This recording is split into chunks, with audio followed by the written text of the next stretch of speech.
Hello, how are we doing? Alright, we're back.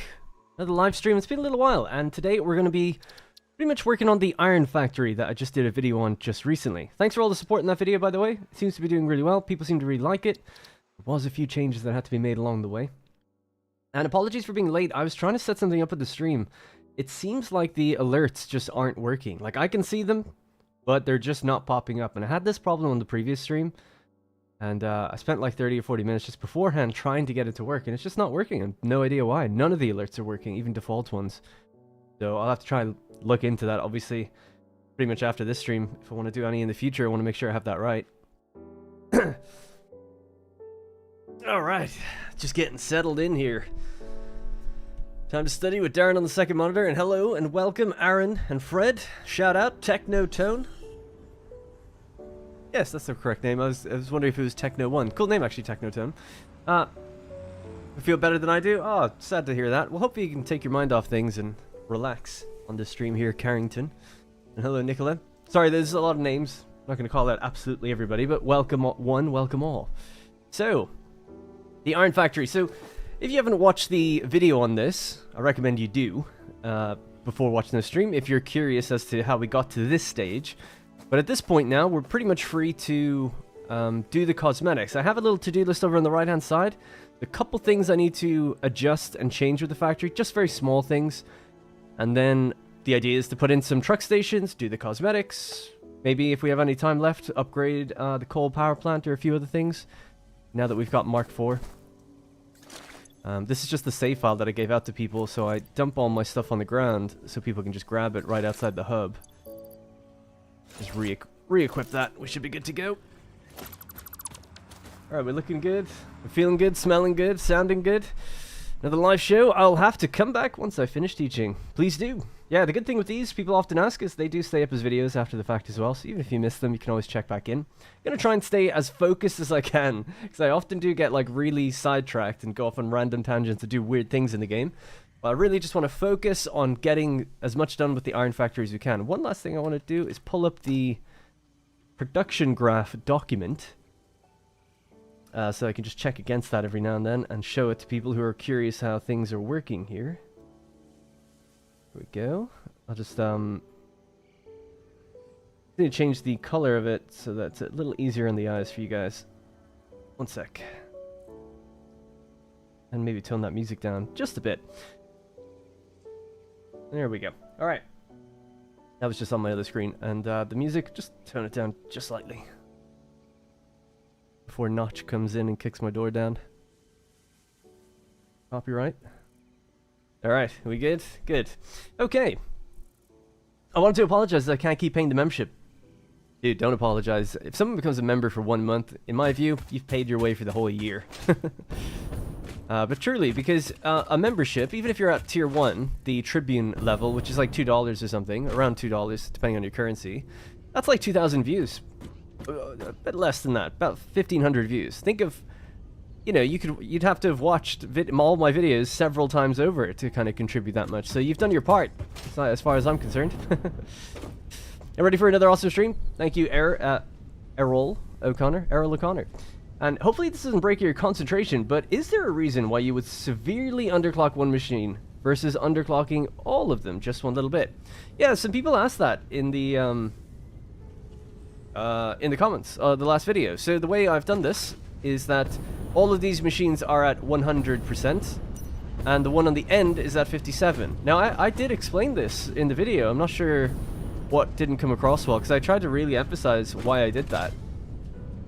There's no difference, right? There's really no difference in doing it either way. The outcome's the same. You'll probably save power underclocking a lot of machines. Maybe. I'd have to do the math on that. Because the way power is exponential as you underclock, you would save a lot. Yeah, I'd just have to do both and see which one saves you more power. I'd be interested to know that. But anyway, the reason for it was that I wanted more to be traveling on this belt than traveling on this belt. And the reason I want that is because when this one gets backed up, because there's more on it, it'll overflow into another one. if they are both transferring at the same rate, so let's say that there was just 200 on this belt and 200 on this belt, then they would both get backed up, and they could both potentially get backed up at the exact same time. So if you put an overflow on both of them, that's a way to kind of solve it. But what can actually happen, it's rare, but it does happen, is that both the splitters can get could be forced to do overflow at the exact same time, and you'll actually output slightly less than the 480 that's coming out of here. So I don't want to sit around explaining it for too long. I actually have to rework a part of this, so we'll actually have to talk about it in just a second anyway, because it doesn't fully work. I thought it did. I updated the top comment of the video to explain this. So, you know what? This is a good jumping on point. Let's just go through this right now. So here is the production document for this entire build, and here's where we're starting with, right? We have 5 water extractors, one of which is underclocked, but again, maybe you could underclock all of them. It's just a preference of whatever you prefer, I guess, but I'm not sure which one saves you more power. Underclocking one severely, or underclocking all of them just a little bit. I'll have to check that out. Or if anyone knows in the comments, you can let me know, or in the chat. We've got 3 iron miners, and then the first refinery in each row is underclocked to 51.14%. So, in order to get, let's say, each of these refineries is outputting 65 iron ingots per minute. So 4 of them is 260 traveling along the belt, right? So we've got 260 here. The first 5 are going to be doing that top number there, 297. Now, the idea behind this was that the 297 would flow along, and that would get backed up first because it's a higher volume belt. Like I said, if they were the same volume, they can accidentally both get backed up at the same time. First of all, you'll need 2 smart splitters because you need 2 sets of overflow. That's a bit more tedious. But also, it seems that if you're trying to get the max belt speed out, 480, that you're on, whatever the max happens to be that you're on, yeah, both can be basically... I don't really know the wording and how to phrase it, but I did this as a test just to observe. Because initially, when I first built the build, the first thing I did was I did underclock them all to be the exact same amount. And I had... the main reason was I just thought it'd be nice to have 2 belts coming out that were the same. I can't remember what the number was, but they were the same. Probably like 270 and 270, something like that. I don't know. Whatever. Actually, no, it would have been 240, 240. Yeah, something like that. What was happening... No, sorry. I'm such an idiot. It's going to be the same number either way, right? It's like 540. Let me just do the math on this because I don't know. I can't do math while talking. 557, right? So this is 557. Anyway, so 557 divided by 2, this would have been what we had. So yeah, there we go. It was close enough. Both belts were going to be doing 278.5, right? So both belts needed Mark IV then. And they were traveling into the storage container, and I had 2 sets of overflow. I had one here on the top belt and one on the bottom. And what was happening was sometimes, pretty rarely, but sometimes they would both do overflow at the same time and send more off than 480, allowing 480 to come in. So I found that what would happen here, the reason you could tell it wasn't working is because this belt would have a gap on it every now and then. So I was like, oh, something's not right. So I played around with it for quite a while, and I decided, okay, the way I'm going to do it then is I'll underclock just one machine, having a higher volume on the top belt. The theory being, if one belt is a higher volume, then this is the one that will get backed up, and this will always flow. And that is the case. So that does work. However, the bit of this build that doesn't work, after having left it running for a while, is this. And a few people actually pointed this out in the comments thinking that it wouldn't work, which is why I was suspicious about it and had a look. It kind of does, but it takes so long. It literally takes like 4 to 5 hours before this will slightly get backed up, and you'll see the machines filling. Anyway, long story short, what we need to do is, instead of... we can have our smart splitters all in the same place. That'll be totally fine. But they need to send their stuff out onto a separate belt. Instead, what I'm doing right now is I'm sending this into the next one, and this is called like a waterfall. I think it's called a waterfall method of moving things along a belt, right? It's like the overflow spills into this, that backs this one up, spills down into this, backs that one up, spills down. So that's fine if you put the merger behind the splitter, but I put it in front of the splitter, so it doesn't work. It actually just confuses the priority that we have on the bottom, so it's the whole thing. Hopefully that kind of makes sense. So I'm just going to fix it now. What we're going to do is just put this basically somewhere along here and send a straight line belt out towards the end. That's what I'm going to do instead, okay? If the container is full, shouldn't the belt stay at 480 regardless? Yeah, but the container will slowly empty. Very slowly. That's the issue. If you're ever, like, basically, there's a moment. We're talking 0.00 of a decimal point where, in terms of hours, where this happens. But there is a moment where it'll get less than 480, and you'll have, well, yeah, you'll only briefly have a gap on the belt if you were to empty the entire container. But that would technically happen, I guess. So, I don't know. The other thing is, people had actually suggested, why are you using containers? Why not just use a merger? If you want to bring, you know, 500 in and 480 out, you could have just had a merger. But it's exactly for that reason that BeLive, sorry, I can't pronounce the name. It's like BeLive, but an I before the L. It's exactly that reason, which is having a container is a good thing, because just if there is any sort of hitching or a little problem beforehand, it can kind of balance out. You've got a buffer, effectively. It's not just a filter from 550 down into 480. It's a filter. It's a buffer where you can kind of buy yourself some time if there's an issue. Oh, man, I need to have a drink or something. Not of alcohol, just a general normal drink, because I feel like even straight away my mind is scattered with trying to keep all this straight. Hey, Tally Matt, you haven't missed much at all. We're just about to get started.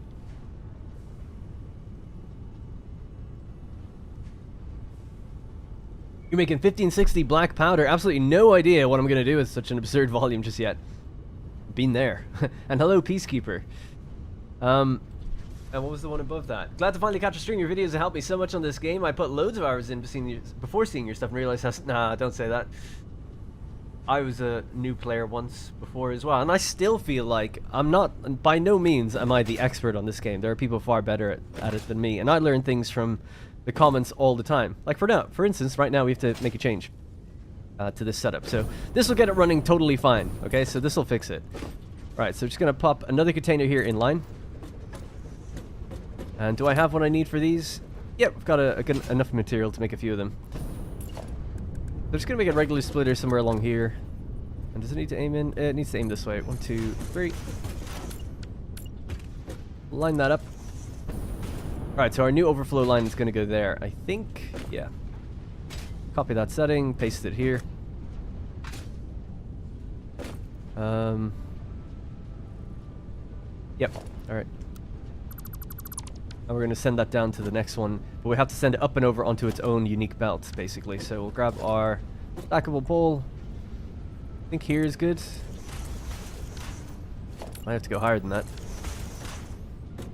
So the overflow is going to have to go onto a lift. We'll have to do this for everyone. And the lift's going to face this way. And that's going to go to there. Yeah, there we go. Alright, got it. I was just trying to make sure that we're lined up correctly. So that's where the line is going to be.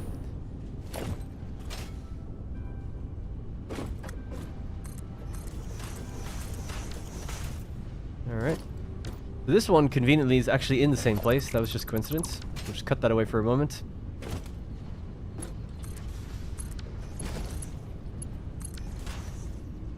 Ah, that'll need to be a merger. Yep.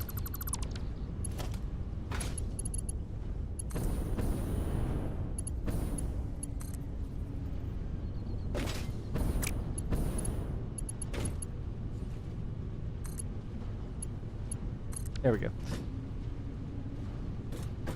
And I don't know if a merger will line up on this, will it? Holding control doesn't seem to work, of course. For some reason. Maybe this way? There we go. It's just because it was aiming the wrong way. Could probably get rid of that, actually. Thinking about it, it's probably only going to cause complications, but at least it's in the same spot.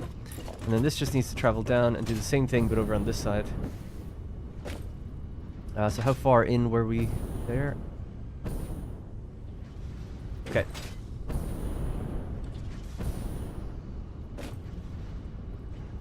That's where it was, I think. Or it might be there, actually. Receiving, and it's going to go out this way.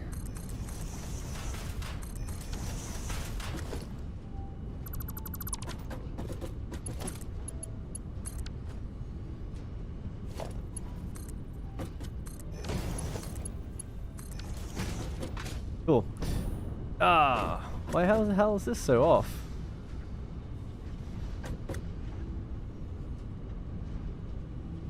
Oh, that's pretty dramatic, actually, how off that is.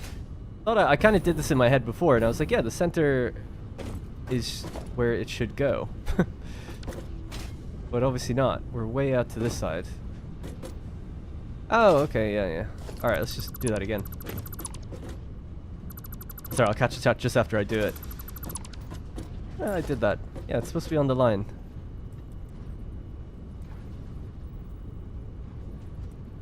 And is that going to line up? Yeah, okay, yeah. But I was getting confused with. Because that still lines up with going out there. But it won't... Oh, yeah, okay. I know this doesn't make any sense to people if I'm just not saying it out loud, but I think this is what I'll do, like that. And that should line up to go in here still. Right, but it's a bit too high, I think. This one.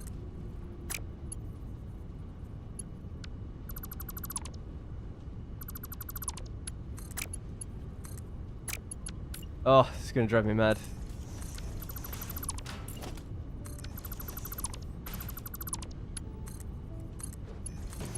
There we go. Okay, just wanted that to be a straight, even line into that one. This can just go into here. I don't know why that was so tricky for me to figure that one out for some reason. And this is where the smart splitter will go to do the overflow. Get rid of that for a second. Right.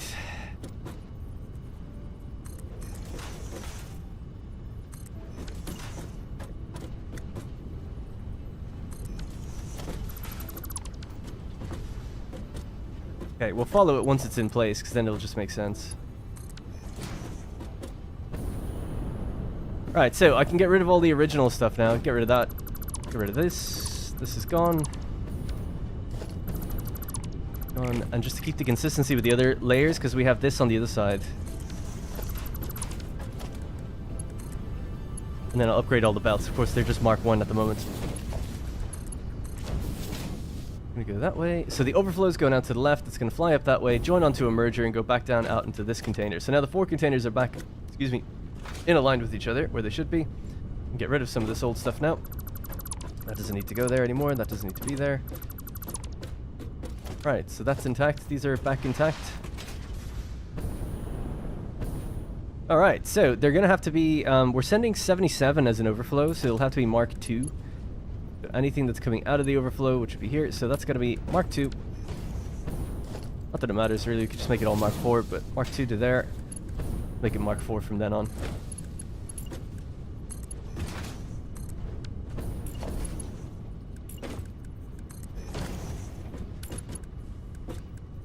Okay, alright, so that's the change. So basically, I've just raised the sort of, instead of having that waterfall method of overflowing here and then knocking it into this one, then overflowing a double amount, then knocking it down into that one. Now what we've got is just one single overflow belt just traveling over the entire thing, merging with the 3 rows and going in there. That's all it is. I was just doing that in one of the most complicated ways you could probably ever do it. But the important thing is still that this belt has a higher volume than that belt, and it means that when this fills up entirely, this is the one that will get backed up and send its overflow out, not this one. So that's how it's going to work. Okay, so I'll catch some of my chat now that that's just in place. I don't have to think about that while reading. So, how many hours did it take to build this factory in real life? Well, the recording... I'll show you a little behind the scenes.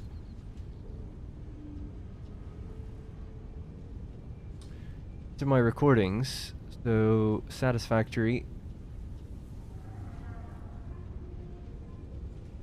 This it? This one here. This one is 14 gigabytes. Let's see how long that is. There's no voice on this, but my voice recordings are done separately. This was 46 minutes. But I was unhappy with everything I did, so I started again.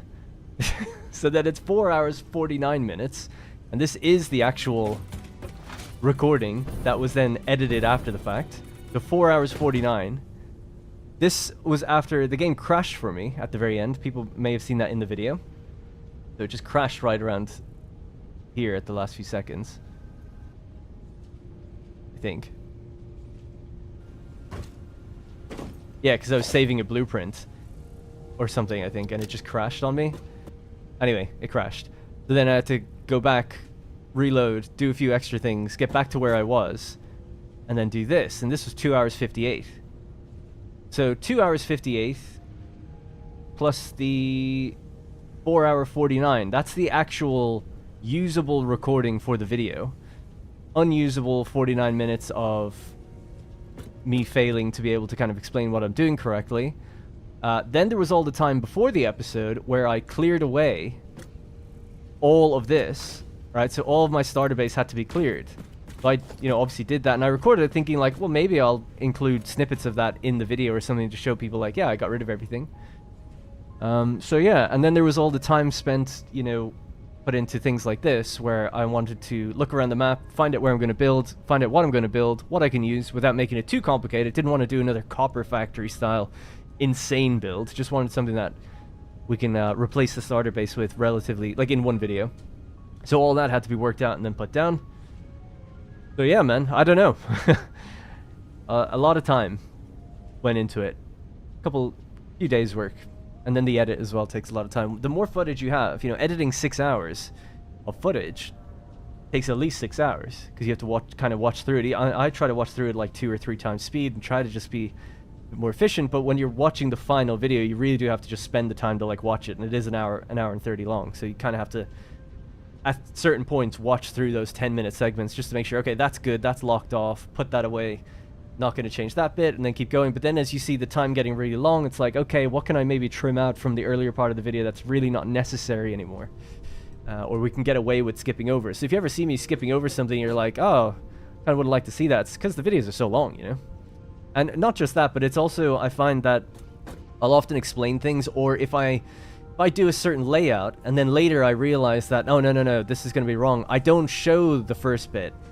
So I'm like, because I know that it's going to be explained or changed later. So it's like, you don't need to see that, because you literally don't. It'll be redundant work, because it'll have to change later on. So anyways, hope that explains things for you. It's a completely unsustainable way to do YouTube. That's what I'll say.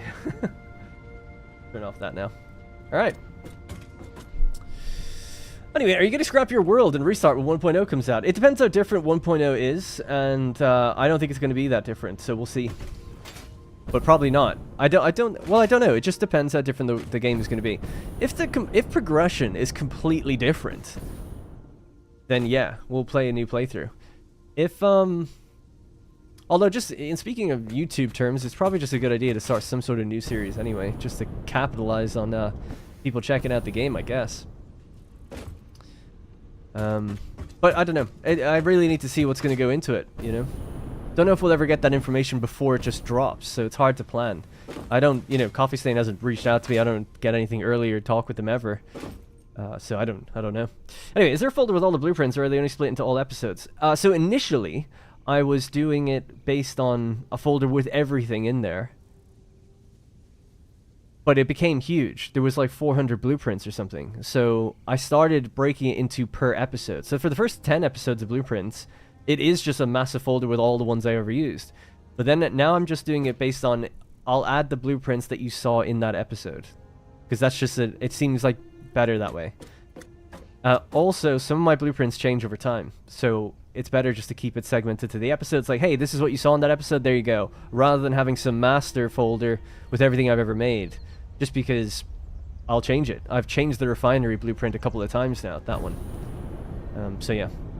Right, so overflow is the first thing on the to-do list. So we've just fixed, hopefully, what's going on down here. I think we should just go over the factory really quickly, just for people who haven't seen it before, maybe, or if you're tuning in for the first time. So just go through it really, really quick here, and we'll flick back and forth towards the production document now and then so we can see some of the numbers playing out. Right, so the first... Oh, I actually closed that document. Sorry, I'll just open it again. No, I've never tried any mods for Satisfactory beyond just a few cosmetic ones. Alexander. I've got nothing against it. I've never beat the game. I don't really play with mods till I beat games, personally. Because until I've seen the content of the game, I don't really need to change the content, really. That's just how I play, anyway. Righty. Right, let's have a look at the production for this. So, to start us off, we've got 3 iron miners. Each one overclocked to 300. The other idea behind this factory was to keep it in scope. Unlike the copper factory, which is over there in the distance, which we can't even power on, it's so big. I was like, well, I want to be able to use this factory, and we'll make it relatively doable, even if you're just kind of early game. As long as you've unlocked refineries, you can build this place. And then you can maybe just upgrade the belts a little bit later, the miners a bit later. That would be what I would do, personally. If I was playing this game again, I would just build this as soon as I get my refineries. Right, so we've got 9 refineries in total. We're outputting about 540 iron ingots, and we're sending them into storage containers. Now, we're only pulling 480 out of each storage container. We'll get to that in a moment. The remaining ingots are sort of undesignated.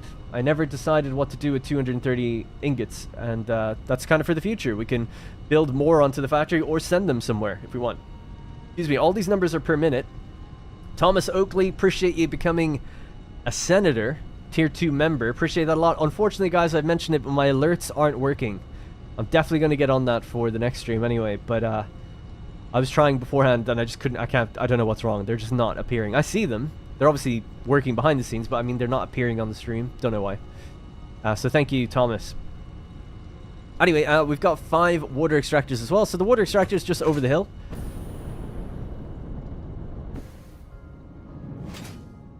Just there doing their things. So we needed a Mark II pipe to feed all of this, and I decided to put valves on it because after letting the factory run for a little bit, I was noting that water was accumulating in one of the extractors. Valves fixed that. So 2 valves here and 1 here, just directing the flow out correctly, I think is the thing that worked. Because what was probably happening, if I was to guess, that water was flowing along that way, blocking it from getting out of that. That's what I think was happening. Valves have really basically fixed that now, where it is just traveling along. What do we got? 590-ish? Yeah, so the amount that we're actually... I actually can't even remember the amount that we need. It doesn't really matter, but it's not 600. It's like 540 water, something like that. Alright, so that's our downstairs. We'll head upstairs now. So this stream is really going to be focused on... I want to set up some truck stations. So we need a place to send all of our stuff. So we've got a container just over there, not going anywhere. You know, it's not ready to be taken away from anything. And then we've got all this stuff that we're making upstairs not going anywhere either. It just goes into storage containers. So we need to actually get it to work somewhere. Sorry, that belt is stuttering, so I just want to find out why that is. Probably because these things are starting to fill up. Yeah, this is actually just about full.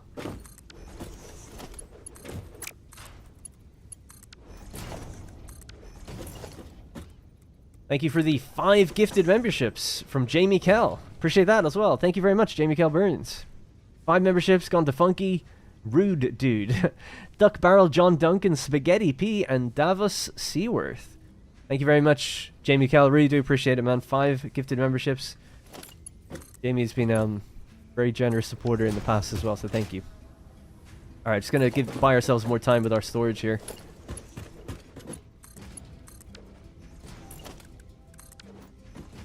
Alright, so let's explain this part of the factory very quickly.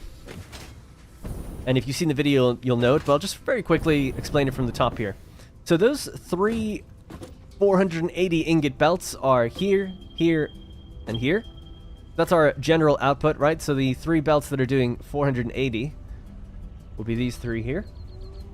And then we've got our groups of machines. So basically we can zoom a bit further out now. So we've got all of these screw machines, these constructors making screws, and they're each putting out 480 on each line.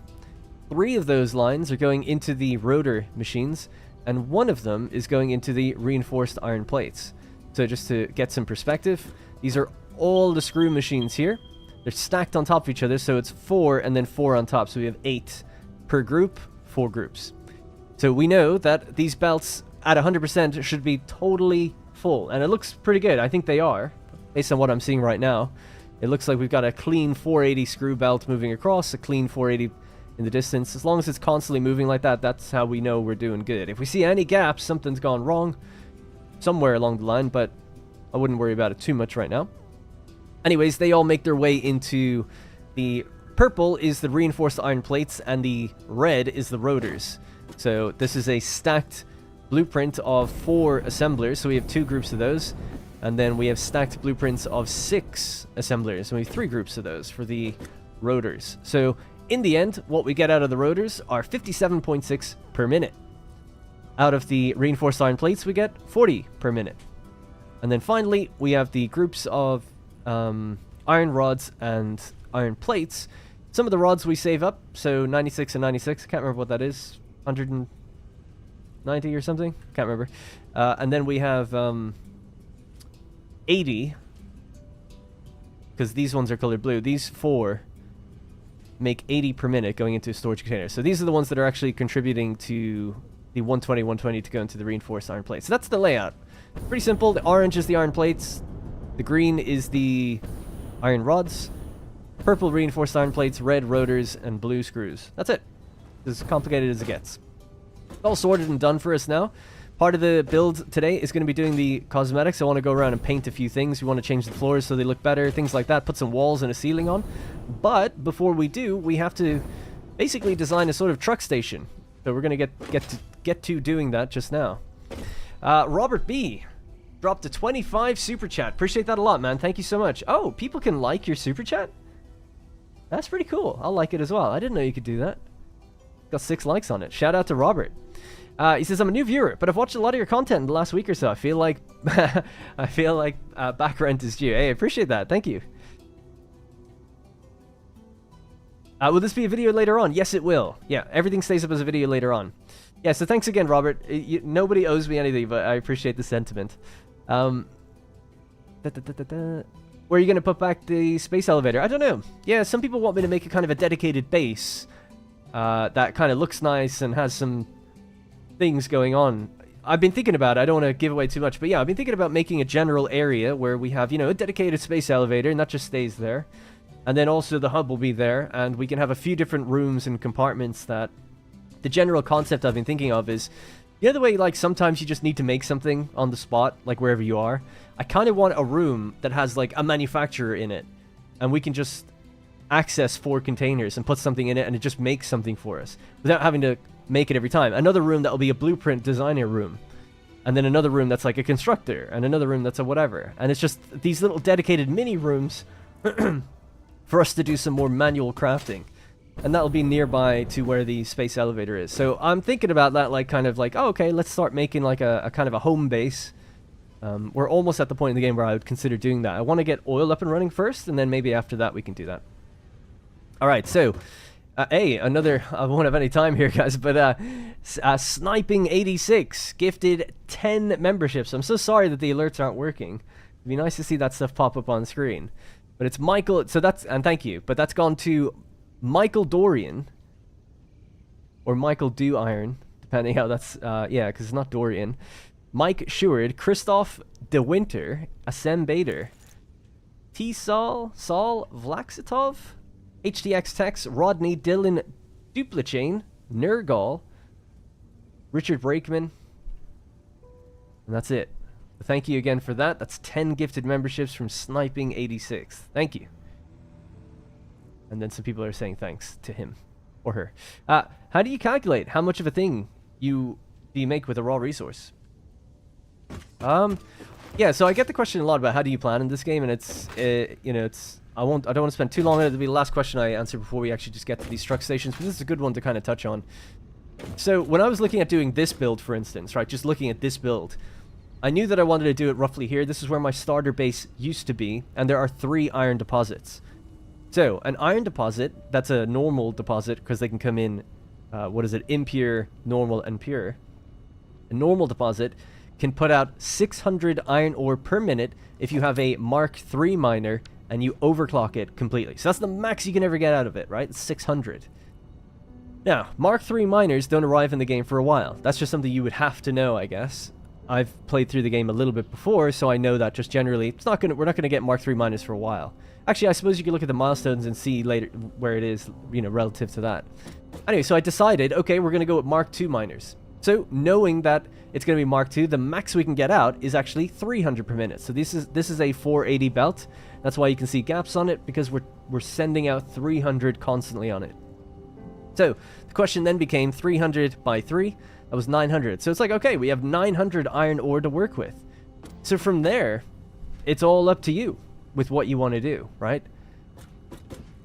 So 900 ore. I was looking at ore and thinking, well, what do I want to make with this factory? So in this one, we make modular frames. So another thing I showed on screen before is I'm tracking. I've never done this before, but I'm tracking the production rates of everything I make. So before this episode, this is what I made globally in the entire world. So I knew that I had a little bit of iron plates, I had some iron rods, and some screws coming in, and modular frames. These come from the modular frame factory, basically. Not crazy high volume, quite low. You know, we're still relatively early mid-game, I'd say. So I was trying to look at, like, okay, well, what do we need then? What are we going to need in the future? It's hard to gauge, but I knew that I just wanted to buff the rates. Excuse me again, goddamn. I wanted to buff the rates of certain things that we had. So I can't remember exactly how I went through it all, but, you know, I effectively went in here and through some trial and error, started working out, like, okay, well, how many rotors can I get? How many reinforced iron plates can I get? And what's the max I could really get out of these three? And you could get a little bit more, but then there's a lot of time that goes into me trying to balance it so that for viewers, it's also kind of easy to follow along. So my factories aren't like 100% efficient. I mean, they run at 100% efficiency, but I mean, like, they're not like the most optimal, here's what you're going to need, this is going to be perfect going forward. It's actually more about, like, I'm really trying to prevent people getting burned out in the game. So the way I feel like it makes it a little easier to build is designing layouts and amounts of things that are doable without too much headache. So someone mentioned, you know, in the comments of the recent video, that's a good point, that you could, if you wanted to take this iron, you could mix it with coal, you'd get steel out of it instead, and then there's alternate recipes that let you break steel down into rotors and, you know, and iron plates and all these different things. That's totally true. That would be way more complicated to do, and it would cost us a lot more power. So there's also lots of different factors going in, so it's just the way I'm playing through the game at the moment, which is I'm also trying to think of, like, well, people are watching, and I want this to be easy enough to build. So here's a big blueprint that's going to do the exact amount. Well, it's two blueprints, I guess. Do the exact amount that's a full belt, right? These blueprints produce 480. That's not a coincidence, you know? I've made it so that you only have to connect one belt from here into there. And this is a machine that takes, or a blueprint that takes 480. Again, not a coincidence. Takes time to work that out and plan it out. And how do you do it? I don't know. You just sit down and crunch some numbers, I guess. That's what I did. And that's how I arrived at that. So that allows me to then go, hey guys, all right, now we have like 4 rows of screws. Each one produces our new max belt speed. And you just have to line that up with the you have to line the output here up with the input here, and away you go. So I like to think that these are relative, right? It's relatively easy to build along with in the game. Remember, this is like episode 15 now or something, if you're following along that way. We're still making mid-sized factories, I would say, apart from that one. But everything else is still like early to mid-sized factories. It'll get more complicated once we get to, like, aluminum. That's where we're going to build a proper big facility that's going to be difficult to follow. And that'll be broken into multiple segments. But I'm still at this point where I'm like, you want to make a starter iron factory in your game? This is a pretty good one to go with, you know? Hopefully that kind of addresses the question, or at least shows you some of the process that I've been thinking about. But there's always ways to optimize and make it more efficient. That's for sure. In terms of alternate recipes and steel and all this kind of different stuff. Alright, I was just extending storage there again, just to keep machines running. So, we're going to start planning out the overflow system. So that was the overflow downstairs, but we need to send these things into awesome sinks to keep the belts flowing. Now, we've got this mini floor down here, which is pretty nice because it's just high enough to kind of send a couple of belts around and redirect them downstairs to where we'd want them to go. So I'd need to just scout a location that we can, like, get onto the road network and allow trucks to roll out without being on top of each other too much. So I'll just have to think about that. It's just autosave now. Think about where these are going to go, and then we need to think about how many truck stations we're going to need. It's just based on the one for each good, I guess, right? So we're making 57.6 rotors. So we need... I'll just get my pen and paper out. I do a lot, actually, of the planning on pen and paper. And then I put it in this document so I can show people. This is really... It is nice to look back on. It keeps it very organized, but... If I wasn't doing YouTube, there's no way I would do that. I would just kind of keep my notes on pen and paper and probably just discard them, to be honest, and forget how anything works. All right, so we need rotors. So that's going to be at least one truck station. Then we've got iron rods. That's another one. Iron plates. So plates, rods, The raw ingots, I guess, and the reinforced iron plates. Because we don't send screws out of here. So it's just 5 truck stations is what we need. Alright, let's do it. Let's see. We got another couple of channel members there. Just really quickly, I'll try to touch on those. Don't want to miss anyone. It's Philly. Became a caster. Hey, that's tier 3 out of his mind. Appreciate that a lot. Thank you. And Netamal also became a tribune. And Handsome Darkin became a senator. Thank you very much, guys. That's tier 1, 2, and 3 out of your minds. Appreciate it a lot. And good morning.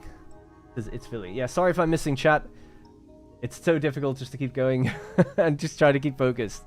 All right, so I'll catch some chat in a moment. Let's have a look around really quickly at where... So we've got a road right here. Now, I've been thinking about it. It's awfully tempting to raise the height of this road, although it'll still be a little low, I guess. A bit lower than what we'd need. Okay. And what about down... we could bring all the stuff down into a line here, you know? As a truck station. See if that's something that would be feasible. So this road is used just to go out and grab coal from over there. Oh yeah, the other thing I was thinking, so the transport hub is probably going to go over there. And that's where the big trains are going to be, carrying all this stuff off. So I reckon actually... Oh, you know what might be a good idea? We'll make a new road that goes like this. And it joins on. Yeah, I think that's what I'm going to do.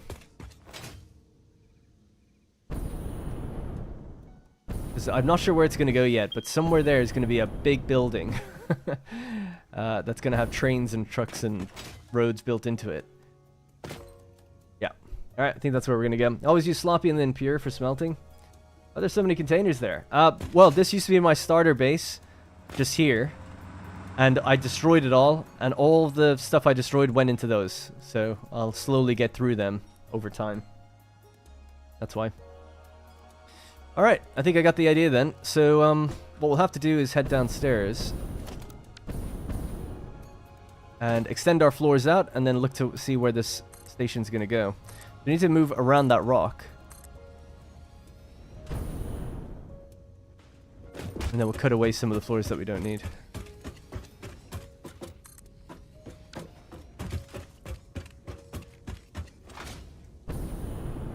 I could even go straight under, thinking about it, with the road. I might do that.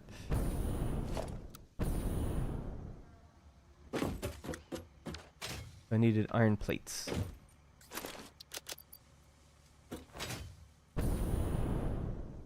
Alright. Now that I'm actually building, I could probably focus on chat a bit better. When do you use full capacity of the 12 gigawatt coal power plant? Well, you can only do it when you get Mark III miners. So that's going to be a while. And it was actually a point that was brought up at the time, which people said, you'll never be able to use... I mean, by the time you'll be able to get the full capacity, you'll have so much more power from other things, you know? Which is true, but I just never want to rebuild anything in this world. So that was another part of it. It's like, this is where the coal power plant's going to go. It's going to stay there forever. It can be ramped up to full strength eventually if you just upgrade the belts. That's the idea. So it just stays there. There is oil here, but we'll get that and maybe ship it somewhere or do something else with it. But I'll probably use the oil in other parts of the map first before I touch the oil out that way. But yeah, I've just unlocked the Mark IV belts, so it can be upgraded a little bit. We can get... It's currently running at 270 coal per minute out of each miner. There's 4 miners. But now we can get 300 coal per minute out. So we can boost it just a little bit. And we can do that on the stream today.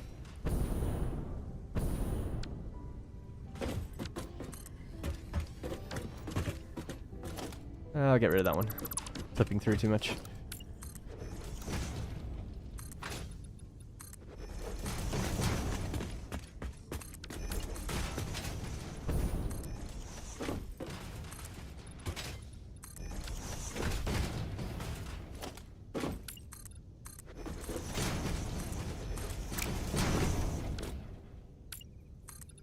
Getting a little dark. Might just brighten up the day. This is the only mod I'm running.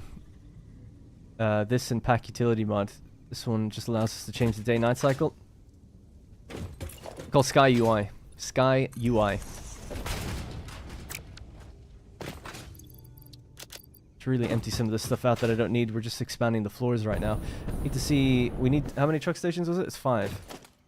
So... 5 truck stations, please. That's going to cost us modular frames, rotors, and cable.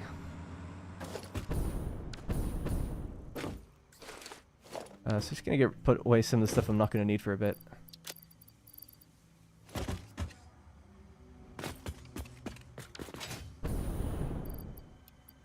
It's just kind of up to me to remember where these things are. I didn't label any of these crates, but I generally know.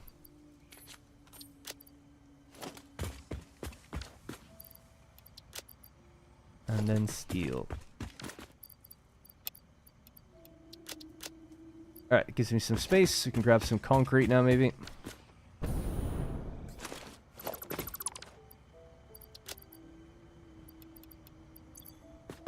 Alright. Build a T-junction off the higher road instead of truck stations. Yeah, I'm wondering if I should go up to the height of the road or go under it and straight across or not. I'll think of that in just a second. See what would make the most sense. Depends on where the road would go from there.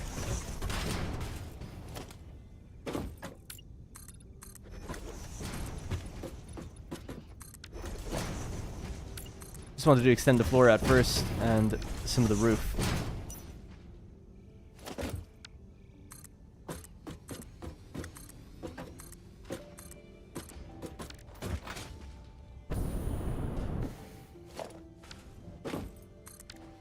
Alright, cool. Yeah, so I was thinking of going along this way. It seems to make sense to me. But it could also even like...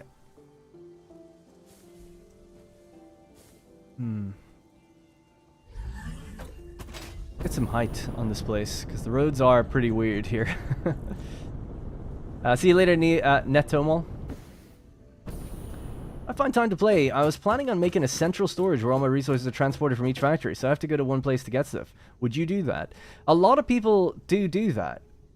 I'm of two minds about it. I've talked about this before. I mean, there is a benefit to it, but I've had a playthrough in the game where I almost finished the game. I didn't, but I did almost finish the game. And I never really felt the need to have one place I go to get things. That's just me. I don't find a problem... A lot of people seem to have this issue where they're running around the map. They're building hyper cannons to blast themselves to other parts of the map quickly. I just don't find myself doing that. So maybe it's just how I play differently. But also, there's another... I mean, a lot of people do central storage, so there's nothing wrong with doing that. But I do like the idea of this instead, which is to create a train that has every type of resource on it that you need for building, that is. And you call the train to any station you're at. So the train comes to you. See, the problem I have with a central storage is you're still running to go get something to the middle of the map, ideally, right? That's your closest destination. Unless you set up multiple central storages that all fed each other. That could kind of work. My idea, anyway, for now, is that I'm planning on having a transport hub. A building that receives truck deliveries and then ships it across the map on rail. So rail is going to be my long distance traveling and trucks will be my local. Now, I've never done that before. In my previous playthrough, I just did rail the way normal people do, which is almost every factory I had a railway, bringing it to wherever it needed to. And often when I needed something, what I would do is I'd deploy a train, just put one down, click into it, and once you have a train, you can tell it to go to any other station and come back to you, as long as you're at a station. That's just what I used to do. I used to say, like, okay, go off and get me steel and bring it back, you know? So that's just the way I did things. I never really had this problem of, like, I need to run around and blast myself to the center, and I found bringing stuff to you is faster than you going to get it, even if you have 1 mega storage. That's how I found it, anyway. That's my long story short version there.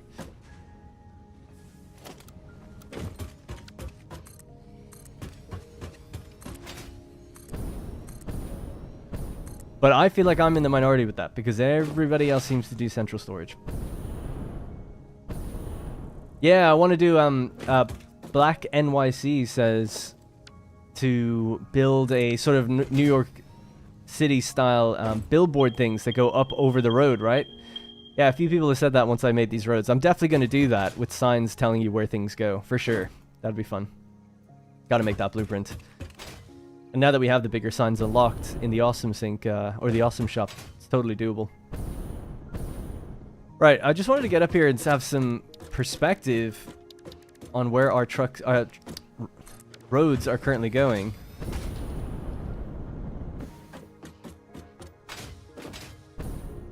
So a lot of them are going out to these various extraction points. That's going to the steel foundry, and that heads off all the way down to the coal facility in the distance.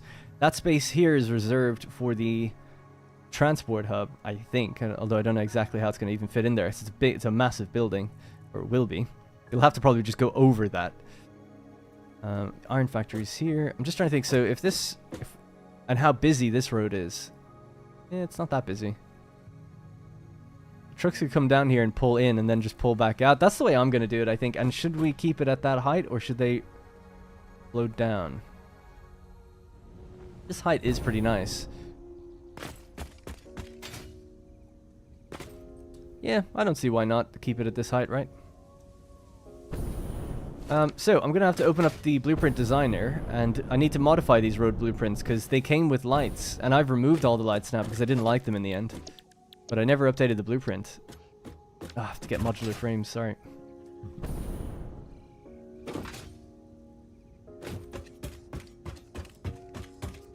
Yeah, central storage that if you connected to other storages, and you had like one in every biome, like maybe 6 across the map, then you would never have to run too far to get everything you need. And that would be nice.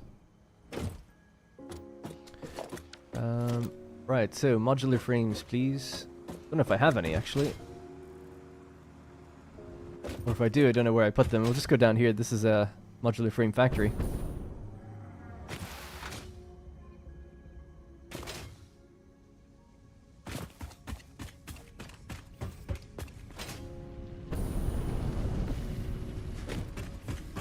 Oh my god, it's not painted.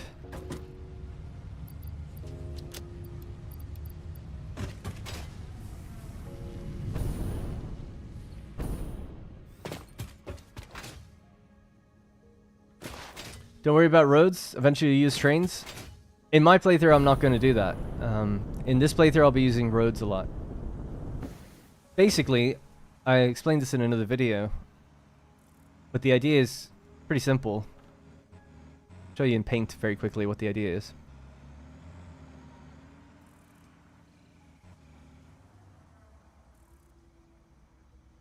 Let's say that this is the map of Satisfactory. So it's kind of shaped like Spain, actually. In Portugal. So let's say that's the map of Satisfactory, broadly speaking. My idea is to have local little factories that produce things around the map or whatever. And then to have large transport hubs. Pretty much 5 on the map, or maybe 6 in total. So I want one north, west, south, and east. Probably one in the center, and probably one up in the desert up there. Let's say that these are really big buildings. So a transport hub is basically a building that on the bottom floor, if I was just to illustrate it out this way. Bottom floor, it receives deliveries via truck. Mid floor, which is pretty high up, has trains. And then the floor above it has drones. Okay. That's the layout of the building. Anyways, so the way it works is these local factories will send their stuff into the transport hubs via truck. Like so. And then these guys are all connected to each other.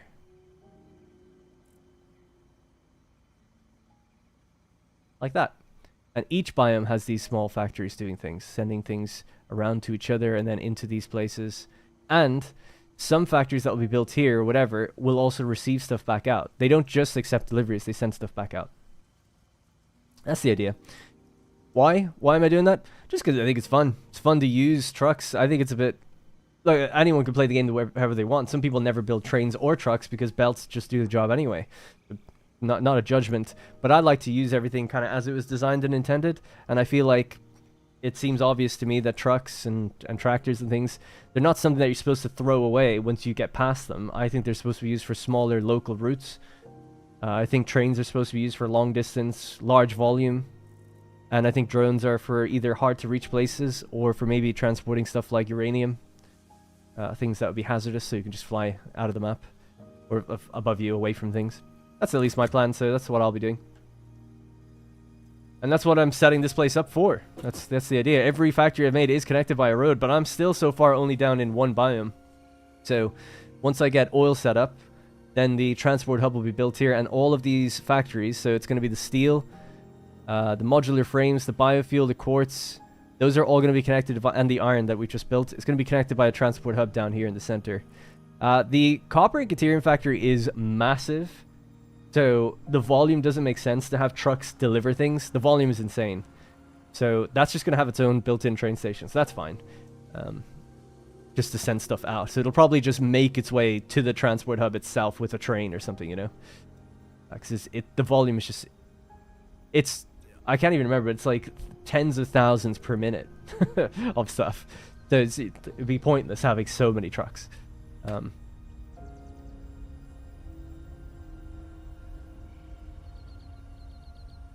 Yeah, people like packaging their liquid and moving it that way. I like, when I moved oil before, I just moved it on the actual fluid freight train thing. I think that's cool, but I know people are super efficient in the game, and you can technically pack more into a freight car if you turn it into a packaged fuel, rather than just having it be fuel. I think you get like 20% more packed into a container, but I just don't see why not just add another container, though. I don't know. Maybe I'm missing something. People say the optimal amount of containers is 4 freight cars, but I haven't tested this, so I'm guessing that's true. But they say that trains move a lot slower if they're, or accelerate slower if they're pulling like 5 cars or 6 or 7. I never really noticed the difference, but it would be interesting to just do a little test where you line 6 trains up, and just have a drag race and see which one gets there first. You know, I'm guessing people have done that, and 4 is the optimal, and that's probably why people want to pack liquid into 4 cars or something. Anyways, all right. So. Rotors. Well, we make rotors up there, so we can just go get them now. What did I ran to get? Oh yeah, modular frames. We did that. Cool.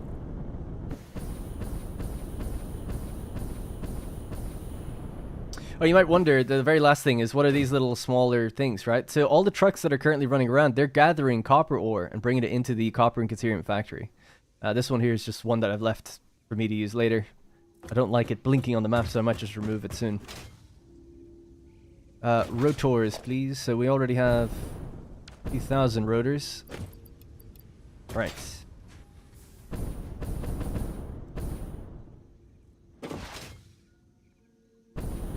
Yeah, so I'm thinking... Oh yeah, so I needed a blueprint designer. I remember now what we were doing.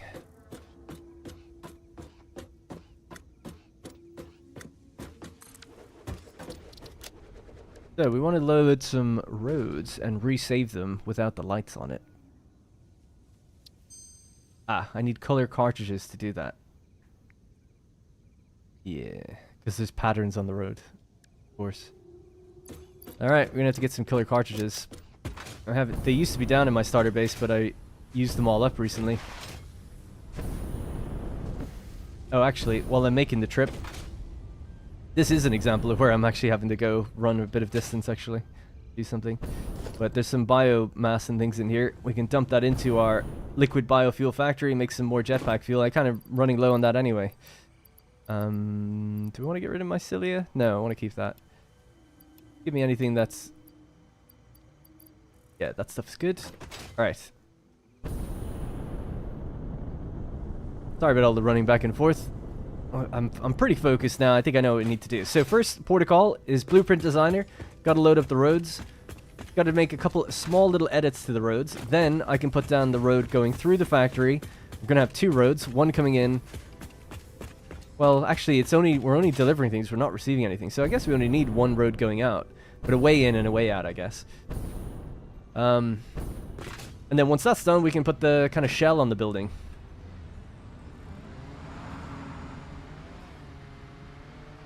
It's worse when the vehicle falls off the map and you can't remove it, just stuck on the map reminding you of your bad driving. I've never had that happen. If you use the pack utility mod, you can fly and go into like God mode. You could probably run down and remove it, or you could load your save into Satisfactory Calculator and just remove it that way. Just if you're, I'm just letting you know, if you're really annoyed by something being left on the map, you can always remove it that way. There used to be a glitch in the game. It's not in this update as far as I know. That would cause the trucks to default to the coordinate 0, 0. So the 0 on the Z-axis was super far down underground through the world. So the only way to remove it was using that kind of save editing.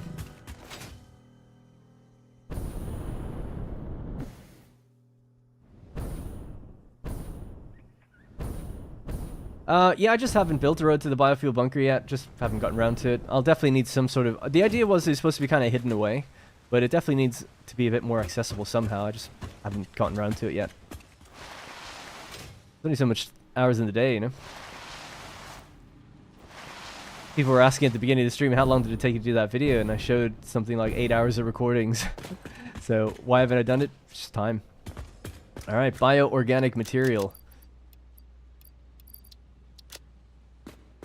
Should be that. And what do we have here? We still got a little bit of room for more.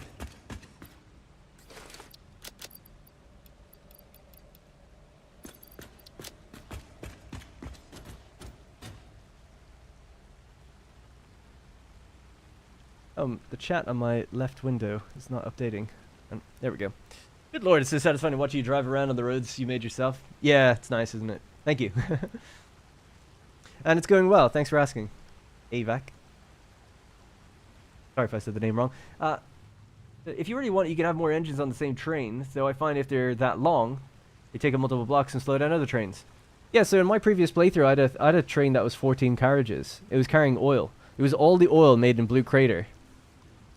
All the oil here, I didn't package it. I just put it into a train and sent it around the map all the way up to this area. I had never had any issues with it, other than the fact that my power depended on it, which is a little dangerous. But as long as it was, it had, I think the journey time was something like 2 minutes, 30 seconds. As long as it was within 8 minutes, it was always fine. So it would need a severe slowdown or some sort of broken connection to be at risk of turning off your power. But of course, I had batteries and everything as well, so it was fine.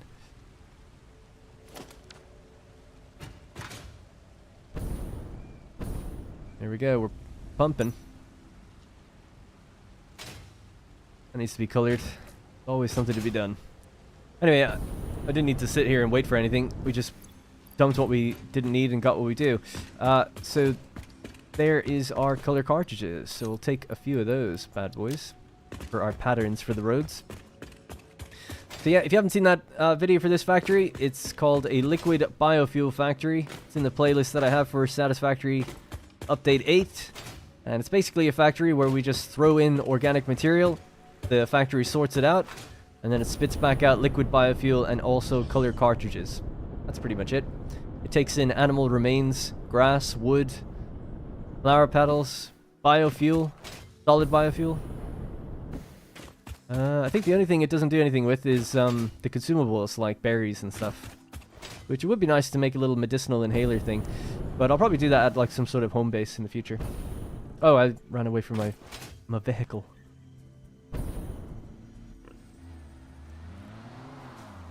Before the day of a PC good enough? Yeah. Yeah, I feel like well, I shouldn't speak. I mean, even on my laptop, this game runs fine with global illumination, but it's at like 30 FPS.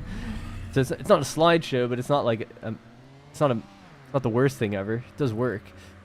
But yeah, I was just gonna say I feel like it's not that bad, but obviously as you scale up the game over time, it's just gonna get slower and slower, I guess.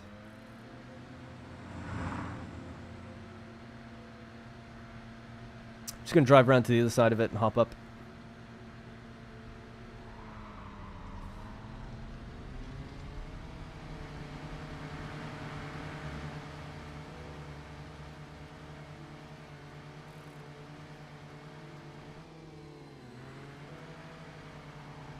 What was with the down vote, Mike, or the down thumb? What's the context of that?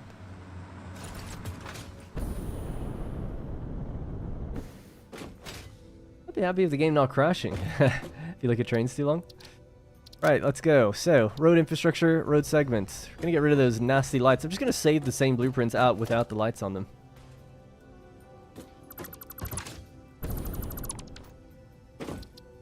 Alright, saved. That was the first one. The X, this is a cross junction, right? Doesn't have any lights on it.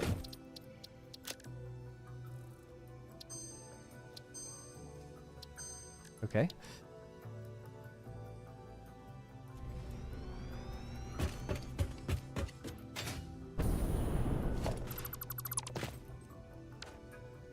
It's just that one.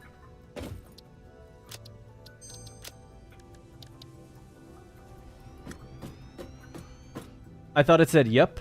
Oh, right. I think it says what? Isn't it WHAT nah, N-A?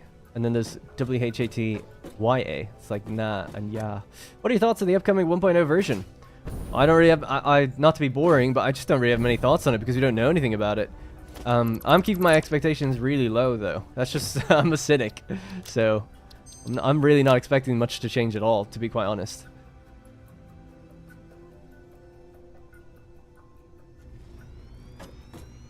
We talked about it on the previous streams, like what would you like to see, or what do you think they'll do with the SAM ore and stuff? Like, I expect some new production chains to use SAM ore for something. The collectibles that you find around the map to do with alien artifacts, I'm guessing they'll be used to power something, or be used to, like, maybe just place in the MAM to unlock other things, you know?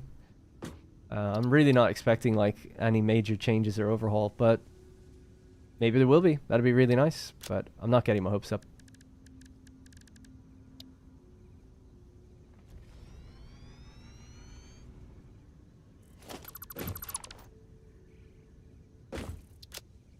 That was 4x4 left. This isn't moving around, is it? That's 4x4 left. Road segments. Yeah, so these ones are the hills. I don't think they've got any of the lights built in, actually. Just check. The way you can tell normally is actually if you look at the material that's used for a light. But yeah, I think that's it. I think we're good.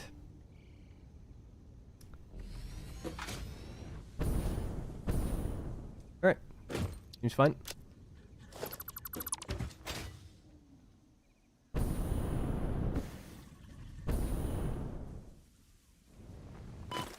Alright, so I think I will... If I'm not gonna... Yeah, I'm just trying to think, should I keep the road at this height? One thing that's always bothered me is this comes down, and then all the way down here we just go up a little bit. It's like, oh, couldn't we have just not come down that far? I guess it's fine. I'll leave it. It's a lot of messing around to change that. Because... yeah, we have to raise the height of the whole... that side as well. And then that ramp is quite big. Yeah, I'll just leave it. It's okay. So yeah, we're going to work with this height here. And I'm just trying to think. So as long as we come in... The truck stations need enough room on these foundations here. And they're just 2 across, aren't they, I think, in size? Oh, they're only even 1 foundation, like really, like there. So that's fine, yeah, and that gives room at the back to run our different belts and feed them from above. Okay. But we're going to be setting the height to up here so that we just kind of come in and come out of the factory.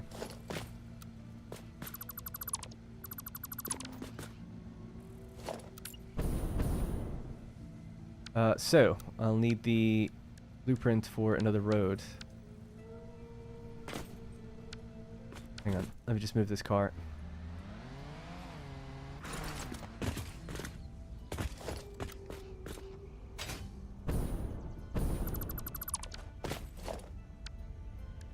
We need a E-junction.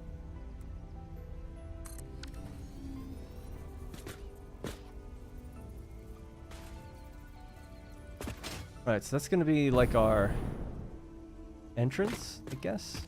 Well, what would be nice is if we just came in one way and went out the other way. There was never any crossover of traffic. That's just what I'm always worried about. It's like trucks hitting each other or something. I've actually never had the problem in this save, but other people have told me they're getting it all the time. So it's like, okay, well, if that's our way in, it would be nice to just come out the other end. Maybe join back on down there.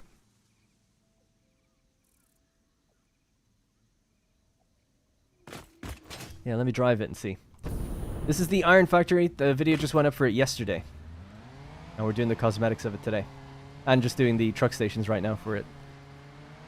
It's either that or...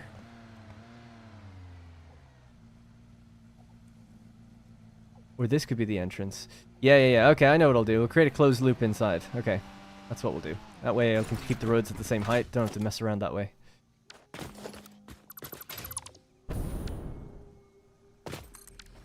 Right, so because I'm left-hand drive in this world, we will drive in this way and come out that way. And if we have to cross over here, that shouldn't be too big of a deal. Like if the cars are coming out and going to the right. The idea is that the transport hub will be over there, so possibly even in future this will just be a crossroads. I don't necessarily see anything wrong with that. But if I need to do some transport overhaul in the future, then so be it. Yeah, okay, we'll just use this. Go forward. This should be aligned to the world grid. Oh god. I was trying to get in and I hit the inventory. He's fine.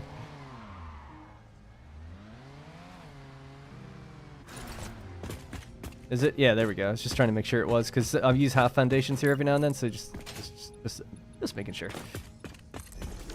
This is where our truck stations are going to go, so we won't need this roof here.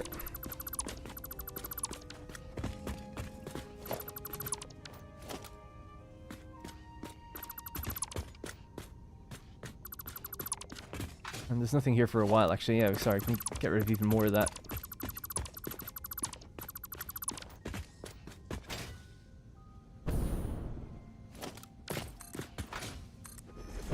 And I might just copy the template that we used over at the Copper Factory and use the truck station blueprints that I used over there. Oh, I'm leaving crates behind. Also, I just want to turn off global illumination for a few minutes because it's getting quite dark in this area. So just while we're building, before we put in lights, just brighten it up.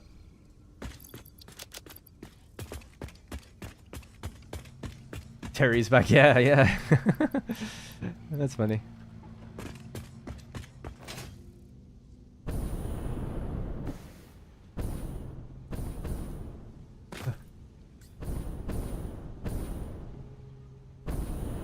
People who leave these around and don't do anything with them, you're crazy. You're absolutely crazy. Right, so, continue. So, the blueprints I have for that, road infrastructure, truck station, I think I have them out here that I never... No, I did assign them, okay. Truck station for the CC Factory Alt, and then one's for a test. I should have named these better. Let's see, so that one... Ah, yes, so these are the open air ones.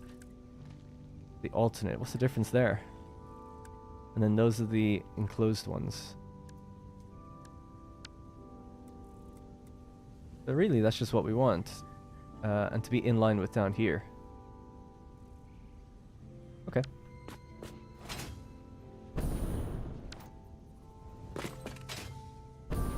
Now that's as far over as I can bring this.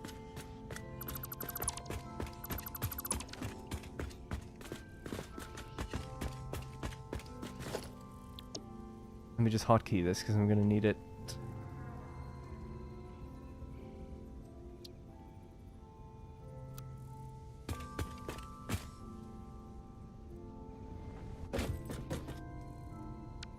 So, push that in, I guess.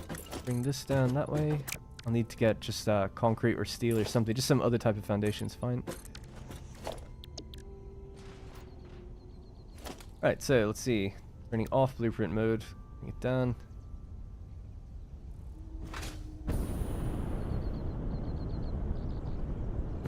That'll be one of the final truck stations before we hit our exit. We need 5 in total. Each one is 4 in width. So let me just map that up. Before I commit to putting them down, I guess we just have to see the size. Let me get rid of this part of the road as well.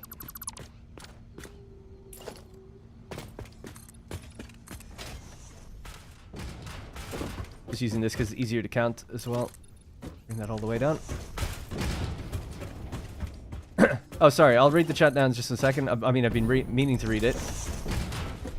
But I just noticed that I hadn't in a while. So, as far as it's going to be this year, though, that will be 2025 at the earliest, I thought it would be. Oh, yeah, sorry. Related to the 1.0. Oh, you're thumbing up the caves. Thanks, Mike. Okay, yeah, no worries. All right, I know I'm late, but can you just use Hypertube so you don't have to run around the map? Please pay your child support so that I could eat. I don't know what that means. Like in the context of the grand storage. Yeah, I mean, you could just use Hypertube. Some people do this as well. They just put down a belt of like 480 and they just run along it. So, you know. Even if 1.0 doesn't change much to the core game, it'll finally be stable foundation for mods. Every update breaks mods. Hopefully 1.0 will start a period of stability and maturity. I doubt it. Just because they're probably going to update the game just as frequently as they do now. Why wouldn't they? You know what I mean? Like, I'm sure it'll be somewhat more stable, but I would be surprised if they don't still have an experimental branch that they then say, hey, it's update 1.1 and update 1.2. And this one comes alongside DLC or something, you know? Basically what I'm saying is I don't think the release of the game is going to change the cadence of updates. So, yeah.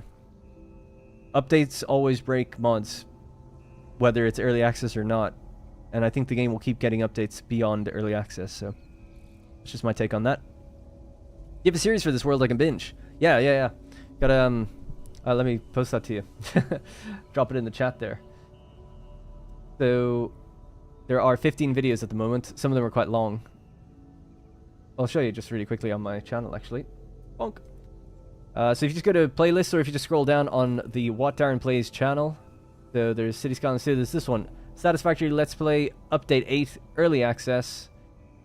And these are all the videos that are here so far. So we just did one yesterday, replacing the starter factory now with an iron factory. And today on the stream, I'm just kind of doing the cosmetics and finishing off putting the truck stations in. So yep, just 15 videos, nothing too crazy. The ones that took the longest were the coal videos. Or sorry, the copper. Copper was a 4-part series, I guess.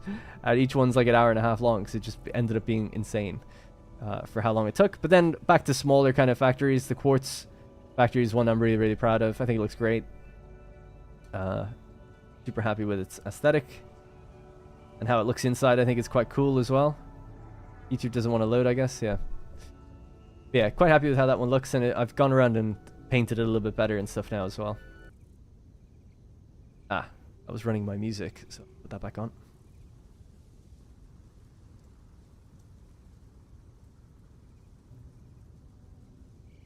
Alright, anyways.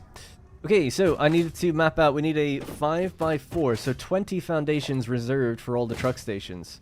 So I think I'll work from the back forward. Hit my head. So somewhere down there will be turning. So I'll have to reserve 4 foundations for that. Right.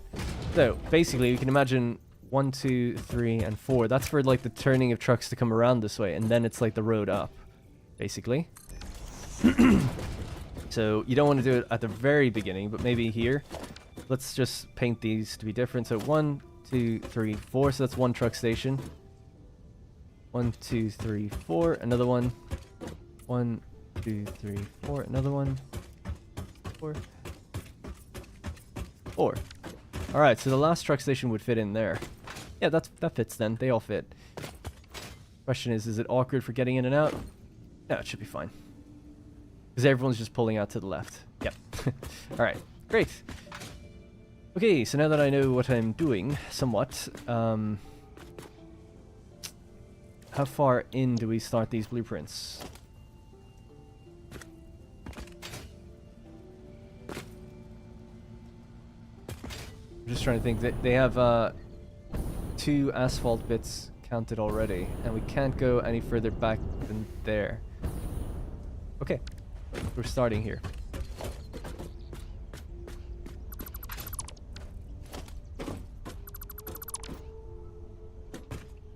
Alright, so I just need a second layer under this really quickly. I have 2 different layers of 1 meter foundation because I like to have 2 different types of material.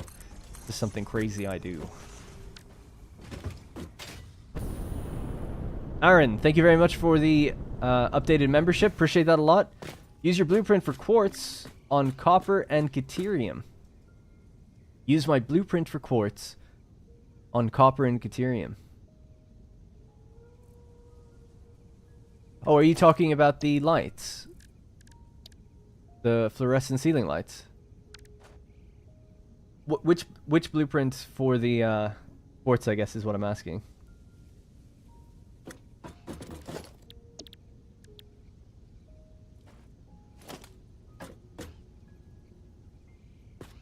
Right, are we locked in? I think we are locked in.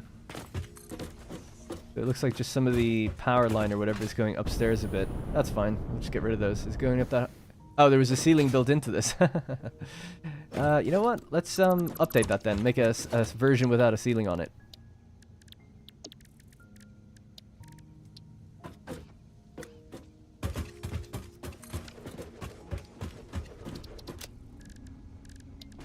Road infrastructure, this one. I've modified the window one.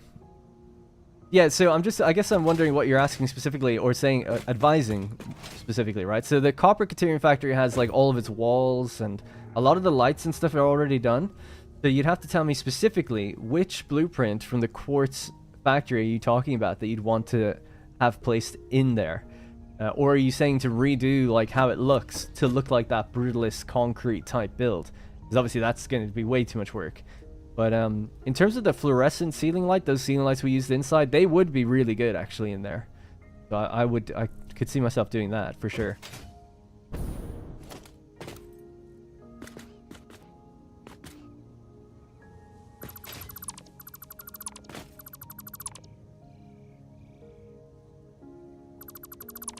Alright, no ceiling anymore. We'll just save this then as Iron Factory truck station, I guess. I mean, it's a generic truck station. I might just save this on its own thing in future. Actually, just do it now.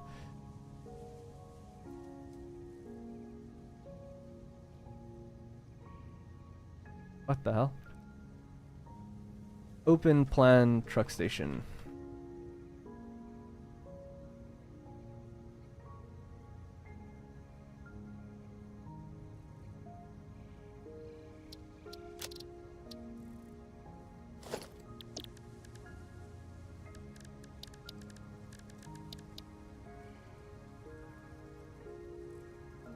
Okay.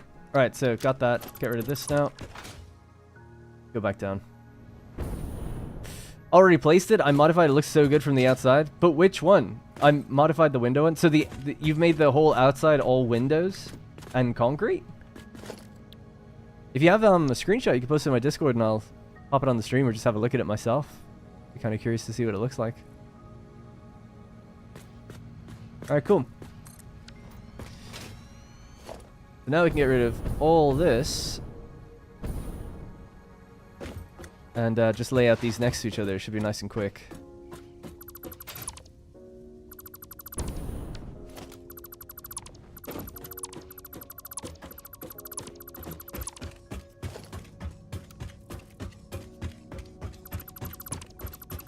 Right, so there you go. Oh, it's got a floor hole built in on the bottom. Oh, that's fine. I'm too lazy to change it. Let's just pop these down and I can update that myself.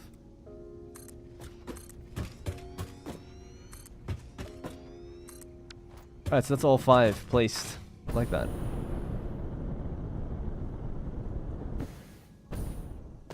Alright, so 5 truck stations, and they're all going to get their stuff from this floor. So I'll just feed things down. Oh, they're having... they have their fuel little silo thing built in.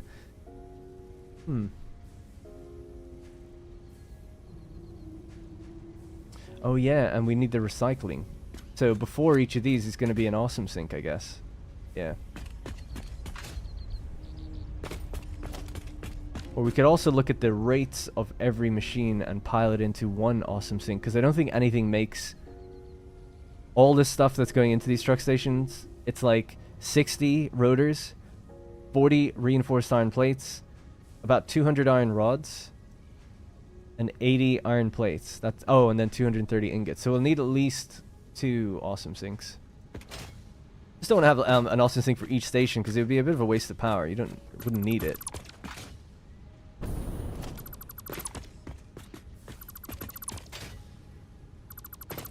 Just thinking about it. Do I have much room? Yeah. Let's just get rid of the blueprint.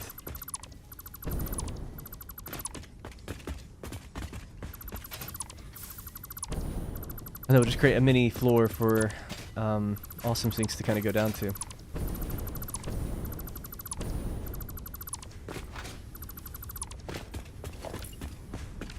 Right, so grab this.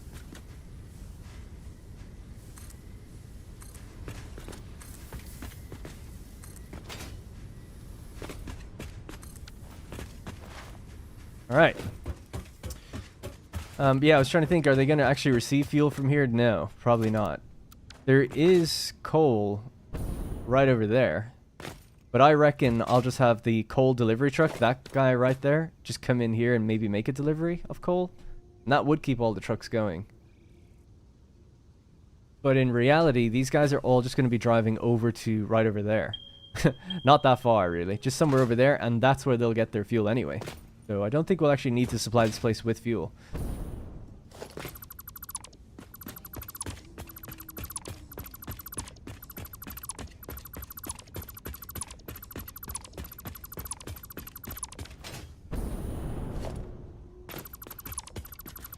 Or, yeah, sorry, I wish someone would make a full steampunk conversion mod for this game. The windows you have gone along modified them... The windows you have gone along modified them to go on the copper factory. I'm so sorry, Aaron. I don't fully get what you're saying. I'm so sorry. So, for the copper factory, here's the two different blueprints we're talking about, right? So the copper factory has the copper-specific designs here. The window segments. That's the windows I use over there. That, and I guess the that one as well for the logistics floor.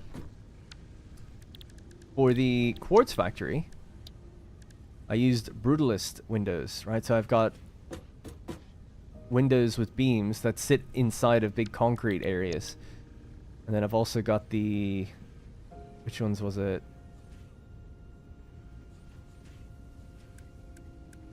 Yeah, the corner pieces as well.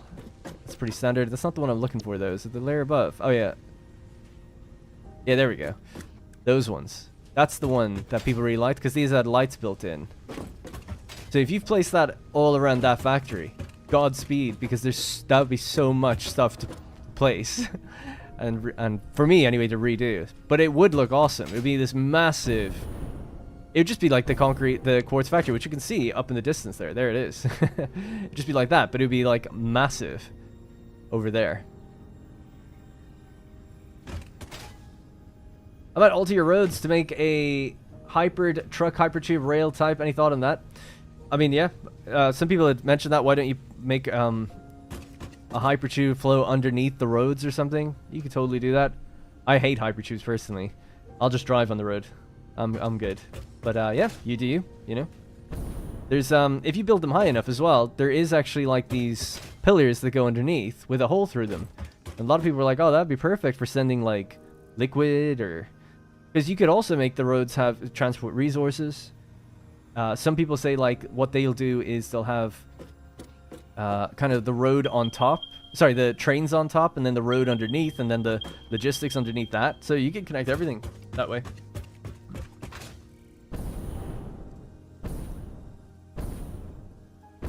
And hello. Sorry, I'm not saying hi to everybody. I'm trying to just somehow keep playing. Right, so we've got our 5 truck stations in place. We know that each of them has to receive one of the goods that we're producing upstairs. That's totally fine. We also know that they need to have awesome things behind them, but not all of them. So I'll have to designate which ones are going to be which. So what we make is rotors, plates, rods, ingots, and reinforced. All right, so I would say that this one could be the additional ingots that are coming from there. Yeah, because they're going to be coming out of here. We don't need these storage containers here. They were just to really just be in place for a little bit, but they're kind of redundant. And they should never really fill. I'm surprised that one did, but it must be because upstairs is backed up with something. So this is just going to travel out this way instead. Yep, that's totally fine. In fact, it's all almost lined up, but it's not. Could probably make it lined up if we needed to. So it has to go into there.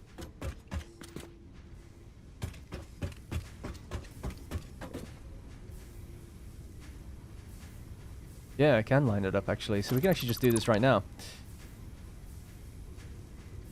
Not sure the height we need to go to. I'll just bring this straight over for a sec.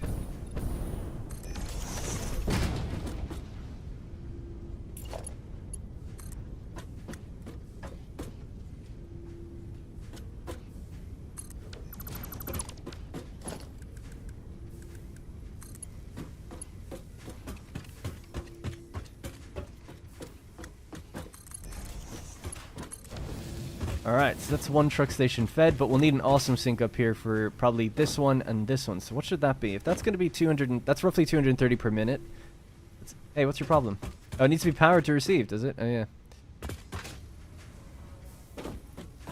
So, awesome sink. Aha. These things have massive, what's it called, antennas that spike through the floor, don't they? Yeah. Oh boy.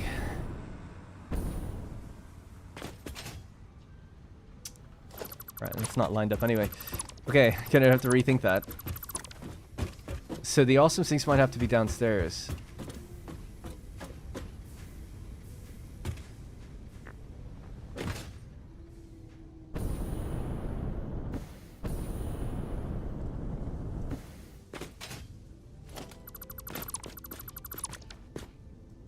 Damn.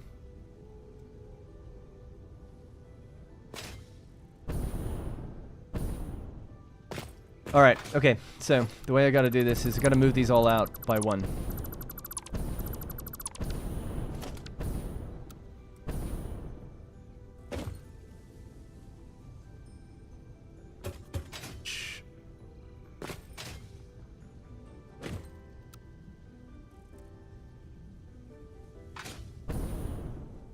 And I'll explain my thinking just now in a sec, so let's push that out to here for a moment.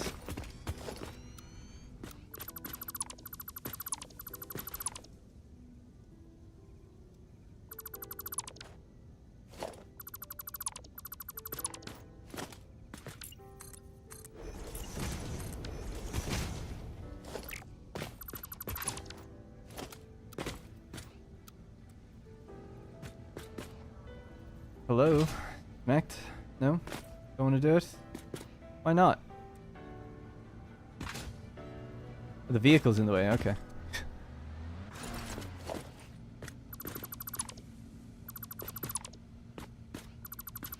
Right, so here's my thinking, here's my logic on this one. So, the idea, I think, will have to be that downstairs, there will be awesome sinks. And then upstairs, they're just going to receive their stuff via a floor hole, just like that. I think that's the way I'm going to do it. Because those indicators, those antennas are so tall that they'll be poking through the floor above. We can create a gap. They'll even poke through this floor. They're so ridiculous, those things. They're so annoying. God damn, that sucks.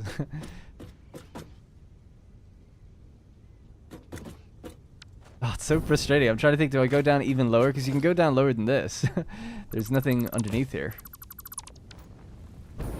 For a little bit. So this could be like a little recycling floor. It just means that material has to make its way down here. It's so annoying to do that. Oh, right. Damn, this is a real, this is a real, like, problem. Thought this would be so simple, just putting down a few truck stations. But the layout is proving to be really awkward.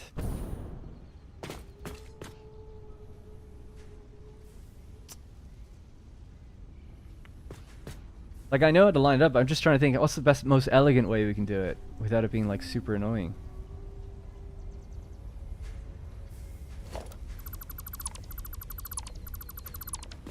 Do have this open floor here. I'm trying to think, like, we could bring stuff down from here into this area, and that could be, like, more open for the awesome sinks. And then their overflow just goes that way or whatever. Put them on the roof. Well, it's true, actually. The awesome sinks could be on the roof.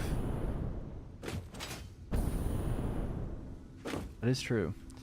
So I'll just give you an idea of where things are, right? So, we have 80 iron plates coming from these two groups here, right? They're just at the moment going into that container there and that container there.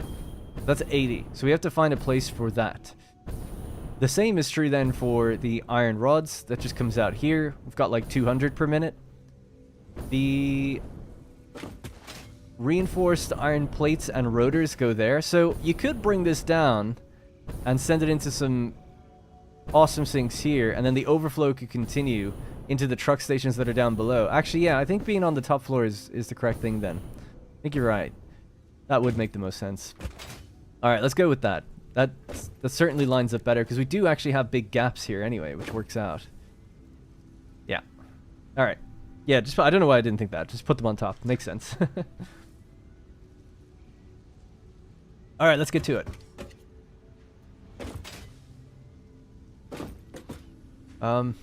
So, just grab some of these things and just move them for a moment, and then we'll hook them back up.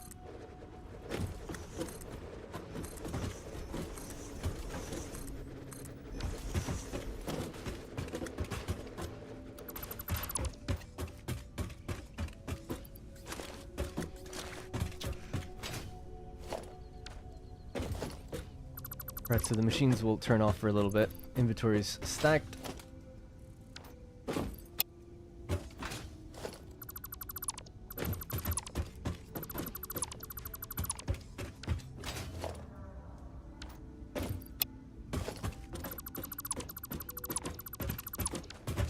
Okay.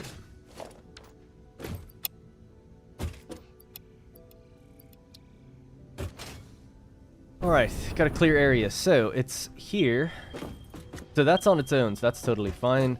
That one and that one need to merge, and then we have one awesome sink that can probably handle both, because that's 80 per minute, and that's like 200 and... It's not even 200 per minute. So one belt can handle going into there. So we need to just place an awesome sink. I can take my inventory back now. Right, got it. Awesome sink. Question is, where does this go, I guess?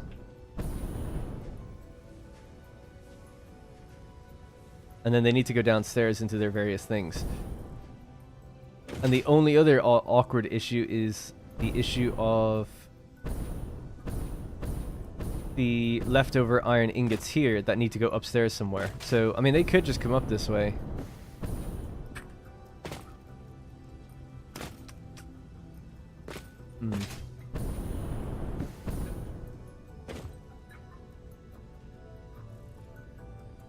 They could have an awesome sink of their own down there. I'll get to them last. I'll figure that one out. But I'm struggling so much to think of how to line these up properly, where it's not like just belts crisscrossing each other like crazy.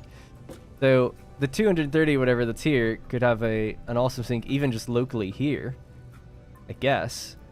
But then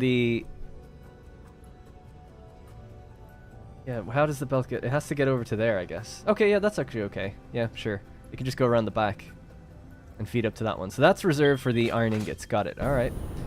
So the first one, yeah, okay, right. So let's put these down then. Their spacing seems okay now.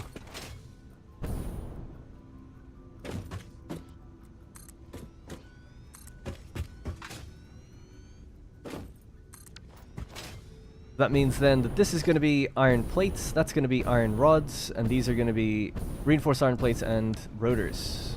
Yeah. Might need to make a mark on the tiles above here to actually see where that is. That'd probably be helpful.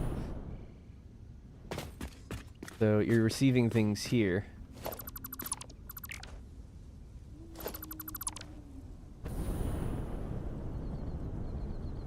Once we put one in place, then we'll know where the others are.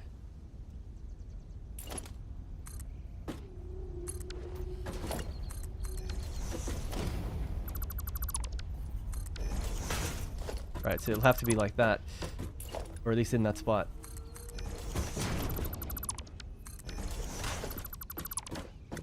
Cool. Alright, so that's going to just travel down and in.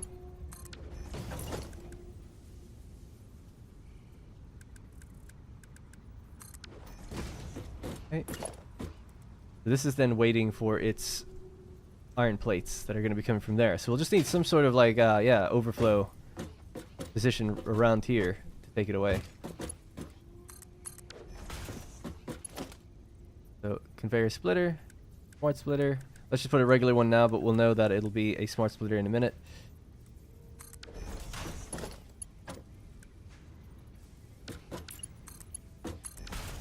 That needs to merge with this one, so we need a merger here. Excuse me.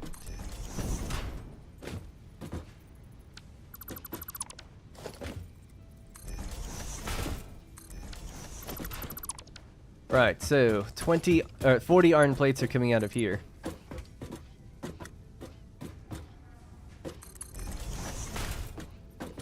That's going in there. So 40 is merging with another 40.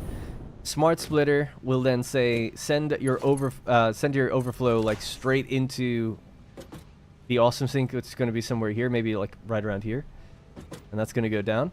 But we need the next position then for the other train station, or sorry, truck station over here. So this is making sense now, I think. And they'll always be in the same position because they're blueprints. So that's good.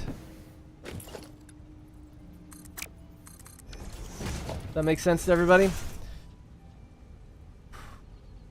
Roof seems best, yeah. Open space sink area would be cool too. Second station. Excuse me. I stopped playing this game and then... And the blueprints and your playthrough got me back. Nice. Glad to hear it. Alright. Now that we know what I'm doing, if I've missed any of your chat and you had a question that you wanted to ask, just ask it again. I'll get to you this time. Oh, I see what you're saying, Aaron. Yeah, the one with the lights then. So that was the one, yeah. That's really impressive you did that for the entire copper factory. It's a lot. It's a lot of stuff. I kind of wish I had, you know, because that would be cool. A giant concrete looking factory like that. Alright, so that's all good.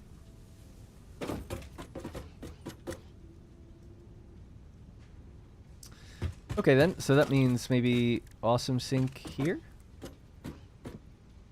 Up at the center.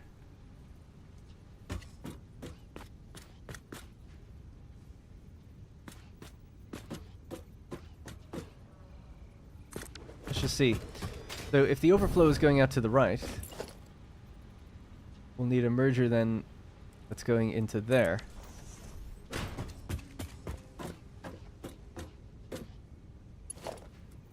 And then we'll need a smart splitter here. That's going to say, yeah, send your overflow straight ahead. So that works. Now it's just a matter of getting this guy to come over and behave.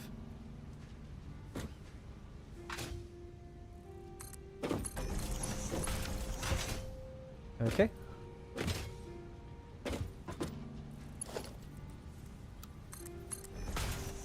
Oh. So sorry.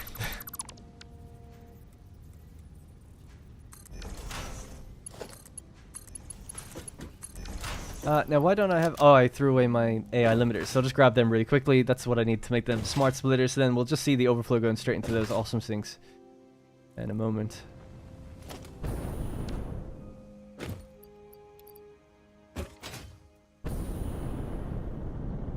And then, yeah, we can, on the corners of this build, put some towers and things in.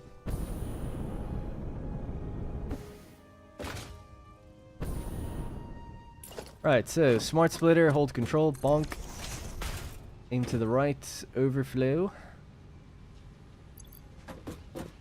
This definitely connected. Doesn't look like it. Oh yeah, because it wasn't. That's why. There we go. That's going down into the truck station. Oh, sorry, overflow is up to this straight ahead. My bad. Yeah, there we go. The overflow straight ahead into the awesome sink. This one's the same. Overflow to the right. It's not a smart splitter yet. Because the priority is to obviously just feed the station. So, just temporarily, because I haven't done power. We'll do power on the end, for cosmetics I mean. But just temporarily, just going to grab this, bring it over here. And just connect up those stations just to get the ball rolling on those. We can actually receive stuff.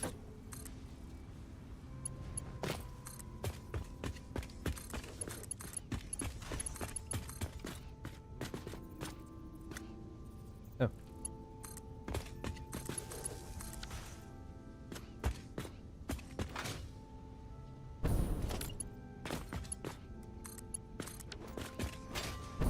Alright, so now we can work out the rates. So we know that the iron is 40 per minute, so that can all be Mark 1. That's totally fine.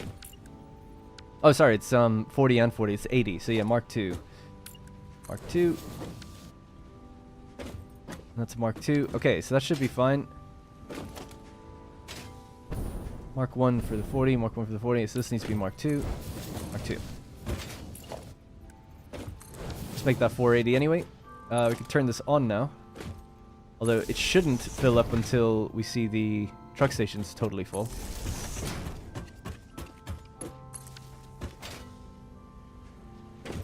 Alright, so I would hope that... Did I do this wrong? Overflow... Oh, sorry, left output should be any. I think you're off by 1. What am I off by 1 on? And thank you, by the way, for the super chat. Appreciate that. From Sniping 86.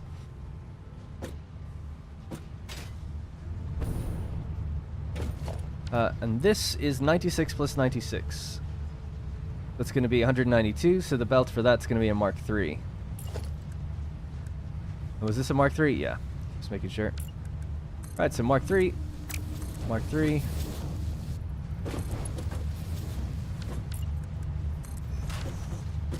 Now, straight ahead, overflow to the right. What have I done wrong there? How is that happening? How are we overflowing already? Somehow. It doesn't even look like it's overflow. It looks like it's just partially... Yeah, what the hell?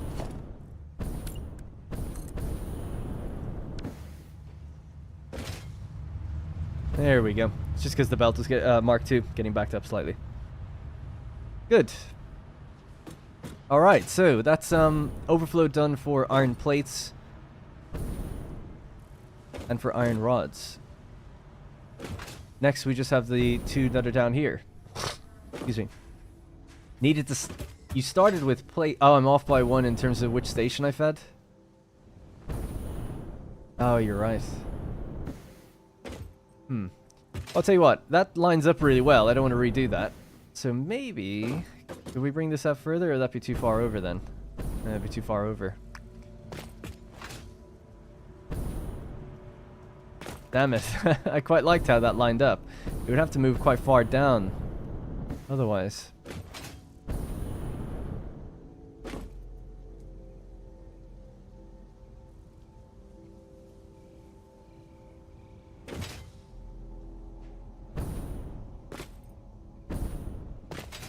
Yeah, so for this, so there's going to be an awesome sink just here. And then somewhere we're going to have to send this somewhere else. I forgot, I disconnected this as well, so it's not even filling up anymore. Well, it's full anyway. Maybe I can fit it into that third one. That'd be really weird, wouldn't it? Oh, what do you think? So should I just redo that then? I can't think of another better way. That belt will be traveling very far otherwise. Kind of sucks though, because it feels like that was done quite well. Other side instead, like the Copper Cat. Any plans in the near future to do a playthrough with Jackie Fish or DEI, or have those series run their course? Nope, that's all over now. I'm basically a city builder and factory builder channel now. Nothing better than coming after work, see your playthrough live streams. Hey, thanks, Thomas. And hey, Rule 1. I really hope he sees my message, because I love his streams, and I want him to know he's the only reason I'm still playing this to this day. Thanks, Not Kisp. Sorry, I must have missed the one before. I saw that one. Thank you. I did. I'll tell you one thing I'm really good at reading is all my comments.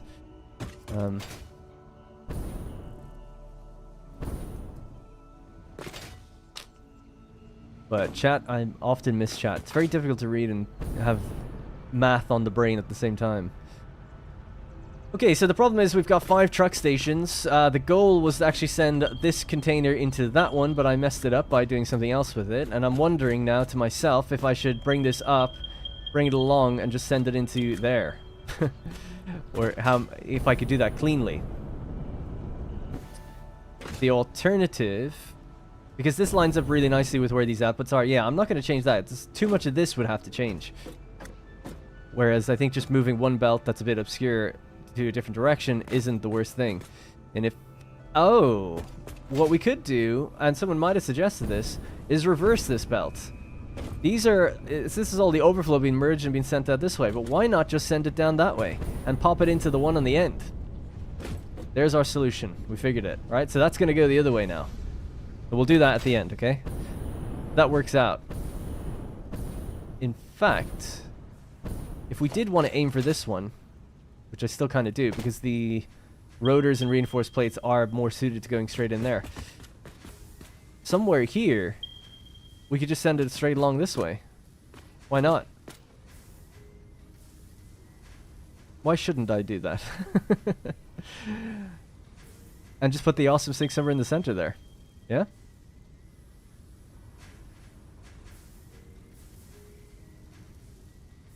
Can't really use the logistics. Well, I guess you can. Yeah, I think I'm just going to send it straight up. And then we'll send it over to there. Right, so let's do that then. Very simply, we'll just reverse the direction of these. If I just say it's simple, it is.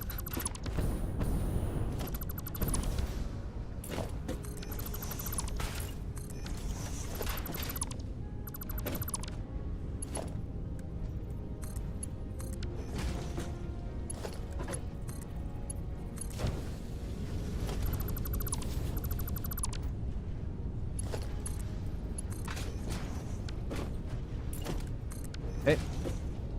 So now we're traveling down this way, but we have to, somewhere here, go upstairs and then reach over there. It'd be nicer if we just aligned it in the center. Don't really mind doing that, so... where are we lined up with? Is it on the seam of a foundation? It's just in from it, like there.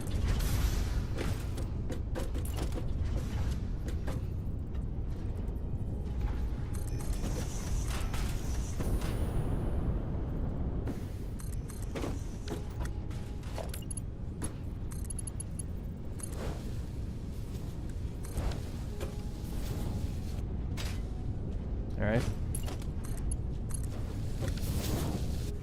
Okay, we know where we need to go, but I'm gonna go straight up. So just to map that really quickly, just do this.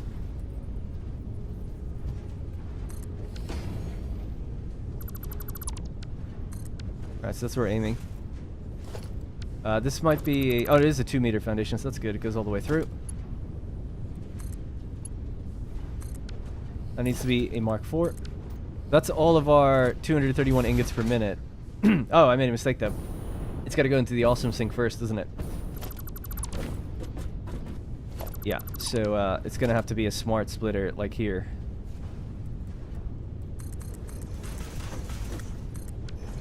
That one's going to be smart. And this is going to say send your overflow out to the right, whatever. Awesome sink, go somewhere like down here.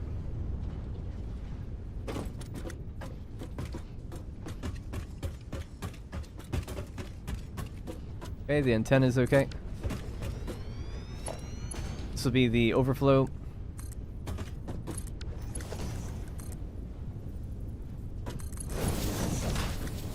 Alright, let's power that on quickly.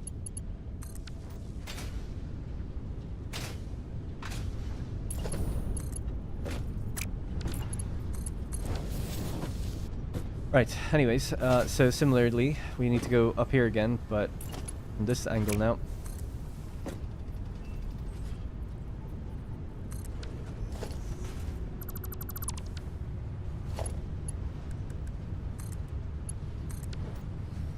So overflow to the right, Annie in the center. That's already full. Great.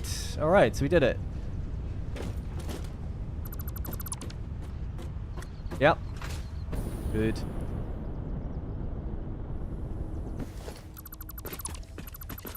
Right, so here's what we're dealing with now. So basically, a lot of smart splitting involved. This line here, when it gets backed up and it overflows, it goes out to the left. Out to the left, it joins this belt that's higher up, merges, and goes out that way. That's going to go upstairs and then come back down to hit that station in the middle. The same is happening on every other row. Each row is going into a smart splitter, where when this gets backed up, eventually, it should overflow, go up and over, and now this will travel out to the right. This is a Mark II belt because it's 77 per minute, combined with the other 77 per minute is here, so that actually only needs to be Mark III if you want it to look nicer. And then we are marked forward out of our minds when the two come together and go upstairs. Alright, so that's how it all works. Now, we did just put down a little floor hole. And we're going to sneakily bring this along. And the question is, how far out do we make this area? So I'll just give this a bit of a floor that comes out further, you know?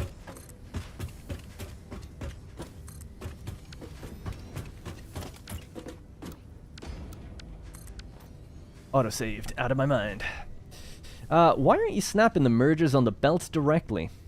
Because it'd be a bit finicky. It doesn't always work. I do it sometimes. I did it a few times in this episode, or in this stream. So what you'll often see me doing is this. When I try to place this down, if I'm holding control, it's not snapping onto the grid the way I would like it to. Right? It's just free-form placing on a belt. And you'll get like a line like that. I'm holding control. It is not snapping. I'm looking right at the belt. Yeah? What I'll often do, and you've seen me do it multiple times today, I'll go like this, 1, 2, 3, hold control, and then it snaps. It snaps nicely. See the belt flicker, whatever. So I do it, but I played enough to know that sometimes putting mergers down on belts and things, if the belt doesn't flicker, it's not working correctly, and I often have problems with it, so that's why I've been doing it the way I'm doing it. Any video recommendations for blueprint building? One video of mine, specifically, went well for blueprint building, which is designing roads. So I honestly don't watch many of the creators, but, you know, I know Total X Clips, I'm Kibitz, when he used to do Satisfactory, it was really popular. There's lots of great channels out there, no doubt. I just genuinely don't really watch them, so anyone can freely post in the chat any other creator that they think is good to watch. That's totally fine by me. I know some people don't like doing that. I'm cool with it. I'm just not mentioning any because I don't know. But in my Satisfactory series, this one here, new blueprints change everything. It's because of update 8 and how you could like mass dismantle blueprints and stuff. I felt like it does change everything and allows you to kind of build roads dynamically now. So I give out a bunch of blueprints in that and show you how to build roads and stuff. So that's a good one to watch, although it is long, obviously. And then I use blueprints in every part of my builds then from then on out. There we go. Alright, anyway, so that's that sorted. So now we've done 3 of our resources, well, just about. Still have to bring it down.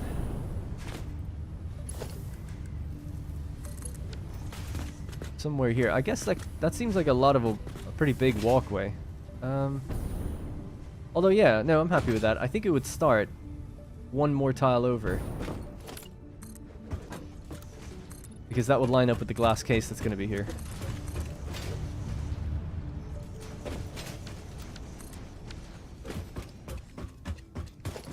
Alright, let's give that a shot.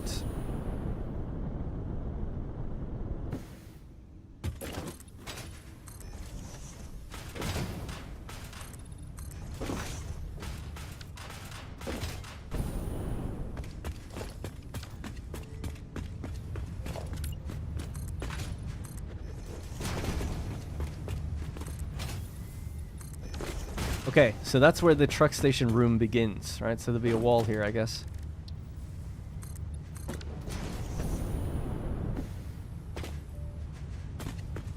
This should be lined up with that.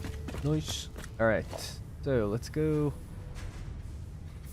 Everything's been fed from the top, and if we want to be able to walk under it, I think it would be good to just bring it up to here.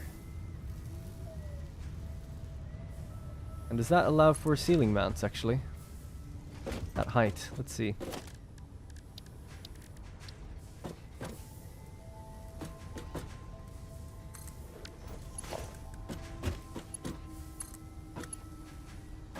No, it's not quite high enough. Does that mean that this just clips through if it's... No.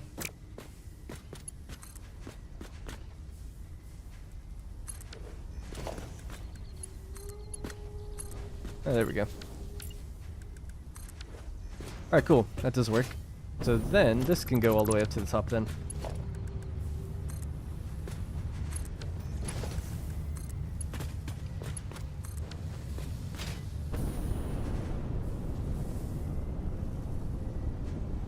Alright, that's 3 done. 2 to go. That should be the hardest part out of the way now. So the other two can share an awesome sink as well.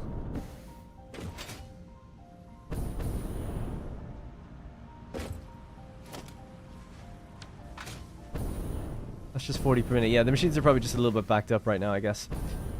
What's that jump method? If you're holding shift to run and you hold C to slide, if you do this, you slide just very quickly, like, I'm talking like a micro press, like this, and then you jump, you'll go further. So if I just jump, that's a normal jump. You can almost actually test it out, how far can you get. So, I'll tell you what, we'll play a little game. I'm gonna jump when I hit the beginning of the white on that foundation. Right, so we landed pretty much in the middle. Just 2 foundations over. Right, and that was from a sprint. Right, so that was from holding shift, jumping, and not doing the crouch thing, yeah? That time I pulled back that time, but this time I'll just do it without, but by also, sorry, crouch jumping, I should say. Alright, so we landed, you know, on the seam pretty much. So it's pretty much twice as far when you do that kind of crouch thing. And you can go even further. Sometimes you'll feel, like, you'll really feel it when you hit the apex of that. So I'll do it again. Just a jump, regular jump, holding W the whole time until I fell.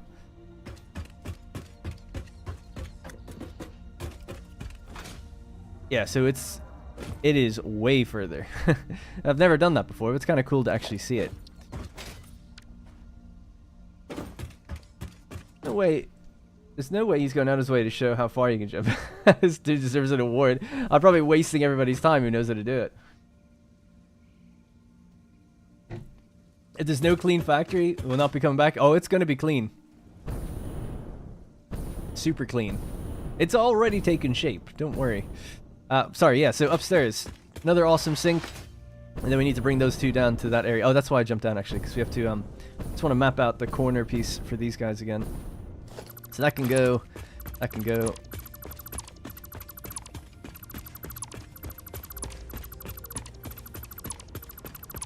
Alright, so that's clean. And over here, just go upstairs. Chop away that corner so we know where we're working with. And same here.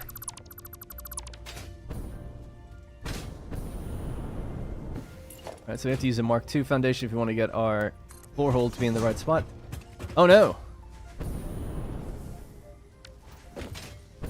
No! Damn it! It's not going to be super clean.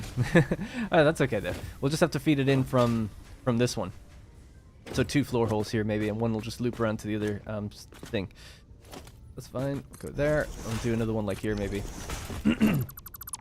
Alright, so 2 meters down. So yeah, this one will have to come down and just go over to its buddy.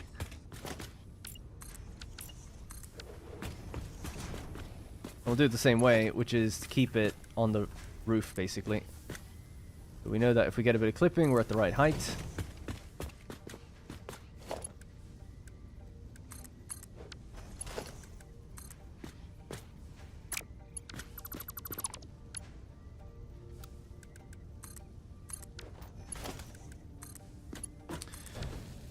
I actually think we only need Mark 1, so I'll update that in a moment. Not that it really matters, but it does. It matters to me. Alright, so here's where we have our other outputs. They're actually traveling along together, one on top of one below. So, what we can very simply do is feed them from some stacked belts. Like so.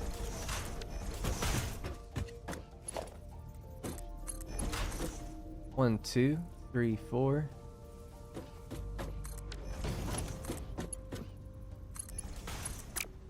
And this one just goes along the bottom. Right, so just very quickly, I'm just going to transfer that stuff into here, and then we'll... Actually, I'll just transfer it into the station, yeah? That's where it's going anyway. Might as well just back it up sooner than it otherwise would have been backed up. Which one's traveling on top? The reinforced iron plates, okay. This will be plates. This will be rotors.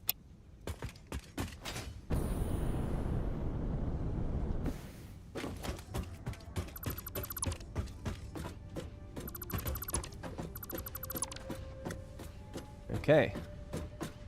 I'll have to just deposit that one more time if I can.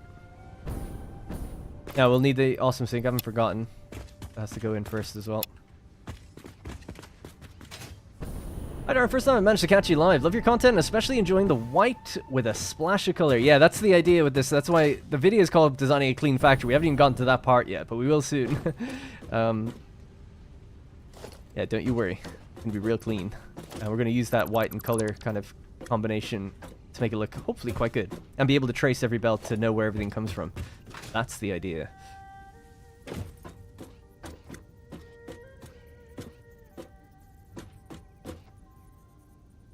So, 1, 2, like that. Now, somewhere, I guess, here, in this perfect spot, we'll have one of these bad boys. Does it matter how far in it is? Not really. Trying to think where it would kind of make sense with the rest of the build. We can always nudge it if we need to when we're building the walkways. Anyways. Alright, so mark 1 out of my mind. Bring this guy all the way down.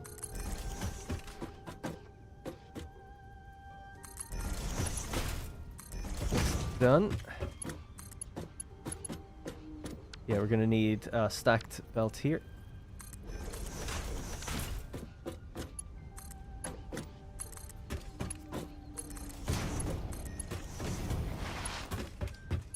Alright, so that's connected to. Of course, I decided to put that stacked pole literally in the worst place.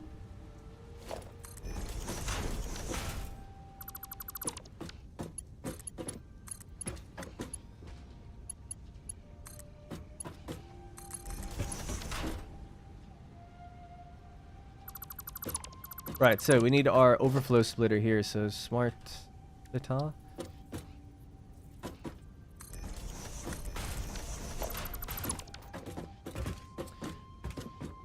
And I guess the tricky thing is you need to bring this down and around and then merge in, so we need a merger. Just aiming into there and just push it in a bit. I guess we'll push it back out. But I was saying I wanted to push this further. Just don't like having it right on top of something. Not that it's a problem, I think it totally works fine. Hey Robert, again, thank you so much for the super chat. You've been going for 2 hours. Do you need some water or a bathroom break? No, I'm fine. I am drinking though. I've got some gamer sups on the table, but I don't drink it as much as I should. Get a little thirsty, not gonna lie. But thank you. Thanks for the reminder. I'll take a sup once I'm done with this bit. So go here. Okay, that's pretty much done. Have to actually tell these to be overflowing out to the left.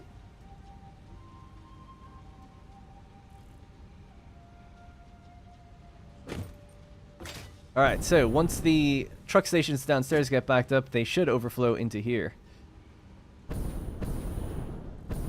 Just a little bit went down before I clicked the button, that's why it's there already. But, yep, alright, we'll just connect that to power as well. Let it do its thing. Should be everything that's moved through now. Oh man, finally did it. Some Baileys, hell yeah. Now I gotta be drinking on the job. I got some city skylines and stuff to work on a little later tonight. I'm off. Plenty of stuff to do here. I'll catch up with the VOD later. Thanks for the entertainment. Thanks, Kobe. What's your opinion on cosmetic mods like structural solutions, and why do you choose not to use them? Mostly because my series is like beginner friendly, and it's like build along, and I don't want to tell people to have to go get mods that may be out of date in a few months, or if a patch happens then suddenly you can't build what I'm doing. That's the reason. Yeah, because I had some cosmetic mods before in my previous playthrough, just for like one episode. It was glass foundations that were like really clear, totally clear glass. They looked great. There was also fluid buffers that you can see through, so you can have a fluid container and you can actually see the fluid in it. Awesome, really great mod. However, the way a lot of the cosmetic mods in the game have been done, to my understanding, is they make a new object. They don't just replace the textures on an existing object. So what that means is you're putting down like a glass foundation that's not actually in the game. If suddenly the mod breaks because the game's updated, then this is literally just not there. And I can't have a YouTube series slash career if, you know, parts of the game are just gonna be out of my control for not working. So that's really why. Now, I love mods, generally speaking, for most games. But doing a YouTube series where people need to be doing the same thing if they want to follow along, or I need to rely on actually being able to have, like, uploads go out, it's too... I'm putting my videos into, like, the hands of some other person that then could, like, break it and it might not work. Not just the modder, but Coffee Stain as well. At least if Coffee Stain update the game, the guarantee pretty much from them is that your factory will keep working. But if you're introducing mods into that equation, then it might not. So that's the main reason.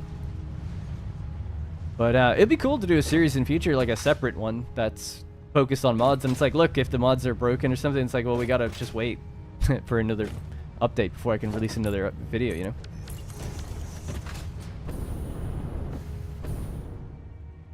It's a bit strange as well, but I've generally found that modded content on YouTube views less than normal content. But that's not always true. Obviously, typically like big overhaul mods that are one big package you can just download, one click kind of mod thing, they usually work fine or have no issues for views because people are just excited and interested to see it. But yeah, I found that if you're telling people to get lots of smaller piecemeal mods, it doesn't really view as well. At least I found. And one of the YouTuber, Legend Total War, he's often said the same thing, at least about Total War, where he's like, oh, whenever I do modded videos, they just don't do as well. The distance enhancer stopped working after the update. Are you planning a new Satisfactory series when 1.0 will be released? No, but maybe. I don't know anything about the update, so it depends how much changes. If, like, I'm so early in the game now that I honestly don't feel like anything is going to be different in 1.0 for where I'm at in the game right now. I would imagine that a lot of the stuff that will change or be updated will be stuff to do with Sam Ore, and I think that'll be like late game stuff. And I'm sure they'll have a few new little tricks and things in there, but I don't think the map is changing or anything. So I really don't think that much is going to change. Now, if I'm wrong, that's great. I'll start a new series then. That'd be great. I can avoid building giant coal factories and stuff, but I just don't see it happening. If I'm much further in the game by the time 1.0 comes out, though, then yeah, probably, you know. Greetings, hey, Mr. Dragon. So, Mr. Dragon Skull, to get it right. So what we've just done, we've added our truck stations now to be supplied with rotors. So we've got rotors in this one, reinforced iron plates, iron ingots, iron rods, and iron plates. And they're all schmack bang next to each other. So we're just going to pave this all out now. We need pretty much 2 lanes free, so trucks can just keep driving if they need to. Get past. Then we could have simply just have like a gap. Maybe there. Yeah, 2 gap will be good. And this will be our entrance in. This will be 3.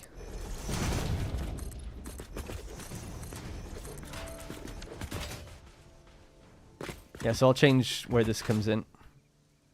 This is, we drive in, and then you take a turn around, and then you deliver whatever you're delivering. So a bit of an added extra length of the route, but it should be fine. What's 1 or 2 coal per minute? Nothing. Especially when we start getting turbo fuel. It'd be good. Alright, so 1, 2, 3, 4 is where we wanted to go.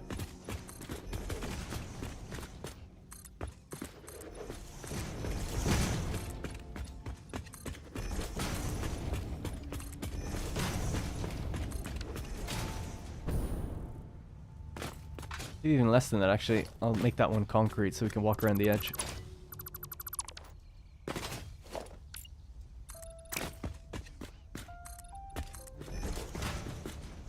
In the future, please do more Anno 1800. Yeah, I actually plan to. I plan to stream a series on it.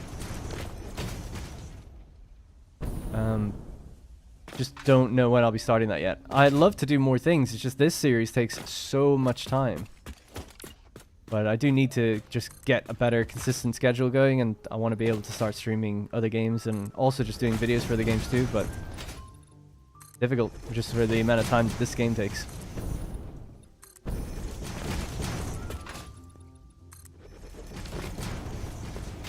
Alright.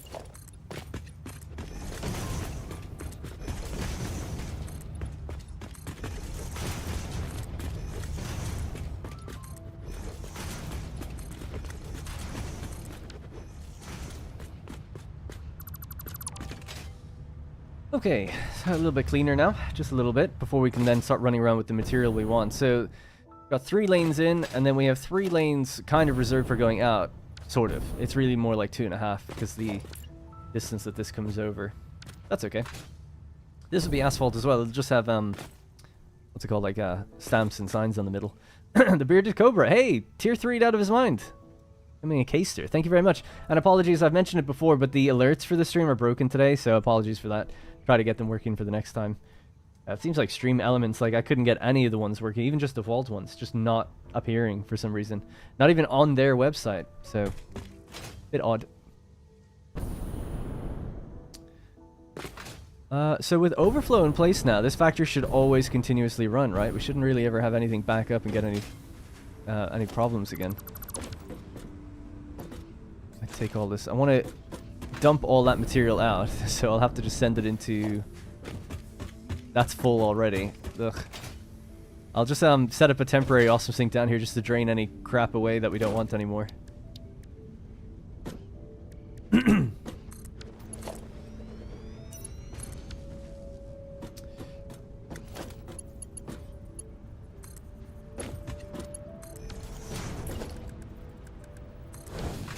Right, so stuff I don't want. Not that. That. Alright, once that's emptied out then, that container can be taken away. Let's brighten up the day.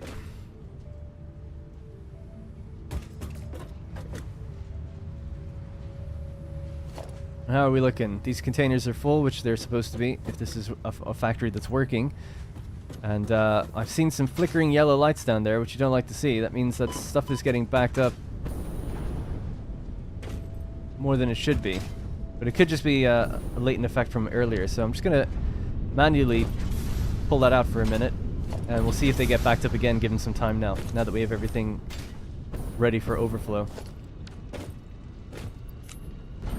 Because in theory, with all the awesome sinks in place now, these should never get backed up. If the factory is running efficiently. So they all have their... Yeah, so that's all looking good. So these are still packed with ingots at the back that are just going to struggle to make their way out for a while. So we'll just help them along this first time. Don't have to do for all of them, just the first 4 here.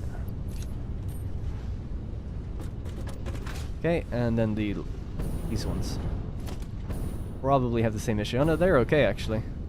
That could indicate that I'm doing something wrong. We'll see if these get backed up again. If they do get backed up again, then we know that something's not quite right.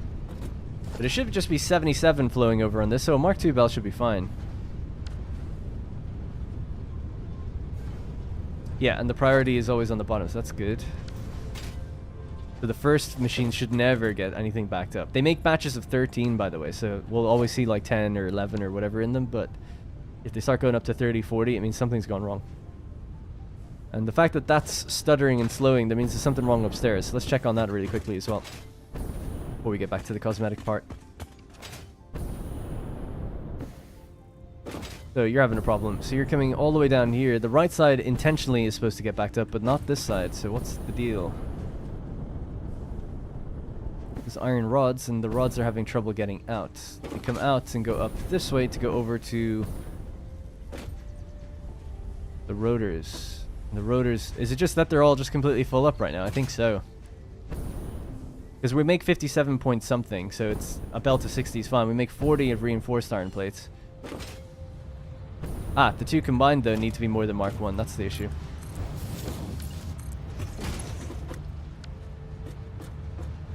That should slowly but eventually flush that out.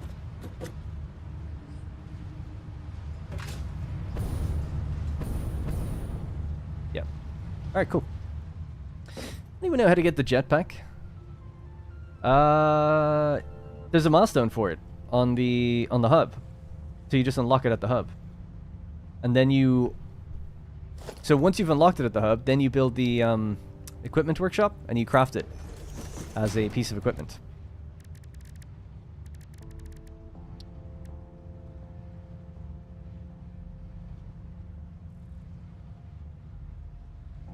People replying space elevator is not very helpful because, one, the space elevator doesn't give you anything. You just put stuff into the space elevator.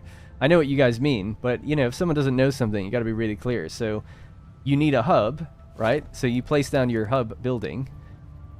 You unlock tier 6. Or I think it's actually tier 5, but we can check that. I'm just kind of curious myself. Right, so in here. Oh yeah, I guess so. It's in tier 6. There's the jetpack. There you go. So obviously you need motors, plastic, rubber, and a little bit of fuel already. And then you can craft it in the equipment workshop. Yeah, you can get it early. Actually, that's a good point. There are hogs that run around, and every now and then, there's like a 1% chance you'll see a hog that has a jetpack strapped to its back. And if you kill it, you can get the jetpack off it. There you go. But the problem with that is, it doesn't matter. If you get it early, you won't be able to fuel it, though. You can only fuel it with packaged fuel. So packaged fuel, packaged liquid biofuel, or packaged turbo fuel. And you can tell it it's preferred. Oh my god, you can use solid biofuel? Oh, I'm wrong then. I didn't know you could do that. Oh yeah. Oh my god, it burns so fast, though. Ooh. Well, I guess you could do that. Yeah, screw that. Anyways, alright, so, what's the next thing? So we've done our overflow. Overflow is now done. Truck stations are in position, so that's both done, actually. Now it is just cosmetics. We're ready to go. Because I'm not going to drive any trucks in here or anything just yet. So I'll clean up the road really quickly first, coming in here.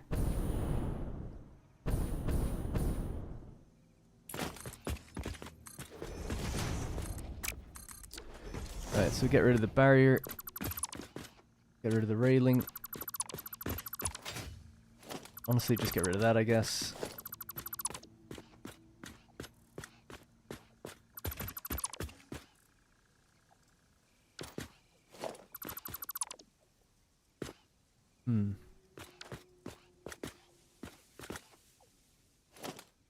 I think, yeah, I could use these again and just move them.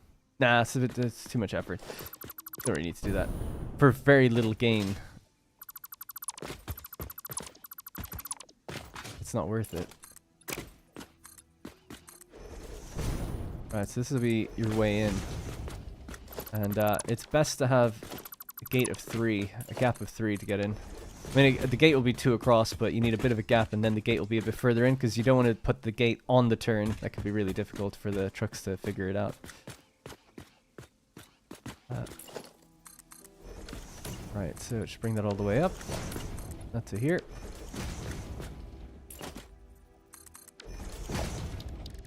Change this to asphalt.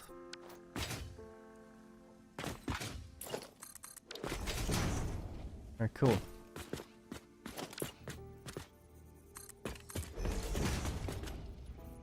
To be the gate leading out.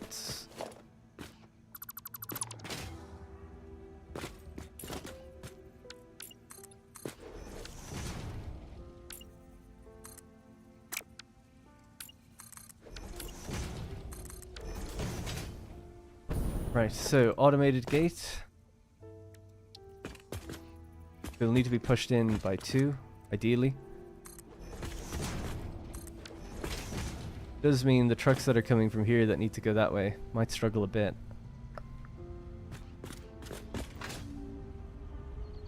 Maybe it should be more central for them then. Yeah.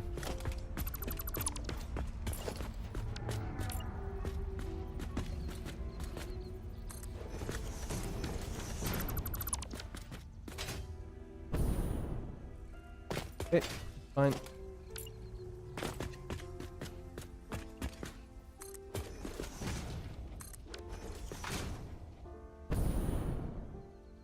hopefully trucks can just turn and, yeah, get in that way. Good. Alright, so, just even temporarily, just a wall to let us know that that's that.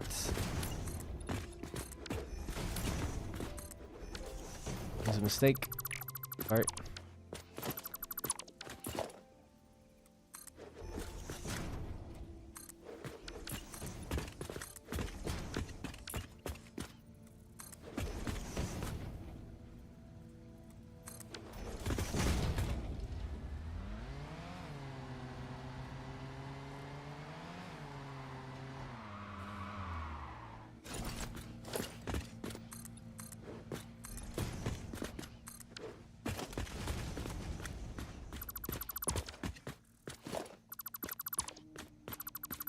Okay, cool.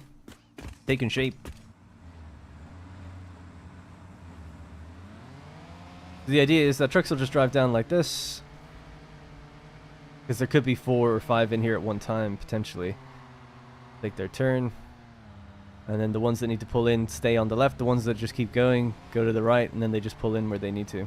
So there'll be a bit of crisscrossing, but for my testing on the copper Caterium factory, shouldn't be a problem.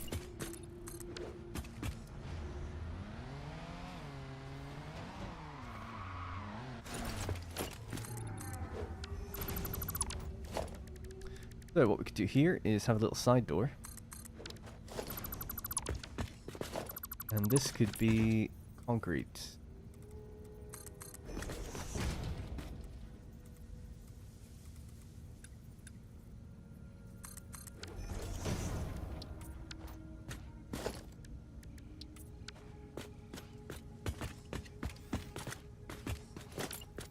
Safety first, of course. Although, I guess I can't do anything about the corner.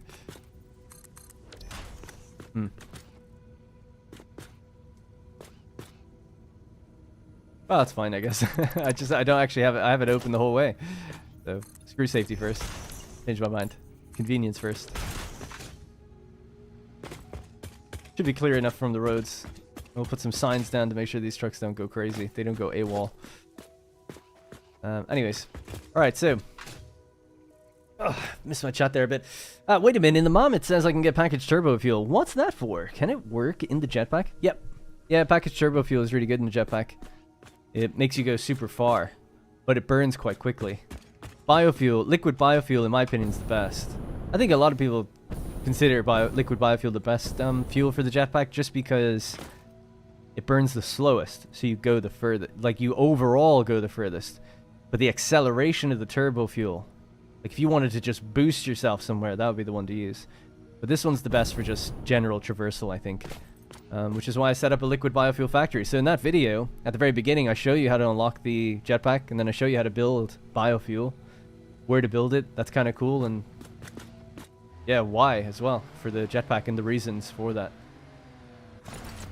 Okay. All right, so cosmetics. Let's get rid of the things that we no longer need. So that's going to be a metal floor. That's going to require steel. I'm just trying to think what I should start with. We can start down on this bottom floor, I guess, and start cleaning up the material on the ground, and then start putting in walls. Oh yeah, we need the towers to think about where we're going to go upstairs as well. Let's get working on that. So we're not going to have fix-it metal everywhere. We're going to have nice, clean concrete. Do I have much concrete with me? Not really. Got more out here. Somewhere. There we go. Alright, so we're entering cosmetic phase.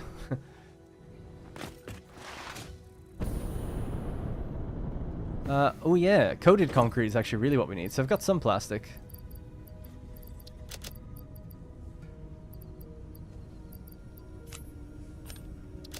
Alright, let's begin. Coated concrete, this will be the walkway all the way around. Bring it to there, at least for now. Walkway of 3. I'll have to figure out what to do with that pipe.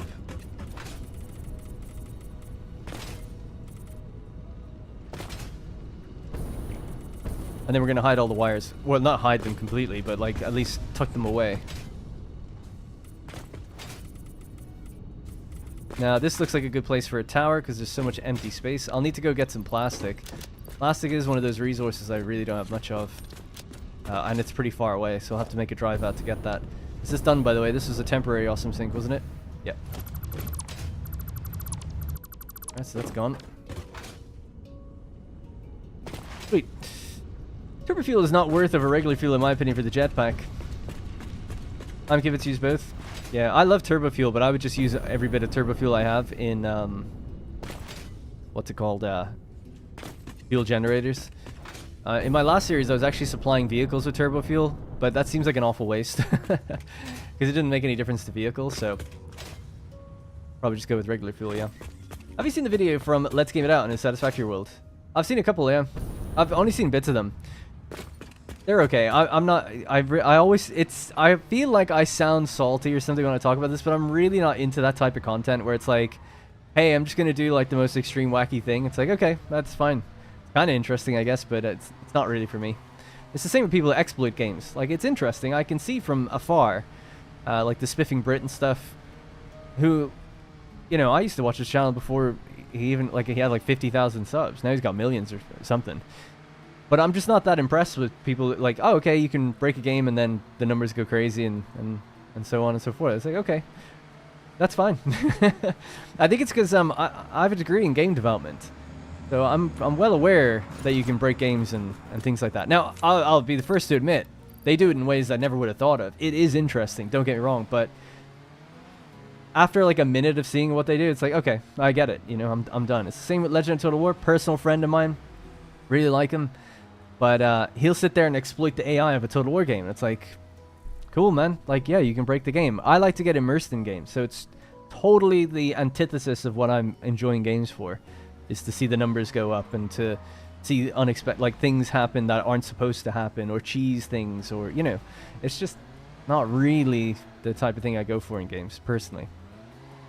But like, I'm just a complete nerd. I just like to pretend I'm actually in the world living my life in the game. So when you start breaking things, I start to lose interest in the game completely, because I'm like, oh, you're breaking the fourth wall for me completely, you know? Yeah, I'm probably just dead inside, Clint, because I don't really find it funny, but, you know, it's again just taste thing. So I can appreciate it from afar. It's like, oh, a tornado of drones. I've never seen that before, you know. So good on you. I never would have ever guessed, based on my own personal taste, that would be as successful as it is. Because it's like, wow, I'm not that into that type of thing. I'm kind of driving in circles because I realize if I want to go and pick up a bunch of plastic, I need to drop some of the stuff I currently have. So let me just drive back to my inventory area. We'll drop some of this stuff off, and then we'll just drive out to the plastic and rubber area, pick up a bunch of plastic so that we can make the hooded concrete pretty much everywhere in here. But yeah, I just feel like you can never talk about, like, it always sounds like, oh, you know, you only think that because he's like so popular. It's just the truth. I just do not watch that kind of stuff. But yeah.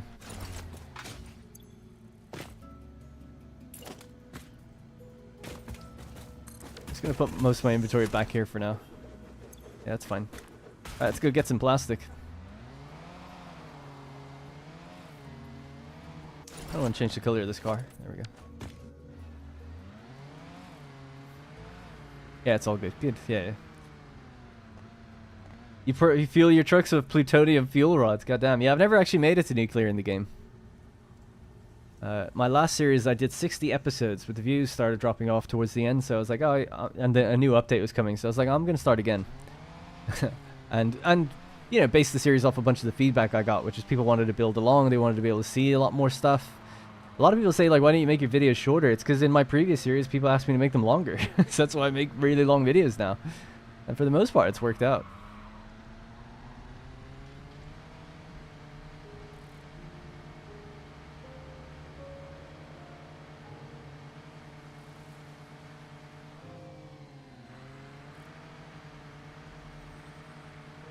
Looking to see so many new players watching these. I've been doing Satisfactory since it was Epic exclusive. Still suck at making things look nice.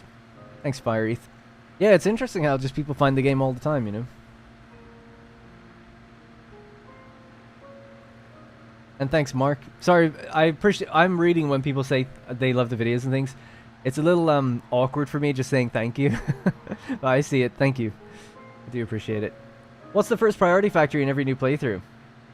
The first priority factory in every new playthrough? Well, it's got to be iron, doesn't it? You need iron to do almost anything. Like, even if you just want to build foundations, you're going to need iron plates. Because you can't start with, well, my priority when I start a game is try to get to the point of unlocking an awesome sink and an awesome shop as early as you can. And then once you do that, you can start unlocking then, you know, feeding it with tickets so you can start getting, like, concrete foundations and foundations in general, right? I think you don't even start with foundations.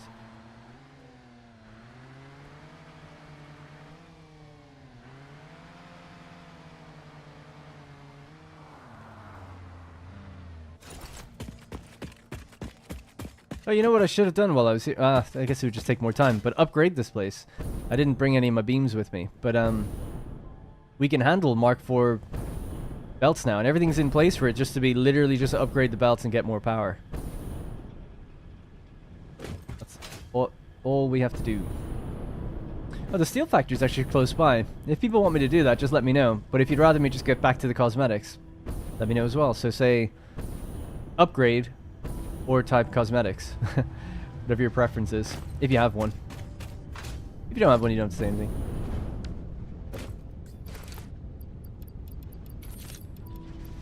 I don't think it would take long. I don't have to place any machines. It would just be clicking belts, I think. As far as I know. None of the pipes need to be upgraded either. It's just the belts.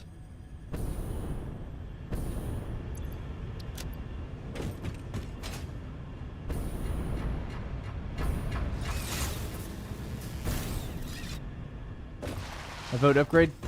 Do it. Public taste is a weird thing. People seem utterly crazy for grim TV, like True Detective and Breaking Bad. But I take what Darren plays 100% of the time. Well, why not both? I like Breaking Bad and True Detective. At least the first season of True Detective. I don't watch much TV though, generally. I just don't really have the time. But, upgrade? You guys want that upgrade? What's nitrogen gas? Well, nitrogen gas is used... Well, it's nitrogen gas. You get it from a deposit. You need gas extractors that are like these big tier 7 buildings, I think. So you shouldn't have to worry about that for a while if you're worried about getting a jetpack still.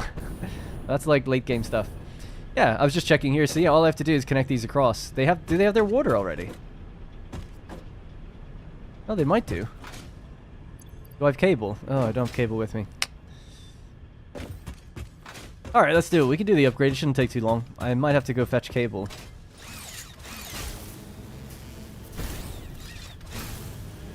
Yeah, I'm gonna have to get cable. Alright. Yeah, we can do that. Little side job. Little side quest. So I'll bring this back. We'll go get some cable. I'll get some of those beams. And we'll come back and just upgrade this place.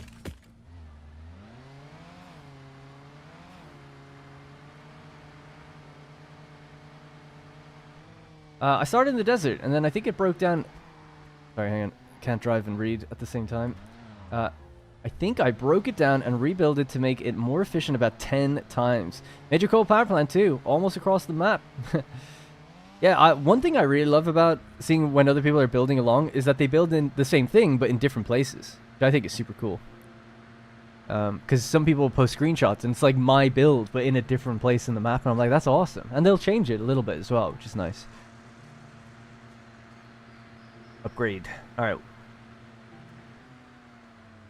Well, that's how the game works, but in this series, my plan is to never do over anything. The only thing we're doing over is, you know, obviously the starter factory, which is built on the grass. But anything that's built in a building, never getting redone. That's the goal. It's to hopefully avoid burnout. It's like, okay, you know, we're building it with scalability in mind. I live in the UK, so they drive on the left side of the road here.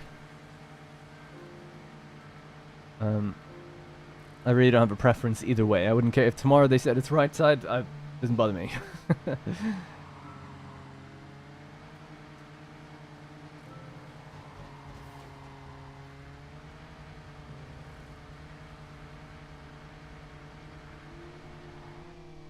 It's a bit dangerous though, because I play so many video games that I often get confused in real life. I've only started recently driving like a year ago. I got my license in October, and we bought a car in January.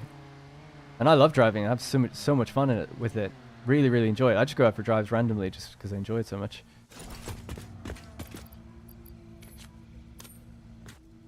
But every now and then I'll have that moment where I'm like thinking of driving on the wrong side of the road for over here, like the American side. Slash European side, I guess. Slash everywhere else in the world side. So it's a bit dangerous. Did I place... Oh, I already had some plastic there. Okay, there we go. Okay, so we needed cable. Just to power on these last machines. And then I needed... basically these beams. We can go pick them up on the way. Do I need anything else? What else would I need? Oh, the belts. Oh, well, that's what we have that number for, yeah. Got some steel. Yeah, okay, we've got everything then. Biffa, is he from the UK? In-game, all train signals are right-handed. Yeah, I've noticed that the signs, the patterns, if you want to do a U-turn, it's from the right around to the left. There is no left to right U-turn symbol. So I am aware that the game, the world of Satisfactory, massage to a whatever be, encourages you to go on the right. I have jetpack fuel, don't I? Oh, I don't. Good call.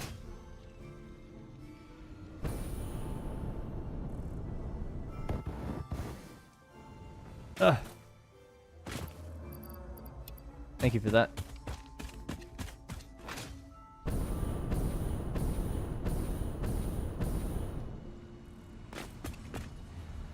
Whoa, whoa, whoa.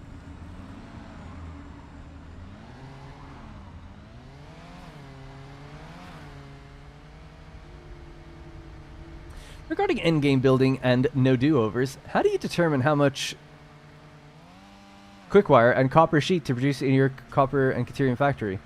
Well, that was based on... The idea for that was more about the biome rather than the number in mind. So I wanted to grab all the copper from grassy fields. That was the idea. And I just figured a lot of the recipes for making... A lot of the more efficient recipes for making, like, wire involved quickwire. And then a lot of the recipes for quickwire involved copper. Sorry, so I know I just said that wrong. So when I was looking things up, I was like, okay, a lot of the wire recipes involve Caterium mixed with copper. I was like, okay, whatever. A lot of the... Then when I noticed that quickwire has the same thing but on the inverse, I was like, that's interesting. The two can be kind of combined. The other idea was like, okay, if we're going to build for the future and future plan, if I want to make a big copper factory, I want to pull in all the copper deposits that are in grassy fields all together. So when I added up how much that all was, it was something like 4,800 ore per minute. And then there was the Caterium, which is down here, and another Caterium, which is over at the factory itself. Then I was like, okay, what's that? That's like 1560.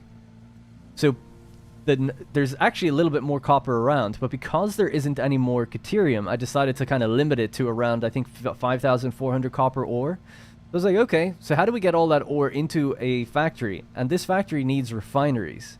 So we need water. So the idea was, well, there's not enough water in this pool here, or in this one here. We've already used the lake already out here. So the next logical conclusion is to go all the way out to the coast. That's where some of the quickwire Caterium is anyway. So it's like, okay, we'll build out there. But then the idea was, okay, so let's scale it up. Let's just do the math on that. If we had something like 5,400 copper ore and our machines take in 37.5, that would require they take in 15.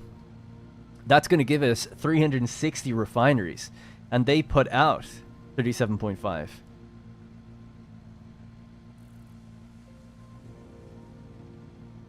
So it's like, oh, we're going to make 13,500 ingots. I was like, all right. And then it was just a matter of like, okay, let's divide up those ingots into, making different things like copper sheets, quickwire, all these other things. So that's how I got to that number. It was based on what's available to me in this area rather than a number that I was projecting for the future. We very well might need another copper factory in the future, but the idea is that this one should never need to change. the machines and structures in place so that when we unlock Mark 5 belts, I just go in there and upgrade the belts. And that's what we're about to do right now. I built this coal facility at the beginning of the game, but I've never had to build onto it or change the machines or tear anything down. Instead, I'm just going in now with some pipes and some belts, and we're going to get more power out of it. That's it. That's the idea. So it's not like you're going to set a factory and forget it. It's just that it's built with an upgrade in mind, not built with an extension or a rework in mind. Hopefully that kind of makes sense. You upgrade all the Mark 5. I'm literally just about to do that now, Remy. That's actually literally what I'm just doing right now. So I've just grabbed the encased industrial beams that we're going to need. I'm going to grab some steel while I'm here. And maybe a little bit of steel pipe. And then we're going to continue on. Hey, Fritz. It has been a while. Seems you're doing pretty good so far. Wish you the best of luck. Thank you very much, Fritz. Hey, tier 3 out of your mind. And a case there at that. Thank you. Did I go up higher than I was supposed to? Yeah, sorry, I was reading. How would you feel if they added a layer to the map that shows your factory and other infrastructure on the world map? I mean, I wouldn't be against that. There's no negative to that, right? So why wouldn't I want that? But, I would love it if they just made the map like Satisfactory Calculator, where you can see everything. That'd be ideal. But because you can put your save into Satisfactory Calculator and you see everything. And then there's mods out there that just let you... It's like you pull up a little screen, kind of like this. Or, sorry, like this one. And you just see, like, all the information about your factories. It's like, that's awesome. Like, you know... So, yeah, I'd love to see stuff like that in the game. I just don't think they'll ever do it. Just because they're a small team. And one thing I'm a little bit worried about behind the scenes for them, they're owned by Embracer, and Embracer is falling apart right now. So that partly makes me think that they just want to get that 1.0 out and get some more people into the game so they can prove their worth. I'm sure they're worthwhile, like profitable and everything. But you know, when Embracer's literally laying off like 2,000 people, cutting studios left, right, and center, canceling games mid-project, you could imagine they'd be like, just get this done, and then we'll go from there. So, yeah, I don't know. I'm just not expecting anything too crazy, but we'll see. I think they'll leave that kind of stuff to modders, and they're just going to focus on mechanics and content, rather than supplemental stuff like information.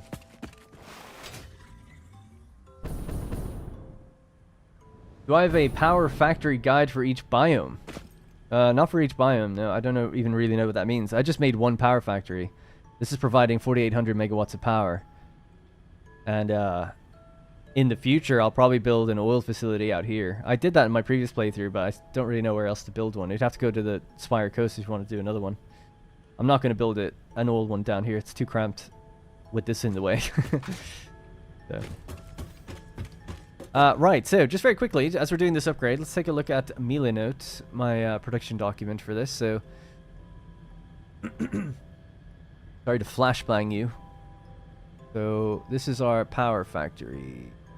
Power setup, is this it? There she is.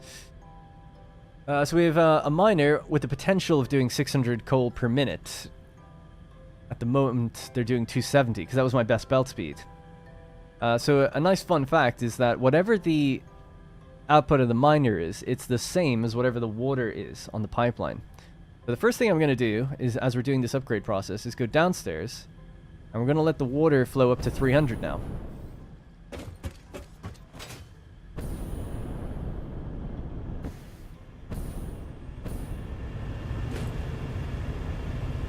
Oh yeah, so I'd actually underclocked the place to just do 240. So now that'd be 360, but we'll turn this down to 50% and connect it in.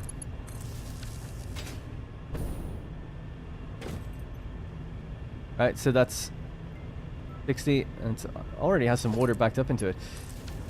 So we've got 3 on the row now, right? Everything's broken into separate rows, so everything is separated. So 1, 2, 3. These 3 are going to be producing 300 water each. So we'll just let them fill up their pipes and just get completely backfilled first, and we'll just do this for every row. 50%. We just turn these on.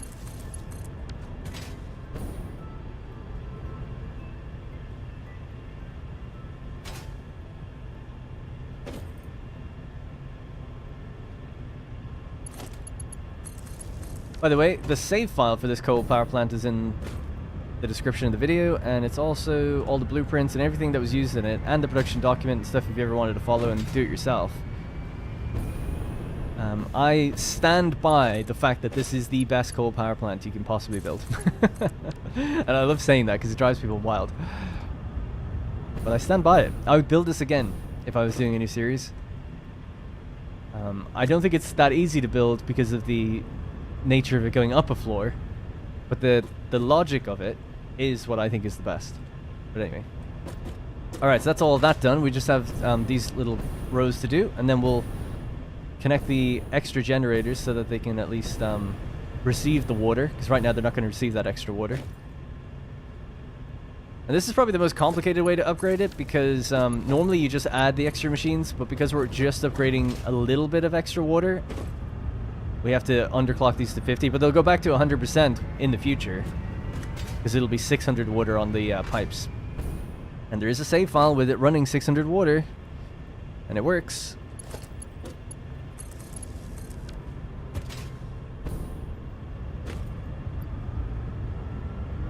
Alright, so that's it. Everything's up and running in terms of water. So we just have to go upstairs now and activate the extra machines. Foundations are unlocked in the hub, I believe. And Wolf Den, sorry I missed that. 2 months, Tribuned out of his mind. Howdy, it's been a while. I burned out, but I'm back. That's what I love to hear. It's alright to take breaks. Take breaks and come back. And I'm doing good, thanks for asking. Oh, you didn't actually ask. You just said howdy. I always think howdy is like, how you doing? Which it kind of is, but yeah. Alright, so back up to the generator floor. We have our 4 blocks of generators, right? Each one of these is a block of 45, so we have 4 of them in total. And we just need to connect them to power. So what we have to look at then is, these are all underclocked to 88%, or they're supposed to be. Every machine on the row. 88.888888. So they consume 13.33. So we know that we're going to have a belt of 300 coal coming in now, because that's the most we can do out of the miners until we get a Mark III miner. So 13.3333. So it's 22 machines.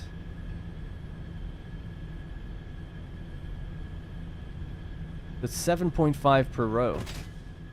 That's 1, 2, 3, 4, 5, 6, 7. And this one can be at half that. Alright, so this is going to be then 88.8888, and we'll just copy and paste that. Unfortunately, you can't copy and paste the rates generators run at. I have no idea why, but you just can't. Oh, I knew I was forgetting something. Okay, so I didn't bring what I needed to put down extra poles. It was a bit silly. But we can just temporarily just connect these ones in. Hopefully it'll be okay. Now, that should mean that they're able to get their water. Yeah, it's already full. So is this one. And this isn't going to run at 88.888. It's going to run at 44.444 because it's half. Alright, so we just have to do that for every row. That was that one, so it's this one next. 88.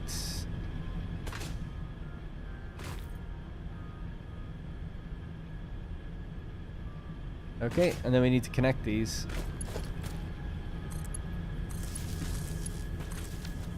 And they just shot up to be full of water straight away.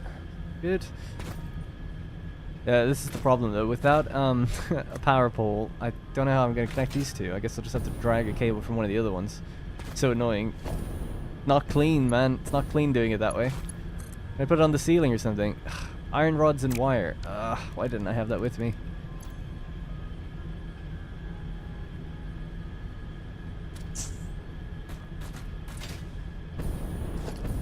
These are all full all the way down. You know, I have to run back. I have to go get those bits. I'm missing them. Don't have what I need to build a power pole.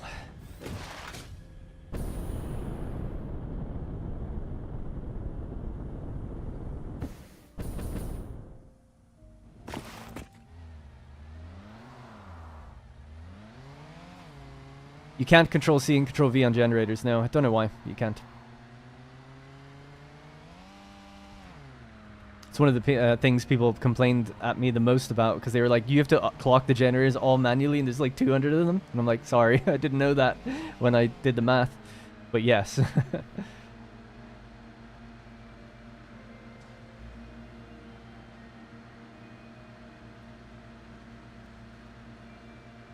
You should follow my series, not Kisp. Just follow how I'm playing and building. If you want, I guess. I mean, I guess that takes some of the creativity out of it, but you'll progress much faster that way. If that's what you're worried about. I sort of do all the math for you, in a way.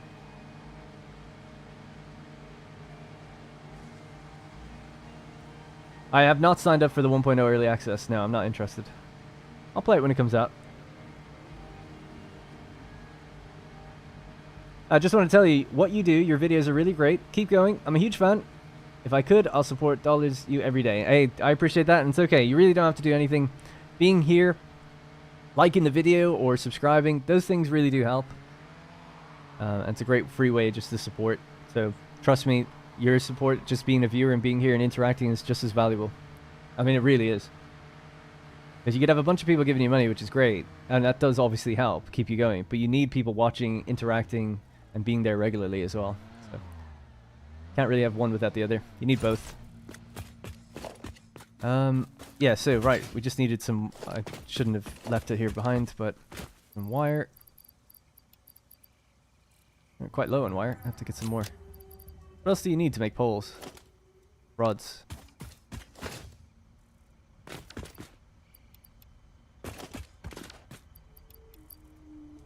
Alright. Sorry about that little detour. Let's go back to it.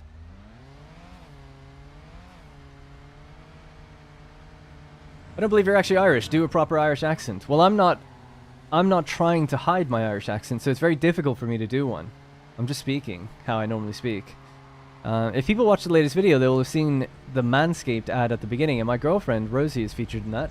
And she's also Irish. And people thought she sounded Canadian. So it is what it is.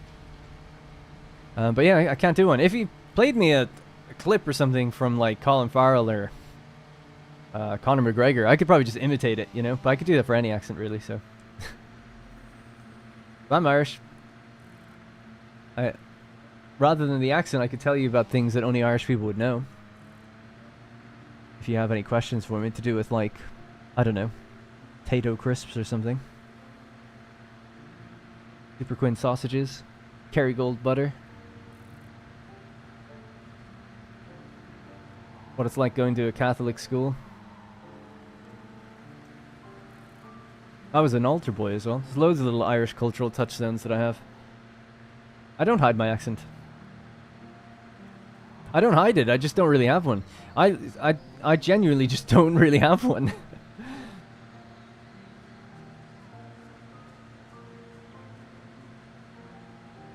Don't try BBC accent. What does BBC mean? Oh, I know what it means. Does it mean British Broadcasting Channel? Is that what it is? Or is it something more nefarious?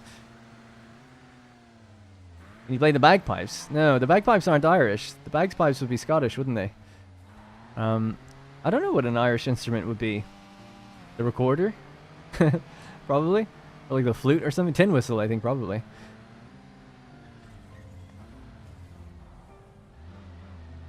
But, yeah, I'm not very nationalistic. I don't really care about Ireland or anything Irish, so. But that, I genuinely did not purposely try to mask or hide my accent. It's just not anything I tried to do.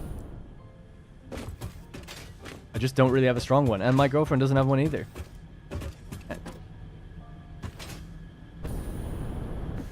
Alright. Do this properly.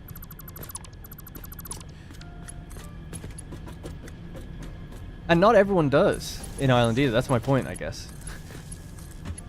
If you live in Ireland, you'll know that. Most people who live in Ireland know that not everyone sounds like a leprechaun. Especially these days.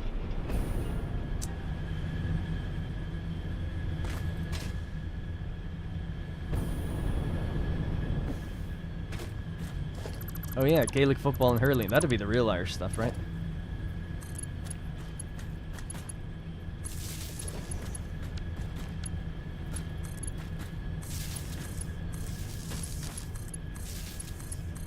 Okay, right, we're back in business. So 88, and then this needs to be the same.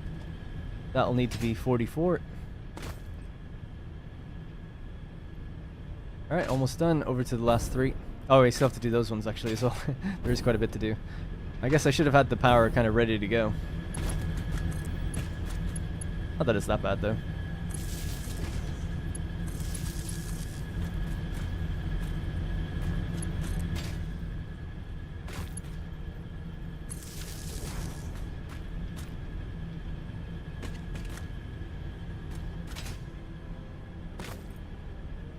Hang on, I'm confused. Did I go too far back?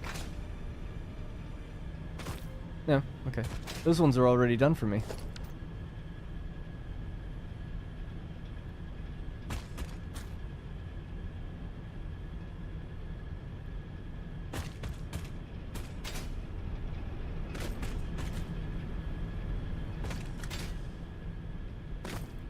That's interesting. They have their water despite not being hooked up to power.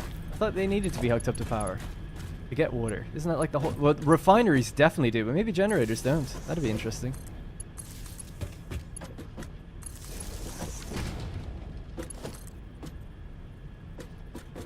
Oh, it's already connected. Okay, cool.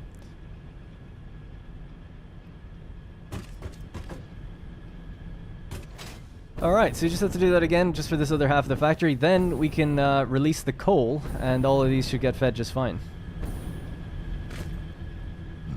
Excuse me. Harp is Irish? Oh yeah, the harp. Nice. OC creation. Glad to hear it. Your name changes. Sir Dr. Homo. Nice. See how more satellite stores would be suitable, not having to travel miles to get some missing resources. Yeah, totally. Inland pipes are our bagpipe. I can hear your Irish accent. It seems quite obvious. Yeah, it's just not obvious maybe to people who don't live in Ireland. It might be. I don't know. I get mixed. You know, it's a mixed bag. Every now and then I think a few words sound more Irish than others. But I mean, it's a very common thing for me in my life that people have to ask me where I'm from. Now, I'm after forgetting. Did I connect these or not? So... 1, 2, 3, 4, 5, 6, 7, and 7.5. Okay, cool. So, 88.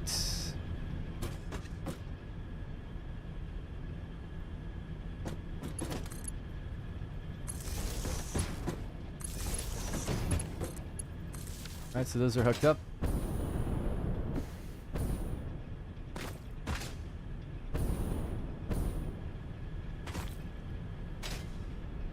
Didn't want to lose orientation there for a second. Alright, so 44.444.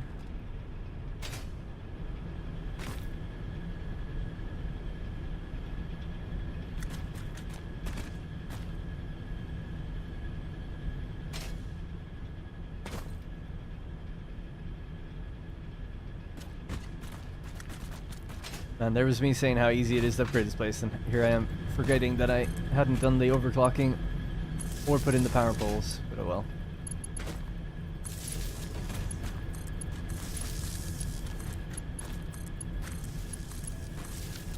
Alright, good. So they're all ready to go.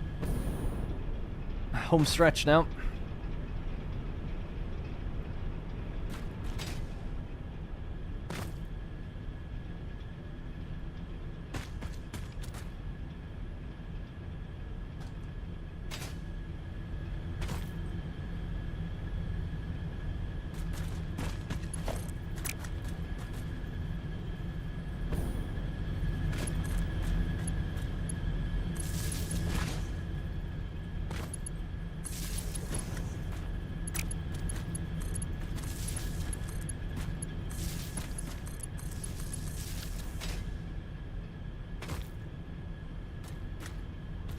I always get confused with these lights because they're crisscrossing each other, so I'm just always confused how far in I am, but I think I'm right. Alright, so 2 more to go. 44.4444. Now, in the end, when we get Mark III belts, the rest of all the generators can be turned on, and they'll all be at 88. So at least it'll just be a matter of doing that. So it shouldn't be too bad, and the power will be in place already. But, yeah, not gonna lie. A little finicky having to put the numbers in, I guess. It ain't my fault that you can't copy and paste the machines. For some reason, They just haven't had that functionality to these guys.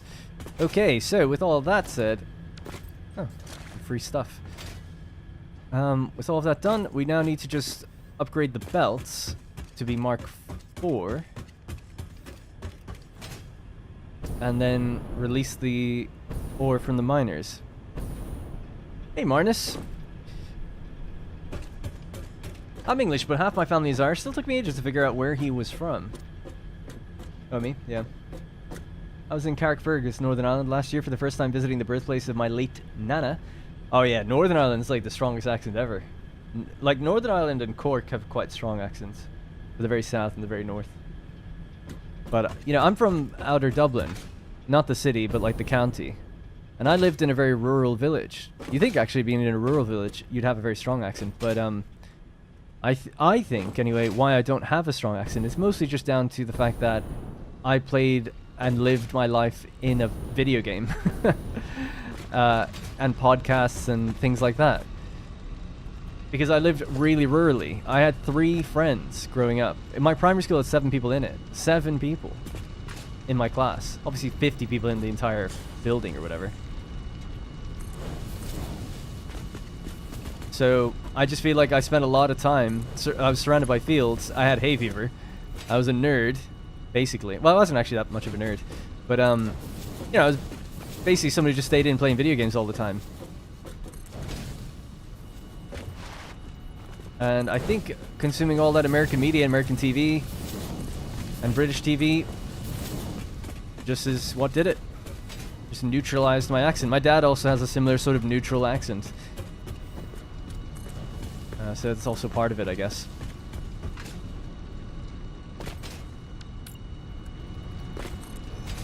Alright, so that should be the starting area now with Mark IV belts all the way. Just here.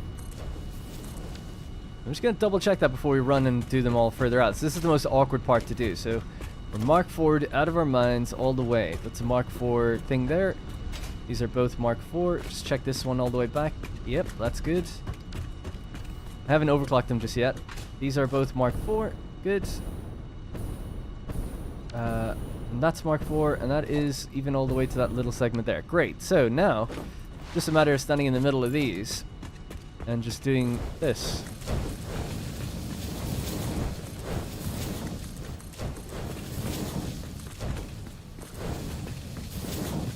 I'm not making crates, am I? Okay, good.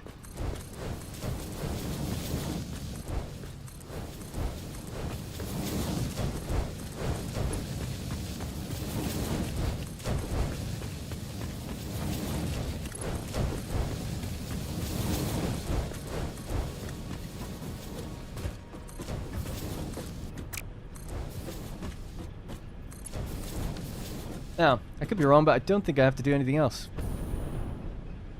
Oh, actually I do. This one needs to be upgraded. That doesn't... Is it? Oh no, sorry, this one. Yep.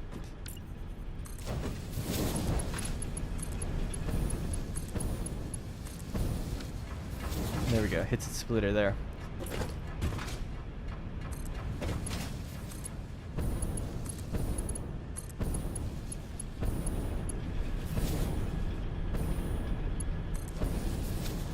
Okay, that's not actually a splitter, it's just a turn. The Mark IV belt to continue. Right, next thing, I'm going to go back. We're going to clock them all to 300. And then we'll connect the actual ore across, and the manifold should take care of the rest. The reason I've done it in that order is so that the water has filled all the machines first. And the belts are already ready to go. And then it should just be a matter of supplying the coal to evenly ramp up. Oh my god, I don't have the... Oh, I've got to go back again. I don't have my power shards with me. I need 4. Unless there's like a slug out here I can grab. Oh, I've got like 50 of them back at base. I just don't have them with me right now. Do you see any slugs just around?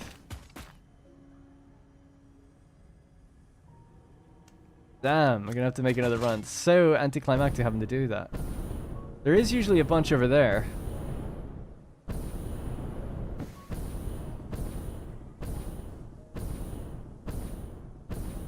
funny, I can see like the little shape things. Oh, the yellow one. What does that give you? It gives you 2, right? Or 3.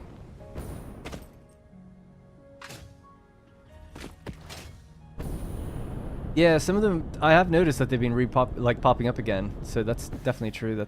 That's why I'm like, there's probably still some around even in this area. Do I have the object scanner on me? No, I don't. It would just tell me where to go, wouldn't it? There's one over there.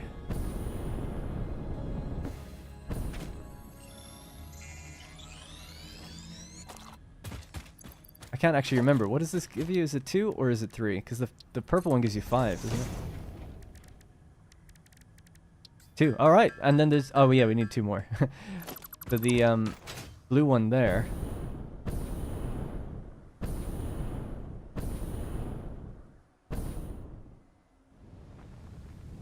I'm sure I've just looked past a million of them, but... Make it night... Yeah, nighttime does make it really a lot easier to see them, doesn't it?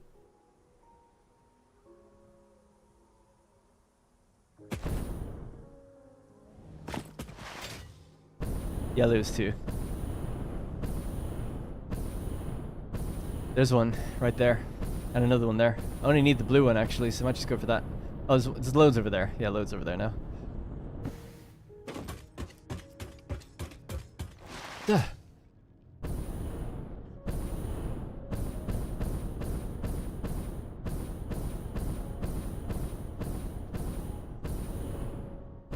I'll save the yellow one till later.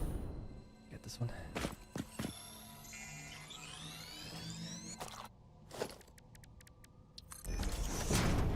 Wait for the autosave.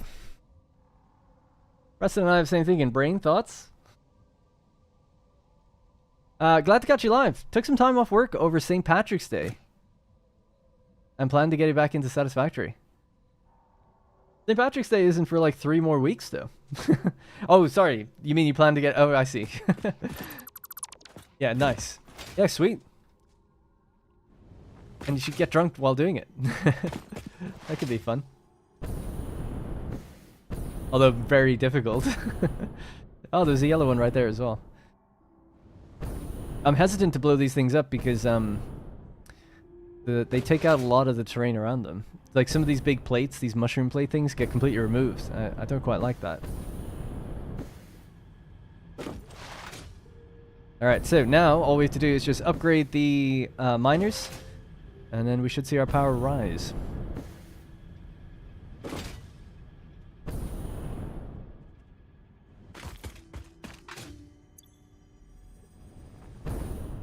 Time playing? Yeah, it is.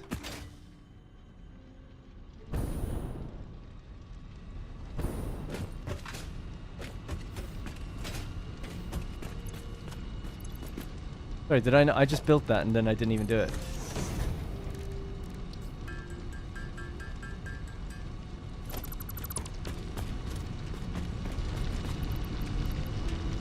Alright, 300 per minute.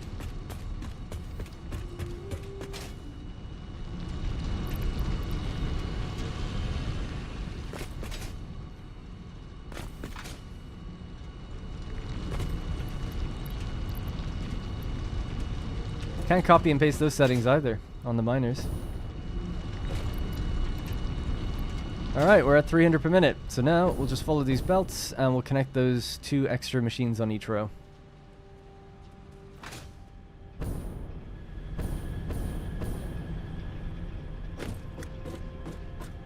But we just need 2, so we can chop that away. That's...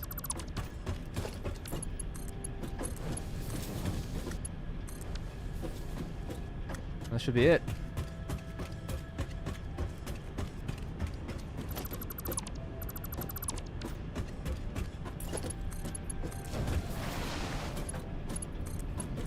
Alright, so we were at 4,800 power, so we'll see if we've done this right.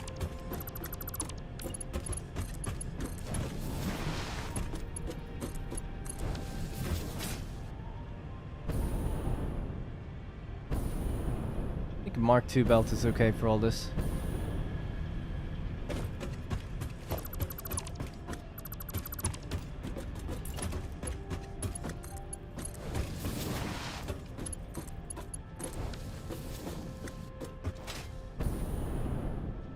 Wait a second.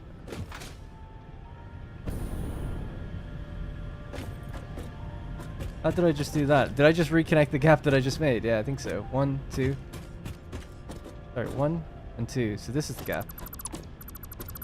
Yeah, weird. Sorry, I must have just literally connected the gap that I made. I might have done that elsewhere. I don't know now. So 1, 2, gap.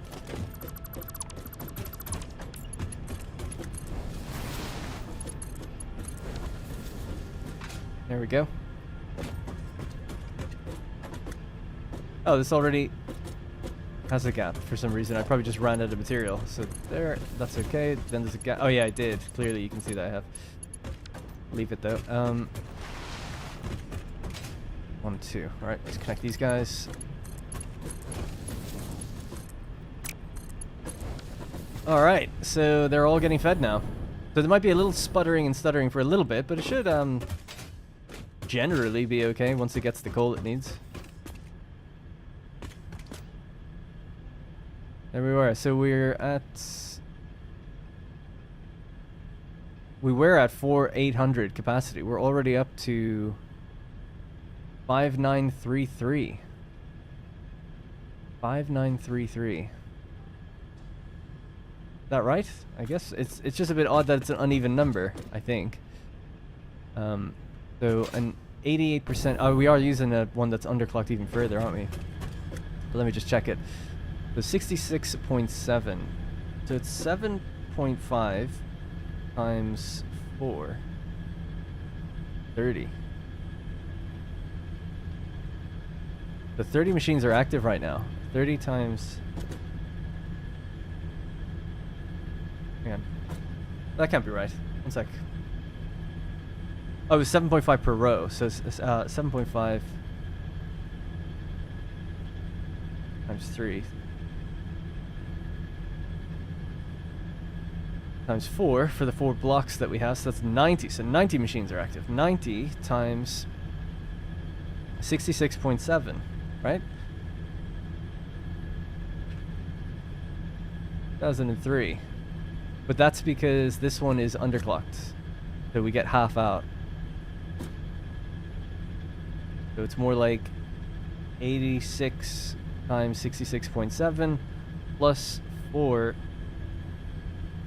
times whatever that number is. 33.3.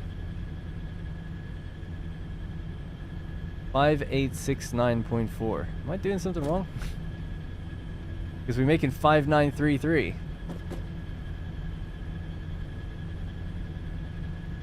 I'm kind of confused about what target we should be hitting.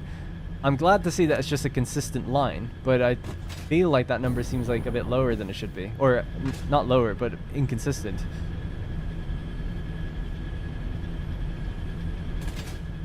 Well, let me just work it out this way. It's the easiest way to do it. I know that the consumption rate is 13.333 for the coal. Yep, that's what it is. So 13.33, let's just leave it like that. And I know that 300 is what we have. So 300 divided by that, it would be 22.505. That's how many machines we can feed from one coal miner. Right, because we're making 300 coal, we're feeding 13.33, or we're consuming that much. So 22 and a half machines. Oh, maybe I've done it wrong. Maybe only one of the machines needs to be halved. Well, let's see. 22.50, let's say. 22.50 divided by 3. Yeah, because it's 7.5 per row. It actually does work out. So 7.5 machines per row. 1, 2, 3, 4, 5. 1, 2, 3, 4, 5, 6, 7.5. Yeah, because this one's underclocked. And I definitely underclocked them all. This should be okay. Interesting to see if they dip at all. So, 7.5 times 3, because there's 3 rows, is 22.5. So we just saw that. That won't really give me what I need, though. Yeah.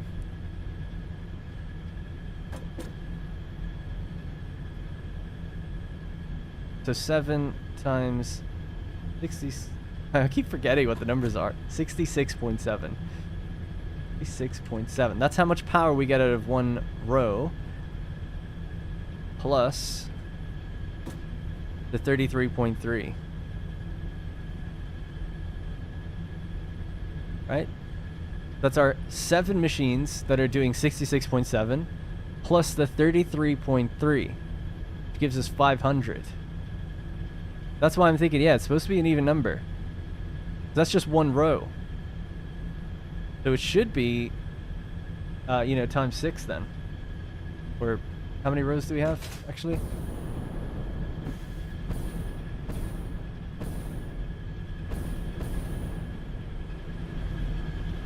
Yeah. 500 times 12. That's what we should be getting. Something's not right. One machine isn't being fed. I really have to go bathroom though, so I'll be back in just one sec. But I'm glad I've worked that out. It does seem like we need to be on 6,000. We were on 4,800 even.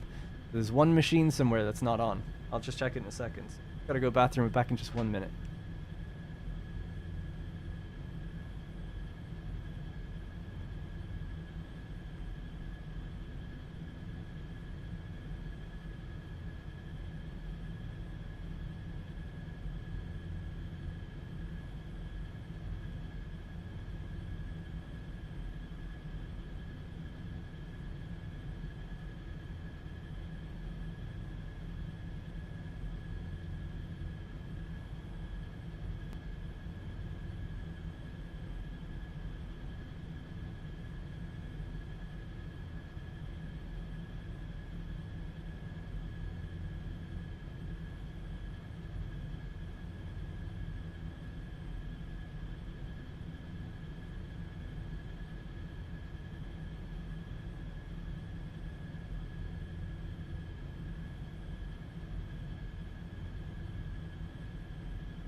Alright, I'm back. If it's 7.5, should the underclocking not be 50% instead of 44.4444? No, because all the generators are running at 88, so it's half of 88. Which is 44. I think the culprit is just that one of the machines isn't on, because it's the exact, we're short the exact amount that would be one machine. Oh no, we've got fluctuations. I'll have to check all this stuff. I wonder, is water running out? No, coal is. Give you your coal for a minute.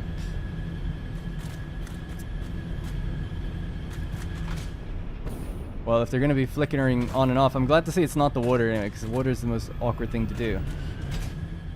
It's just the coal. Maybe I need a better belt. So, it's 300 divided by... Yeah, it's just... Okay, let's just go downstairs for a second. It should be...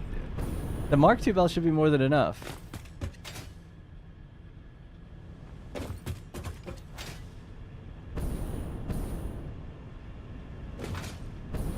They just need to be Mark I. Mark II.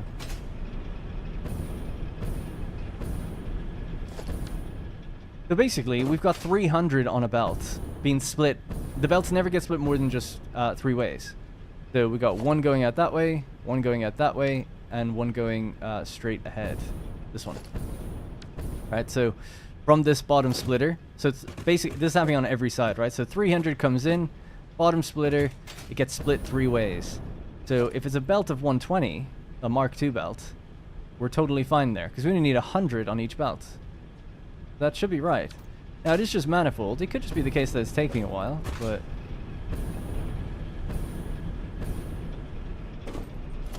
The idea is that those last machines should get what they need. Maybe we could, I don't really want to speed it up. I think it'll just take time. Yeah, I think it's just the manifold. I think it will just take time. Okay. It would be nice to just have all the coal ready. Really, the water, if the water is fine, then that's fine. The ore is usually the easy thing, but it seems like it's just slowly getting up to the place where it needs to. And that's what's causing the issue, I think.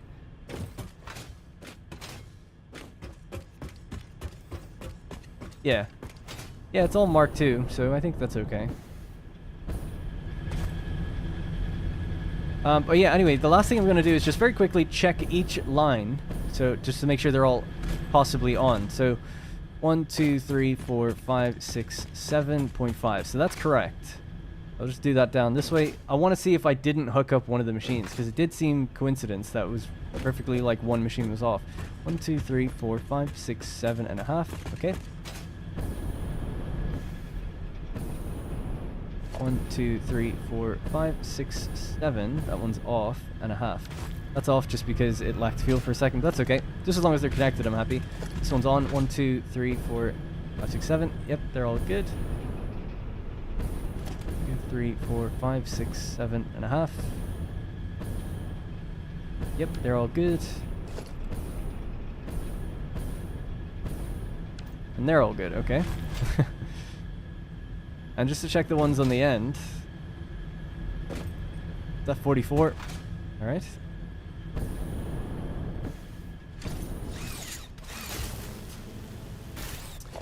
One, 2, 3, 4, 5, 6, 7 and a half. Fine as well. You're underclocked. Aha, here might be the culprit. Yep. Okay, found it.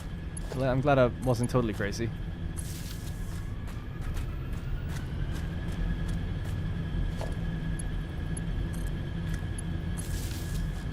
That's 44, and that's 44. So 2 of them weren't even on.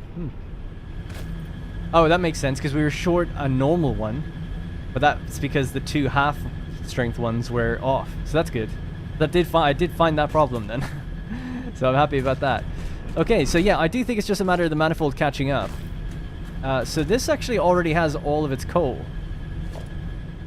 Right, you can see that that one has 50 and this has 100. So I just want to check, like, is there some reason that these aren't getting what they need? Maybe there's a hitch in the belt somewhere.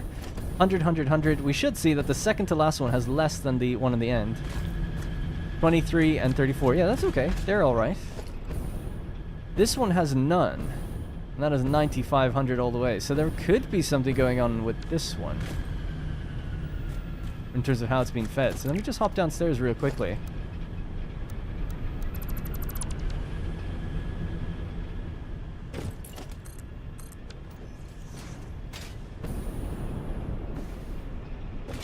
And trace this belt back. The belts are definitely connected. I'm not worried about that. But is it the case that it's like Mark 1 where it should be Mark 2 or something? I'm gonna grab this and just feed that the entire way just to make sure. Yeah, that's okay.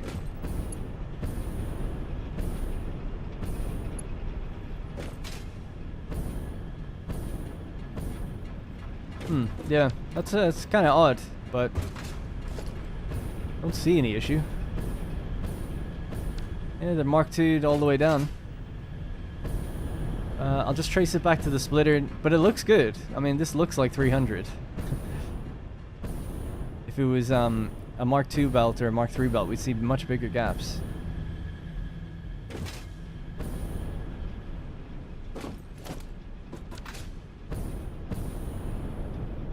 Yeah, I'm thinking that it's just going to take some time. I think it's just the manifold messing with me. And we did find the ones that were turned off, so I think it's going to be okay. Oh, thanks for the view count. Appreciate that. Alright, instead of some machines being off, maybe a sector just isn't connected. Yeah, well, at least we figured that one out now. Alright, I read that late. Happens a lot. There should be features to upgrade all the line in one click and avoid missing a small bit. Yeah, that'd be nice. So I'm going to leave this for a while. I'll still be streaming, and we'll check in on it and see, do we hit that 6,000 number somewhere along the line? We should. Just needs all the machines to get coal all at the same time. I'm just surprised that... Oh no, it's working. Yeah, the manifold's on 93 for that one. It's just that the second to last one always struggles until the one on the end gets full. So that's at 92, that's at 100. So I think it's just a matter of time.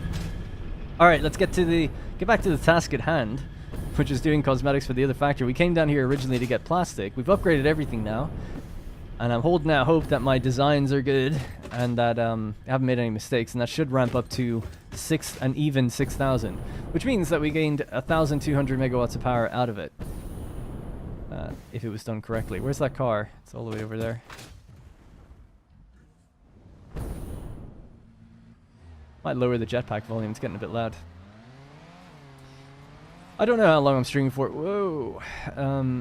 Not sure. Another little while. What time is it now? 5:30. Yeah, another hour at least. I would say an hour and a half. That would bring the stream to 5 hours, and that's a good number for a stream, I think. Wow, that was freaky.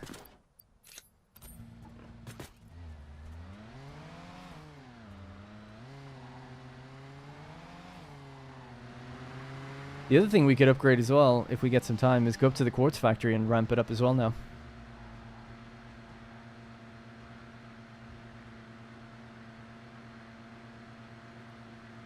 Checking the steam on top is actually a good little way around that, yeah. Time for my driving test. Oh, my music's gone off.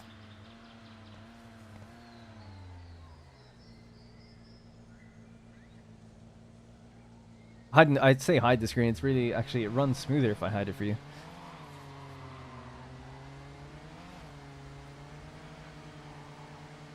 Wonder will they add first-person driving in 1.0? See, that's the kind of thing I'd like, because I'm a weirdo. All about that immersion. Never want to go into third person. That's why I don't like hypertubes.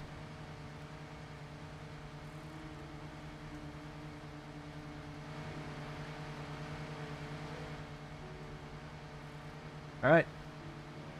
Be interesting to see if this place is running at 100%. Now that we put all those awesome sinks in earlier in the stream, it should run at 100%. Like, nothing should ever be powered down, in theory.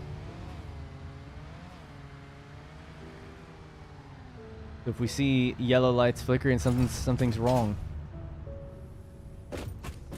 Any yellows? Ain't seen no yellows. I like the sound of that. Another way of testing, just really quickly, is to check the miners themselves. Do we have any iron ingots backing up here?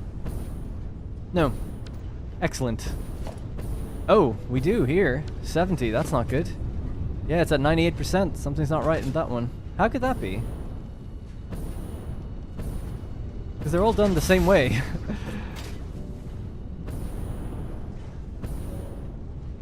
Oh, belt speed, that's why.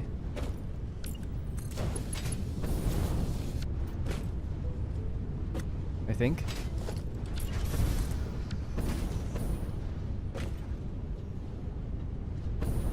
Yeah, that must be it.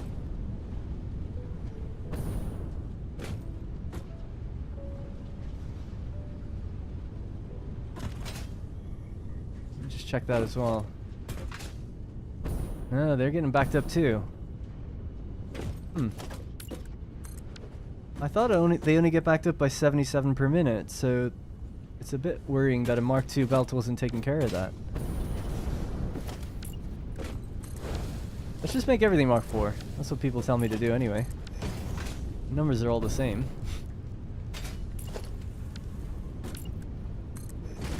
It's only set to pull the overflow away anyway, so it shouldn't make any difference. Or I'll leave it for a little longer, see if that makes any difference. No, the important part of the factory is fine, but it's just, you know, want to have everything run at 100%.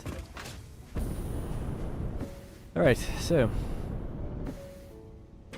these are the ones that matter. And they're looking pretty consistent. And do our screws look consistent going across? These are the 480 belts here. Yeah, they look great. Like the look of them. Cool. Let me turn down the noise of the jetpacks. They're going to be bouncing around a lot, I think, up here.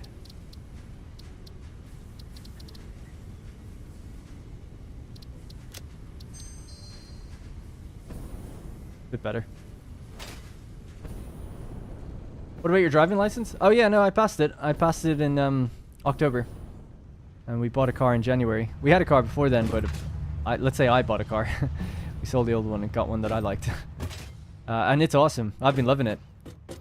I actually posted what it was just recently. I'll show you if you follow me on Twitter. Although it was a while ago. Yellow assembler behind me. I'll check in on it. Just one sec.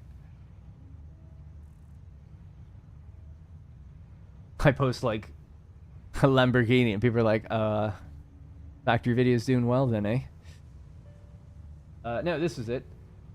Well, we'd been saving for a while. We knew we were going to get one, or get a car. So I got a Vauxhall Mokka. And that's Rosie in it as well. Vauxhall Mokka GS. Super happy with it. But yeah, we got an insane deal. It's a second-hand car, but it only had 600 miles on it. It was a misorder. I drive automatic, not manual. I'm on easy mode. The person who ordered the car wanted a manual, but they built him an automatic. So he drove it for a week while they made him a manual. And then it was just left there for 2 months. No one drove it. and then we got it. It was a really good deal. It was basically a new car, but for like way cheaper. We're super happy with that. Anyway, yeah, so I've been loving it. I've been driving like every other day. I just love driving so much. I just find it so fun. See, I don't have a, what's it called, like a commute or anything. I just drive when I want to, or when I, you know, need to get groceries or whatever. So it takes the stress out of it. Because when I hear people hating driving, I think it's because people get stuck in traffic, and, you know, that can be, obviously, that sucks. And having to do it every day, it's like, that's different. But for me, it's more like a leisure activity in a way, and I just love it. We're driving to Ireland soon. It's gonna take 5 hours to get out there, but I can't wait. I think it's gonna be great. But yeah, thanks for asking. But yes, I passed my test. I passed my test with 0 minors, 0 faults. Hell yeah. All right, let's see. You said there was a, oh yeah. So it's full.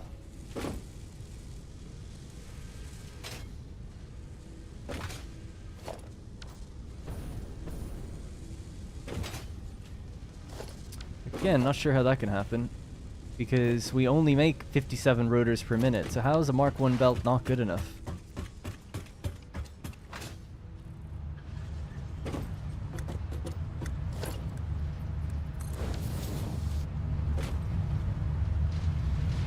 $40 reinforced plates plus 57. So it was at 97. How was a Mark 2 and Mark 3 belt not enough? I don't understand how these are getting backed up.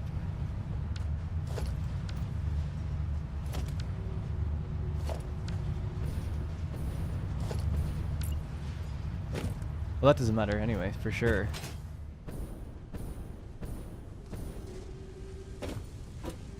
So basically, looking at it, the problem seems to be it just can't get the stuff out.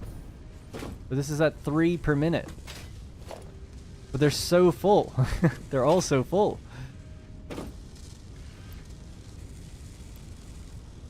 Just manually drain some of them and see if they start getting backed up over time.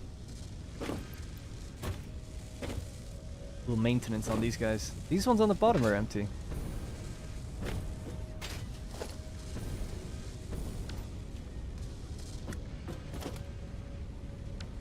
Because the entire block,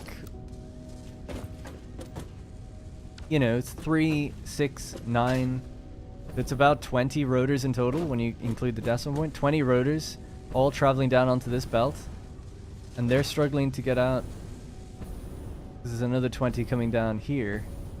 Same situation though. The top ones are all full, the bottom ones aren't. Okay, just give me these.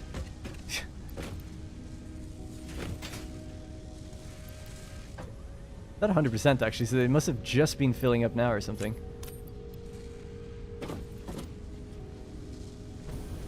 Man, they are not budging.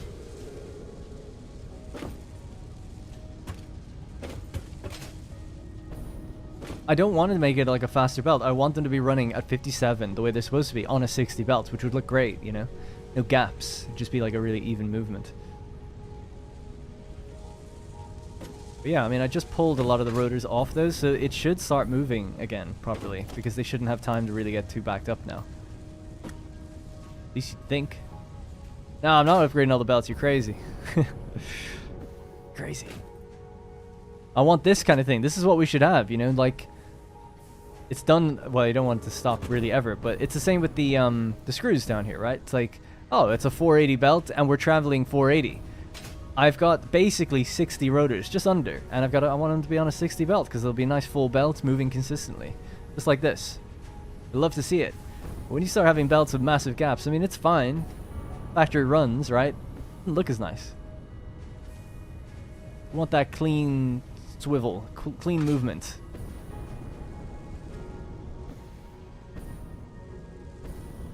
These ones are supposed to get backed up, so that's okay for the iron rods.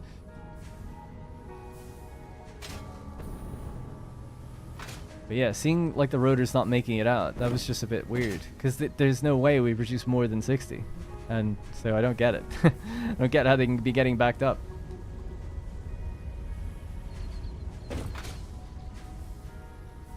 I wouldn't mind upgrading this just for a minute, just to drain those ones away then. Something.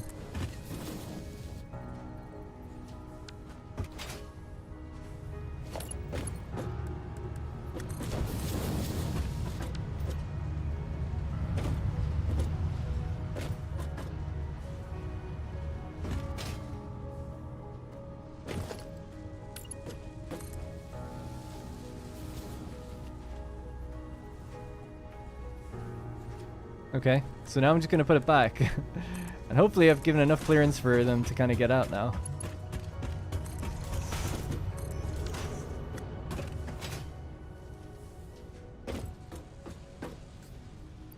Whatever, man.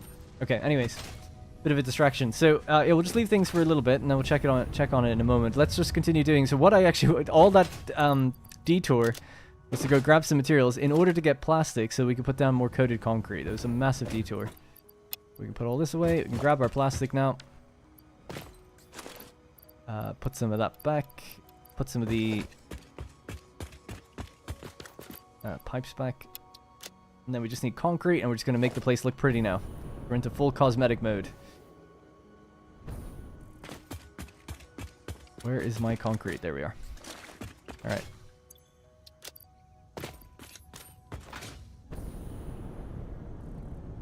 Work fine. Should work fine now. You'd hope so, yeah. We'll check back. I'll keep an eye on all these things. You know, I'm curious. I want everything to be running nicely, but while we wait for other problems to appear, we might as well do some cosmetics. What is it merging with? It's merging with... So there's a line of 40 reinforced iron plates merging with a line of 57 rotors. And they're going into an awesome sink, a shared awesome sink. They don't merge if they don't get backed up. They just go out to the truck stations. The truck stations are full, so that's why they're getting backed up now. But it doesn't explain... Like, the belt speed, to me anyway, in my head, doesn't explain why they're running so... like, the way they are. Something didn't seem right.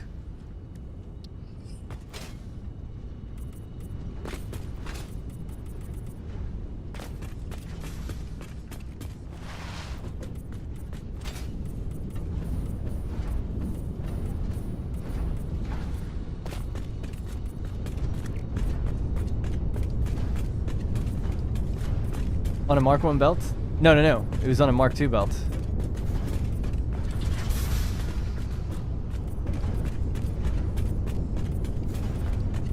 The Mark 1s were merging onto a Mark 2. 40 and 50?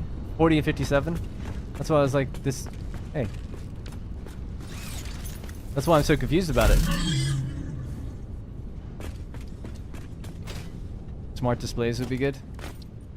Yeah, I don't think they'll ever do stuff like that. I don't know why I feel that way. I just feel like they've never hinted or said anything about like, oh yeah, we're gonna give you more information in your factory. They've like never said that. Maybe that's because they want it to be a surprise. That'd be the hope, right? But uh-oh. Forgot about all these rotors. I need to set up an awesome sink I can just dump stuff into.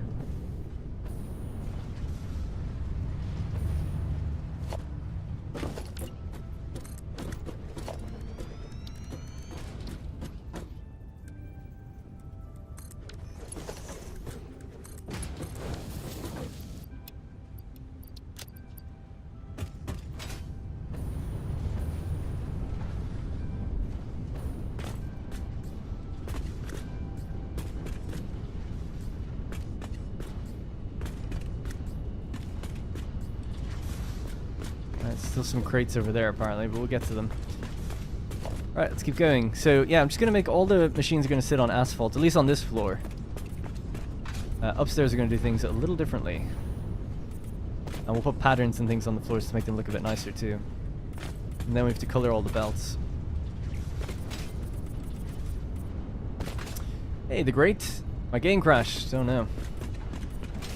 I actually rarely have crashes in this game. It was very... quite the shock when I did recently in that recent video.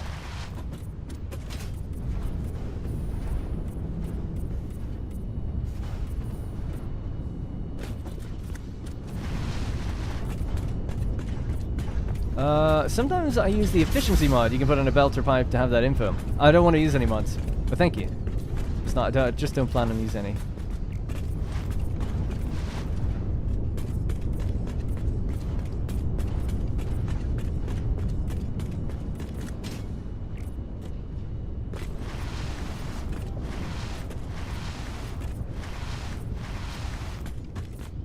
Alright, there's just one little gap that I left underneath these machines to do. How did you unequip something? Yeah, you press H. Ever since you got me into clean power production lines at 100% efficiency, my OCD wants it everywhere in this game. I know. The annoying thing with truck stops is that they only consume power when they get something delivered. And that's really annoying. I feel like they should just leave them on. So yeah, basically... Sorry, that was so loud in there. But truck stations, they only power on when a truck arrives. But the reason I contest that and say that no, and you can make the argument, it's like, well, the arm coming out is the thing that's taking the power. But my argument is they don't receive material until they turn on. So they should just consume the power once they're on anyway, in my opinion. Anyway, that would allow for a much cleaner production power lines, because unfortunately now the consumption line's always going to be really rickety and bouncy while it's like receiving and not receiving things in different places. That power line still hasn't balanced out. We'll go back and check on it in the future, see what's going on. I've tested it at Mark V, and it does run with Mark V belts and Mark II pipes, and we know it's not the water. It seems to be the coal, so I'll have to just check on what that is. Alright, so we've gone with all asphalt for this entire place. That's all good. And then we have... Oh, I forgot to power that. That's just temporary. Just let that run while we get rid of some stuff in my inventory I don't want. Okay, the question is, how far does this need to come out? If at all. It might not need to come out at all, really, this far. We could just have some, like, stilts from the building, and we need our towers to get up and down, so we have to choose the placement of those. Now the towers can go all the way up, or they could just go to one floor above. Ideally they go all the way up. They should have free reign to get all the way to the very top, but we need 3x3 spacing for them. So there's 3x3 there, but we run into a cliff, so can't use that. There could be 3x3 here if I tuck those belts in. Or we could just have it on the edge down here. Trucks use that space a little bit there.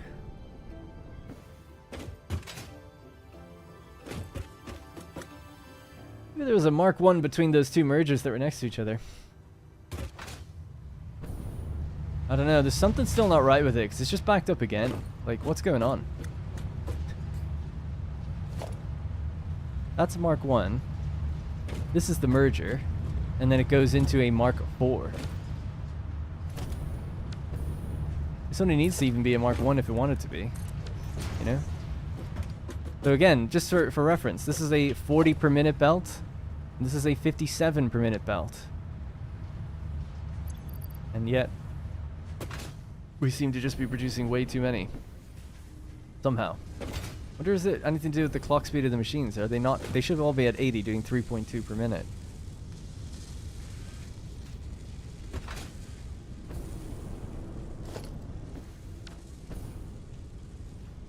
So the machines aren't getting backed up anymore, actually, so I guess it's probably fine. It's still making its way out, I think.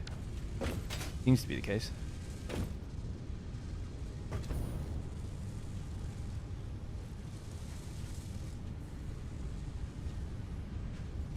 Just clear some of the belts. I'm just curious to see, like, will they continuously flow?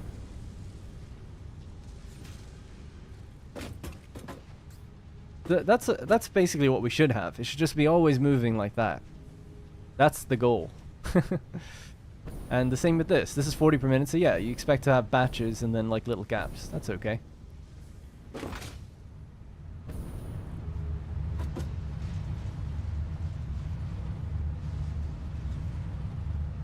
Alright, good. Right, so anyway, maybe here as a 3x3. So if we go down from there, that'll be 1, 2, 3 in like that. So it wouldn't give much room for the trucks to turn. It would mean that this would be the wall.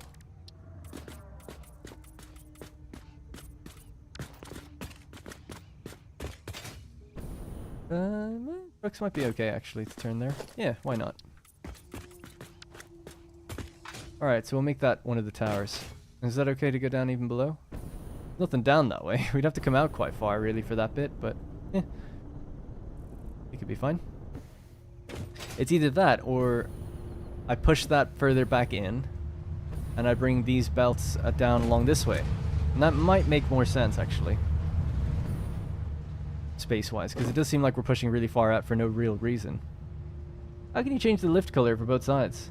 You have to reload the game. It's just a bug that was introduced in Update 8. When you apply the paint job, it does do it for both sides, but you don't see it until you reload.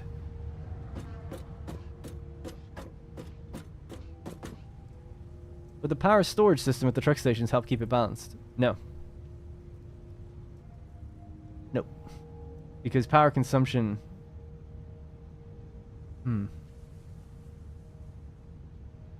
well, let me before I just answer that offhand, like, I don't think so, because... Sorry.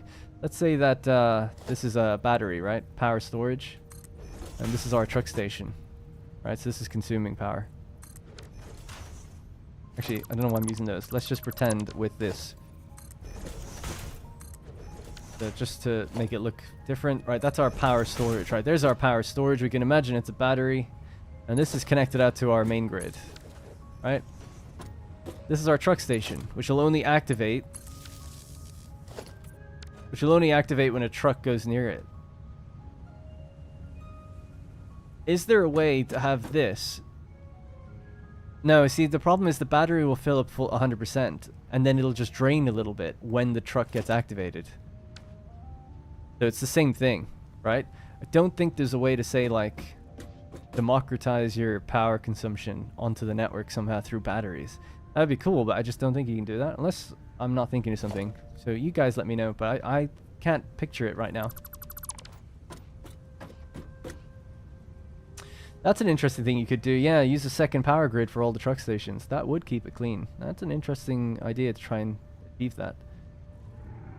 Would I ever do a viewer playthrough with new players? No. Just because my playthrough for new viewers is... You just play along with me in the video. You know, the game, I can only ever play with a handful of people, and I don't have the time more than anything. It's not that I've got nothing against playing with people. It's just, I don't have the time. I can barely get 2 videos out a week. I'm not gonna start playing and doing another series and things with other people. Like, it just take too long. Right, I think I'm gonna push this back. Just thought about it for a while, so I'm gonna push this back in. We're gonna tuck the belts a bit further in. Bring it to there. Now, before I completely commit to it, let me just think where the other towers are gonna go. Because that'll be one tower on that side, which is good. That's west side basically done. And there'll be a tower over there, so that's northeast. Do we need one here? Would it be good to have one here instead of these containers? Those are just temporary anyway, weren't they? Could have one right here.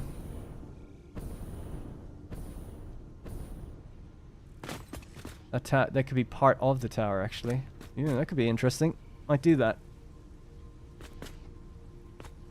Okay, yeah, I know where they're gonna go. All right. So the very last thing then, as I'm draining stuff away from this place, trying to get rid of some of these inventories. Send that in there. What is your problem, man? There we go. Bunch of crap. So I'm just trying to get rid of all the, you know, random containers I placed around that would have full inventory from. So just getting rid of some stuff that we don't need anymore. Tons of iron plates. What's that? Just tons of iron rods. Yeah, let's just get rid of it all. Leave it on for a little bit. All right, so we can paint down where these towers are going to go and then start placing them in. So, well, I need to shift this over, right? That's the next thing. Shift this back over. Do I have enough room in my inventory for this? Barely. God, too much crap in my inventory, just random stuff.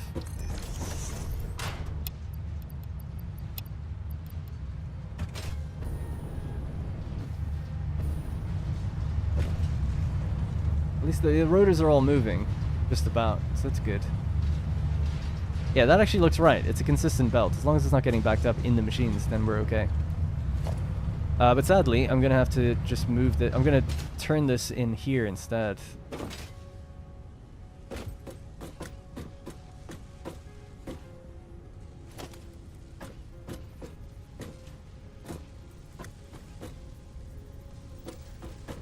I think, how far down do we need to come down to here?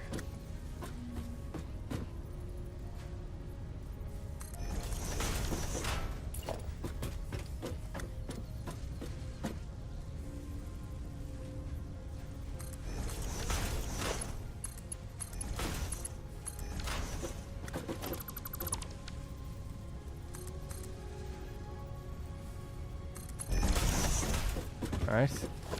We'll just continue along until it goes into there, basically. So we'll just create another little thing here.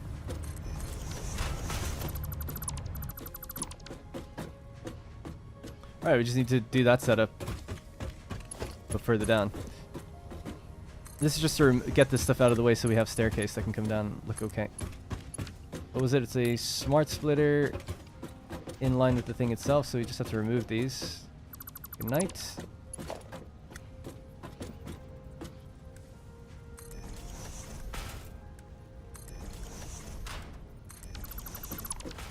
Okay.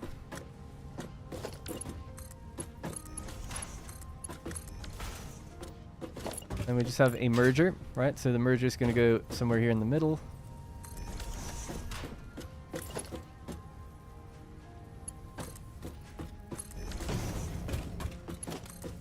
It's going to feed in its Mark 1 belt. That's a Mark 1 belt as well. And this can be whatever, man. Mark 4, whatever you need to get in there. This will just be set to overflow on the left and any through the center. Copy, paste. And then through the center. Feed this back to where it's going.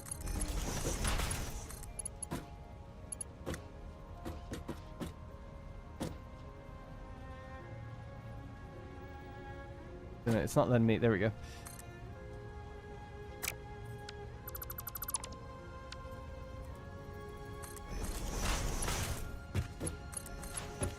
Alright, so that's gone back where it needs to go. So the very last thing then is just changing this, so it just connects back in. Now the reason I didn't start it down there is just because it's feeding in from this line as well, so it's a bit weird that it's looping around, I guess, but it's not that bad, I guess. It'll be okay.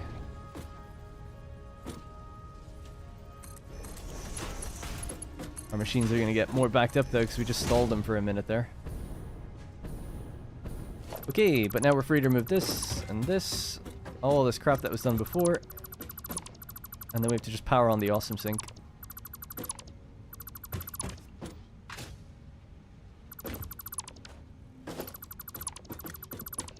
Oh my god. Alright. Anyway, I don't think power storage gets used unless there's not enough power being generated for all machines. Yeah, that's basically the way it seems to work. You don't... Because other people have talked about that before. But yeah, it is just really a fail-safe. Where if your power fails, then batteries kick in. It's interesting to think about. It's like, well, does a truck station turning off, can that count as power failure? But no, it can't, because you can't just supply power to it. Good way to think about it, but it's not. Yeah, unfortunately, it just doesn't work.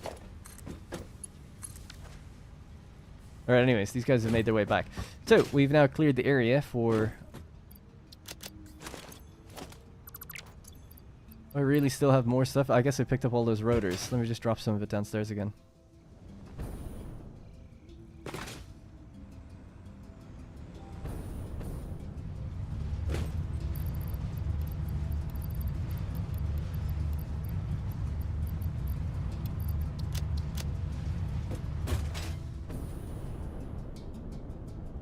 Okay.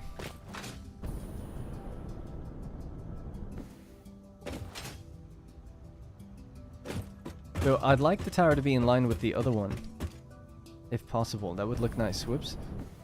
So I said that it's going to be 1, 2, and 3, I think. I want to make sure of that. Yeah. Okay, cool. All right, so tower's going to be just over here. And can't really line it up down below any better. So it's going to be 1, 2, and 3. Does that matter if we cut this away? All this tile? This entire thing could be cut away? Yeah, that's okay. Not needed to go over that part of the cliff or anything. Nope. Okay. Good. This will work. So the tower's going to be here. 3 by 3. We'll just get rid of everything that's not needed now from that. Now, is that... Oh yeah, that's just temporary. So this is the edge of our build.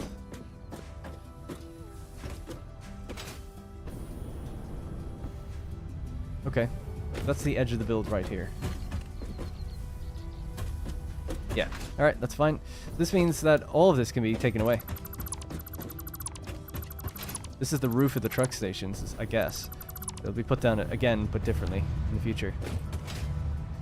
It'll be the roof. It'll have like skylights or something, you know? And then this bit is not needed. because that's not needed either. I don't want to put a ticket in the sink. I know what you get. It's all good.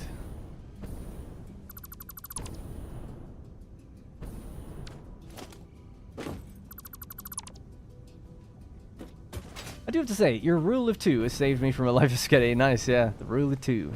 2 little grid spaces over. I just found you the other day working through Satisfactory 8 playlist. Thanks for all the well thought out factories. Thank you. I don't think power storage... Oh yeah, I read that already. I used to do a full turbo fuel, but you gotta need a lot of sulfur and get it needed for later. Nuclear... Oh yeah. Nuclear to make a balance with regular fuel. I do have to say you're... Oh yeah, read that already. Live stream? What? Never catch you live. Hey Brandon. When am I getting the Cybertruck? I don't know. I don't really plan on getting it anytime soon. Maybe when I make a real long road. I'm here. Now you can start. Good. Yeah, well, we're just starting now. This is the very beginning of the stream. Do the cosmetics of this build. So I'm just getting rid of unnecessary parts of it really quickly. And then we're going to be putting in our functional staircase tower things. Whoop. Almost chopped a wire away. Once we do that, then we can pave the floors and stuff and remove some of the paint and add some new paint up here. Make the place look a bit more aesthetically pleasing. So what I'm going to use is the... is it in architecture?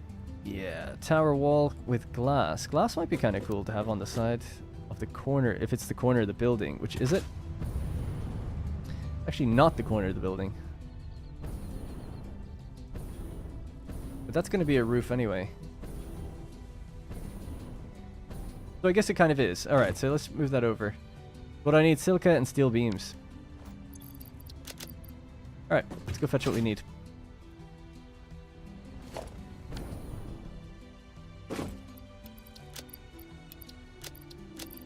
Silica, I'm going to put some of that concrete back because we won't need as much now, seeing as we're mostly getting rid of concrete.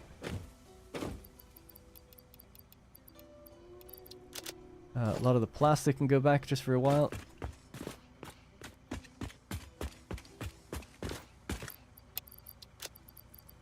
Okay. Steel beams. Rods, plates. Okay, we're looking good. So I just want to check real quickly. So for these, we've got glass, the regular wall, the staircases, thick tower wall with windows. Oh, yeah. The bunker. No, that's fine. But yeah, I'll grab a little bit more silica as well then.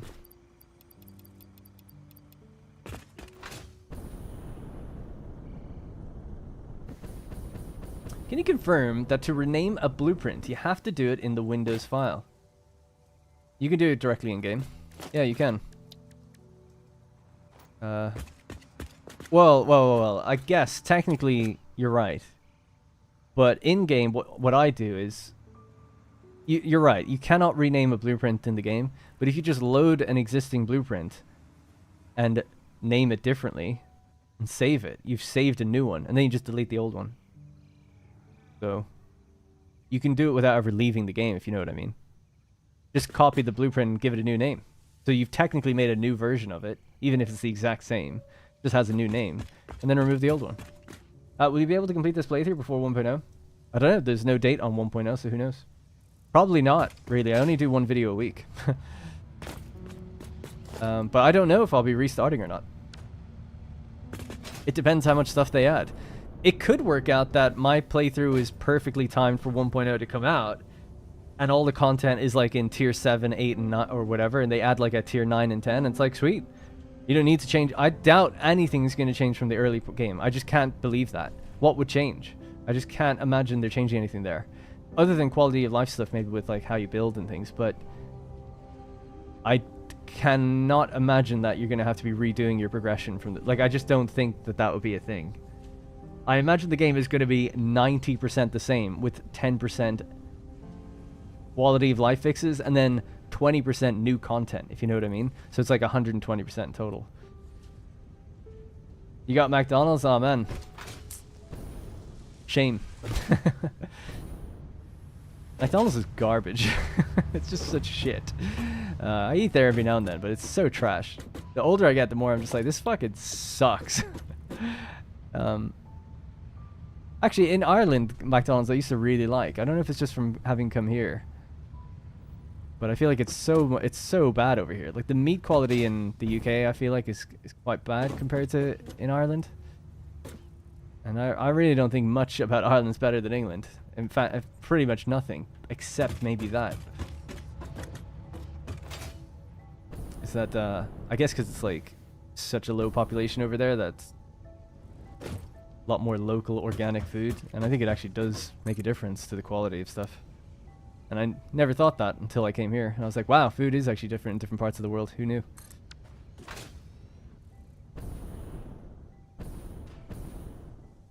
Alright, cool. So yeah, we just need to bring this down further.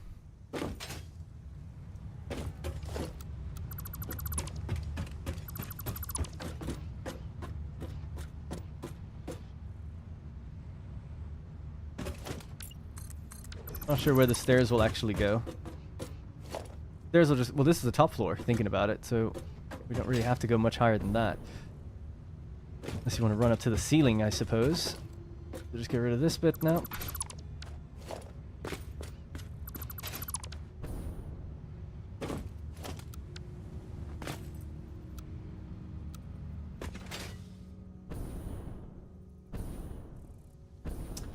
I think other blueprints are getting in my way.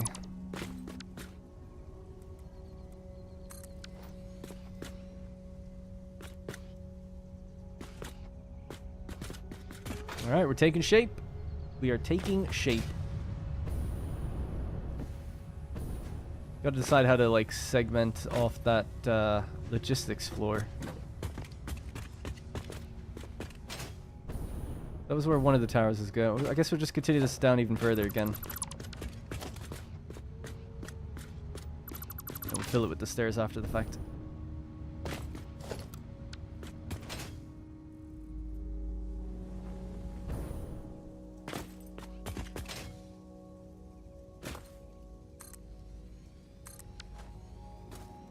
Y'all, who can explain why I found 18 floating computers?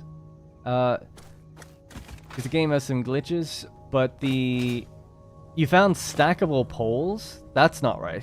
You should never find stackable poles. Stackable poles are these things. If you found that in the world, then you're playing a world that's... You either put them down or someone else did.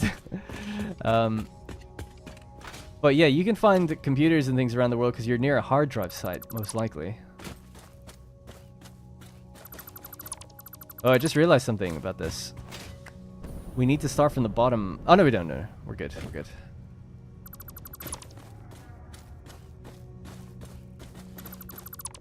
This could be a little way to run down onto the grass and get out, but... We'll get to that later.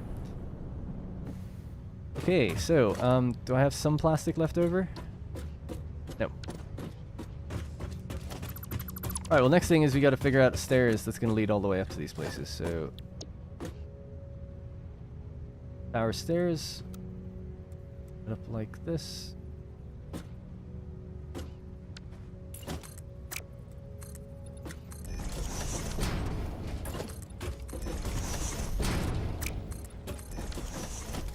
Alright, so with that in mind, now tower stairs can be placed in, so probably something like here.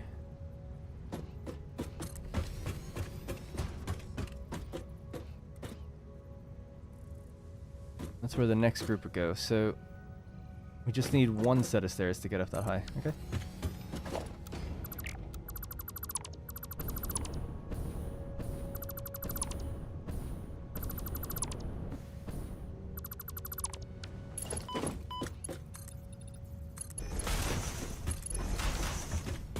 That's the truck stations out there. Yeah. Alright, yeah, we can just bring that over here. That could be another entrance from that side, I think, would be a good idea. We want to leave the gap in the center. Good. This would need to be a walkway like that. And potentially here as well. What we can do now, just grab this again. Back it up. Line it up. And keep going. Is this the height we need? It is indeed.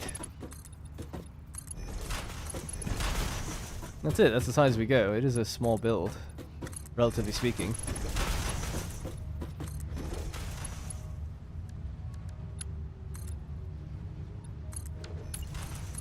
So, the reason there's no rail here is because there'll be a glass container through the center with a hypertube, so you can just jump up to whatever stairs you want. That's at least the idea. Very quickly, I'm just going to see if we've drained that container now and connect another one so we can keep draining them away. It would be nice to get the hover pack earlier. Yeah. Yeah, definitely. It does take quite a while. So, back to this. Mark 4. In you go. Get rid of drain this thing as well. Just because I want to do it faster. Take from 2 parts of it at the same time. How's our power now? Has it stabilized or is it still... No, there's something wrong. Not reaching 6,000 for some reason. Something's gone wrong with that upgrade. Bizarre. It's not... And it seemed to be the coal, not the water. So I wonder, is there, yeah, some dodgy belt somewhere? Or one of the machines isn't underclocked correctly. So it's consuming too much. I'll have to go back and check that.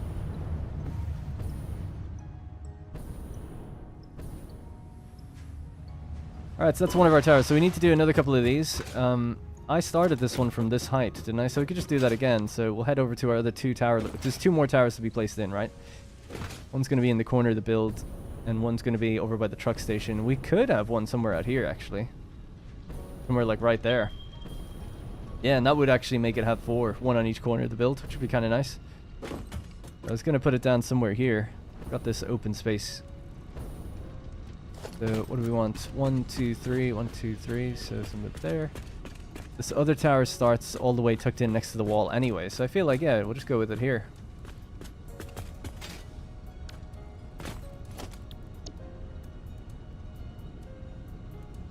Well, if that's the case, I'll start it from upstairs just so it's at the exact same blueprint height it was before.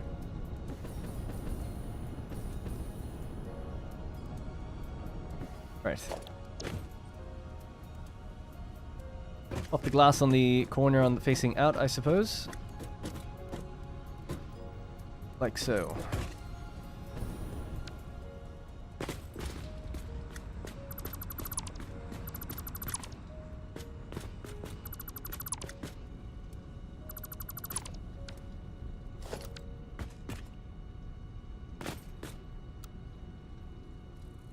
Why?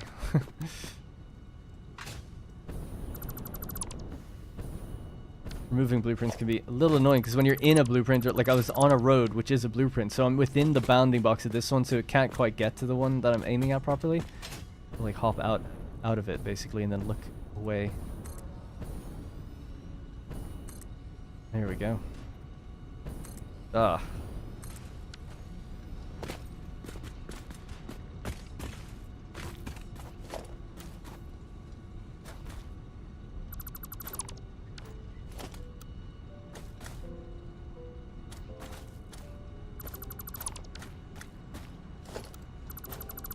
Alright, there we go. Good. And that goes all the way down to this floor, which is awesome. So that could be a nice way to get into the mining area.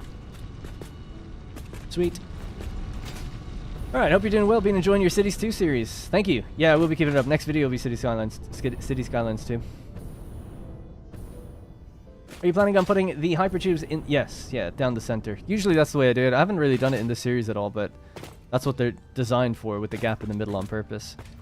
Okay, so that's 2 more towers. We still have 2 to go. This one's going to be built down here.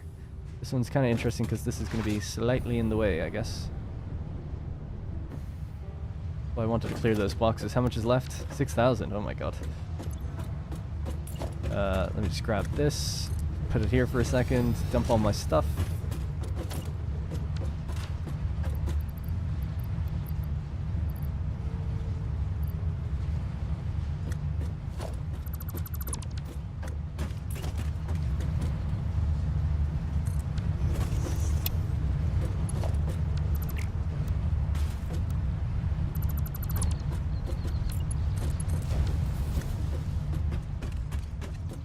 Alright, that's all rods.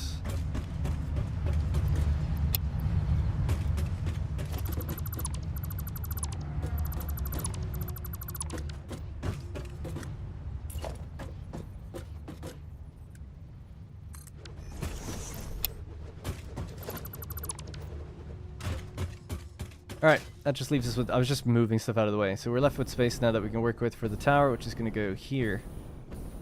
So this is it here. Just thinking about it, though. Oh, that's okay, yeah, that's fine. It comes over the... It means that this will have to be like this. Not a door, but a wall there. And a wall there. That's alright. Yeah. Alright, so for that, I don't think there will be glass on this one. We'll just use the regular tower wall. And if we put in windows at some point in the future, that's fine. Like maybe on the one face of it.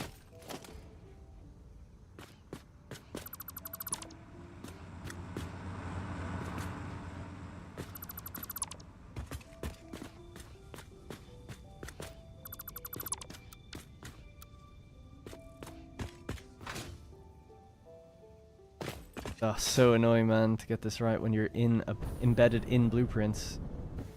Come on, dude. Snap onto your buddy. There we go. I think that's it. Oh, crap. That's not good. Oh, that's because it's not right. Well, that's okay, then. Yeah. So I guess this will have to be... That doesn't need to be there. That doesn't need to be there. Just be concrete that goes across. So the gate is like embedded in the thing.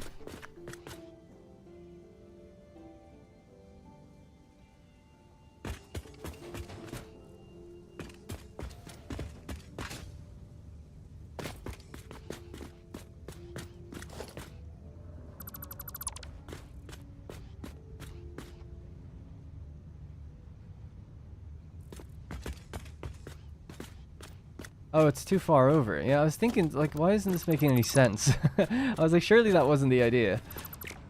Okay, it needs to be moved over one more. My bad. I'm sure you guys worked it. Yeah, you worked it out faster than I did. Like, this doesn't make any sense. Our wall. Alright, let's try it again.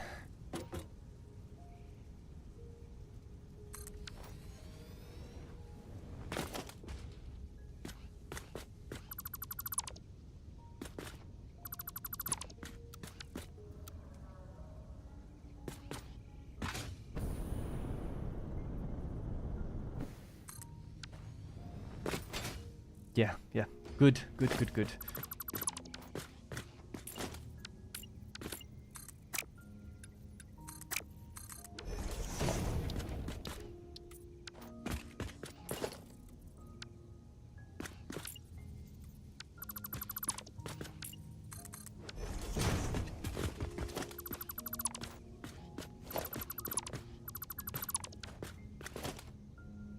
Alright, we are in.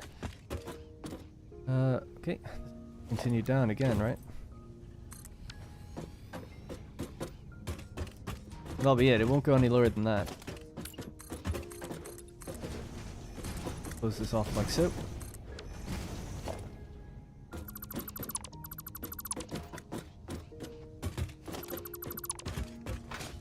Alright, so all of this is not needed anymore, right? All this stuff here.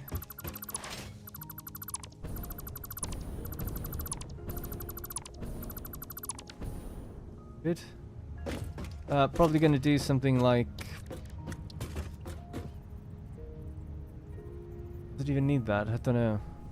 No, not really. I was going to say just put glass walls in here around this. We can put some lights on the inside of it then. But just for now, just do frame windows.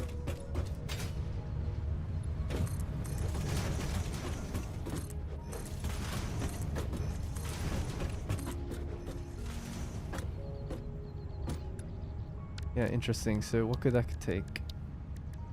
That's what I was thinking. Maybe it could have the little basic wall, because that's... Yeah, oh, it's kind of annoying, but I'm going to redo that side. This should allow us to hide some lighting. It'll make sense later when I put the lighting in. So we'll put little strip lights behind those metal bars. And they'll light up what's inside quite nicely. You'll still see them from the other angles, but it still gives a nice effect.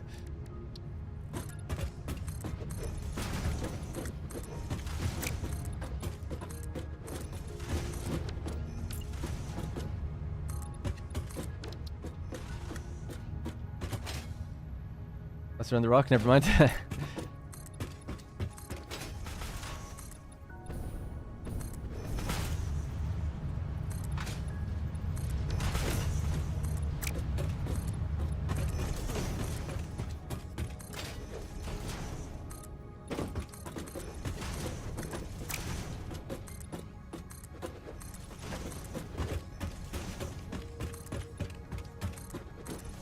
I'll put some lights on the inside as well, shining right down. Maybe even drop a slug or two in there just for the cosmetics.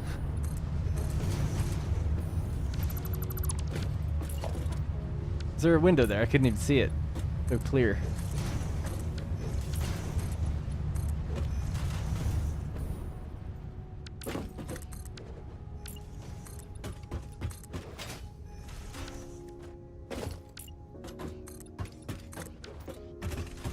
Alright, cool.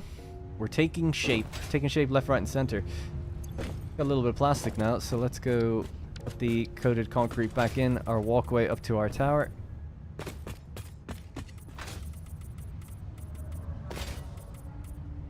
This area was temporary, so that's gone now. That's gone now.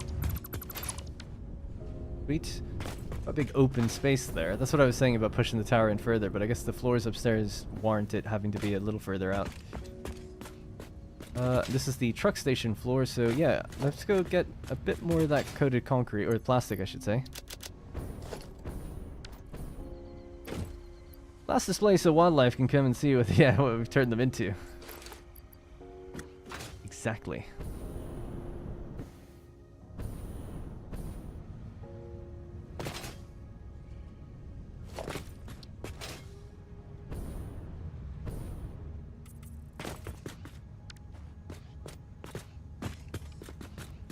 Okay. So this can go, right? This side doesn't need to be there?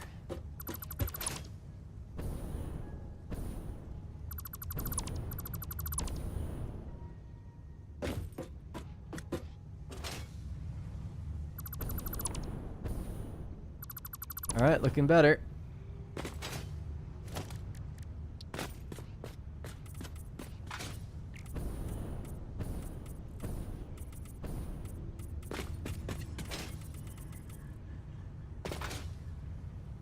Put some cars in there on display. That'd be kind of cool. Get that Cybertruck and just pop it in there on top of the rock.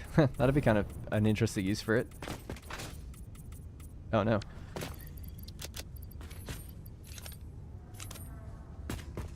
I hate when that happens.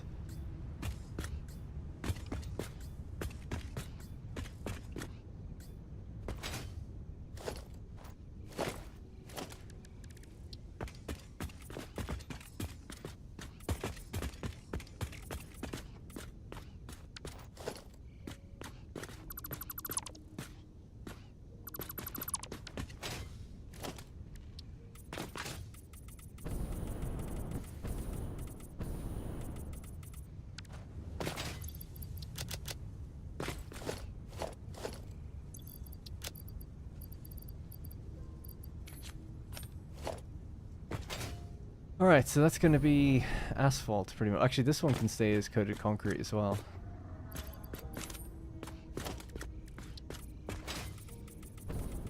We need to put some rails and stuff in.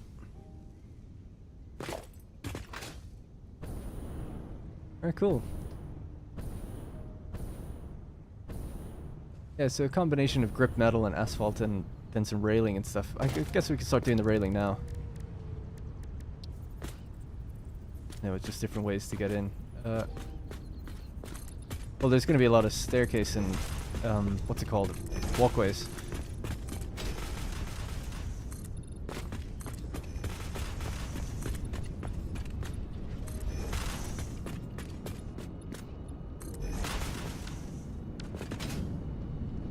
I might remove some of the railing. It's more just to kind of gauge where the factory line is, if you know what I mean, and then change it around. But yeah, there'll be walkways that run down the center of each of these lines as well.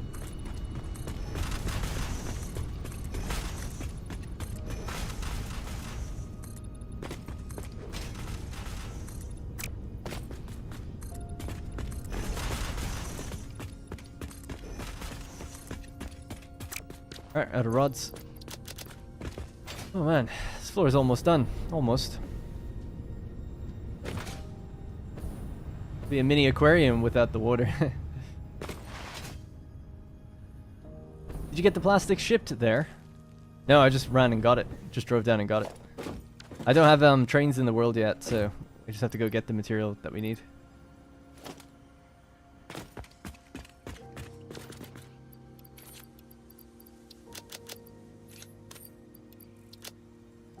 What do I not need right now? Probably belt stuff, right? So I don't really need the encased industrial beams, which I kept down here, so that can go back. Silica I need for a lot of cosmetics. A little bit of cable, don't need as much as I have. But that's fine. Wire is the same, maybe just have a little bit on hand. Biofuel we need to get around. A lot of the iron plates, not super needed. Although, actually for the staircases in the towers, they will be needed. So, more iron rods, please. Right. A bit more. So that one has its staircases. I didn't do the staircases, the other ones, did I? No. I'll have to do that next.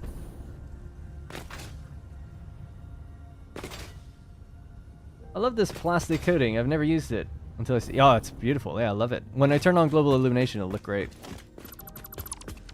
Right, so we're in. So ideally, there'll be two ways into this place, here and here, or at least in these general locations.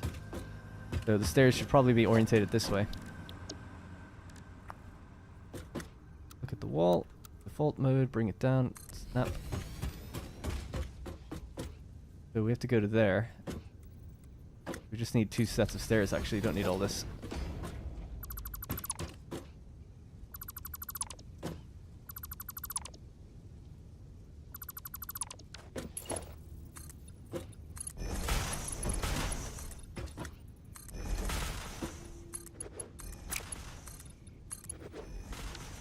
Come on, you're killing me, game.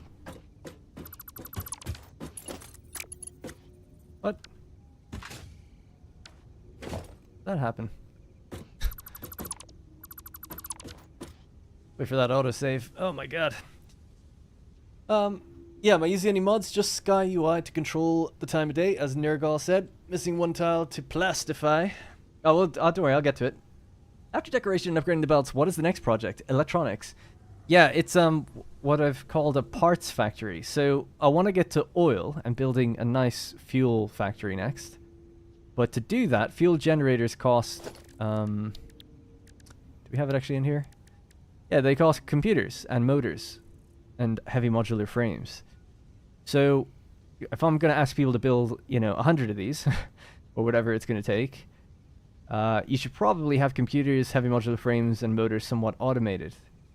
So maybe a motor factory, but I was thinking also just a parts factory. So making computers, heavy modular frames, crystal oscillators, and circuit boards and high-speed connectors, but all in really low volume, so that you can just use it as building material over time. Not a dedicated factory, like as in to make things, if you know what I mean, like to send it somewhere to make other things. It's more just like, here's a way to say that we've automated it, not having to go back and manually throw it into manufacturers all the time. That's the next job, is linking our factories together on the roads that we've built into a sort of a mini central parts factory that will make enough that we can then proceed to go out into the world and make a fuel factory.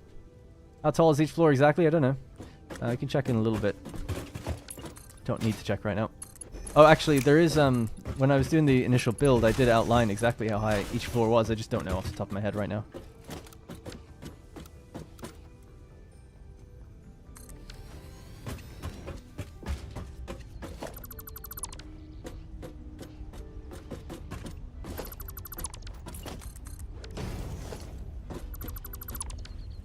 We can go out that way, and we can go out this way. Cool. Alright, let's do the stairs, the other ones.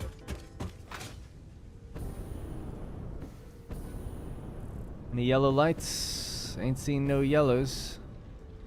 Literally none. That's pretty good. Oh, there's one. And there's another. Damn. Oh, I don't want to get too distracted. We'll get to that later.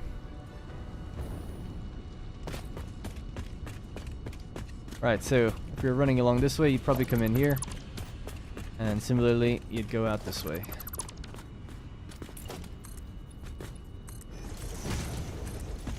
But this actually leads downstairs, doesn't it? Thinking about it. Yeah, so we'll start from the bottom. Because there's miners that are placed out here.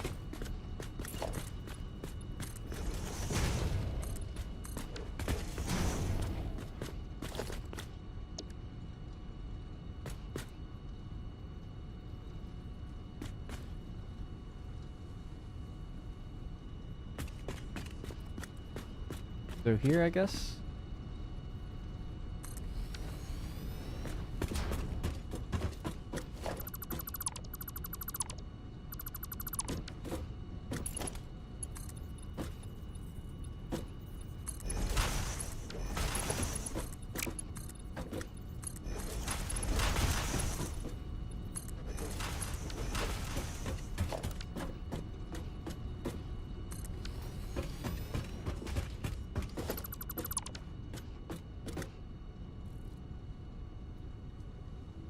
Oh yeah, there is no truck floor on this side. That's interesting, we just go straight up. Although, there is the... something I actually forgot to do. Was connect in the logistics floor. Like this one. It's only a really... I mean, the only reason you'd ever come up here is to check this. I mean, there's no reason. But you should have everything accessible. So, I just want to see what's behind this door. Okay. No easy way in there.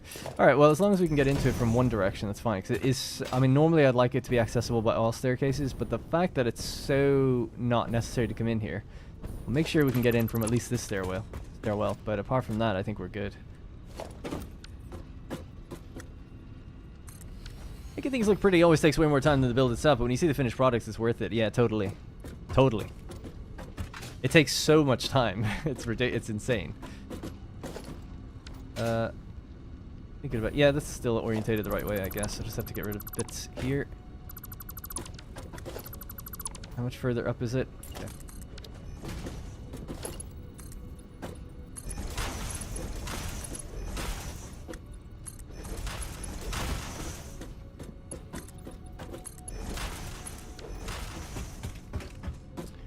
Makes the floor right under you as you come in here, but I don't think it matters too much. Actually, you can come in through this door. That would make more sense. Alright, and we bring this back up again. Now, this only has to come up a tiny bit, right? Not nearly as high as this.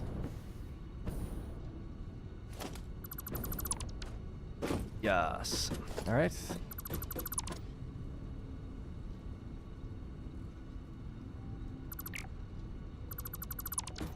I have to redo the power, obviously, where it comes in, but is that all of our stairwells at least roughly placed? They just need their doors now, right? Oh, I said I would do one over here as well, that I never did.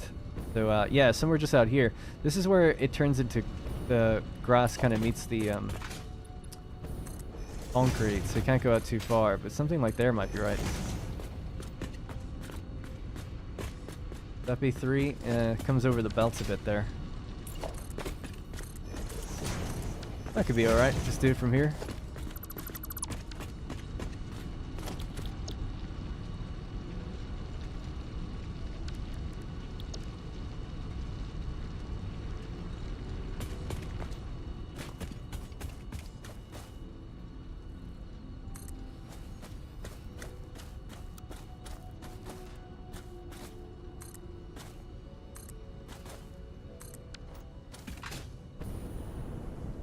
Not long to go now. It is taking shape.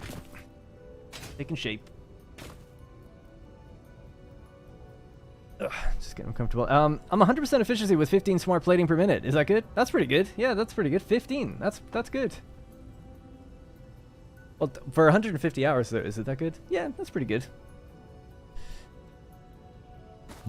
Like big builds, but everything is at 250%. That's insane. I'm guessing it's a power thing because machines are exponential. Oh, sorry. What have I missed? Why don't build factories with Mark 5 belt, Mark 3 miners, and put machines to 250%? You can save a lot of space and time building them. Well, that's actually what I've been doing. That's what that was. That is built with Mark V everything in mind. I don't have Mark V yet, but that's that factory out there, that massive factory. That will be using Mark V. Everything I've built is actually built that way, except for this place. This is the first place, because people were like, yeah, some people were saying, don't spend forever building one factory all the time, even though it is time efficient to do that long term. But this one I said, okay, what we'll do is we'll just cap it at 480. We'll just build to 480 and we'll just leave it at that. So this one's an anomaly, but it's not that big of a factory. So that's why it's like, okay, yeah, 3 iron ore deposits, 27 refineries in total, and something like 90 constructors and 20 assemblers. That's it. But it just runs at 480 belt speed. You know, that's just what it makes. So it's just a one-off iron factory that will supply us for a little while. But yeah, generally speaking, when I'm building out factories and you don't want to do over anything and never want to tear anything down, you should just build it with the idea of using everything at Mark V and getting the most out of a deposit you can. Yeah, totally. It's the same with oil, though. I'm not going to build this gigantic oil facility, but I will try to build it with space in mind so that it can be added to in future. But I don't want to do an insane... I want it to be a beginner-friendly oil factory. Because a lot of people are going to be searching, like a lot of people do search oil and trains because it's a sticking point for a lot of people. So I don't want to be like, okay, if you're new to the game and you just reached oil, here's a 600 fuel generator oil facility. It's like, no, it's a little bit much. Even I can appreciate that for people. So instead it'll be like, we're going to get the most out of like 1 or 2 deposits and make some plastic and rubber as well, that kind of thing. So it'll be more generalized oil facility rather than just pure fuel. I'm not going to use diluted or packaged fuel. I don't care about that. So yeah, it's too messy adding it. Like, it is more efficient, no doubt, but adding in a packager to pack fuel and then unpack it back out, and it's just too much. So not going to do that. If you're looking for the max ultra efficiency optimal playthrough, this isn't the one for you. I don't mean you specifically, but I just mean generally, because I'm trying to toe the line between making builds doable, but also being somewhat scalable and making good use of the resources. It's just, I feel like I'm trying to, maybe it's a bad idea, I'm trying to cater to both beginner and like mid-tier players, but expert players are gonna know all the stuff I know and more. Anyways, staircase.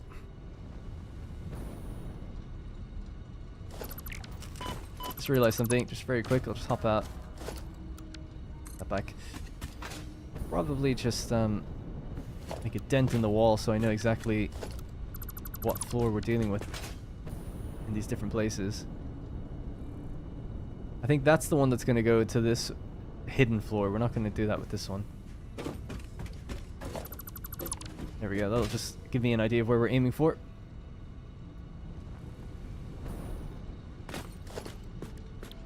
Yeah, the cool thing with maxing things out, or knowing, at least building it in mind so that when you do unlock the technology, you could just run around, upgrade it, and it does make life a lot easier doing that, for sure.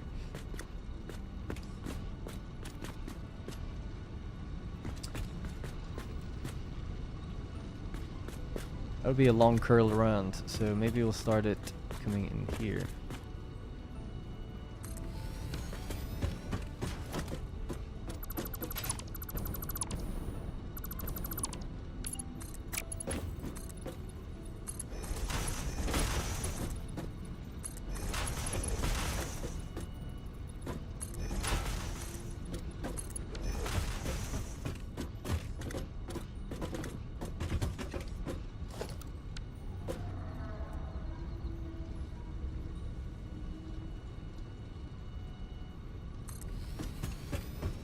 Is that right? Yeah.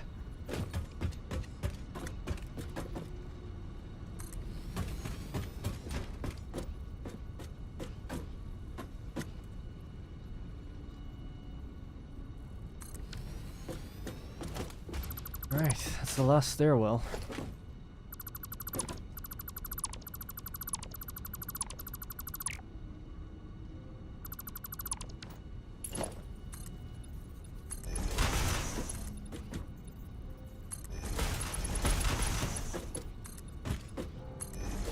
many hours do you have in this playthrough? This playthrough is like 160 or something, I think. 174.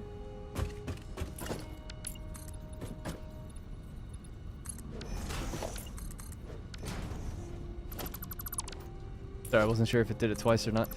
Alright, cool. This is going to be our exit out. I'll just bring this across for now. Okay, stairwells are in place. Stairwells are in place. We wanted to finish off this floor entirely first. So I was doing the rails and the coated concrete. Someone said that I left a piece not coated somewhere. So let me just see where that would be. Oh yeah, over there. How annoying is that? Alright, coated. So, the idea was that this would just be all asphalt, and then we need railing as well. So, we need the railing, that's what we went and grabbed that stuff for.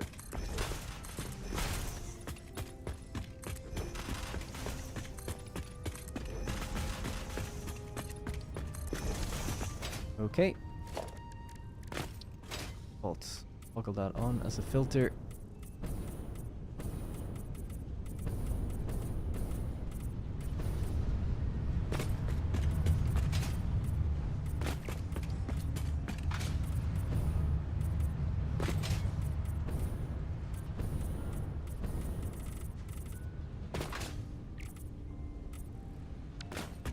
Alright, clean, a little bit cleaner. We have our factory floor, and then we have our walkable floor. And I'll probably just end up flying over the whole thing in the future anyway, as we all do. The next thing would then be, yep, we need the walls to close off that area completely.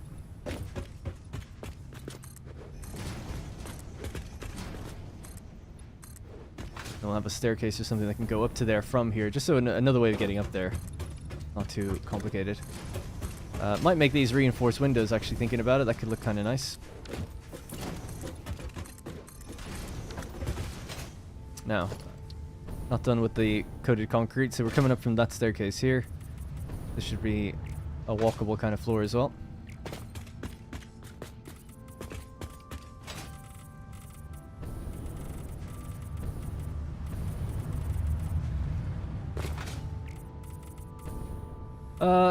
You get better burn time on biofuel, but max height on turbo fuel. Yes, that's true. Yeah, I think burn time is the best. I mean, it's nice to get the max height, or it's like it's almost like you're just getting a big acceleration boost with the turbo fuel. But biofuel goes further, like in distance. So I think that's better, and you just last longer when you're kind of like going around your factories and stuff, just hovering around. But the annoying thing with biofuel is that it's not automated.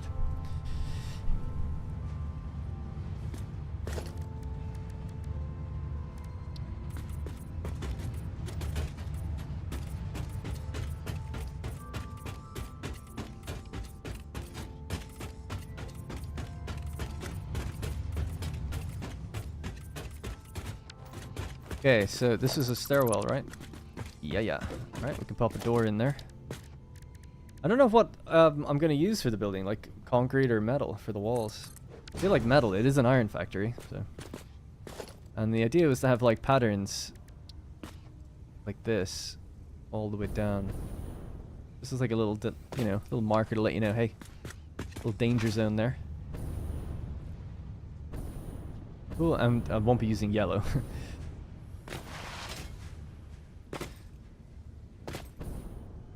Yeah, so I think what could look cool up there is reinforced windows. Let's do that. Let me see what the entire length is. And then I can divide it by a certain amount just to see how many windows we could fit in. There's 22.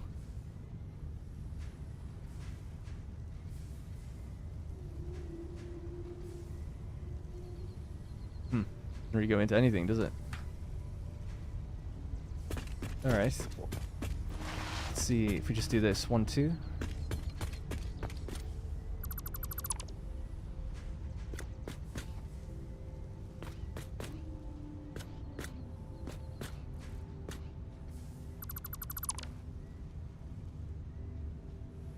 Okay.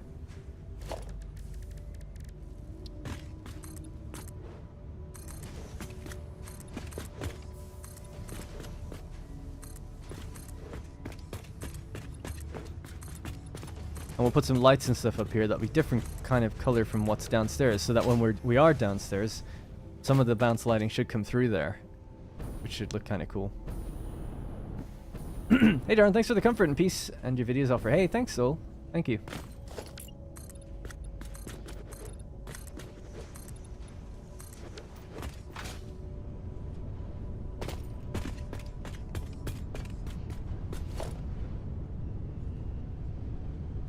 Steel could look kind of good there, actually. Maybe. I'll think about it. So anyway, what else needs to be done down here before we move on? I guess we need to tidy up this part.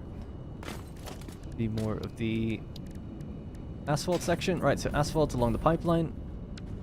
There. So we need walkways that go up and over this kind of thing. Yeah, so I would say... And actually, we need to even lead out there. So I might leave this for a bit. That might be a bit of a job I have to do on my own, because it's going to connect to a tunnel that you'll walk through out this way. Tunnel will be starting like here, maybe. So you'll run along the pipeline on the right. But it's tricky to get up and over that then, I guess. Not necessarily, I suppose. Yeah, I'll do that in a moment. Just trying to think what the next best thing to tackle is. I guess upstairs. Upstairs is probably the most interesting, so let's get there. Oh, actually, I want to finish the paint job down here, so let's do that. So, colors, this is the paint. I'm using white belts pretty much everywhere with a trim color, depending on what the thing is. And that allows you to trace your belts really easily, so... Yeah, let me just work back from each particular line. That's probably the safest thing to do to prevent me forgetting certain bits, so that's that. The splitters and merges need to be done differently. It's just the belts that have to be done the same. Right, so they're all done. It's the same with the lifts. They're basically belts. Okay, so that's that line done. Alright, let's do the next one.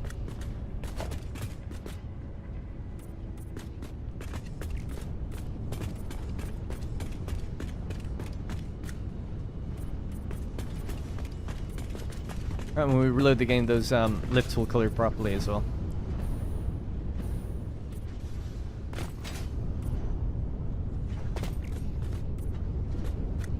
Right, cool. And with this, and this, and this. It can be colored white.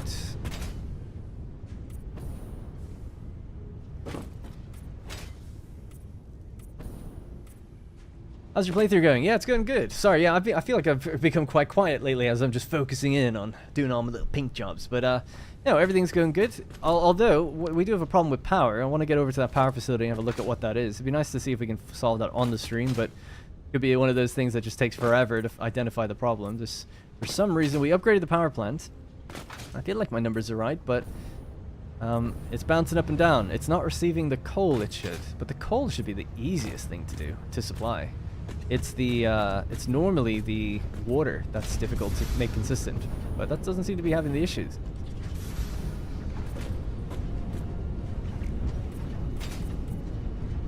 So I want to get over there as well, but generally speaking, yep, it's going good. I feel like we made pretty good progress actually on the build. Solved a couple issues, got our truck stations up and running, and now we're just doing the cosmetics. It's all about the cosmetics now. They're pretty happy with all of that. Have a little bit of extra belts. Nope, they're all done as well. Good. Okay, so now that that's done, I can invert the colors. Oh yeah.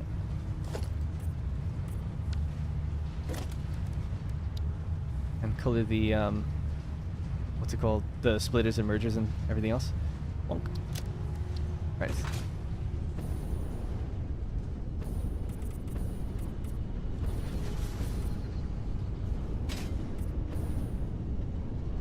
Guess I'll just, sorry, keep slipping.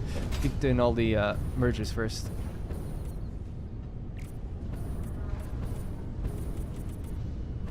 And then we'll add some lights, turn on global illumination. Should look, have to do that belt. Should look good.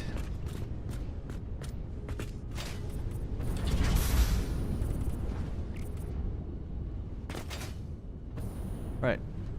Next, the splitters.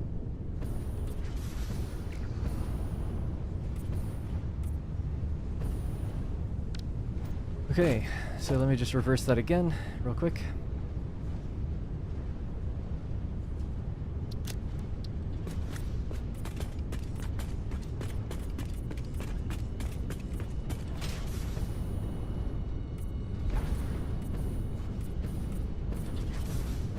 I'll have to do those splitters as well, thinking about it. Damn. Stuff just rubber bands everywhere on multiplayer servers. I died on multiplayer server. I really hope they improve multiplayer experience. Yeah, since that's actually, I was planning on doing a multiplayer server of my own on the lead up to update 8, and then they were like, oh, by the way, update 8 is like really unstable for multiplayer. I was like, okay. So I'm guessing they will work on it, but I'm sure it is probably for them a lower priority, it seems. Okay. Right, reverse this one more time. I want to make sure of something as well. That's definitely, yeah. Yeah, so we'll do the railing next. Same code the whole way. Although actually, I think the railing might be better. No, yeah, sure, why not? We'll make it white. See how it looks.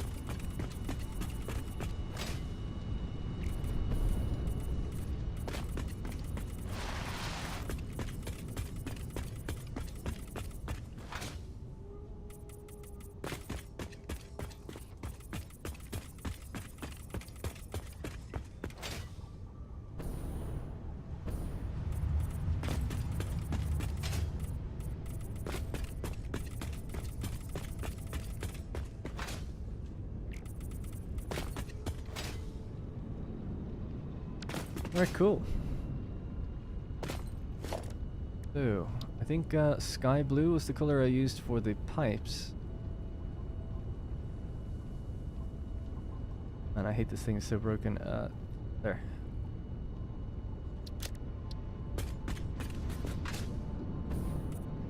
Need to unlock actually pipeline Mark II. No indicator before I paint them because I don't like the indicators, effectively.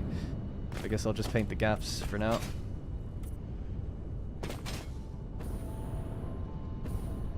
$900 batteries per minute. I've never made a battery factory. Furthest I got was I made fused frames. I never got any further than making fused frames. I made 20 per minute. And 16 heavy modular frames in the same factory.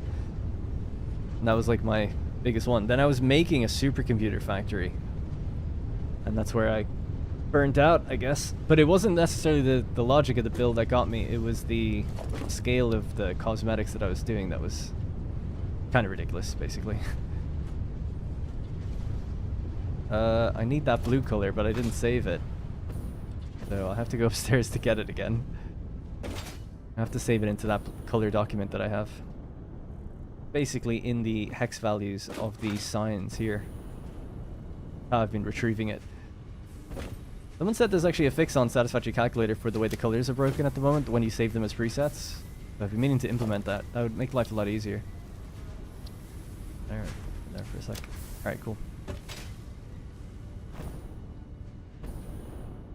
Still have to do the cosmetics for that floor. That's a lot to do, but this one's coming along nicely, very clean.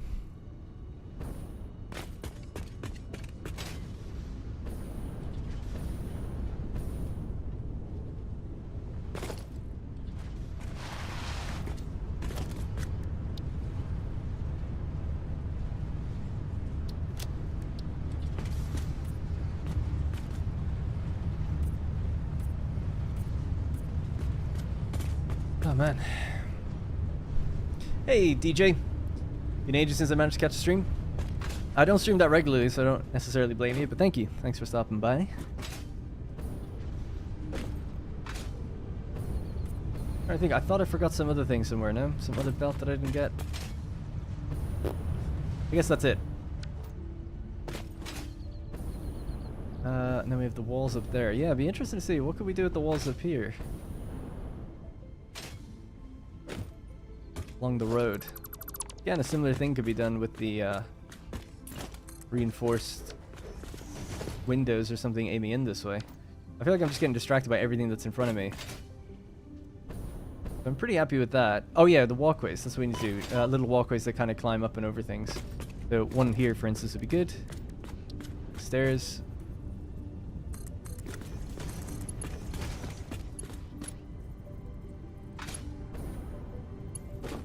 And then, yeah, just the T side.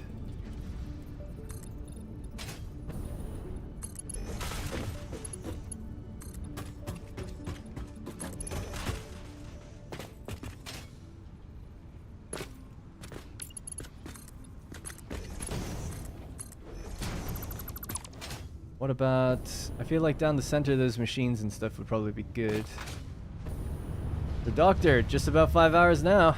Hydration check. I've got a little bit of my energy drink left, although it is so late. I don't know if I should be drinking that. Hey, thank you, by the way, again. Appreciate it. Why'd the name change, by the way? And thanks for the super chat, by the way. But yeah, why'd the name change? What didn't you like about it? I can't actually remember now the one they had before, but I didn't see it. I can't remember thinking there was anything wrong with it.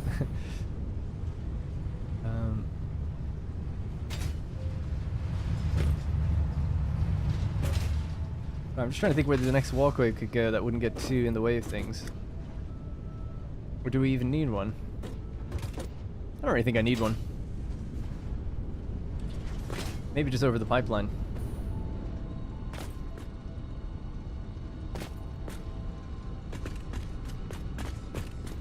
Yeah, maybe just over the pipe.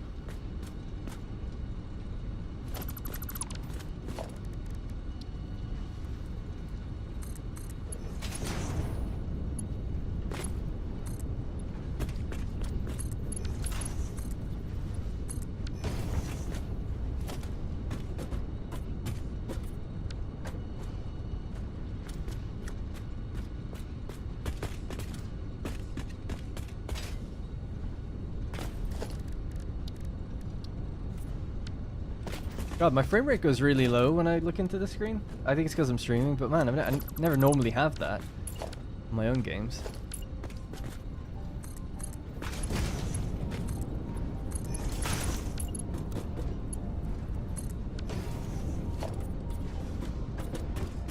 Alright, one more, and that should be it. Although this one could be a double. Do you think it'll make sense to also have something that just goes up and over, and maybe that'll be somewhat connected to this? We might as well just pop this in for now.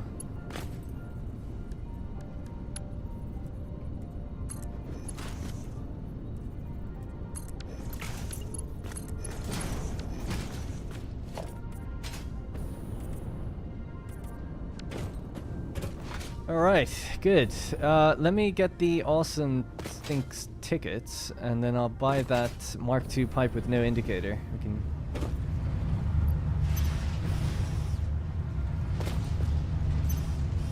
update those pipes. I need screws, don't I, to build these little things? Any screws here? Yes.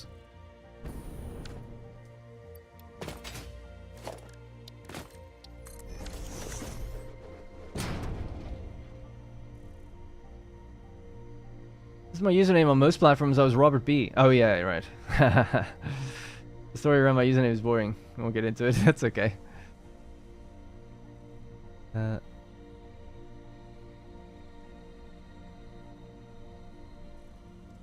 Well, organization, management, clean pipeline.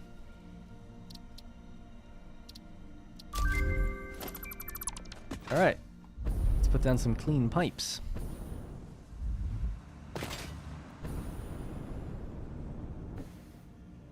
We'll have to wrap up soon, but we could do a mini tour of some of the other factories I built if you haven't seen them before, the ones that have their cosmetics actually finished. So let's start from over here. Ah, I don't have the material, even though it doesn't cost any material, you get it all back. I guess you have to have some in your inventory to begin the process.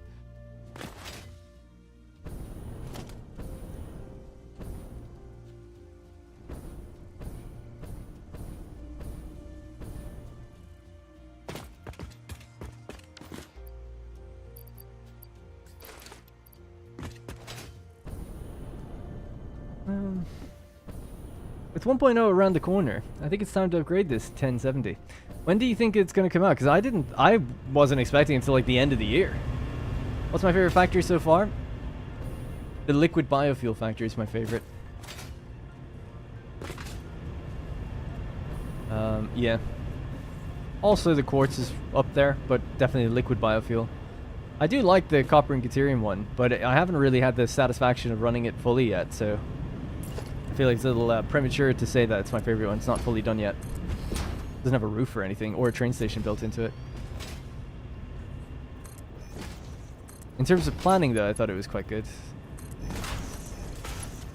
Just in terms of the way all the blocks are uniform and stuff, I feel like it's a relatively easy, large-scale build to follow along and build with. The only thing that I felt was a bit tricky with it was doing the power. But you can do it a lot more efficiently if you use power priority switches. I just haven't unlocked them yet.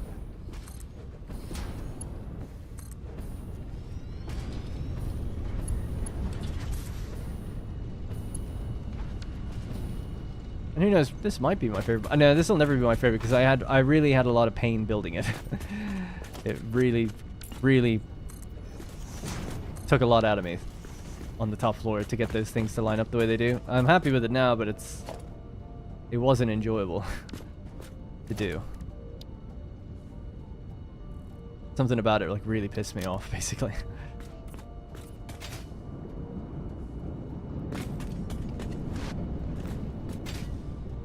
Oh no, damn it. Don't be that guy, don't be the guy. I don't want anyone to be the guy. I'm not even gonna say what I mean by that, but you should know. Don't be the guy.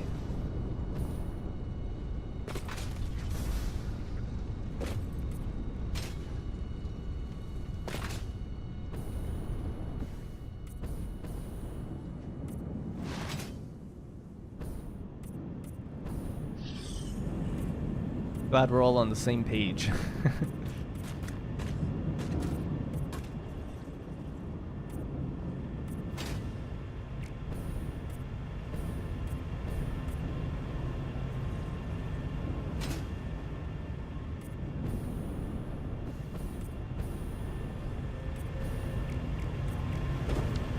Right, so, alternate color, dark gray, please.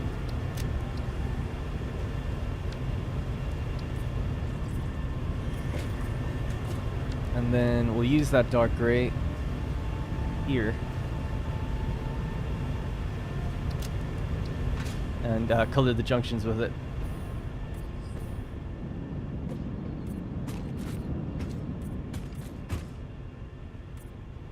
I like actually making the valves yellow. I might do that. Really. Ugh.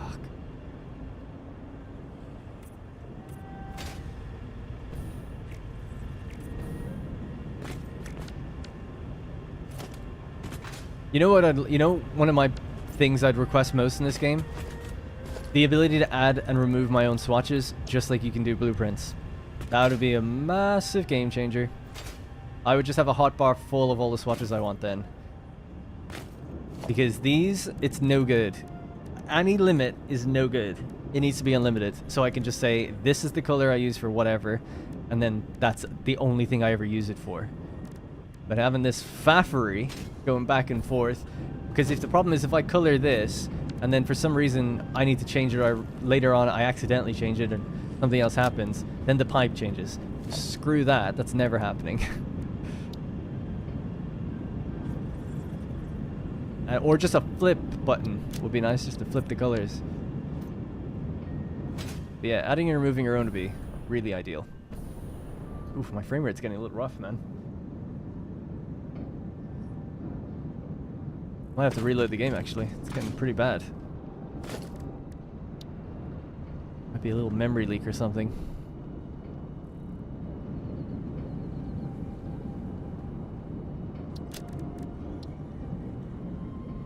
Oh no, I think it's just being in that menu, isn't it? Yeah.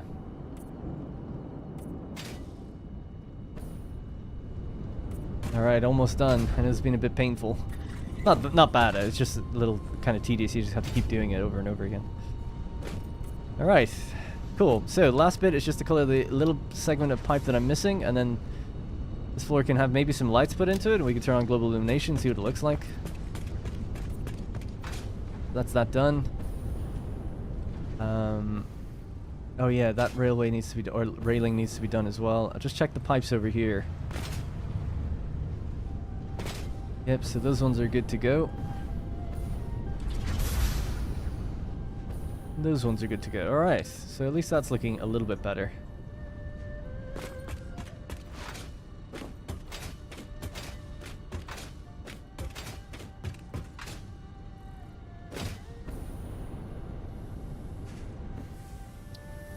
Grab that color. I really do need to add that to the document. I'll do it tonight.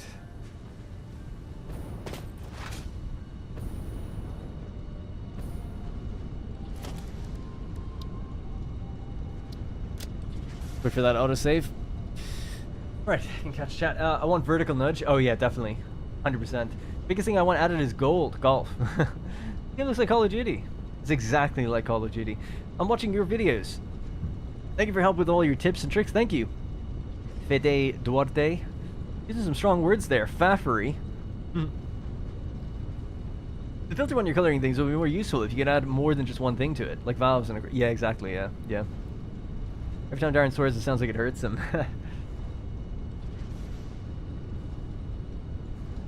See if I missed anything else. I think we're good. Alright, so with that color there, we'll change this to white. And we'll just do these last splitters. Oh, that belt's not done either. How did that happen? God damn.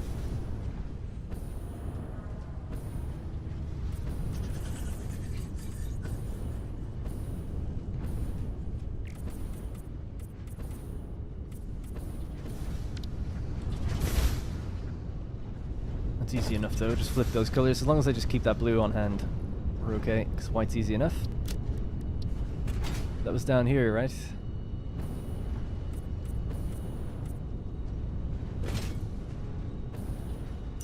I think that's it. I think that's all that done.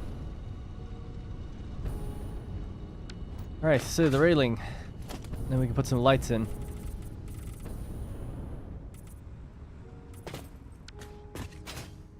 Oh, yeah. I don't know. Because that's basically... I feel like it should just be black. Maybe the grey would look good. Let's just see what that looks like for a sec.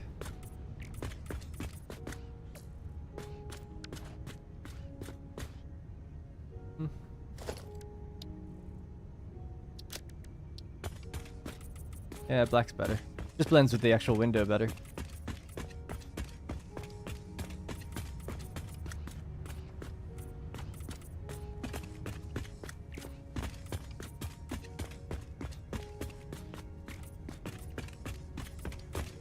How can you get stressed out when you have music like that in the background?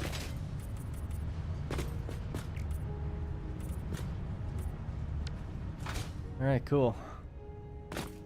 Oh, it'd be cool if we actually put one of those things inside and he's just stuck there. That'd be awesome, just to get him stuck there somehow.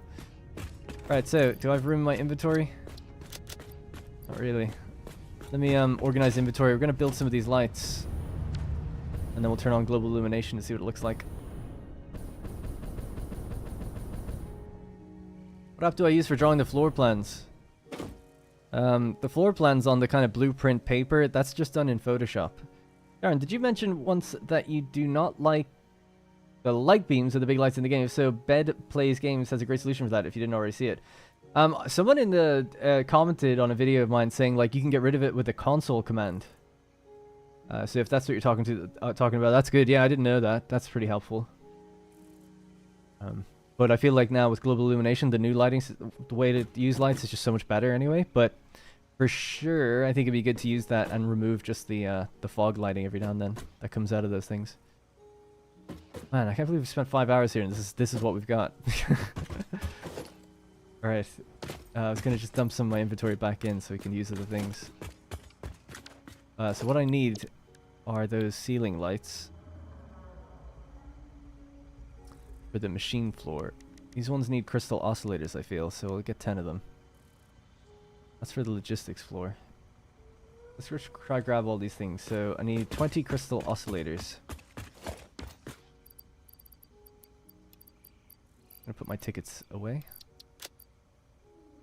100 rotors. We can get them upstairs. Encased industrial beams. Quartz crystal.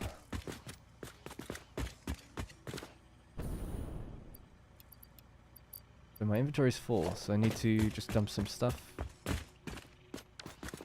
cable back, maybe. I'm actually getting quite low on cable.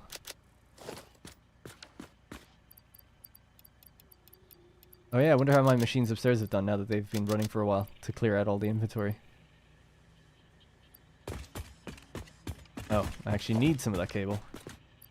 Right, quartz crystal again.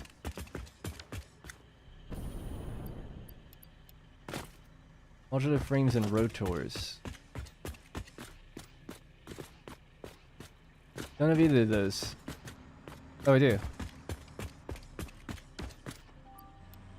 Alright, 75 modular frames. I guess I used all the other ones. Did I? Must have. Oh, no, there they are. There's 30. I need more than that, though, so we'll just head into here for a quick minute. Fluxo and his designs. Oh my god, so talented, guys. An architect. Yeah, totally. Stin Archie is probably the person I've seen that's most impressive, but Fluxo would be like a close second for me. And then Creatin. Nobody knows about him. Creatin, I think. Creatin. His ones are just phenomenal. You intend to complete the story elements after release. I didn't sign up for the beta. I'm not really... this is like a wild take, right? Consider me an asshole for saying this, but I don't feel like not being paid to test people's games for them. I know that's like a weird thing to say, but I'm not a beta tester, you know? And I feel like people who are should get paid for it. That's just my hot take of the games industry, but I understand. People are passionate about the game. They want to just, you know, get stuff early and help out in the process. That's totally fine. And to be honest, if I made a game, probably rely on people doing that too. But I've reached the point now in my cynicism of gaming where I'm just like, I don't know, man. You're a successful company, top 50 concurrent player base played game on Steam, backed by a massive company called Embracer. You're on the Epic Game Store. You got a deal for that. Do you really need me to test your game? No. But, you know, I'm someone that just also doesn't really feel like they have the time for it. If I could record the stuff and put it on YouTube, then sure, but you can't do that, so I'm like, whatever. But back in the day, I used to do beta tests and stuff for games all the time, just because I was passionate about them, you know? But now I'm old and jaded and cynical. Now I'm just like, no, you can pay me and I'll do it, and I'll give you... Because, see, I've done games consultancy just for one company before, where, you know, they literally will pay me for my feedback. That was more when I was a games reviewer. They were kind of curious about certain things before they committed to them. And they did. It wasn't just me they rely on. They do that, you know, they pay a bunch of people just a small token fee to be like, hey, you know, this is some of the directions we're thinking of going. It'd be nice to get some, like, feedback on that. Anyways, early access is not a beta. Kind of is, kind of isn't. I don't give feedback. Like, I've paid for a product and I'm playing and enjoying the game. I'm not leaving any feedback. If they want to get my data or whatever from the game analytics, that's fine. I don't really consider it the same as taking part in a beta and signing up to it, and then ideally you're supposed to kind of give feedback, so so would I sign up for it if I could stream it? Yeah, I would, because I can make money from that then. Not just make money from it, I can contribute it to my series, my YouTube, my career. I mean, that is ultimately my job, so yeah. But if it's just a hobby on the side, I don't have the time for, like, playing a secret version of Satisfactory that I'm never allowed to talk about or do anything with. You know, it's like, oh, I'll just play it when I get it, you know? It might give you a slight advantage when it does come out. You'll know everything and how to get through everything. But I'll just stream it the day it comes out or something and learn from there, and it'd be fine. But like I said, that's my asshole take. I'm very aware of how it sounds. Pay me to play your game. Anyways, why did I come up here? Oh yeah, it was to make the lights downstairs. To be fair, if I was making a game, I feel like I would pay high... What's the word? So I've got a bunch of ideas for games. I really want to make one day. I've got 3 that I think are good. One that I think is awesome, like really good. But that one would be like the second game, I feel like. Because it would just take a little bit more. And these aren't like overly ambitious ideas. They could be made by like a handful of people. But the one that I would do first would probably be... Well, actually, anyway, it doesn't really matter. But let's just say I was making a Roman strategy game, because I'm a fan of those types of games. What I would do is I would pay content creators that I consider, like, that I value their feedback. Legend of Total War, Lionheart, Jackie Fish, maybe just go outside of the realm of people I'm even that familiar with, so some Paradox creators as well, things like that. And I would probably pay them 100 or a couple hundred each, which is nothing in the grand scheme of things, to give me really good, hopefully in-depth feedback. Like, I want you to write, probably like a questionnaire, and then general thoughts and feelings, mock review almost, if you will. And I'd do that at certain milestones throughout development. And I would also do the same from general feedback from the community, so I wouldn't just be influencers.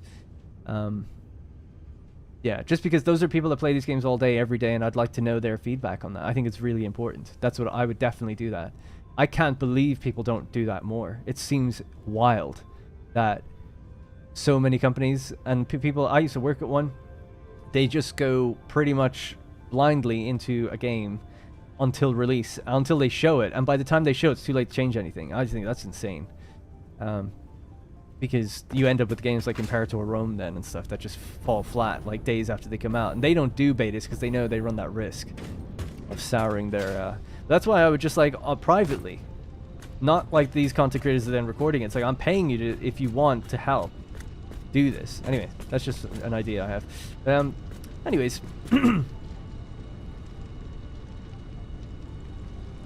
No, yeah, this is different than, I'm not talking about paying them for a video. This is for content creators that are, and trust me, I know, because I am an influencer and I get offers all the time, and my girlfriend works for a publisher, so she literally like deals with influencers to make deals. So I'm very well aware of like the rates that people charge. It's actually insane when I've gotten the chance to see like what other people charge a little bit, and it's like, holy shit.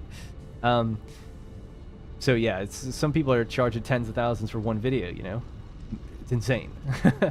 But anyways, so I'm very well aware of that. I'm more talking about consultancy, and consultancy can be quite expensive as well, but I reckon, you know, if the guy from Manor Lords approached me and he's like, Darren, I would love your feedback on Manor Lords, and he's asked me a couple times in the past and I've given him some, but if he came to me seriously and said, not just to me but obviously to other creators, but I'm one of them, and said like, hey, would you do this? And I'd be like, look, that's I don't know, man, it's like a lot of time, and you know, you're potentially going to make millions in that game. It's not really about what you're making. I have given help for free before, but it would be more the kind of thing where if he was like, look, I'll give you $500 to really seriously sit down and write something that's really meaningful and give me your thoughts and feedback, that's what I would do for others, because I'd want to know. Whereas I feel like if I wasn't paying them, I wouldn't get the full truth maybe. Whereas if it's almost like a consultancy type thing, I think you would. But I don't know, it's just a hypothetical anyway. Right, so making these lights. We're gonna have the lights go, I knew that would make a crate, and it's after probably putting it down in a, oh no, put it there. Okay, that's not too bad. Put it down in an awkward place. So I'm gonna, yeah, actually, using this area would be a good idea. I'm off of the, and where's the center point between this? It is a,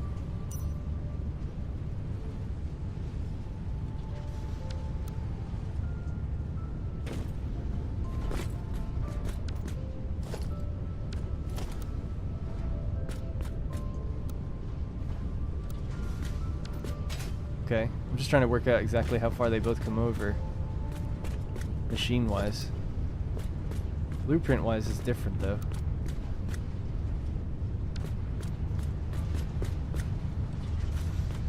Well, it sort of feels like the center is just a little bit to the left of that. Like there. 2, 3, 4, 5. You'd be clipping then.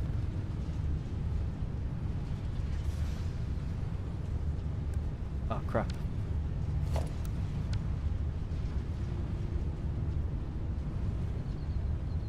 Yeah, okay. I'll go with that then. Then I just need to work out vertically where that should go. And where it should start from. Because the hallway is going to have a light as well, so it needs to come in from the hall. The hallway's 3 across. It would be something like that. Then we have to come definitely into about there, I would say. At most. Okay, we'll start it there then.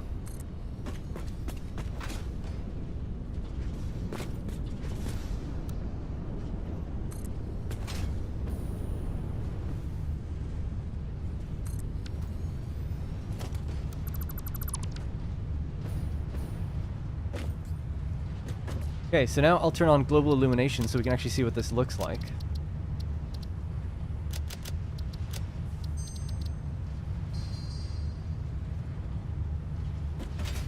A lot better. Blue is quite nice. I was just looking to see if I needed to change that color, but I think I'll leave it. Pretty good.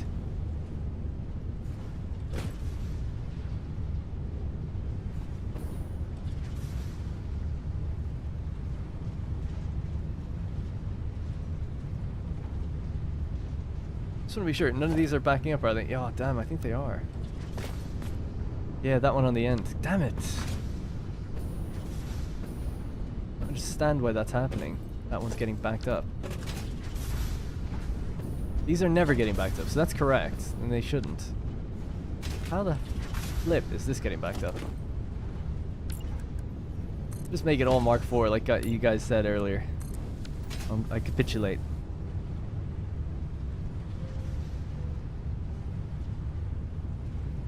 Oh, I see why. It's because something upstairs is getting stopped. Yeah, if these are slowing down at all, that's a problem. Okay, well, we'll figure that out later. Obviously something upstairs not quite right. Alright, let's put the rest of these in.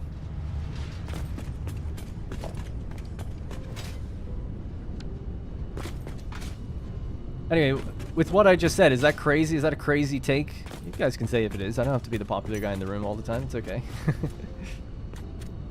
But I sometimes wonder, am I alone in that, or maybe it's like partial agreement?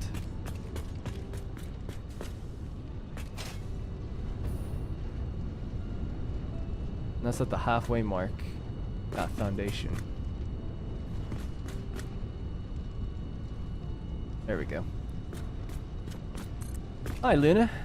Nice name. I named my old PC Luna.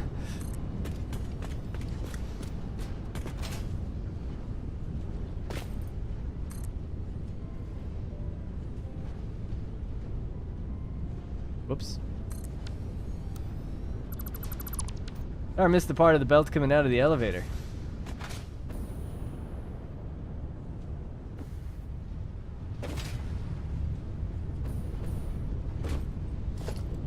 What? Oh.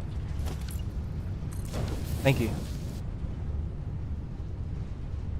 I mean, yeah, but that is important, and I did miss it. But it does seem like that could probably stay as Mark II. It does seem like the problem lies upstairs, because if these are sputtering or stopping at all, that's the reason any of these would get backed up.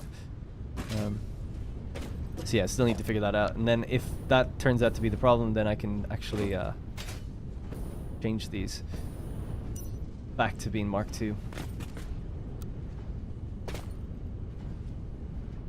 Alright, so that was to keep consistency there. Is that lined up now with the blueprints? Yeah. Alright.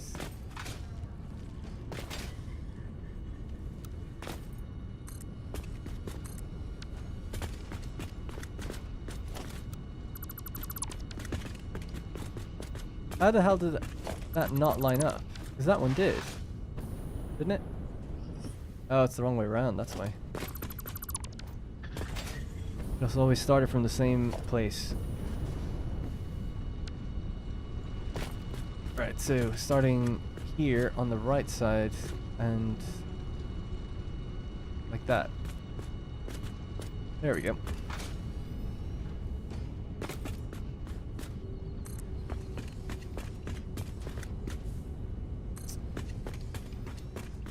If you're good at something, don't do it for free. Yeah, there you go.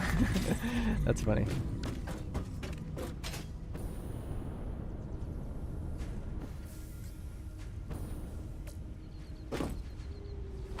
Alright, looking nice. So yeah, we'll just do these lights again, but down the actual hallway. Wonder, could they be maybe a different color or something?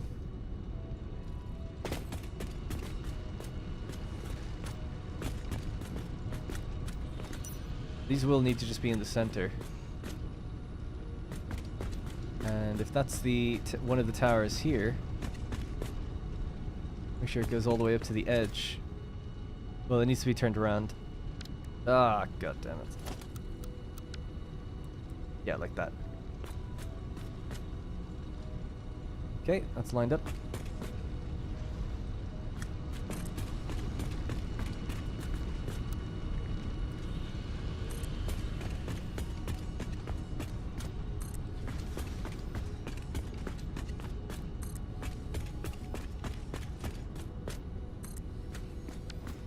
Alright, nice. Super blue.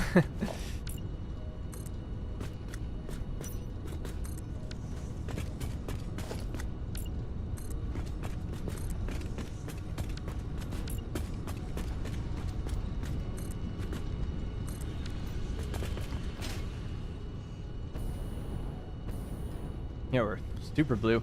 I'd change maybe the outer ones or something to a lighter color, but it's all good. They're going to be in that place anyway, that's for sure. So the next thing then will be the same here. Sorry, there's so much of this, I guess, so many lights to put down, but it has to be done. These need to be lined up with their buddies over there. It goes in line here, and it needed to be pushed over to the left one. Is that right? I think that was right. Yeah, there's like a foundation between the chimney stacks and the lights. Pretty much. Okay.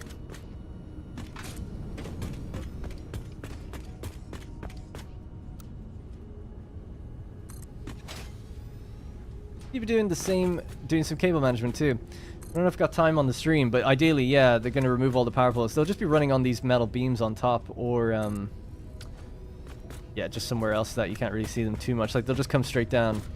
Well, that's actually happening for the refineries already. It's more the these things. They'll just go straight up and then join onto those ones that way. That'd probably look a bit better.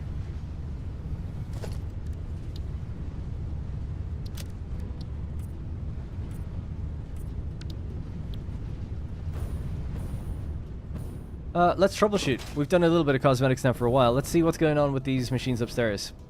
So at the beginning of the stream, we added, or I added, awesome sinks so that everything should be overflowing if we've got too much of anything. Oh, it looks like I cut a cable. Well, there's your problem. Well, I'm glad to have found it that easy. That was good. Yeah, I must have cut the cable when I was deleting things or placing in that area before. Yeah, because these didn't even empty out. I must have just turned it all off. Well, that should be it. That should be as easy as that. I'll just check if the rotors are having the same problem. No, they're moving nicely. Yeah, and that's the way it should be. 57.5, I think, or something. So every now and then you'll see a bit of a gap. But that looks correct to me. That's good. Hopefully I identified that problem. Give it a bit of time and it should solve itself then. To make a bit more instantaneous progress, on this floor I'm now going to start swapping out the actual floor on the bottom here. Now the idea was that it was going to be concrete. At least I thought that would look good. So it wouldn't be red under here. That was just to map out things. I'm trying to envision, yeah, what I had planned for this. But we need unique color schemes. So tell you what, we're going to open up the... How much time do we have? It's 7:30. You know what? I'm not going to be doing City Skylines tonight. I've got no time left now. So let's just stick around for another little while. I don't think Rosie or anyone will care. So as long as you guys don't mind me hanging around for a bit. And people were very generous today, so I don't mind doing it. If I go to the whatdarrenplace.com/satisfactory, the blueprint files, there's a folder, a document called Color Choices. Get ready for a flashbang. Bonk. So I want to write down some of these. So that was the teal blue color that we have. And I'll just keep these to the side so I can see them. So the red color is in here. So I'm going to be swapping between these fairly regularly now, so I just need to actually pop them in.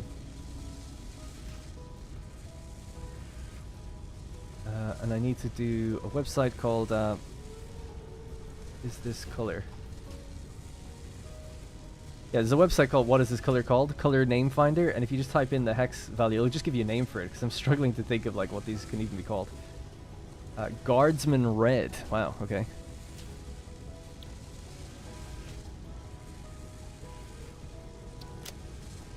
Okay. So I'm just going to put that into my Google Doc.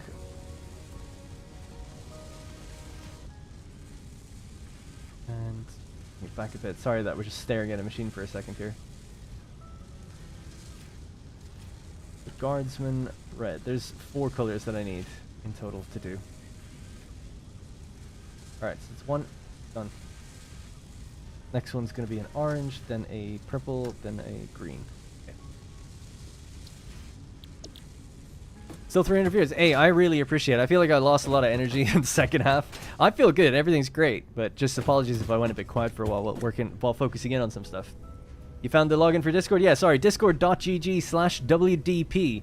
My Discord's a bit of a weird one, but I would really encourage people to get involved if you want to find a kind of a similar community or a community of playing Satisfactory and enjoying the game. But the weird thing about my Discord is that I used to do game reviews. And I had a Discord for that. And when I stopped doing it, I actually said, okay, guys, kind of the end of this channel. I'm moving everything over to my What Darren Plays channel. I'm just doing Let's Plays now.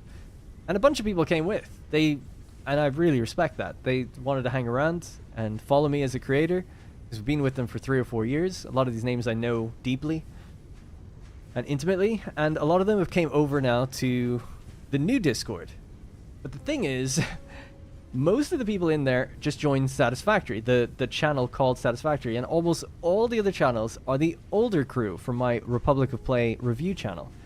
And I would love to be able to get more people out of the Satisfactory one into the general chat and into the other game chat too. There's all these channels for talking about strategy games, city builders, FPS games. People are loving Helldivers right now.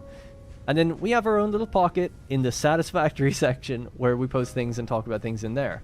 I just thought I would mention it. A lot of people join, they hop into general, they ask questions about Satisfactory, and no one responds to them because the Discord is actually really a general Discord for other games, but there is the Satisfactory component of it.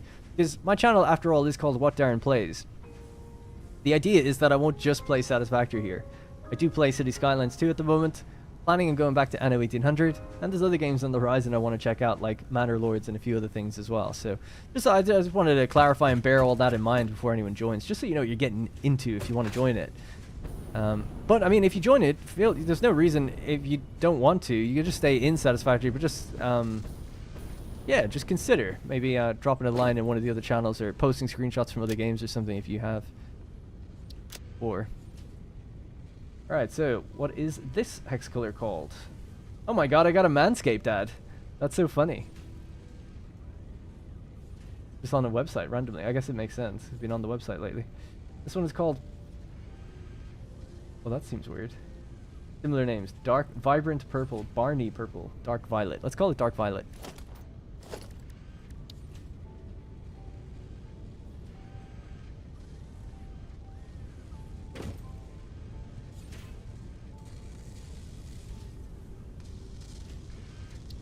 Alright, Dark Violet.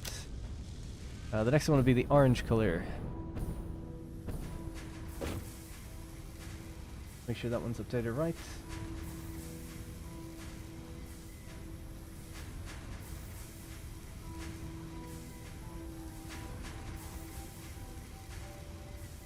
Gotta change the... sorry, I'm just on my Google Doc, just updating the color schemes. If you're on it, you can actually see me doing it live. Right, orange next.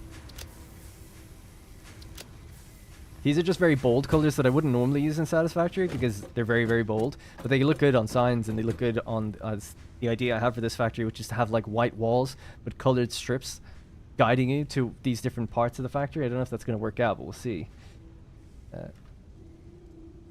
So just using that website then to tell me like a good name for these. Golden Bell or Yellowish Orange. Gold Drop. Yellow...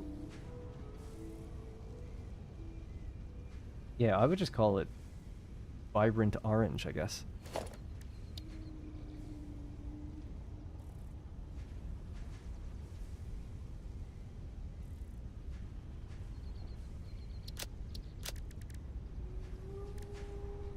Right. Vibrant Orange. And just one more to go, the green color, I think.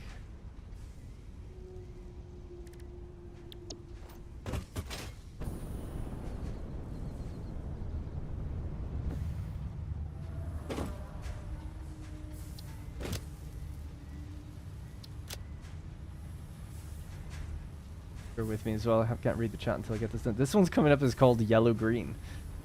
I don't see the yellow at all. Alien green, leaf green. Let's go leaf green.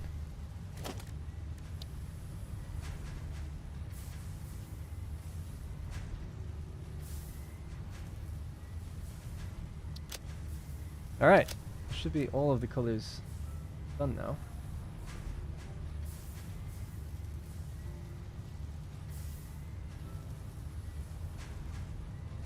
Rename that one to leaf green.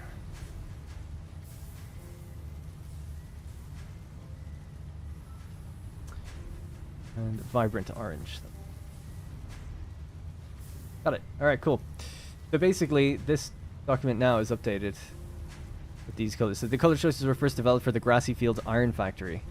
There's 5 of them there. Teal blue, Guardsman red, dark violet, vibrant orange, leaf green. Yeah. Alright, so I'm just going to be pulling from them now as we do the colors for this floor. Alright, so... are you planning to play Frostpunk 2? Oh my god, yes. Can't wait.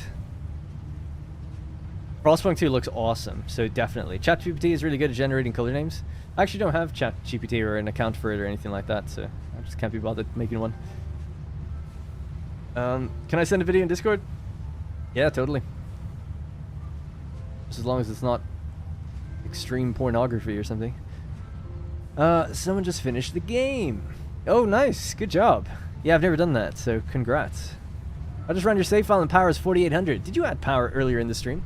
Yeah, a couple hours ago we've changed it so that we should be producing 6000, but there's a problem. I don't know what the problem is. It's kind of stuttering now. It should go up to 6000, but it just doesn't seem to. I just did an upgrade. I changed the belts from 240. They were previously running at 240, the miners, to 300, to updated now to 300. There's something not right with it. The water seemed fine, but something else seemed wrong with it. Alright, so let me just go, let me close some of these things I have open next. My frame rate's just dying. I might save it and just reload anyway, because it's been a while. What else can I close? Melee note, close that away. Calculator, close that. Alright, good. Let me just exit the game for a sec.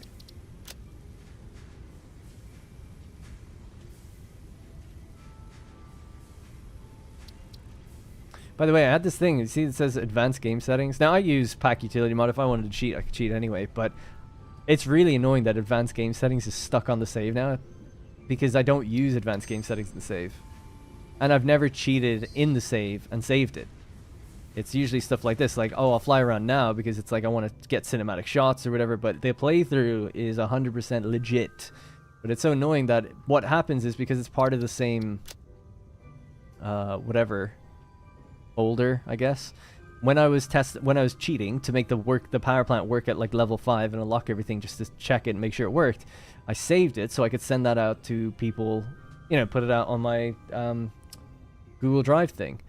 But then, if you load into a non-advanced game settings save, and then save it, it says it has advanced game settings on it.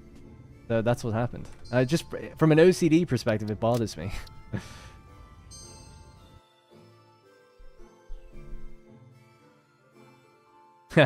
So normal port's okay then? No. Flight Sim and watching your stream. Hell yeah, man. Flight Sim is such a perfect game to have streamers or podcasts or whatever on the side. Usually visual content. I love Flight Simulator. I don't have the time for it, but the bits I've played, I've really enjoyed it. I wonder how many hours do I have on it. I used to play it on Game Pass. 54 on this on Steam. Yeah, probably about 100 total, I would say. Really, really like it. So they had that Dune thing added to it recently as well. The Ornithopters.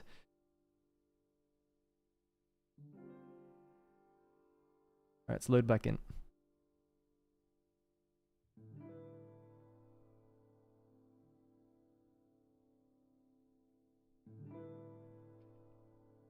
Has anyone else's color presets gotten messed up? Yeah. That's why I've been lazy with mine too. There is a workaround that you can use on Satisfactory Calculator. At least someone on YouTube told me. I never tried it myself. Irish Green. You might be really behind on the stream. K-A-H-R-D. But that would have been a good name, actually. Pretty Irish. Why advanced settings flying mods are considered cheating? Well, because it is, isn't it?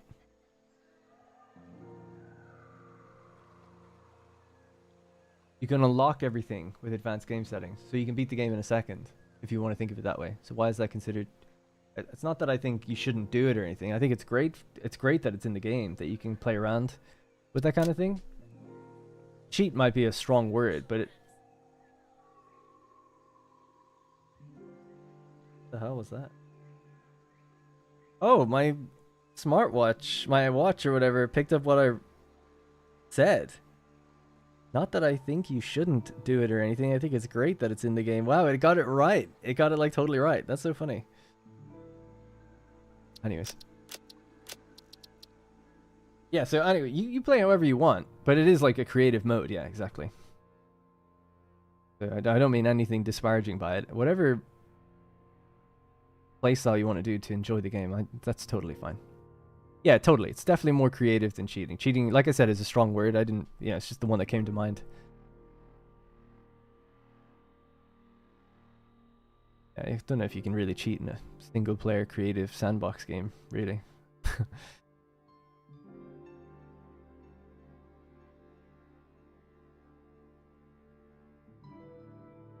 Yeah, I've heard you can get rid of the advanced game settings thing on the end of the save if you upload it to Satisfactory calculator and then pull your save back down. But I guess you could try that. Okay, yeah, things are running much smoother now, actually. That's good. Very smooth indeed, actually. Nice. I'll have to bear that in mind for the future. Okay. We can close this back up, close that back up. So what were we doing? I said I was going to do some of the coloring up here, actually, yeah. So I think, actually, what would look good in this factory, it might be weird, but white walls. Just as an example, let's try...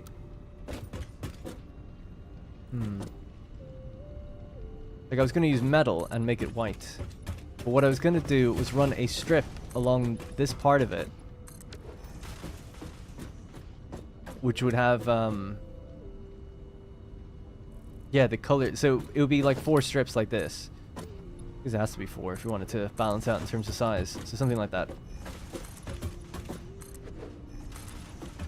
I don't know if this is really practical though, but the orange line would take you to, you know, the idea is like if you follow it along and you get to the machines over there. But I suppose there's no direction on this. I'm trying to think how this is done in real life, like in airports and stuff. And the, like green goes that way too, but I suppose it's going either way if you look at it from this direction. So how can we make it so that it looks like this is just following over to that section? The other way you could do it is like you'd have just painted beams like this. So basically the TLDR is, well, it's not even TLDR, this is the blue area, and it's like I want to be able to guide people over to this area and have it be like blue, like everything's white but there's like trim of blue. Do you know that that's where we've come from? And then the idea is that if we want to follow, if we see this belt and we see like it has a blue line on it, it's like, oh, we can trace it back to the blue section, that kind of thing. I think that could look really cool. You could put the custom color to the wall so you won't have to come back to change it. No, it's too much effort because I have to use 4 different colors on the same wall. But I appreciate what you mean. It's a bit of like stubbornness on my part because you could do that and just like, so it's default white. But I just don't like changing it. I'd like leaving this the way it is.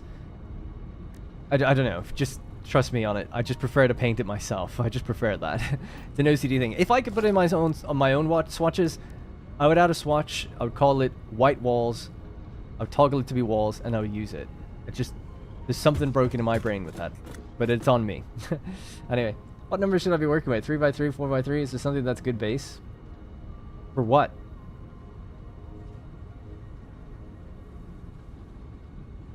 Depends what you're dealing with, yeah. Ever thought of getting a server set up for this game? I was talking about that before, but update 8 is so unstable that I decided not to, for multiplayer.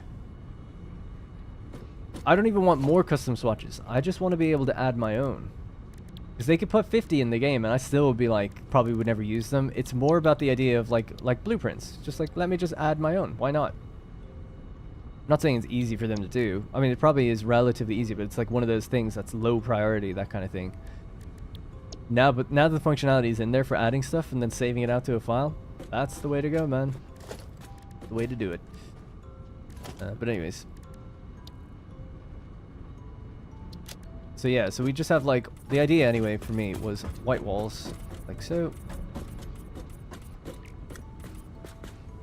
And then just the color, it's very Irish. Then just like the green and orange that would take you over to that area. But yeah, maybe, I think I'll still go with this and then decide how to do it later, but something like this then. And then have windows. So if I could blueprint just this section, then I could just place this down quite a few times. Is there an example? Let me look up on Google, like color-coded walls or something.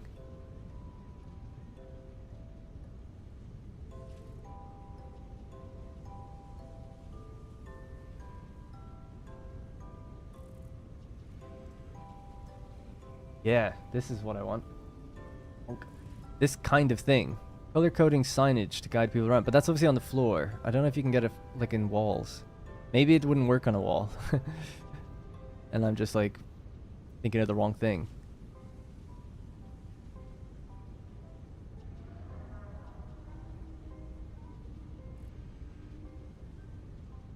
Interesting.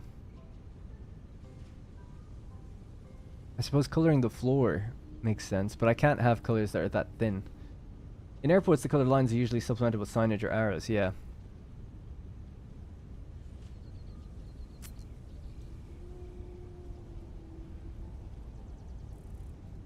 Yeah, hospitals have them as well a lot.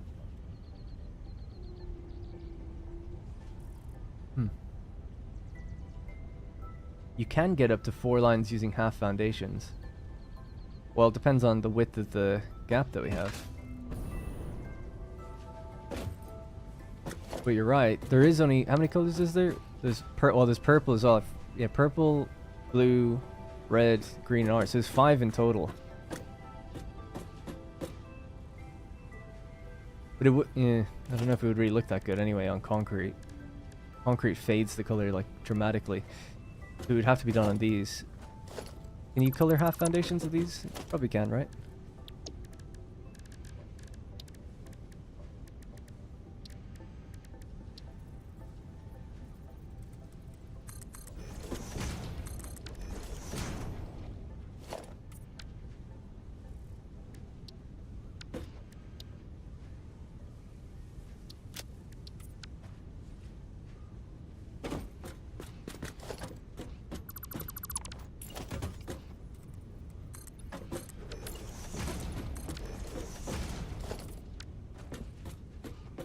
It's like that, but it would be 5 of them.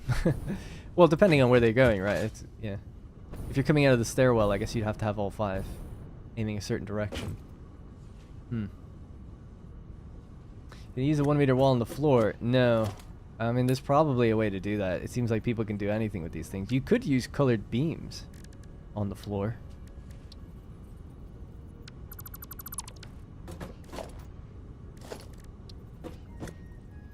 Oh my god, that might be the way to do it, actually.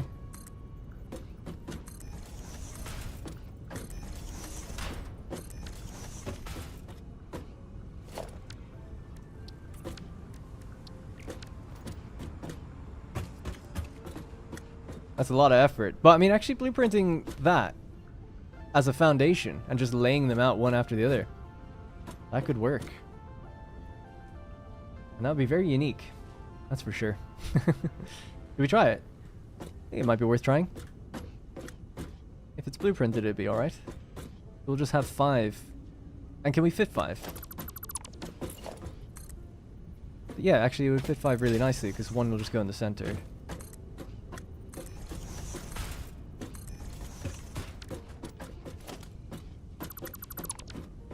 Now for the edges, we just need to fill them in somehow, but we'll be walking on these sort of things.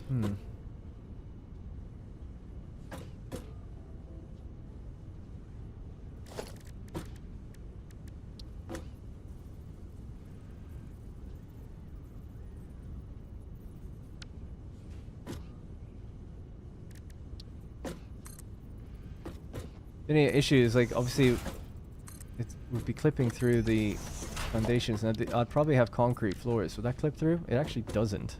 Wow. That's pretty good then.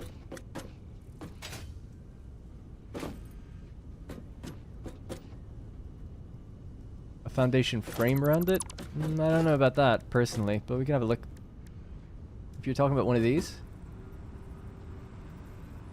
Because that would just disrupt the look of it, I feel like. It's supposed to be just like a clean look.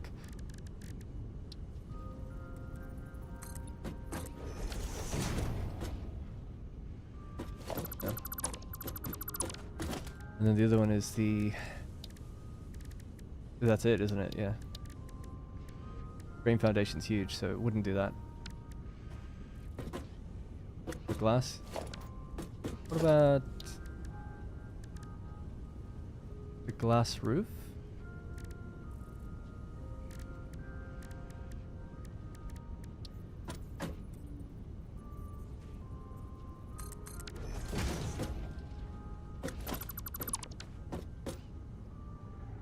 Well, let's just I'll blueprint this. We'll lay down a mini track, just a little track, and test out how that feels. That'll be before I put any of the turns or side bits in.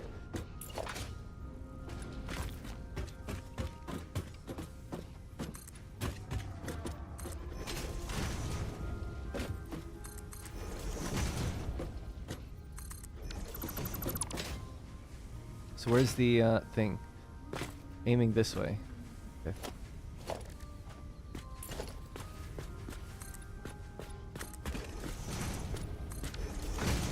Because we'll need this, but we'll also need to be able to like turn left and do all sorts of weird things probably.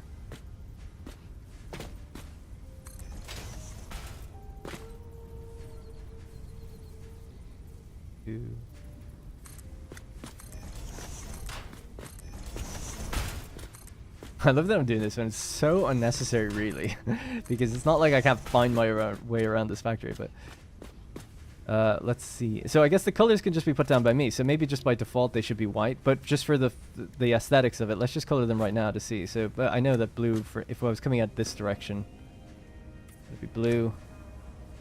Or do you think red and then purple? So red next.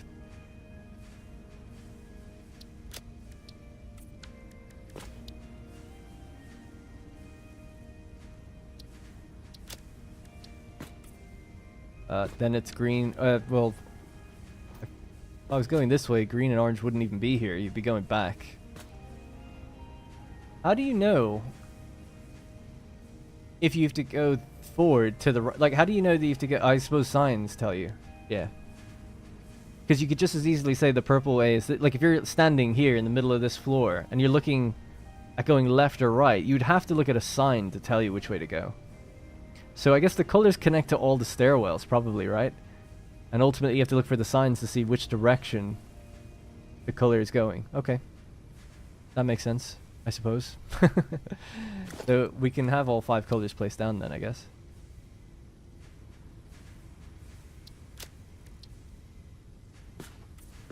And then this one needs to be the vibrant orange.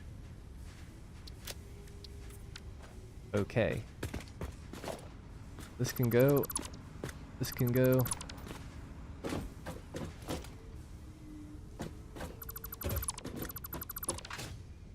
All right.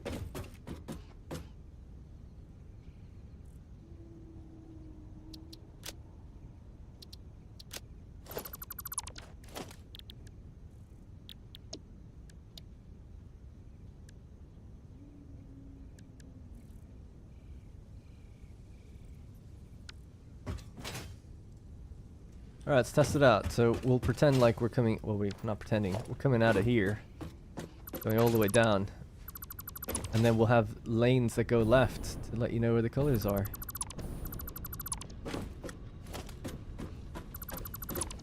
Just real quickly, just off of this, I'll build the first blueprint. That.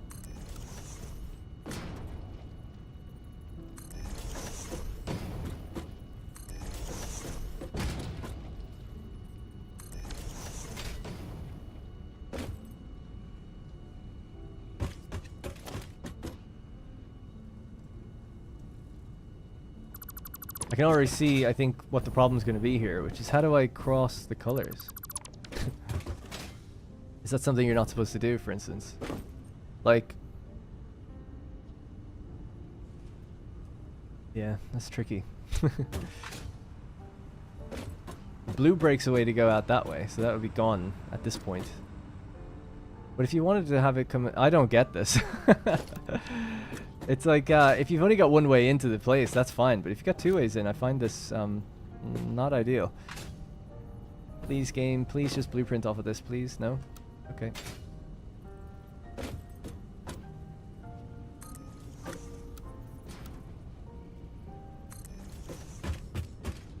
Because I'm standing on blueprints, I think.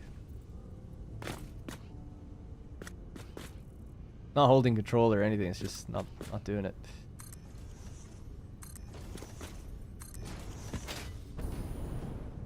Oh, I just realized as well, I've got a massive gap between the sides also. I'm not supposed to have that. So that would be like, that'd just be black or something, right? So we just roll along the,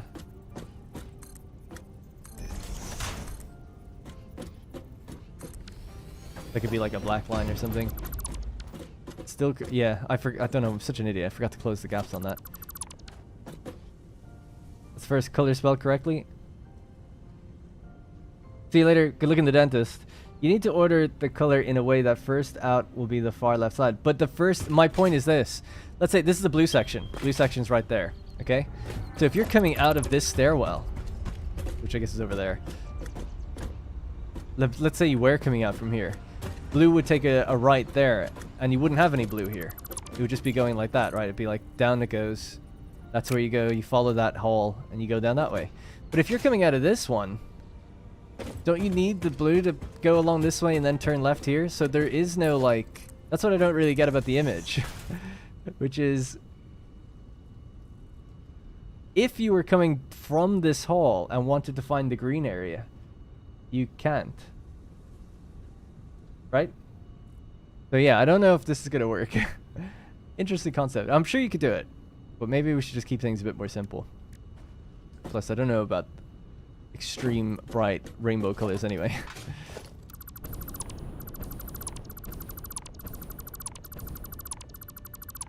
I rescind the idea. We'll have color-coded blocks, but I'm not going to necessarily direct everyone around to each one. I do like the idea of it, though, but I just don't think I have the mental capacity to work that out right now.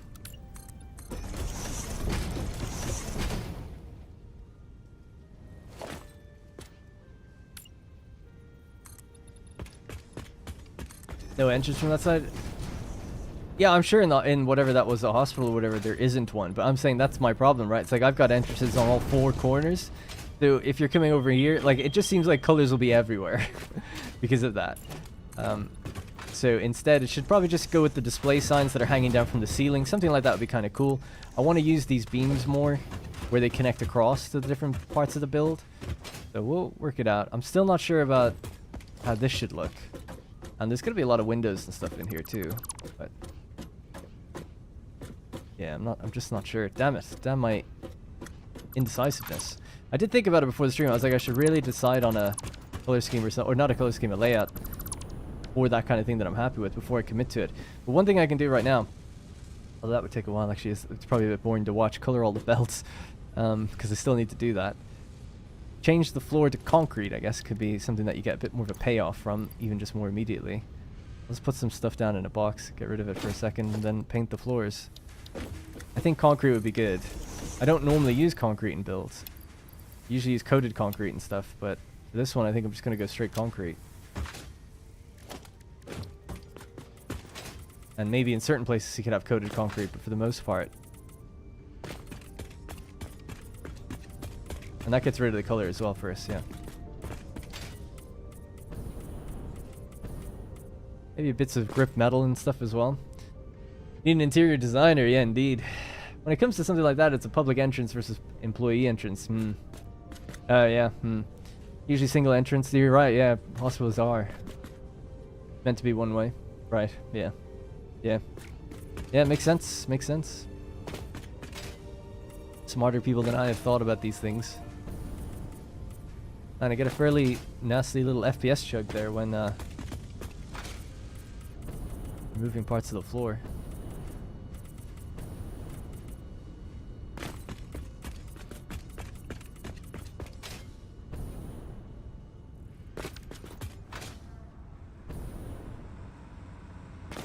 They're just going mental doing that. Let me actually just think about where things are really going to go.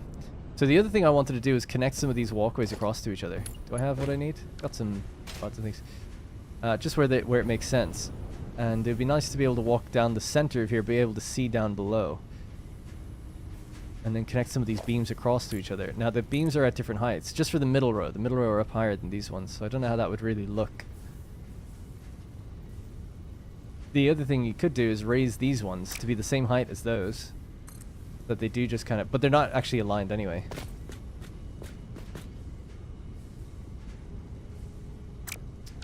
And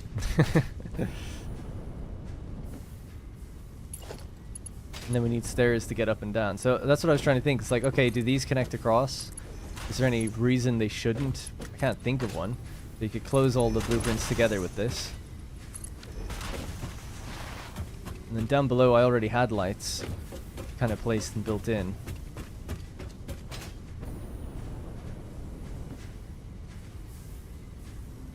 Put a suggestion in your Discord for how it should look with overlapping colors. Oh, I don't actually have my Discord open right now. Hang on. But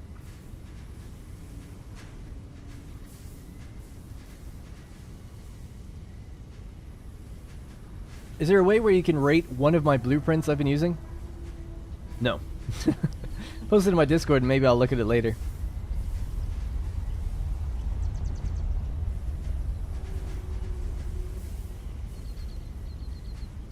Ah, yes. Hey, that was well done doing that in your notes app. By the way. That is a way you could do it.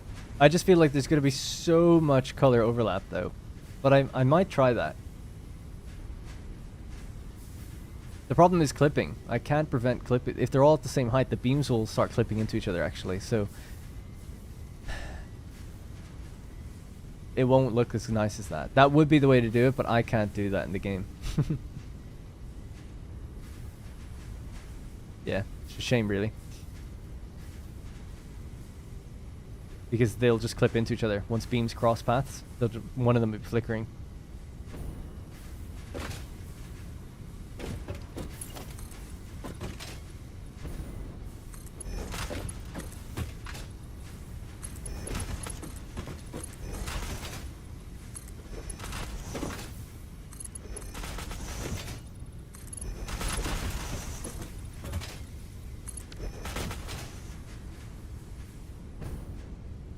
Right.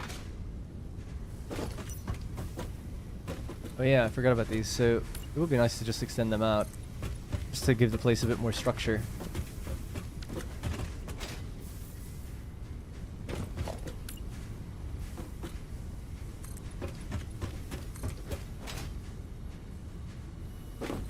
Across the beams.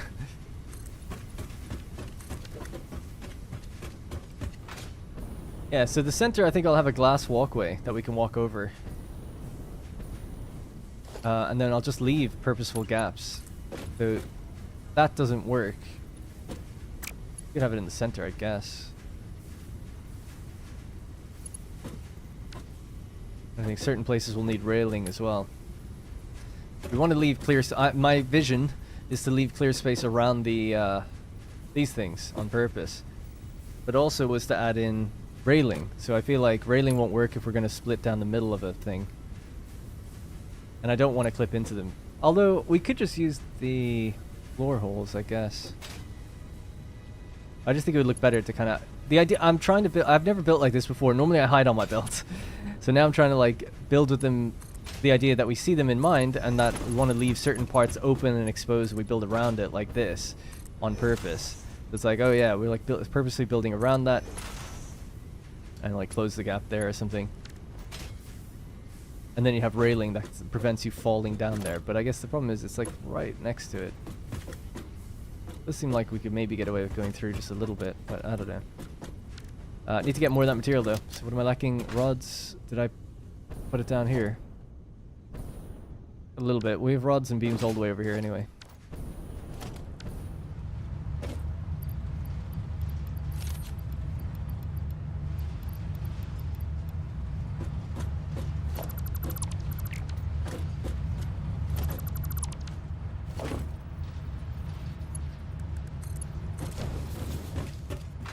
I need to go get some iron plates downstairs.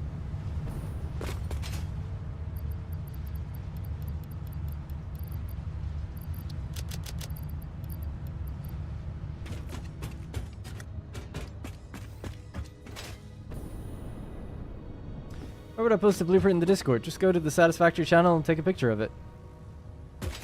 Or something. If you want to use the actual file, I guess you could just drop the file in there. I think that works. I think.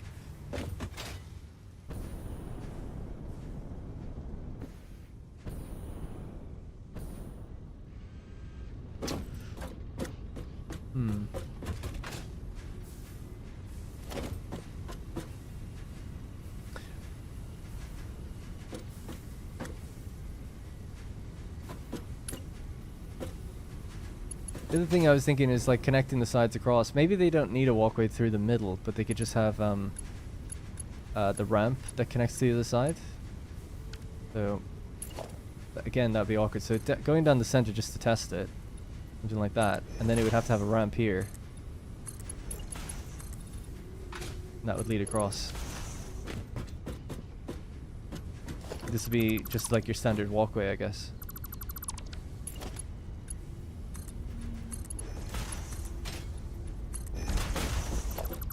This would come out there.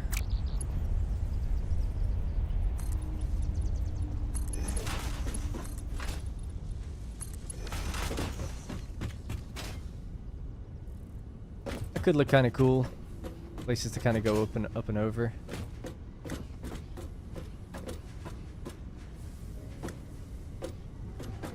Just wondering. Yeah, I guess I pushed the stairs back just that tiny bit there.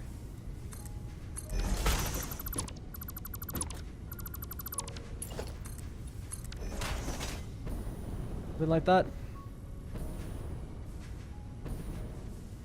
Have you ever considered having some people from Discord, the community, help you doing some of the more tedious parts of the aesthetics? People have asked me to do that, but yeah, I'm not gonna. With the instability of multiplayer, it's not gonna happen. Plus, it's fine. It's all fine. I decided to do it on streams to kind of capitalize on doing it, but I am much slower when I stream doing any of this stuff than I am when I'm on my own. Just because I'm way less focused when I'm trying to read things. Can metal grid work around the lift? Yeah, you can do that, yeah. If you're talking about the support pillar thing. This thing. A lot of people do that. They put them in, like there. And just rise that all the way up. I don't really feel the need, but yeah, some people do that. I've done it before in one of my other builds. I have, another thing some people do is he puts pillars either side. Like this. Alright, let's say we don't see that bit, but we just see this. You can have this like really clean wall of metal almost if you build a few of these out with just lifts going up. I used to have that in one of my old factories. But I do less cosmetics now than I've done before. Mainly for this reason, because it does take a while. So yeah, I'm just going to continue that. We're just going to build a few walkways out and over, and then we'll connect up connect some railing where we can, because you can also, if you can't use the railing itself, you can always put your own down, I guess. Like here, like I can't have rail there, but we could start it here. Or just use our own that sits on top.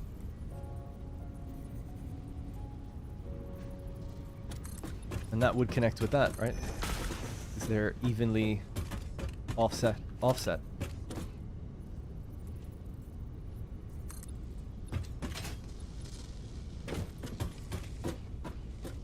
Yeah, think about how we go down that side. We'll do the railing last, but knowing that we can do that, as long as I keep the spacing the same, it should be okay.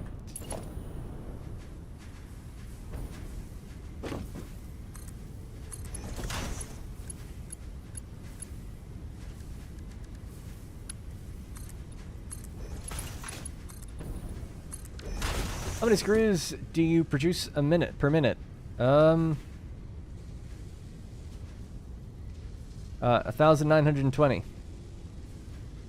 We have 4 groups, right? Each group is a blueprint, like that. There's 4 of them, 4 rows. Yep, 4 rows. Each one is producing 480, and the 480 belts are all crossing over to the middle group. So we have 1 of them there, so that's 480. It's a 480 belt, and you can see it's just constantly moving 480. Same with that one. Same with this one. Same with that one. So all the screws get used completely in this particular build.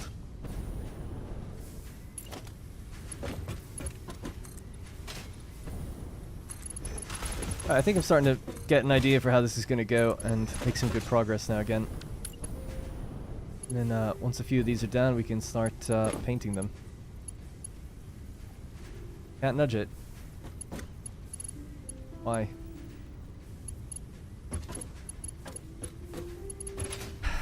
Why did it snap in the middle here, but it won't do it over there? What's the difference?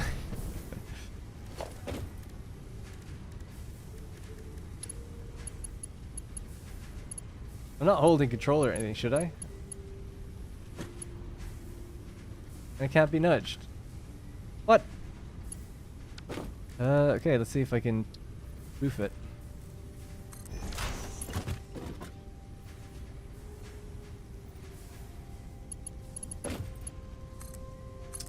There we go. That wasn't so difficult, was it? Game.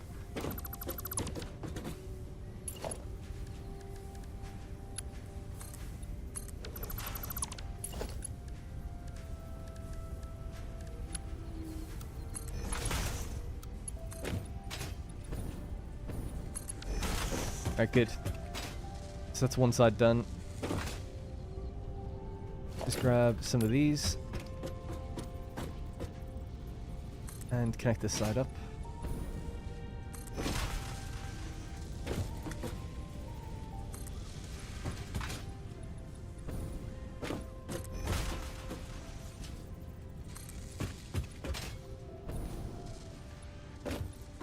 Yeah, that's your problem.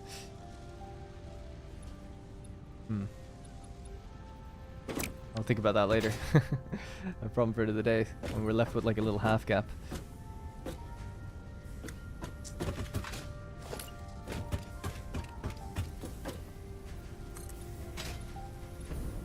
That cross through the belt? It does actually, so not really necessary, I guess. Maybe just there.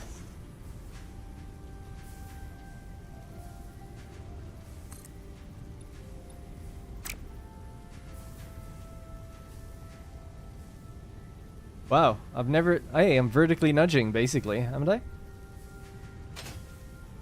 Oh no, it's just the perspective. That was interesting. It really looked like it was coming down a bit. Ah, damn it.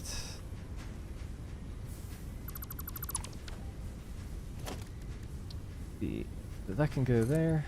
Yeah, so we can't really go through. That's okay. Yeah, so I would like to put in some pillars or supports and stuff on the edges of these things too. That's what these are for, I suppose. I think that looks kind of cool now. It's got a nice factory look to it. And out here, this would have to be then the railing version all the way. Although arguably it should be on this side probably. Let me see. Sorry. So you can still do a walkway through the middle now. Yeah, no, I know.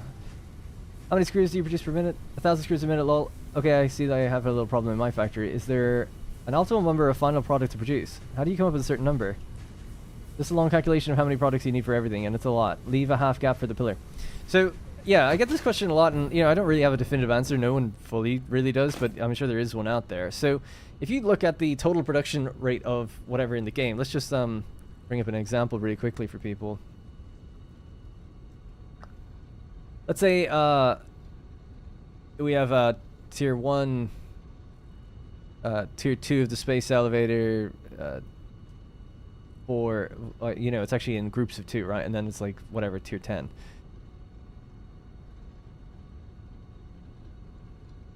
Sorry, so I should say it more like this, right? It's like milestones. Was it 2 and 3, and then it's like 4 and 5, 6 and 7 and 8. Oh, sorry, 7 and 8. Yeah, 7 and 8, 5 and 6. Is that right? 4 and 5, and then 2 and 3, and I guess there's a smaller thing before that. But the thing I was going to say is, let's just say that abstractly, the goal is to make. Well, I don't even know what you need to make at the end. It's like nuclear pasta or something. There's like 4 products or something, probably more. I don't know. Let's just say there's 4 products that you need to make. And you're going to have a certain number of those, right? So it'll say, you know, you need 1,000 of whatever this is, and so on and so forth, right? So 1,000 out of 1,000, and so on, right? So you need 1,000. Let's say you need 1,000 of all of these. What you could do is go into the game and work out like what's needed to produce 1,000 nuclear pasta. Now what you'll find is you can make one machine. And let's say it's just doing 1 per minute, right? Which I think it is. It's like 0.5 per minute. It's like, okay, that's going to take a long time just leaving that one machine on to do this. Yeah? I'll answer those questions in just 1 second, Trap. It's kind of an interesting thing, I think, anyway. So you look at the end game and you go, hey, well, I hate the way Paint does this now. It didn't used to get rid of the alpha. Sorry. I don't use paint very often, but back in the day, it just used to get rid of... Anyway, it doesn't matter. So it's like, oh, I need 1,000 of something. So that means then that here, I'm going to have to go... The chain that's going to then feed into that is going to need like 2,000... Well, I'm trying to struggle to even figure this out. So basically, if we know that we need 1,000 nuclear pasta, just as an example, then we can say that, well, one manufacturer, yeah, if we just have a manufacturer here, this will take 60 hours running to do it on its own. So somewhere along the line, you have to decide. Like someone said, what's the optimal?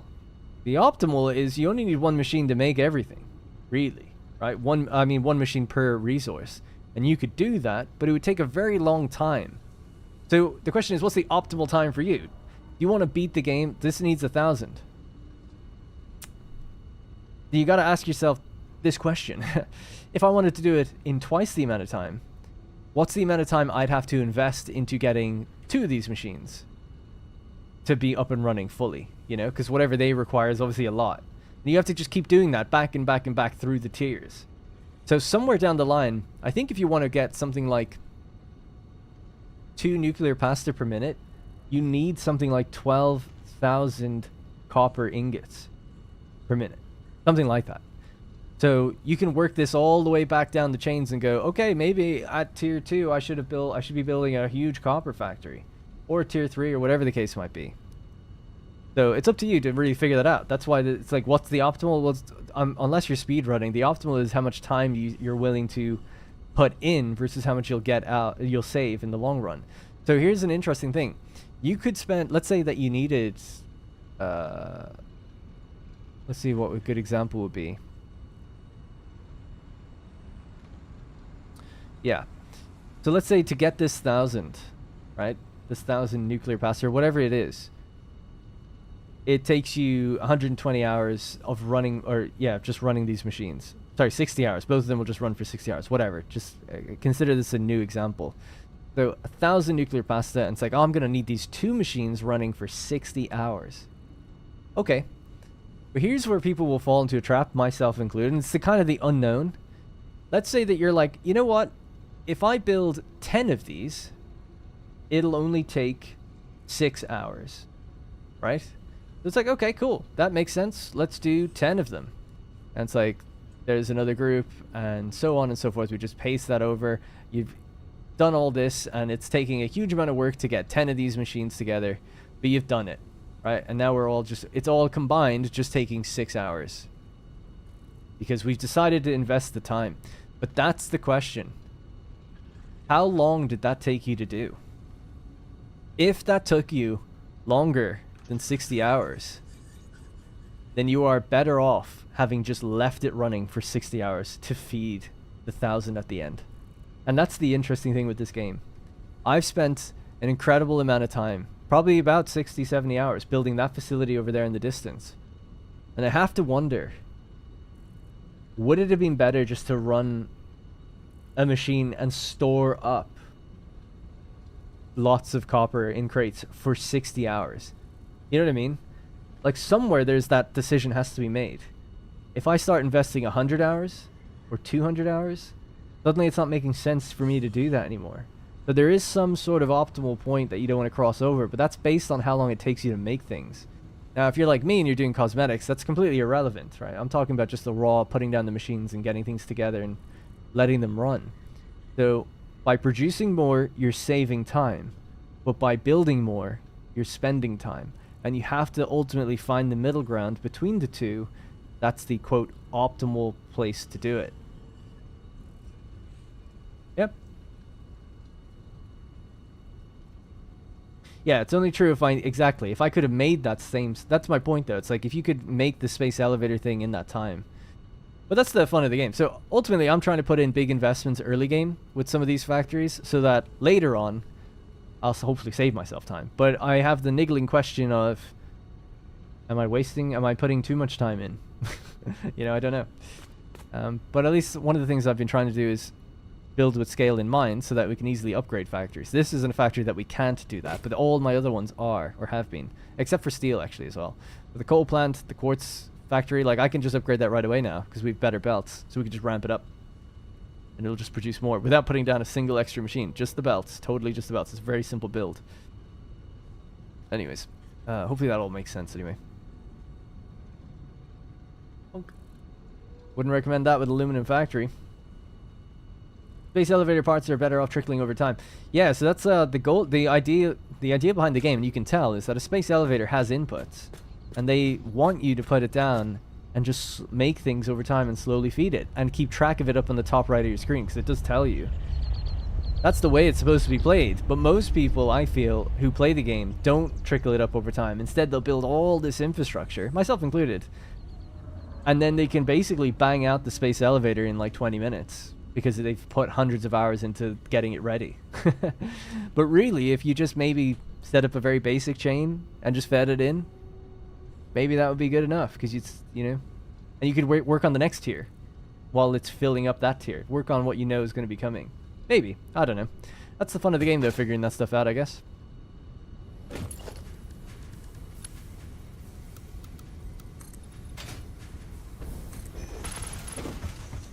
So are you able to just quick rate the pic? No. I don't want to. Yeah. Not right now. I don't mind looking at it later, and I will. I do read my Discord, and I check it out constantly, but I'm distracted enough as it is on streams to not be, like, picking out an individual person's build thing and giving it a rating, whatever that means. You know what I mean? So, I'm gonna have to respectfully decline.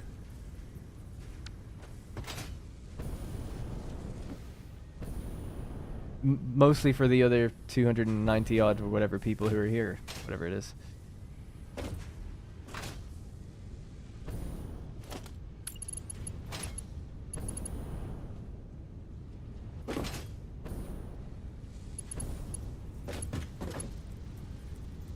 Oh, did I not add the... Oh, I don't add the railings to this one. Yeah, yeah.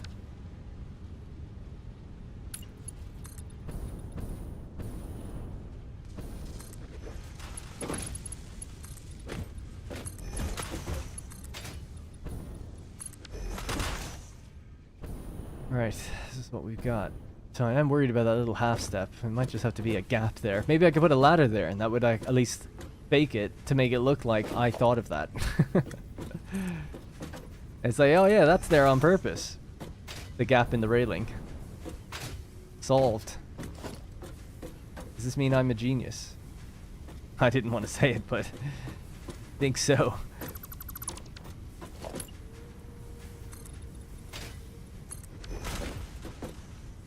A creative genius.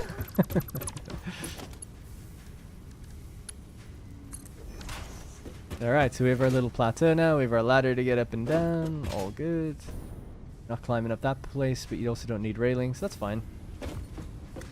Yeah, so the last thing then I'd like to do, just as a last thing to kind of nail aesthetically, and then we'll just check over some of my other factories for fun, is maybe just decide, like, how could this go across and where could it feed to? And does it need to? Maybe they are just linked to each other. That could look good. And then we'll put the beam connectors on them as well. That's 40.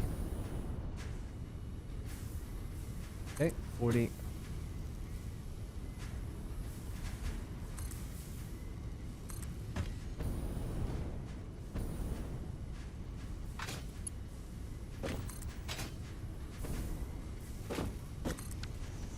Alright, just to see what that looks like before we do the other sides. Connection. Put little connections in there.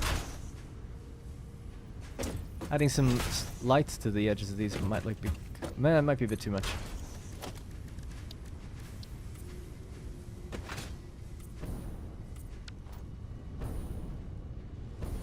Yeah, I like that. Just need to paint inside here as well, and I'm torn on what the floor should be. Part of me thinks like, yeah, concrete's a bit bland. Bits of metal and stuff would be kind of cool. Like the grip metal, I think. Maybe it will just be actually coated concrete for walkways. And then where the machines kind of start, that'll be the grip metal. That might look good.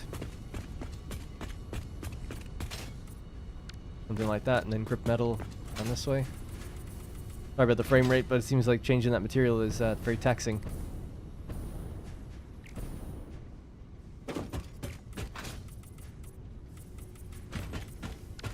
Need to go to bed. See you later, Gizmo.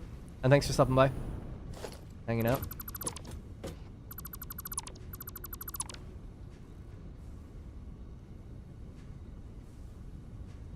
Yeah, but yeah, I'm just gonna do this flooring just for a little bit, and then we'll head on over to the power plant, see what the hell's going wrong with it. 268 viewers are dropping like flies. Do you reckon it'll go up if we look at your blueprint? That's alright, I don't mind. This is totally chill. I'll be doing this anyway, so I appreciate people hanging out. And I always have to just apologize for the chat that I miss. I try to catch it. Hey, Ian, how's it going? They line up together nicely. And if you want to go in and around, you have to go like that.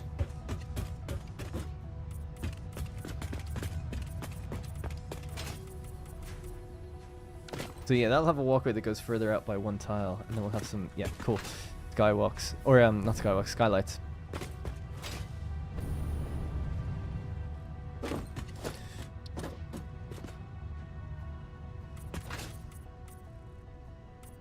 Right, so with that walkway done, let's grip metal these guys around the edges. Now, I think it does that little trigger because it's giving me inventory, yeah.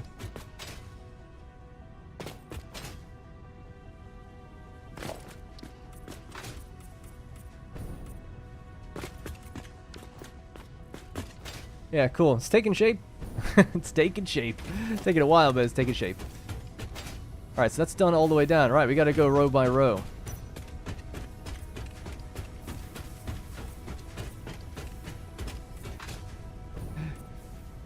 Nice factory down. Thanks, Gamey Roblox. I'm playing now while I listen. I haven't started on the new factory yet. Yeah, make sure you look at the top comment, because there's just one or two small things that have to change. Nothing too crazy, but just good to know. I'll update the production files and stuff later to let people know in there as well, just in case. It was just to do with that overflow system downstairs, but it seems to be working now, I think. Alright, that's all done.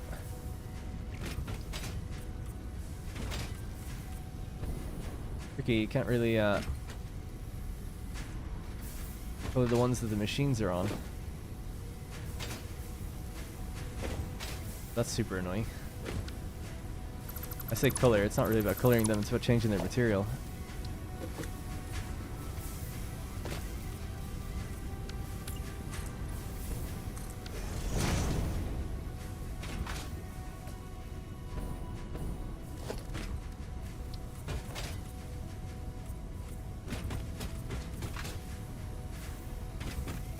Yeah, I'll do that last then for the constructors, just remove those little bits.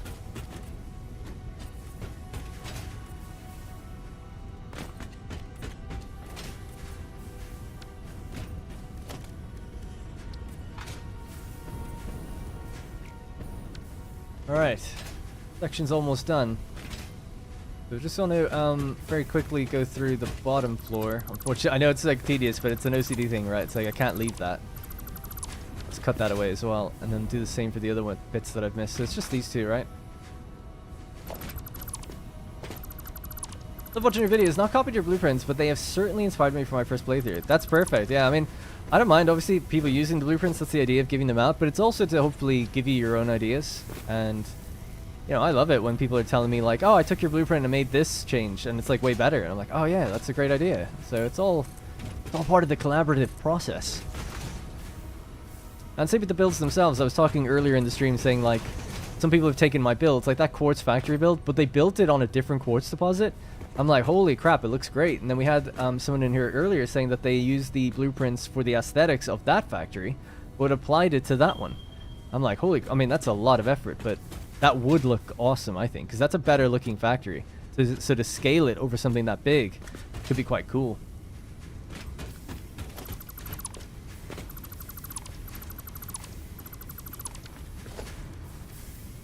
If you use the filter, no, it doesn't seem to be working. But remember, I'm changing material, so even if I didn't use a filter, it's not going to change the machine anyway. I just couldn't access it, you know? Just couldn't access it. But we're done anyway, so that's that. Alright, cool. So, now I just want to paint at least this side. We'll make it kind of more uniform, and then we can say that we did one side, and I'll do the other ones then, I guess, on my own, you know? So this is the white and blue section. So we have the blue already selected.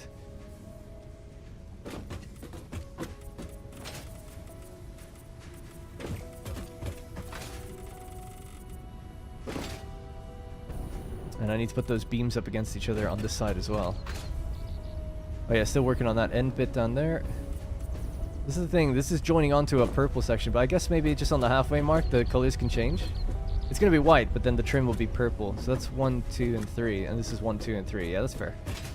An even split.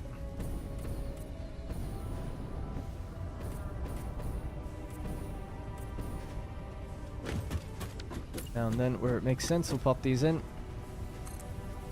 Even if it's just a little bit.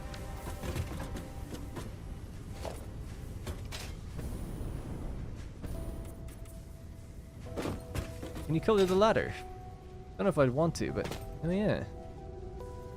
We could make it a white ladder, but no, I think it looks better like that. You can't get rid of the black and yellow, just the main color is changed. Cool, alright, so I like that. So actually in the blueprints that I gave out, I updated the color schemes already for you, so hopefully that's all good. But I never did it in the original design, but that's all good now. That's going to be properly blue, so that doesn't need to change. What about this one? That does need to change, and so does that. And then we'll reload the game so we get the uniform color, because the lifts are slightly broken where you don't see the bottom change.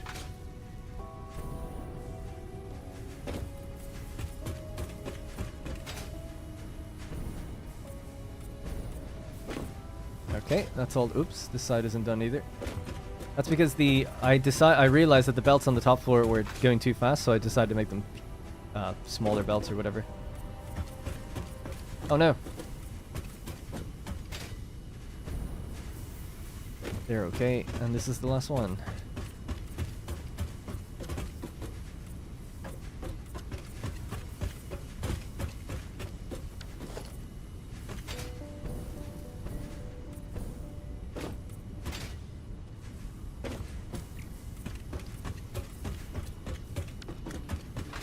Alright, so I just think I need to, unless I miss anything, just reverse those colors and then do the splitters and mergers. That's it. Bottom floor should be colored fine. I'll take a picture later and put it on your Discord. Yeah, sweet. Thanks, Aaron. That's the person, by the way, for the zoo just joined that I was mentioning that was talking about doing the cosmetics up there. Those are all done. Is that it? That might be it. There's a couple belts down here that are left.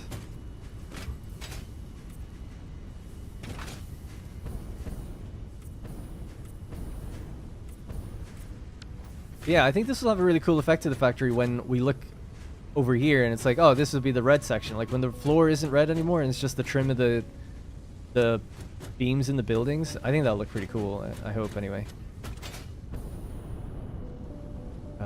Right, so just for those final bits of belts that I've missed, I think the iron ingot belts should probably be the same color as well, because that's the color I have for the refinery. So the screws and the iron ingots are going to be the same, but that's okay. Well, actually, just for the ones on this side, but the other iron ingot belt, it'll just be whatever it gets first turned into. That's the color of that belt. I think makes sense. So just make sure that this is all good, is it? Nope. Some of it was.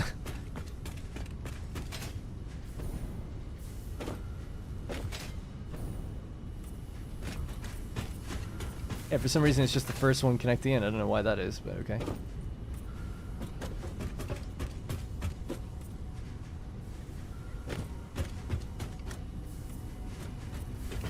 Oh, because that's a different blueprint actually. Huh, that's why. The fifth machine.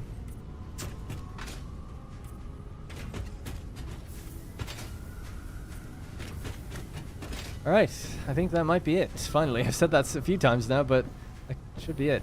We got to do the beam color on this side, and then I'm seeing machines here that are stuttering a bit. We'll have to find out why that is. Now, a while ago we saw that they did slow down. That was my bad. But if we just clear this out now, I'm hoping that it never gets full again.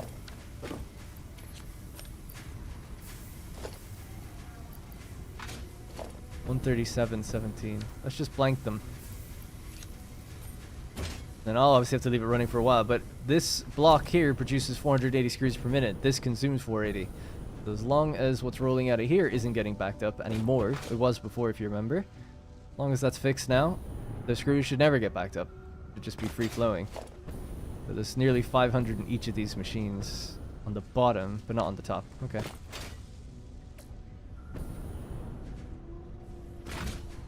Are the colors for certain part production or just for aesthetic? That's for part production, yeah, so the blue is for screws. The purple is for reinforced iron plates. Red for rotors. Green for iron rods. And orange for iron plates. So the idea was just like, I want white to be the default color, but the trim color will be for designations for whatever those machines are, yeah.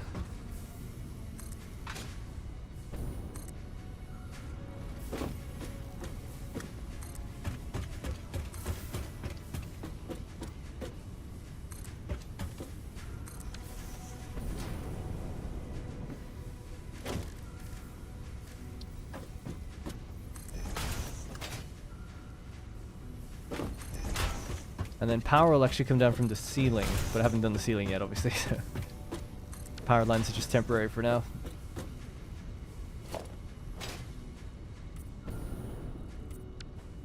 I do think in areas like this, every now and then, so maybe just here, glass floor could go in.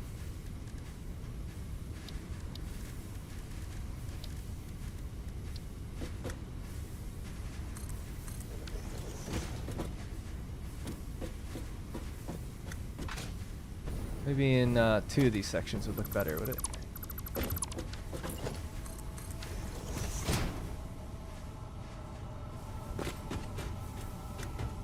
Yeah, I kind of like that. And we have these big frames here as well, so it's somewhat supported in a way. Probably needs lights similar to these on that side. I noticed these lights are actually quite dark, and now they're against the window. Maybe they're not going to brighten it up as much. Yeah, might have to move those. It's not that dark, but I guess during nighttime probably would be pretty dark. What's your problem? Too many screws, can't get out? Yeah, I like that. Alright, cool, we'll do that in a few other spots as well then. So here. Ooh, actually maybe the glass flat roof would look better because it's just totally actually it would rise too much, I think. You'd be stepping up onto it. And it's kind of awkward to place it lower. Yeah, so just leave it with the frames, I think is fine.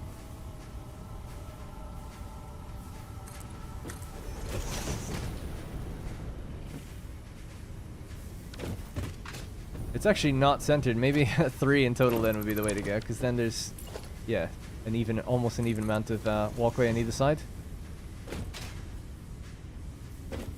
I forgot railing here, of course.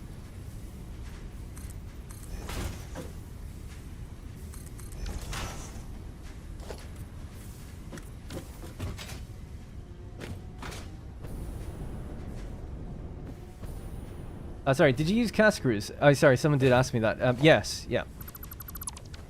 I can show you actually the entire production chain really quickly. I haven't shown it in a while. Time's on stream, that's probably so late. Oh my god, 6 hours 40. Okay, yeah, we gotta wrap up soon. Right, so, I could just do this all night. That's not it. We are doing 1. This is the entire production chain.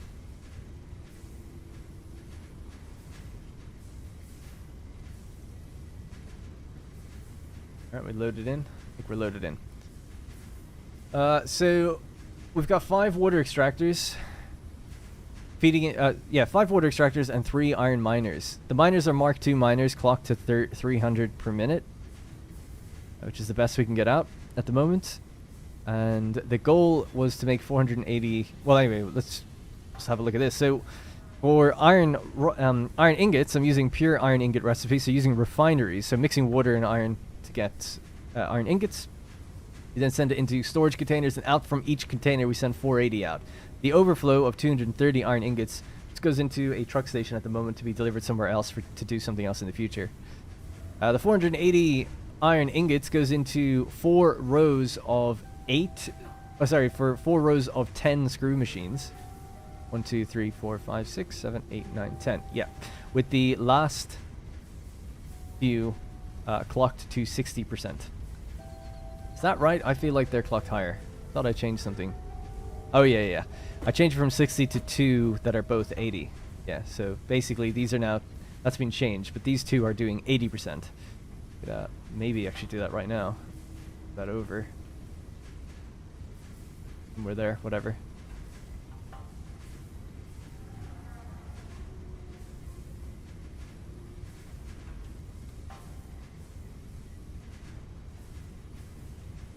That's accurate. Right, so like that.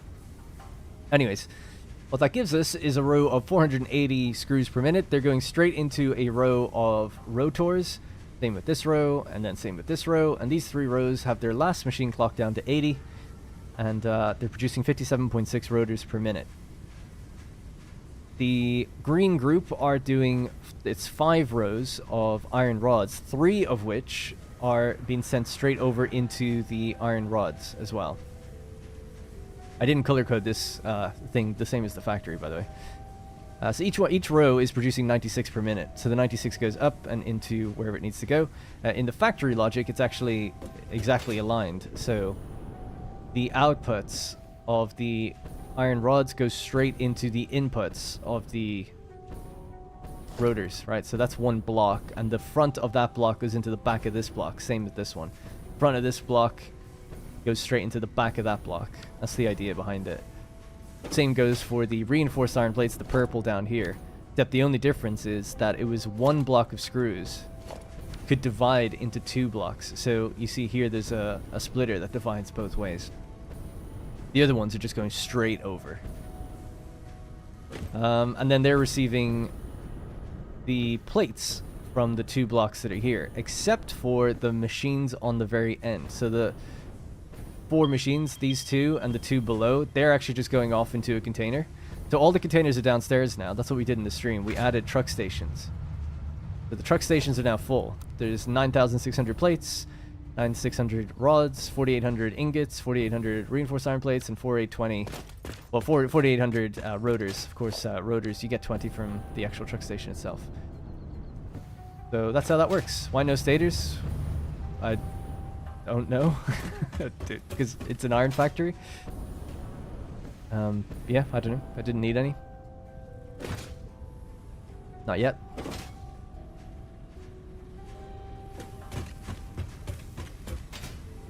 Stators require wire, don't they? I don't know the alternate recipes for it, but you need like copper sheets or something, don't you? And steel. Yeah, so 2 reasons there. There's no steel in this factory, and there's no wire or quick wire. So that'd be why. Plus, it's a factory just for different things. Stators use iron. Must be an alternate recipe then, buddy, because I don't have it. But yeah, I don't have that alternate recipe, so maybe if I get it, then we could add that on. The idea really would be to send the 230 iron ingots per minute to a factory that needs it, rather than building anything more onto this one. This was a factory to replace a starter iron factory. So it's an early mid-game factory, if you know what I mean. Because the volume isn't like that high for any one thing. You know, if you want to go high volume, you go over to the copper caterium factory. It's a factory I don't even have the power to run at the moment. Quartz factory. That's very high volume for what it is, for quartz crystal, but it needs to be upgraded in terms of faster belt speed. So the steel factory that's over there and this one are kind of on par with each other. They're making things in the hundreds rather than the thousands per minute.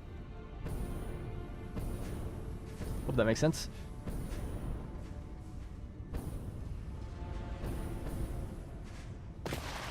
I think we're done. I think we're done here in this part. So I wanted to go back over to the coal facility just briefly and see what the hell's going wrong, because something's wrong. This should be a clean, straight line. It was before, but we upgraded it and now it's not. So I got to figure out what that's about. So effectively, you can kind of see the idea for the aesthetics of the factory, right? This is it. So grip metal on the inside with a walkway going around. Every now and then we'll have ladders or stairs that lead up to those walkways. The power is going to come down on top of the factory. I might do another cosmetic stream maybe this week, doing more with it. That might be fun. Seeing as we've done the bulk of the... Yeah, actually I probably will, thinking about it, rather than doing it on my own. It'd be good to just jump into a stream and do it again. Because this is what we did today. We added all of that. We've added the cosmetics all downstairs as well now. The lights and the... Well, it's not fully done, but the lights and the walkways and the coloring and the floors and stuff, that's kind of done now. We added in the towers for getting up and around, although they don't have their doors on them just yet. Still need to do the cosmetics for the water, so that needs like a little building of its own. And we need a sort of like a roof and a building, as it were, for the miners outside. But other than that, we're looking good. Are these guys... I was hoping that they're not getting backed up anymore. I think we've finally beaten that problem. Finally. Yeah, it looks like it. None of the iron is getting stuck in there anymore. So that's good. We did it. We finally did that. It took a while, but we managed it. Alright, good. Yep, so I'm going to just dump some of the material that I don't want out here. We're going to drive over to the power facility. I'm going to see what's up with it. But I think I'll just be streaming later in the week. Or maybe actually next Tuesday instead of the episode going out. I'm not sure. Just follow me on Twitter, Discord, and I'll let you know. But I think it'll either be Saturday or Tuesday for the next stream. But I'll just stream more, finish off the top of this factory while I'm planning out the next one. Iron wire is the recipe. I'm aware about that. You can make wire from just iron. Oh, actually I don't have that one either. That's weird. But I have seen that one. But I guess my point is, you could say, like, why not stators? It just seems like a weird question to ask. To me, anyway. Maybe I'm missing some information, but it's like, doesn't it use steel? Like, why not anything else as well? Why not motors? You know, you could just say, like, hey, why not motors? If you're making rotors, might as well make stators and motors then, right? It's like, I don't know. Just because, why not loads of things? You could just keep adding to it, right? I've got 230 iron ingots, so I suppose with those you could do things with them. Maybe make some yeah, let me have a look at this just because you guys asked, right? So let's have a look at stator recipes. What could I have done there? Maybe I missed out on something. But yeah, I did admit in the video, I was like, this is the only factory where I've ever left over some. I've got 230 ingots just left over. I was like, you know, I could make it into a bunch of things. More rods, more plates, more rotors, screws. But I kind of thought like, well, I don't know what I'm going to need it for. So maybe I'll just wait until I need it. And then we'll do something with it. That was at least the idea. I've never done that before. That's the first time because I just wasn't too sure. You have a look at Satisfactory wiki.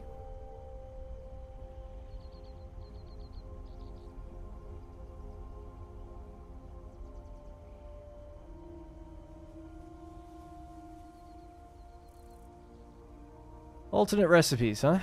All right. Let's see if we could do it without using with only using iron. Sorry, that's what it's used for. There's only 2 recipes. So, steel pipes. Can we make steel pipes with iron? The answer is no.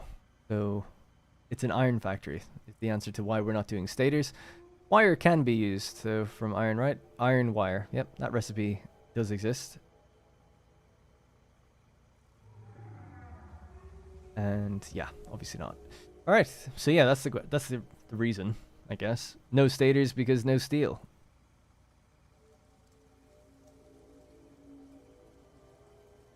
All right, we satisfied with that answer? Is that an okay answer? Let me just dump some of my material and then we can get going. I really have to declutter my inventory. I'll do that for the next stream so that it's not so chaotic. Wait a second, I'm taking stuff out. I want to put some stuff in so we can have enough to do other things. Yeah, I've got cable, wire, concrete. Should be enough. Alright, let's get the, where did I leave my car? To my left. Oh yeah, we parked it up here. There we are. Oh, I can't get out now.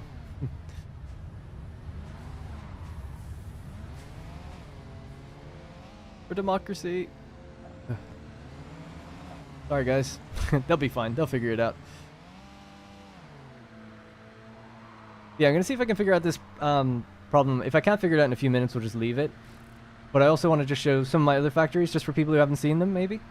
And for those who don't know, every factory I built has a full build guide on YouTube, how to do it. And I give out my blueprints and my save file. And I have interstitial save files like every other episode, so you don't have to... If you want to pick up from a point that I've started from, you can do that. It's not just the latest save file.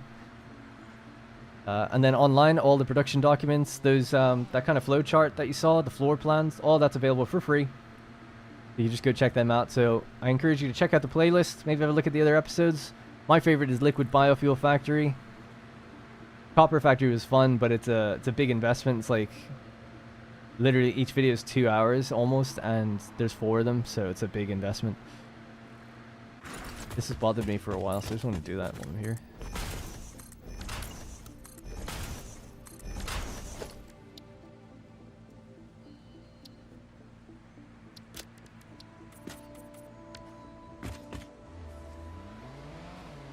Get rid of that tree as well. Anyway, so I just thought I'd mention all that. So we'll have a look at some of these factories. They're a bit more impressive than the one we're working on because it's still under construction. Altered upgrading the steel factory with iron ingot recipe. I'm not going to be upgrading any factory, that factory. That's too big of a change. That's not an upgrade. To me, that's a rework. An upgrade to me now, at least now that I've thought about it, is more just adding more of the same machines, like on a line maybe, or just upgrading a belt. That's how I upgrade my factories. Like, we upgraded this coal facility today by not adding any machines, by just upgrading a belt. That was the idea. But it's something wrong with it, so you gotta figure out what that is.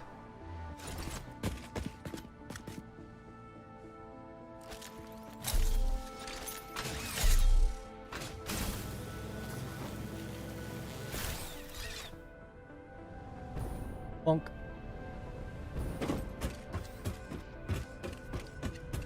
Right. Let's see what your problem is. I guess we have to actually check upstairs first.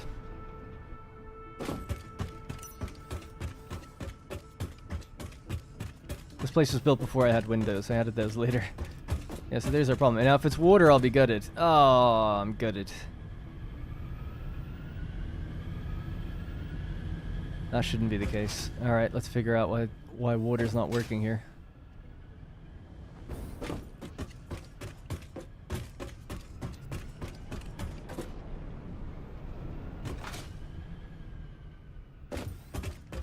We're consuming 300 per minute. We should be producing 300 per minute. On each line. Your problem is... you're backed up.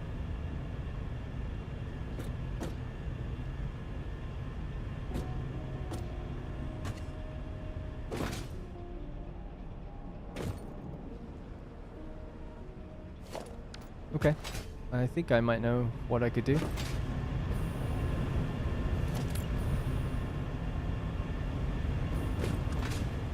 Just test it out on this one line, then we can see if that's the issue or not.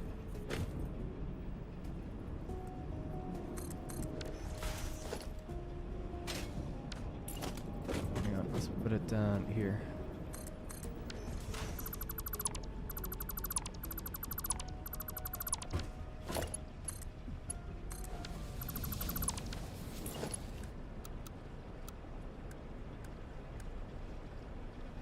Could use Mark II pipes, but it's only 300. I mean, 300 on a pipe is supposed to be fine.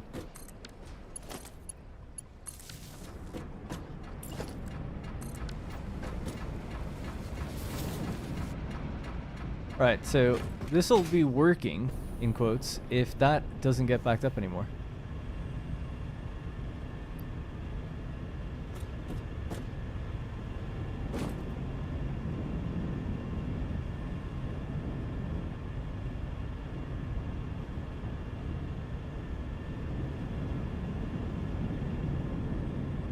I'm thinking that this isn't even putting water out onto this junction at all. It's not changing. Yeah, that's something wrong there.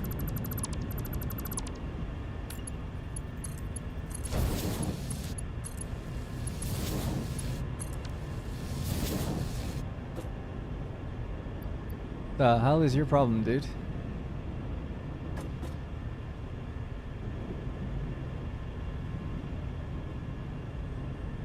How weird is that? What's going on? Not even moving.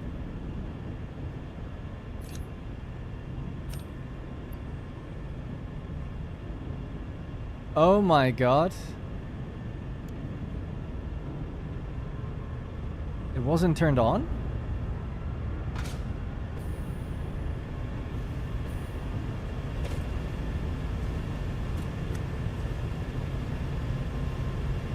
Okay.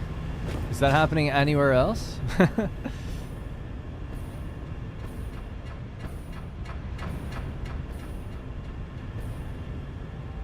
That's not the only issue though. They're having the same problem though. That was just weird coincidence that I checked the one that was off.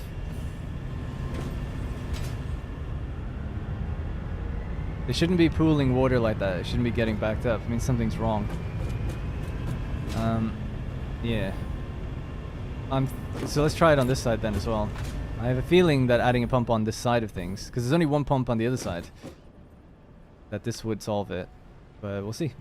So let's go. You aim that way. I'll just wait for this autosave. No, I don't think that was it. That's not it. That was just a coincidence of another problem. The real problem is water is pooling. When water's pooling, it means that 300 isn't traveling along the pipe for some reason. Now, we've got a closed loop system going on. So it could be the case that there's no pumps on this side, which I have seen it cause an issue before. That could be the case. Now, when you add a pipe like that, that segment should probably still work. Let me just check. See, there's a bug in the game. When you add a pump onto a pipeline that's connected to a floor hole, it stops working. That wasn't connected to a floor hole. That was connected to there. I'm hoping that it's okay.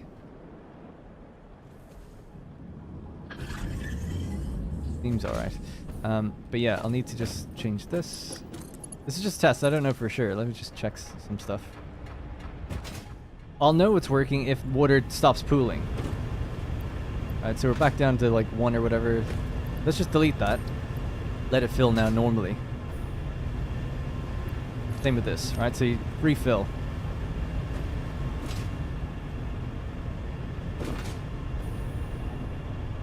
Because this facility has been tested with this total build in mind on a higher upgrade threshold, and it works. No issues. So the fact that something's not working means that maybe I'm just missing something I had before, like a pump. Or valves. Valves can sometimes help.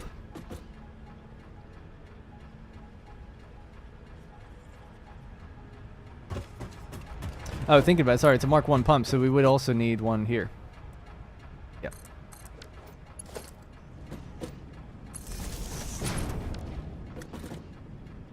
Ah, so that means that that segment's going to be broken then, so I have to fix that. See, when it's been tested with Mark 2 pumps, and you only need one at the bottom. But until we get Mark 2, actually we have Mark 2 pumps now, don't we?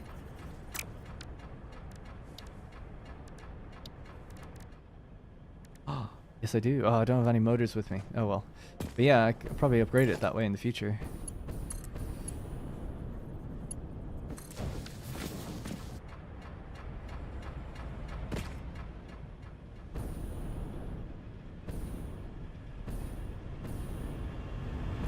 Back to the floor hole theory. No, don't worry, there's no theories or anything wrong with this. I mean, there's obviously something wrong with it, but I mean, I've definitely 100% built it this way and it works. And I showed it on stream as well. I have the save, the working power plant save, but it's at Mark 5. So yeah, my theory is that once this, if we just do this for every other side, I might go get those motors then. And then I could just upgrade the others with a Mark 2 pump on the bottom. And that should be all it needs. Really? I think it's just having trouble going the other way if it doesn't have a pump. The idea was I was thinking I could be a bit cheeky because it's a closed loop and there are pumps on that side. I thought maybe it would apply to the entire network, but I think because it's going through floor holes, it doesn't. Because they're a bit whack at the moment. But as long as water never pools and on these 3 machines, then we're okay. Then that's fine. That's the issue. That's the same issue you get with the Mark II pipe, right? You can't transfer 600 water along, and you'll notice that a little bit's getting stuck in the water extractors. It takes a while to notice it, but the way you escape that is you build a loop. What does flushing do? You can flush the pipes just to completely empty them. It's sort of almost reset. So pipes in this game are funky. Water rolls back and forth on a pipe. There's no pressure in the game.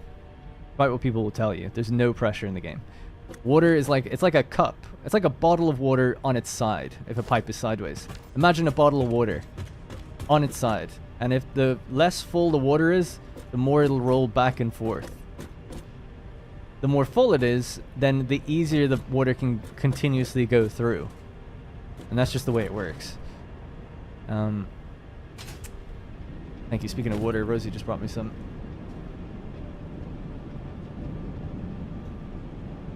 It will work. The problem is the floor hole bugs out. Usually you don't have to remove the floor hole. Trust me, I know what the bug on the floor hole is. You just have to remove the segment between the pump and the floor hole and then put it back. That's all you have to do. I've tested that one for many hours and I originally thought the same. I was like, just delete the whole thing. But no, it turns out, here's the bug. I'll just show you. If we have a thing there and a floor hole and we've got a pipeline doing something, let's say water is going into there, but then we put a pump on this segment, water will never travel through that floor hole now. Right, so it led me to think, well, the floor hole's bugged, but it's actually this bit. To delete that and just put it back and it will work. Guarantee. Guarantee. Anyways. Right, so this is the line that we've just adjusted. You've got water, but now it seems like this is the problem that we seem to actually have at the beginning, which was they're lacking coal. And I don't get that. That seems crazy. Because we've done the math on it. 300 coal divided by, it's a splitter of 3, so it's 100 each lane. 100 divided by 13.3333 recurring gets us to 7.5 machines. So we have 1, 2, 3, 4, 5, 6. Oh, there's your problem. I've added one more, have I? 1, 2, 3, 4, 5, 6, 7, 8. This is the one that's at 44. This one? That's off. Yeah, that's the way it's supposed to be. The 7.5. 1, 2, 3, 4, 5, 6, 7, 8. This is number 8. This is clocked to 44. All of the others are clocked to 88. So why they are suffering a lack of coal, I actually have no idea what is going on there. That is blowing my mind. And actually, that might be part of the... to be honest, the water thing... It's probably nothing to do with the pumps and the floor holes or anything like that. It's probably just that they didn't have enough coal, so water is getting backed up. So I was wrongfully assuming it was the water having an issue. Oh, no. We did see that there was... Oh, yeah, but the lack of water down there was because the machine was off. So that's different. Okay. Things are making sense now. But yeah, what's not making sense is why we're suffering a coal shortage.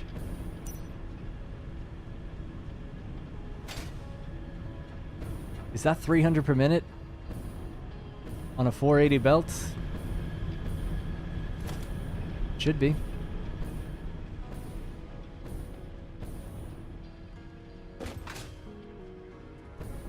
Let me check the clock speeds of these miners, and if they're at 100% efficiency, it means that they've been doing 300 just fine. 100%, 300 per minute. So they're not getting slowed or backed up anywhere. That means that that's... Hey.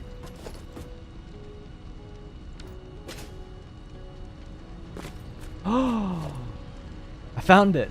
I found it.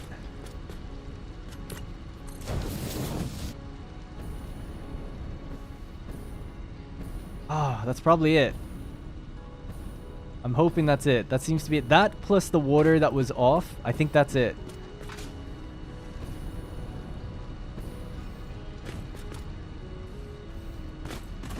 Yeah, let me check that miner really quickly. Sorry, that's the one I need to check. It's at 100 now. Actually, I'm trying to think, would that be the problem? Yeah, no, it would, because it means it was capping it at 270 rather than 300. Yeah, there we go, 91. Fuck yeah, found it. Great. Alright, so that should speed up now. That should speed up. You're right, though. There's something wrong with that one, too. You're at 99. Well, being at 99 probably means that it's more to do with the... That could be going... That's going to the... It is, actually. I know where it's going, because it's the bottom left, right? The bottom left is going to the bottom left of the build, which was going to the ones that were lacking water. The other lift is okay. They're fine now. One will look like it has more coming up, because remember, it was backed up a bit, so... it'll look like it's doing more out than it actually is. It's producing 300, but the belt is for 480. So this, I'm confident now, that will work. I'm actually confident, so confident that I think I don't need that second pump or anything in there. That doesn't seem like it needs to be there. I might remove that. It shouldn't need to be there because it's a Mark 1 pipe. And the head lift should go around the entire network.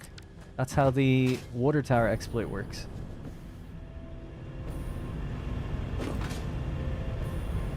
So I think it was a false equivalence. I was assuming the problem was because of two separate issues, really.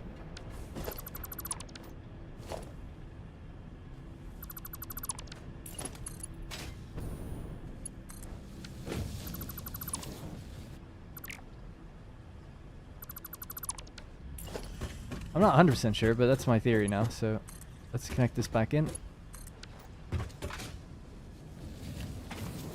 Alright, so things might stutter and sputter just a little bit. We'll come back to the factory in another couple of minutes. Let's go take a quick gander at the recently built quartz facility. And, oh, if I could just grab a few extra encased industrial beams, we could upgrade it while we're there. Anyway, I'll read the chat a little bit better now. What nationality are you, if you don't mind me asking? I'm Irish, from Ireland. Let it first fill up with coal before turning it on. It can't fill with coal unless you turn it on. Generators don't receive material if they're off. I could be wrong about that. Refineries don't. I'm not sure about generators. They seem to receive the water actually before. But I agree. Generally, that's what you should do. Let them fill up with water, and then you let them fill up with coal, and then power them on so that the manifold just happens instantly. But as far as I know, they can't receive material input unless they have power. That's the kind of catch-22 with that. So what you can do is just grab a bunch of coal yourself and just fill the machines. I'm good. I'm actually really good. I'm in a really great mood today. Thank you. But generally speaking, yeah, pretty good. So I'm just going to grab a few encased industrial beams. We're going to go up to the quartz facility and just give that a smashing upgrade real quick. And those encased industrial beams, we're going to bring those to the coal facility. Oh, sorry, the copper plant. And I'll have to do an insane amount of belt upgrading over there.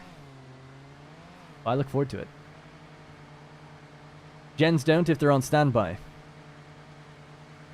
Ah, so you can flick the switch, and then as long as the power cable's connected, then they'll receive it? That's interesting to know. Yeah, that might be the sticking point that I've had there, because I've just assumed you meant without a power cable attached.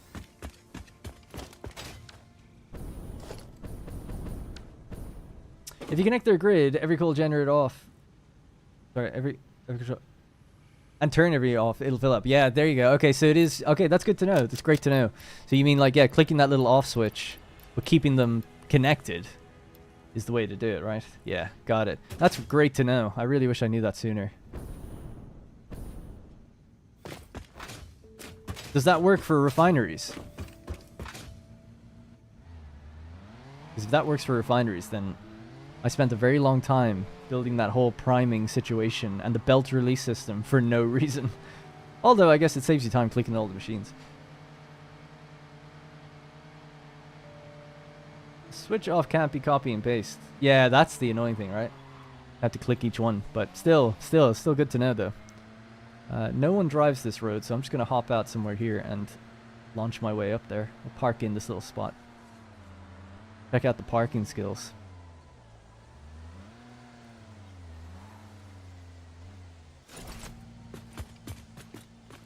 Oh yeah. Yeah. Generators not being able to be copy and pasted is super annoying. So this is the only factory I have that doesn't have a road connected to it. Although it does have a way to get there via road. Or via a little pathway down here. You can follow that like trail, literally the trail I'm looking at right now, up and around the lake, and that'll take you to what's it called? To the truck stations.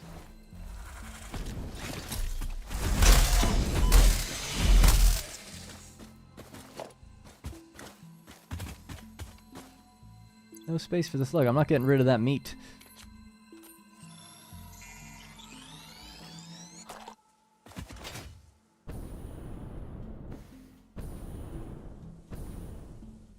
I've already been here, haven't I? Yeah. My symbol. Let me know I've been here. I probably just didn't pick up the screws.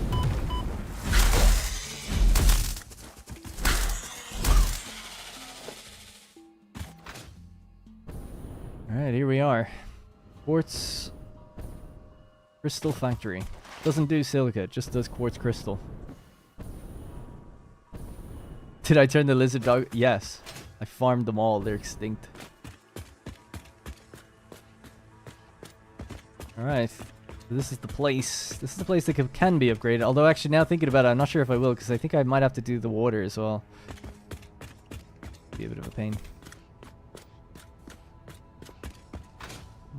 Oh my god, excuse me. Yeah, so they do get backed up. That's actually a known thing. They won't if I just build a second awesome sink. They need two. I never gave them one.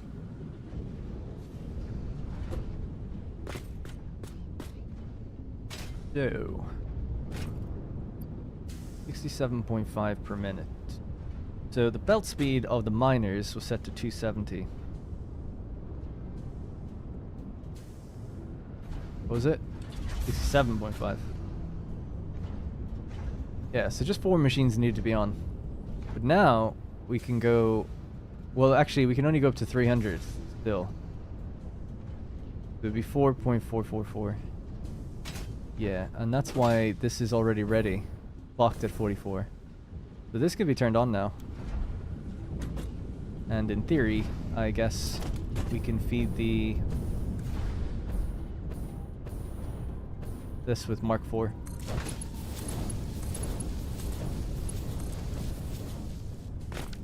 And I dropped crates all over the place, of course.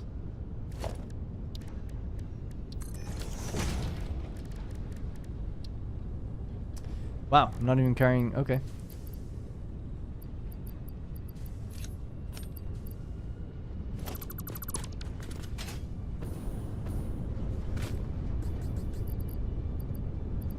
Really? Didn't I just delete something out of my inventory? Okay. Oh, I deleted rods and we just picked them up. Whatever. How did I drop a crate with rods if I just upgraded a belt? I don't really know how that happened.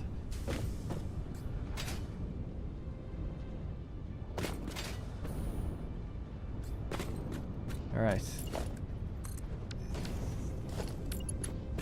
There's just these two groups of machines. It's a pretty simple build. Yeah, I love the look of this one too.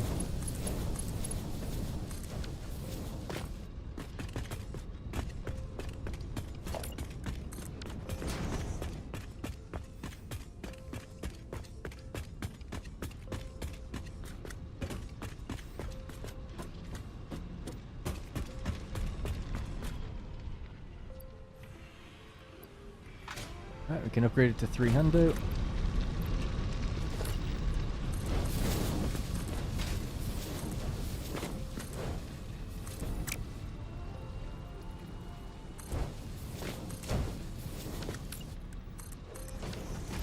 Is my inventory still okay? Yeah, I actually never made a doorway into this bottom floor, so I'm just gonna get in here. Oh, I can't do that either. That's one of my golden rules is you should never be destroying or changing your material around if you want to just edit something. But this is the only factory where I never made a floor to get down into this underfloor. So I'll have to, or like a stairs. So I still need to do that somewhere. Like even just a small little area you can do that. Yeah, let's just get these guys to be Mark 4. Mark 4.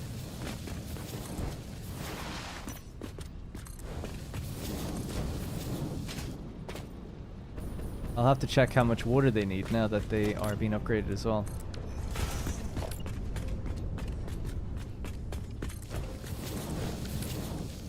Alright, and that should be that. So I'll just double check the water that they need and then just ramp up the clock speed of those machines. I think it's less than 300 still, so it's not, shouldn't be a problem. Oh, yeah, that was a half foundation, annoyingly.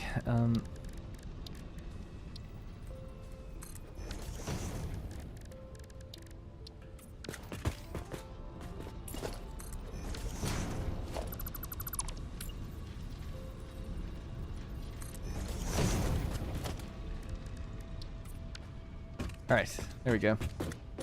Yeah, they're backed up because there's only one awesome sink. They need two for the volume that's coming out, so the awesome sink just can't like process how fast they're coming out. Don't forget to turn the second machine off 40... Oh, did I not do that? Okay, thank you, yeah. I'll go back up there now in a sec.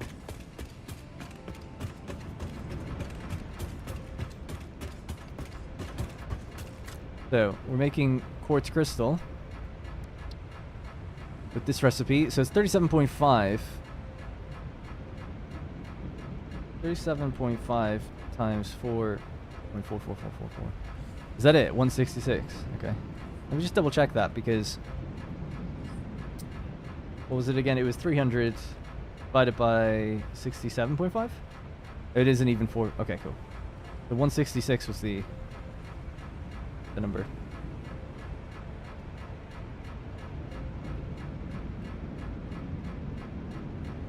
166 recurring, okay.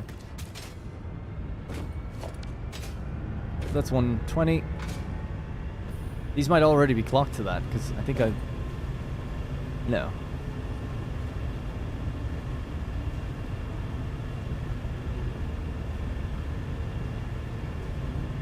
Can you copy and paste these? No.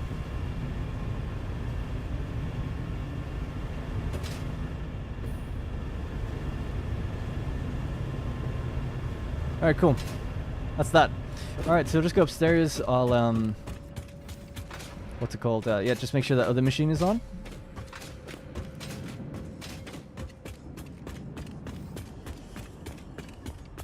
Ah, so bright.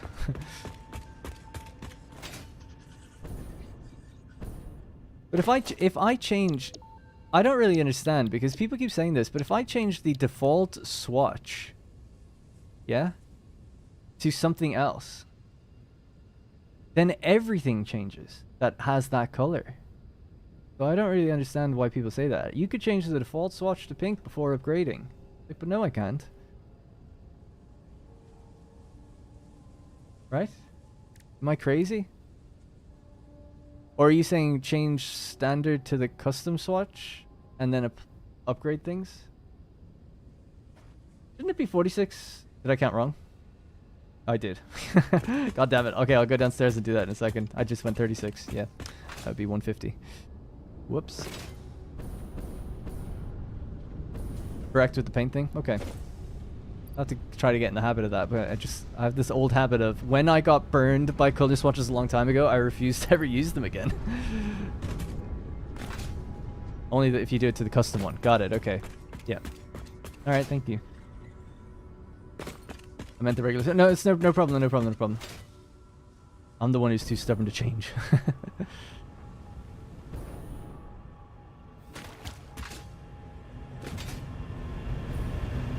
Thanks for catching me on this, by the way. It would be nice to have you guys while I'm doing the live recordings to avoid these little mistakes. Hey, this one didn't even change.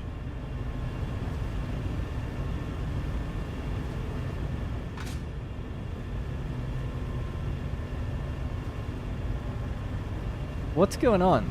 I'm pressing Control C and trying to copy this number, but it's not working, no?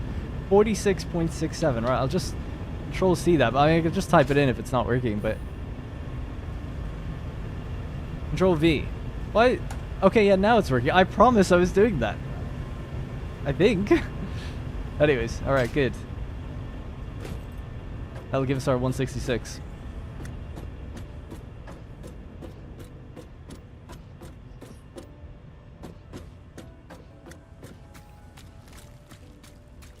Floors are a little wet around here. A little slappy. So I want to build this kind of enclosure again for the water extractors we have for the new build. That's kind of the idea. Yeah, this will actually lead straight out to where I want to go, thinking about it. We're going to head down to the... Oh, I might have to upgrade those belts as well, actually. So all of the outputs of this quartz now, doesn't that have to be upgraded too? 52.5 per minute.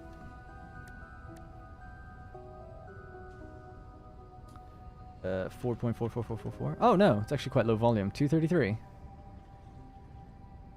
That's fine then. We have a Mark III belt on it, so they're fine. They don't need to be touched. The Mark III belt is traveling through that bridge, going into there. And it goes over to our truck station.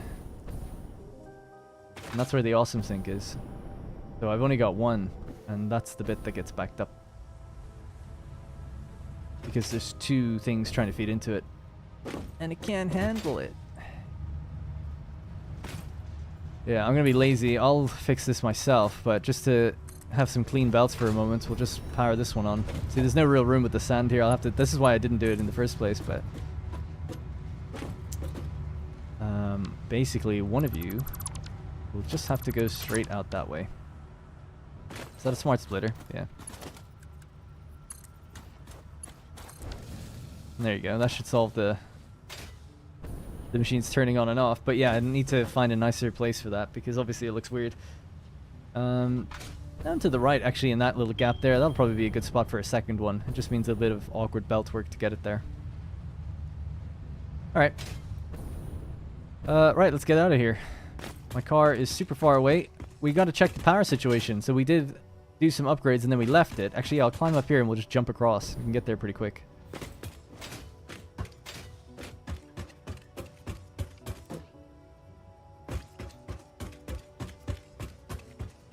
Thank you. Yeah, I really like this build. It took me a while to kind of work out how we do it, but quite like the look of it. The idea was to use a kind of a darker concrete. I never paved or painted that just yet. There's still always little bits I always leave on certain builds when I'm too busy to... I have to get the next video out. I wasn't ever super happy with these towers, but they're alright. I feel like they need a better roof or something. It's just... It'll be fine if it had a roof or some angular bits chopped away in the sides or something, maybe. But I like that build a lot, though, just generally, inside especially, and just the corridor that wraps around the outside, the walkway that wraps around the outside, the towers that lead down to the water. I think that's kind of cool, so generally quite happy with it.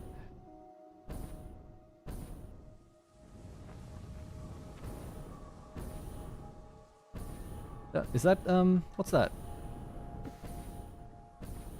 Oh, Caterium, is it? Is there Caterium right there? Uh-oh. Well, been fun.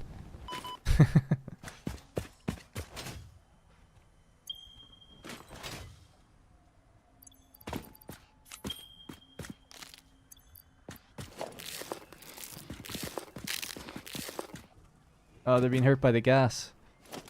I love seeing the ecosystem at work. Alright. Yeah, it did look like Ethereum. Sorry, I didn't actually check. Oh yeah. I don't know, it might have been. I'll have to look online. I didn't think there was any Ethereum out this way. Alright, show me them power poles. Okay, it's better. Oh, we actually hit 6,000 for the first time, so something's going right. But what's going wrong? I'm hoping it's still just waiting on the manifold. Let's just check. Is the water getting pooled? Is it getting backed up? 24, that's okay. That's not good. That's a bit too much, I would say.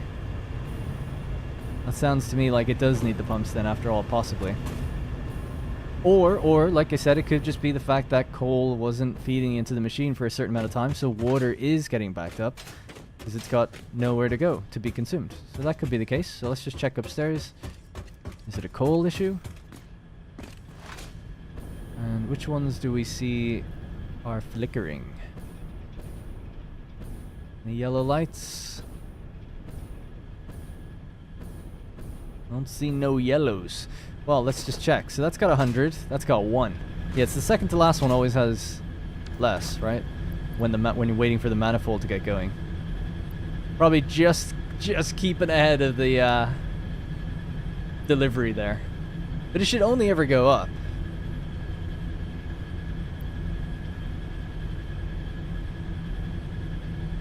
Okay.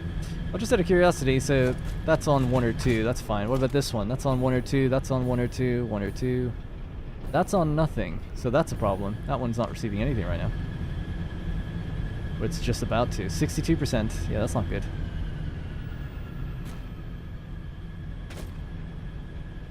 Now, so the way this place works, for those that don't know, there's 4 miners, right? The place is broken into 4 blocks of 45 generators. So we've got 1, 2, and 3. If you look at the chimney stacks, that's an entire block there. So for this one to be getting less than, say, this one, they're both at 62, actually, that makes sense. So I was going to say, they're all fed by one splitter. The splitter splits evenly 3 ways. But I think, by the looks of things, it's just a manifold issue. We're still waiting on them getting their coal. So a way to check it and fix it would be to just feed it coal manually right now. And then if we ever see those numbers getting low, then you know that something's not right. So that's a way you could do it. Because otherwise you just have to wait a long time. But the power line is getting better, so it makes me think like, probably just a manifold issue where we just have to wait for all the machines to fill up. Because they should, in theory. These ones did, and they're all being fed by the same miners doing the same thing.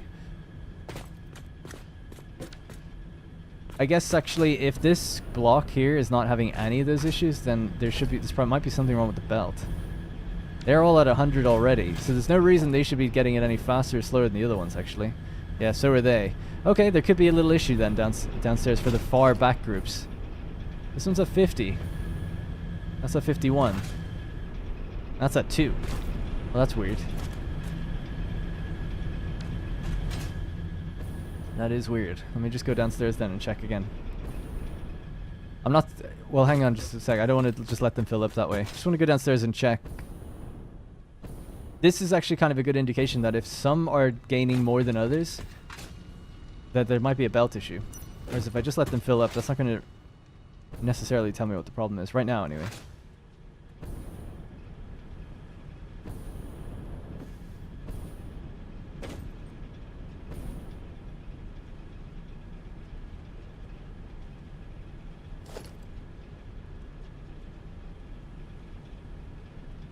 Why are you running slow?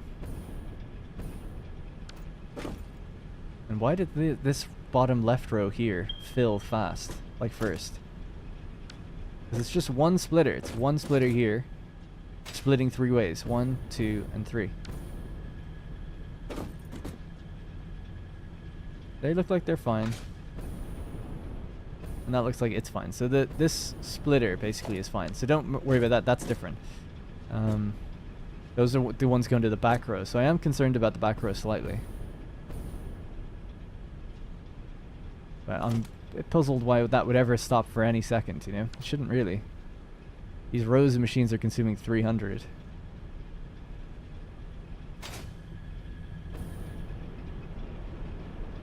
Well, each row is consuming 100, so a Mark II belt is all it needs the whole way down. That's where it ends. Yeah, that's fine. So that's 1, 2, 3, 4, 5, 6, 7, 8. Yep. Okay. You could also upgrade the miners and belts before turning on the addition. I already did that. At the beginning of the stream, when upgrading this place, what I did was I upgraded the water.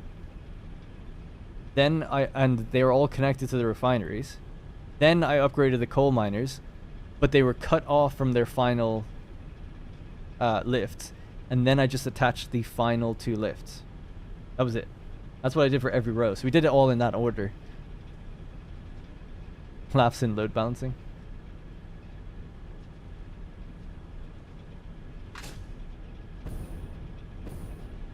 I wish I could just see what the rate is. I mean, I'm sure it doesn't look like it's less than 300. And then same thing happens here. It just gets split 3 ways. 1, 2, and 3. So what we're observing is that the second to last row on the manifold is just short. Oh, sorry. There's the gap there.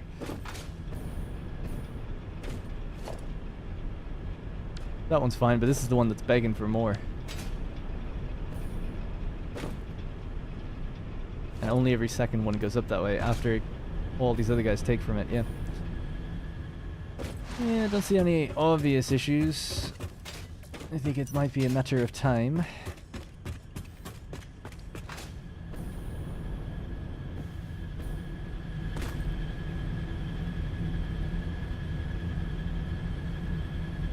But okay, yeah, we could switch off maybe the last 2 or something on each row.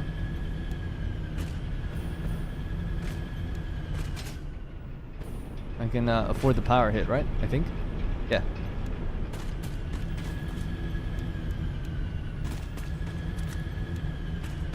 You're telling me these are going to keep receiving coal. It'll be amazing.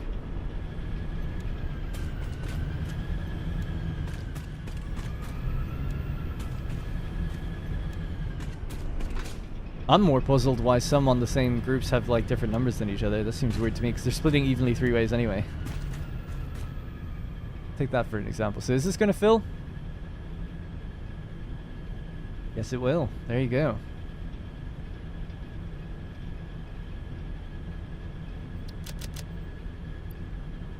But if we just give that a head start of even like 20, that would be it, right? It would just work then. I guess I'll go down and do the other ones as well then, and then turn them back on. 'Cause all they need is a little head start. They should never get less than that. They should never go down, because it's getting supplied either way. The others will be at 100.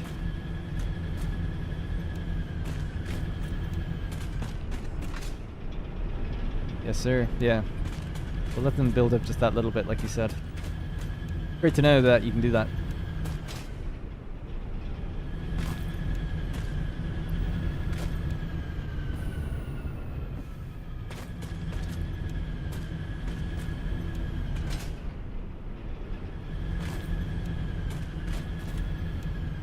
Alright, it's just 2 in each row then. Oh, power line's getting a little close. Since building that iron factory, it's right on the line. And we did just add a few extra refineries and some extra power from the miners up in the quartz area too. What are we producing now? Well, I've got a clean line again, at least 4,800. We've just turned off the 2 machines we added originally.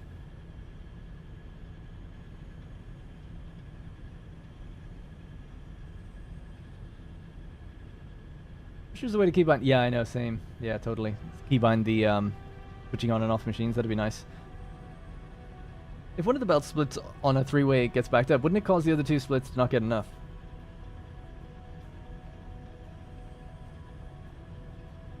No, it would be the opposite. If one of the splits on a 3-way get backed up, the other 2 splits would get more.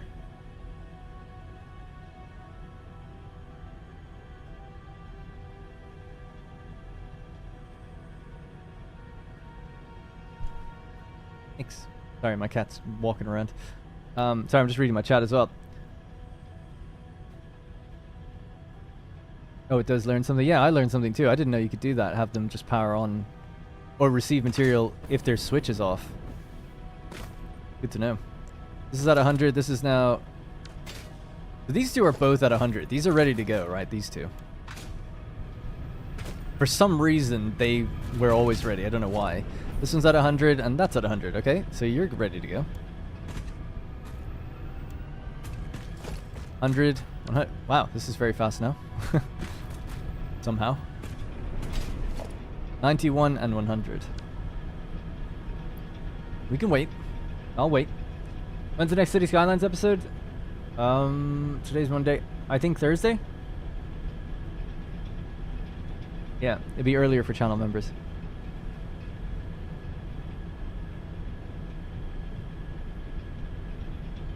It is interesting thinking about the split if one belt is longer though. Yeah, I agree with that. Question marks?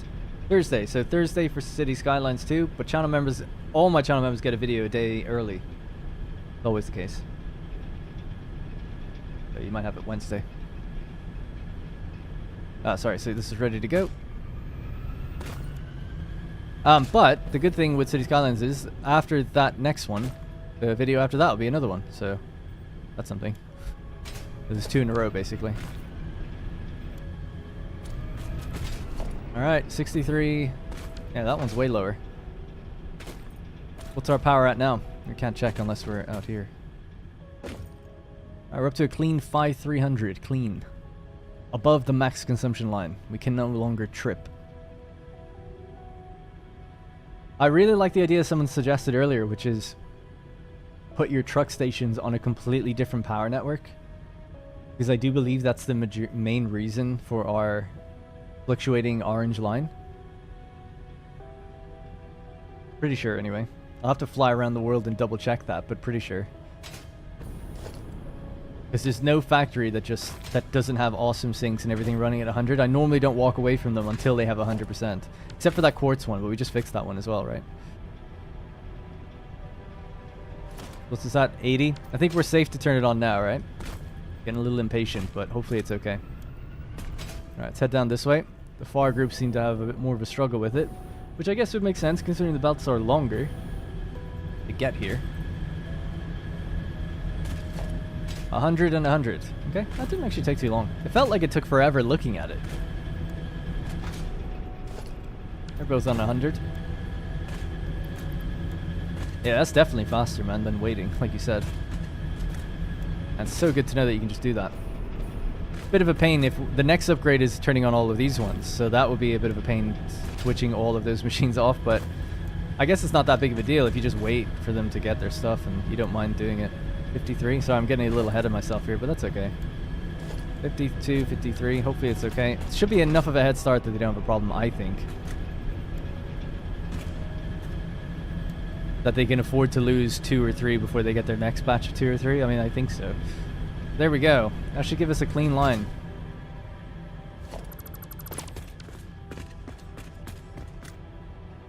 $6,000. Easy as that. Is that easy? Like I said, super easy to upgrade this place. Speaking of channel members, I didn't catch you gifted mine, but thanks. Oh, that was quite a while ago. It was... I could tell you. There's 2 people that gifted subs today, I think.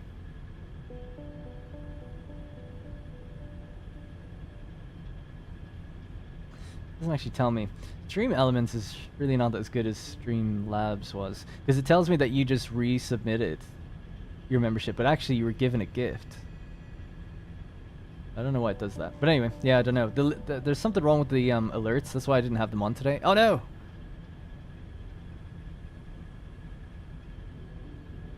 Ow! This one, that one, I just saw it. Is it the water? Oh my god! Well, it's not the coal anyway, that's for sure. It must be the water. Oh, for fuck's sake.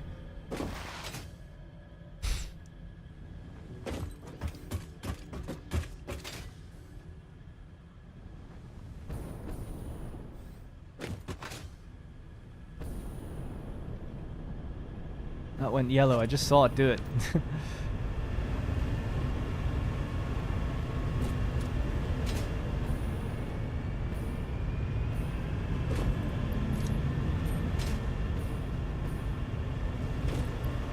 That's okay.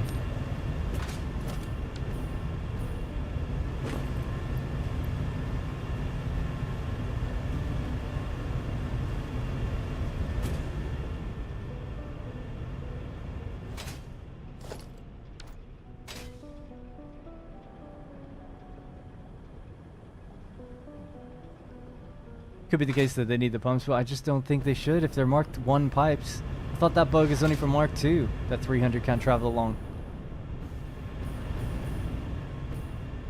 Yeah, they're getting backed up. They're getting backed up. It means some of the 300 water we produce isn't going upstairs, and that's why they're not going to run efficiently. Doing 20 minutes before it ends. I gotta go in a couple of minutes actually, but the dreaded 5933. Oh, I can fix it. Well, let me just show you really quickly something, right? So I'll just save this. I'll handle that on my own because it is fixable. I think I'll just have to put on the pumps, but I just don't understand why I have to do that.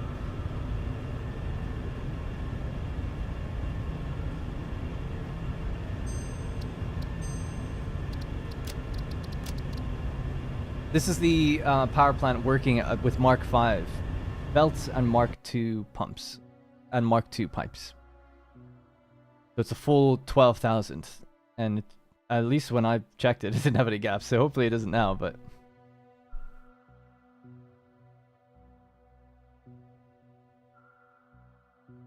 oh, sorry, what did I miss in the last half hour? We were upgrading the coal power plant and trying to see what was wrong with it. Found actually quite a few different issues with it. So this is a save file that I've given out. That's why there's some information about the problems that I found with this place and how I fixed them. Oh man, there's no jetpack. Alright, I'll just fly.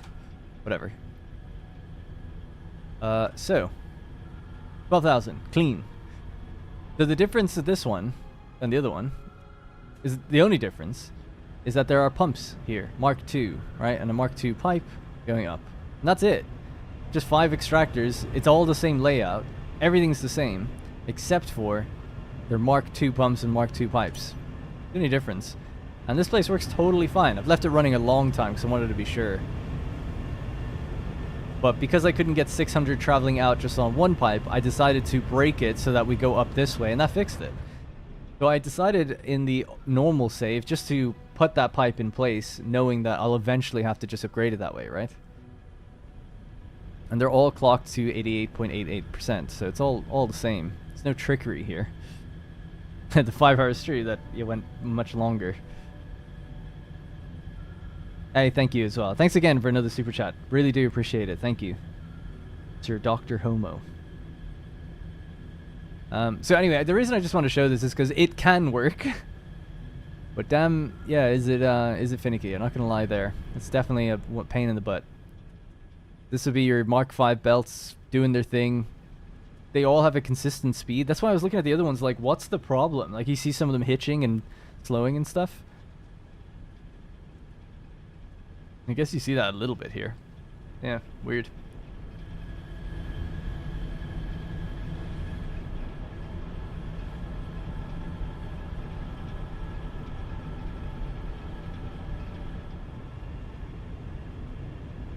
But water doesn't get backed up in any of them. That's how we know that they're working. Seeing the water getting backed up, that was the clear identifiable problem when I was, whoops, sorry. What? What's your soundbite? Oh yeah, sure. Rosie's here. Sorry, I can't hear anything when the headphones are. Wow, you really know how to optimize everything, don't you? Yes, thank you. We had to do a lot of takes. Good job. That was Rosie. For those who don't get the references from the latest video, I did a Manscaped ad. People actually seem really into it, which is great. Rosie was featured prominently in it. Anyways, yeah, so like I said, I just wanted to show that off just to show that it can work, and it does work.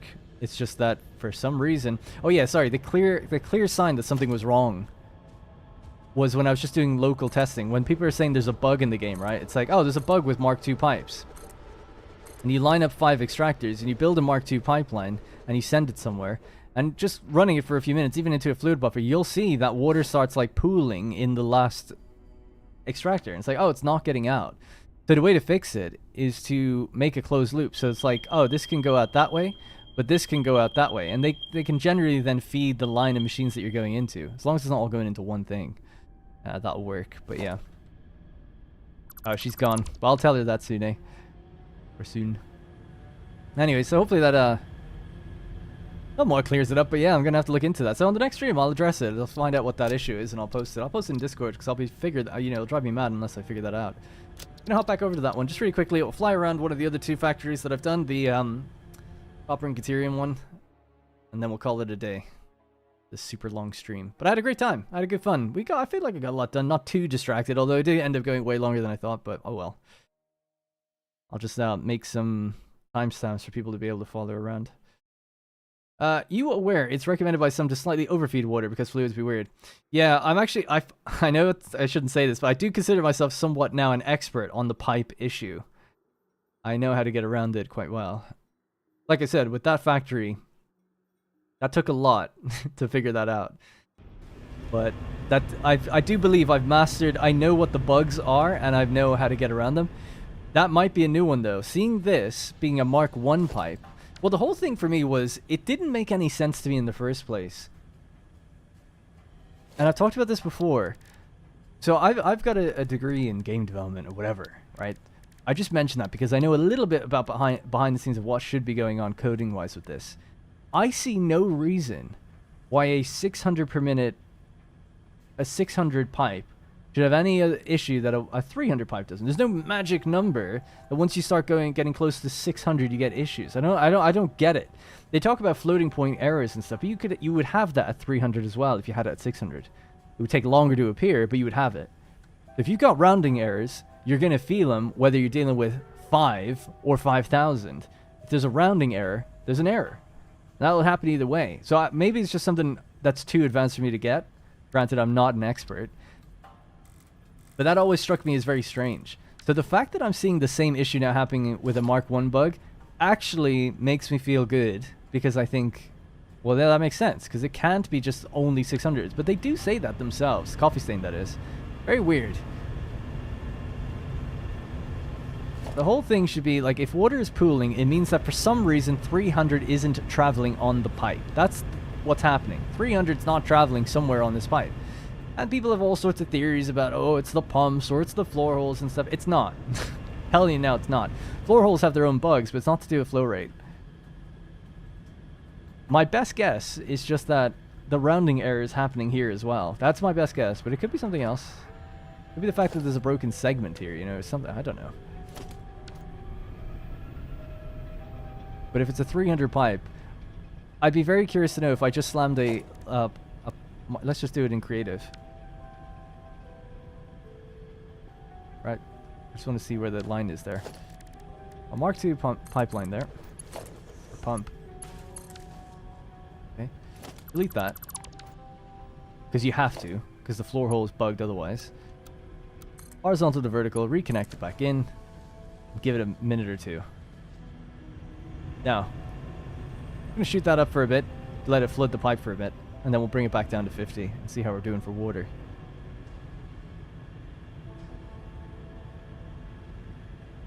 Yeah.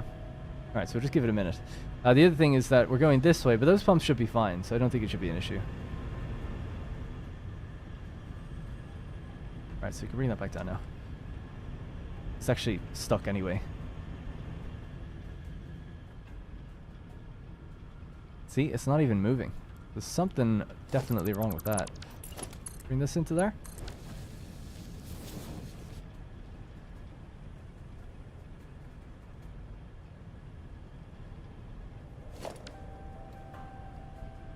What the hell is this?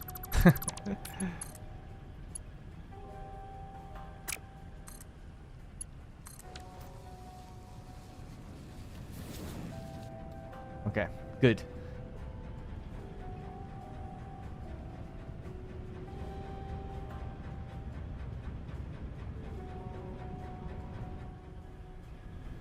Alright, we'll give it a minute. I'll be back here in a second. I'll be checking that row. Anyway. This is every factory as we built it. So the first factory I ever built in this save, coal power plant, we obviously just saw it. That's that. Next one over was the steel foundry, I guess. This one just uses the coal deposit that's placed up here and mixes it with some of the iron deposits that are down here. Mixes them together upstairs to create steel, throwing in some limestone then, and it's basically a general purpose, low tier, early game factory for steel. First factory for steel. So the rates aren't very great, but we do get a container full of steel pipes, a container full of steel beams, and a container full of encased industrial beams, and then the overflow sends out, just goes into an awesome sink down there. One of the negatives is it's quite a big footprint of a factory, and that's because I actually intended it on it being much bigger. It was going to encapsulate this, and I think use these to make a lot. To make a lot more of that stuff.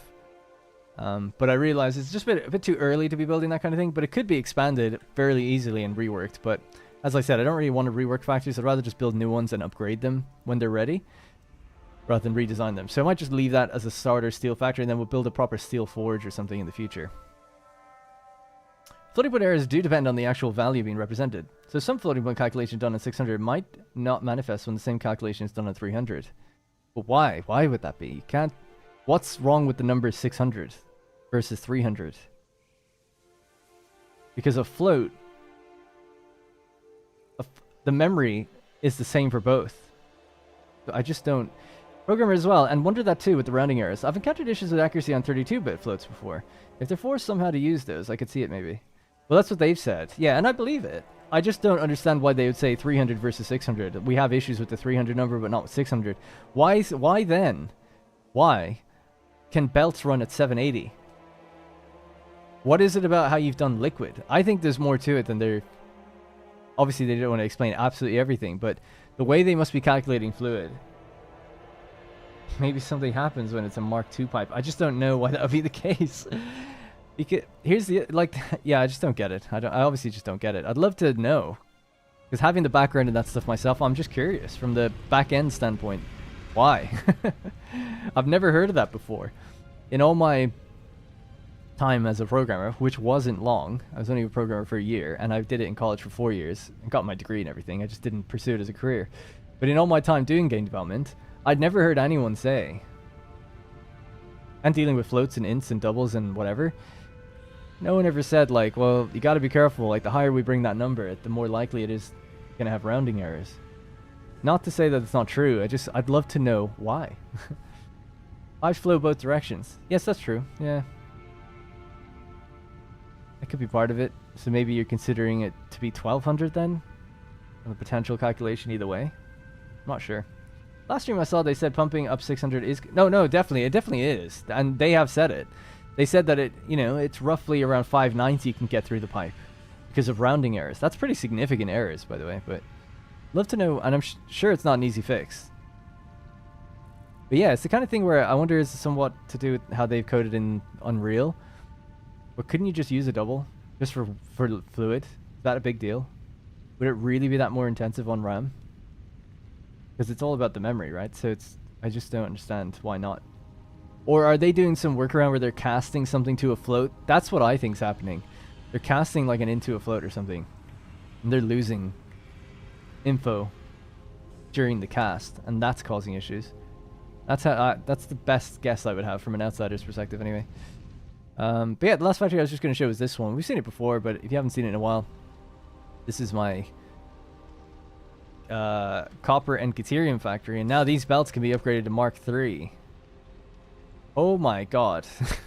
Well, that's what happens when you fly around the world faster than you should. Trucks load in and they go crazy because they weren't supposed to be. They were probably doing something that we weren't supposed to see, like floating through the air as they were going to their various waypoints. They should reset though. Yeah, he's fine. He's fine. But yeah, as you can see, this is kind of the ideal driving system that we have for over in the other factory now as well. Except they're going to be driving along this way and pulling in. These guys should wait behind each other. Yeah. Good. Alright, anyways. So that's the room then that we have downstairs for the belt release system. So I need to clean up the power in here, but everywhere else in the factory has clean power. But effectively, this factory is shut down. We're just sending all the ore into awesome sinks. But when we want to power it on, we just go upstairs into this room. And we flip our switches to turn on the water to feed the refineries, prime them. And then we turn on the various belts.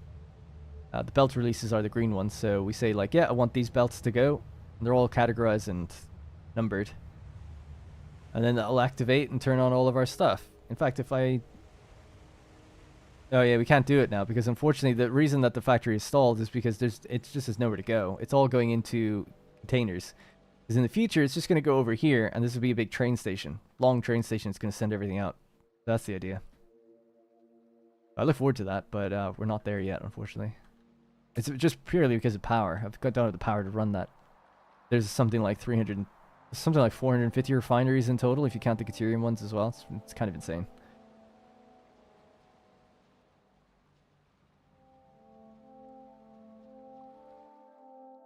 But I love it. It's a really cool factory. When it is running, and we ran it on video before, it's awesome. We ran a few of the blocks. Didn't run everything all at once, but yeah. Epic stream. Hey, I appreciate that. Thank you. Yeah, I had a lot of fun in this stream. It's really, really good. I really enjoyed it.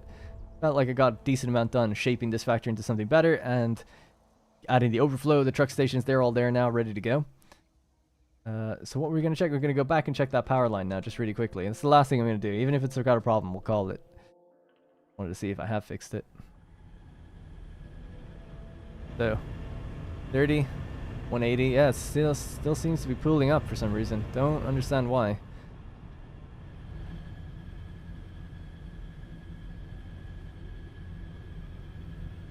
That's so weird. They're getting fed from this direction, by the way. It's the one on the end. Last couple are having issues. I just wonder if I clocked it wrong or something. You know, is it consuming slightly more than they should? Oh yeah, actually, let me just check that, because this is doing 20 water. They're all doing 40.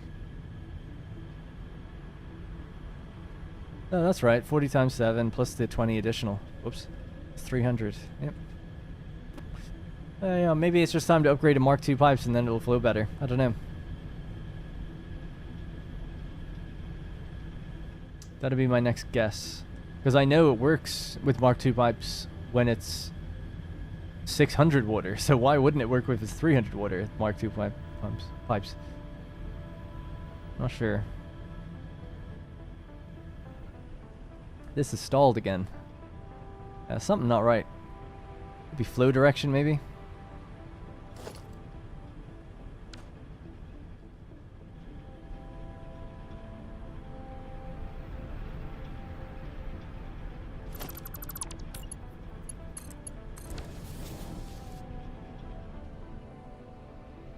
That got the pipe going again, or the pump. Was the segment broken on the... Oh yeah, actually it would be broken on the other side when you attach a pump. Like I said, everything attached to the floor hole breaks on both sides. So that could be it, actually. It might be just the fact that this was damaged. Although it shouldn't have been from the beginning. I don't know. Well, actually, the real question is it happening on any other line? If this is not happening on any other line, that's the issue. Because that's the only one we added a pump to, remember, early on? Oh my god, I think that's it then. Oh, I think that might be it. That seems like it. Yeah, that seems like it. So that would be happening down here as well, because that's these are the only ones. Remember, I added a pump to, but I didn't break the top part away because I forgot. You have to just... I don't need to do it that one. Sorry, that was a mistake. This one only. Floor hole's fine. You don't need to replace the floor hole. But I think that's it.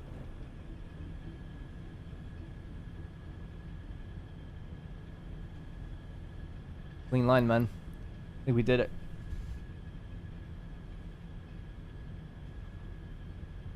I think we did it.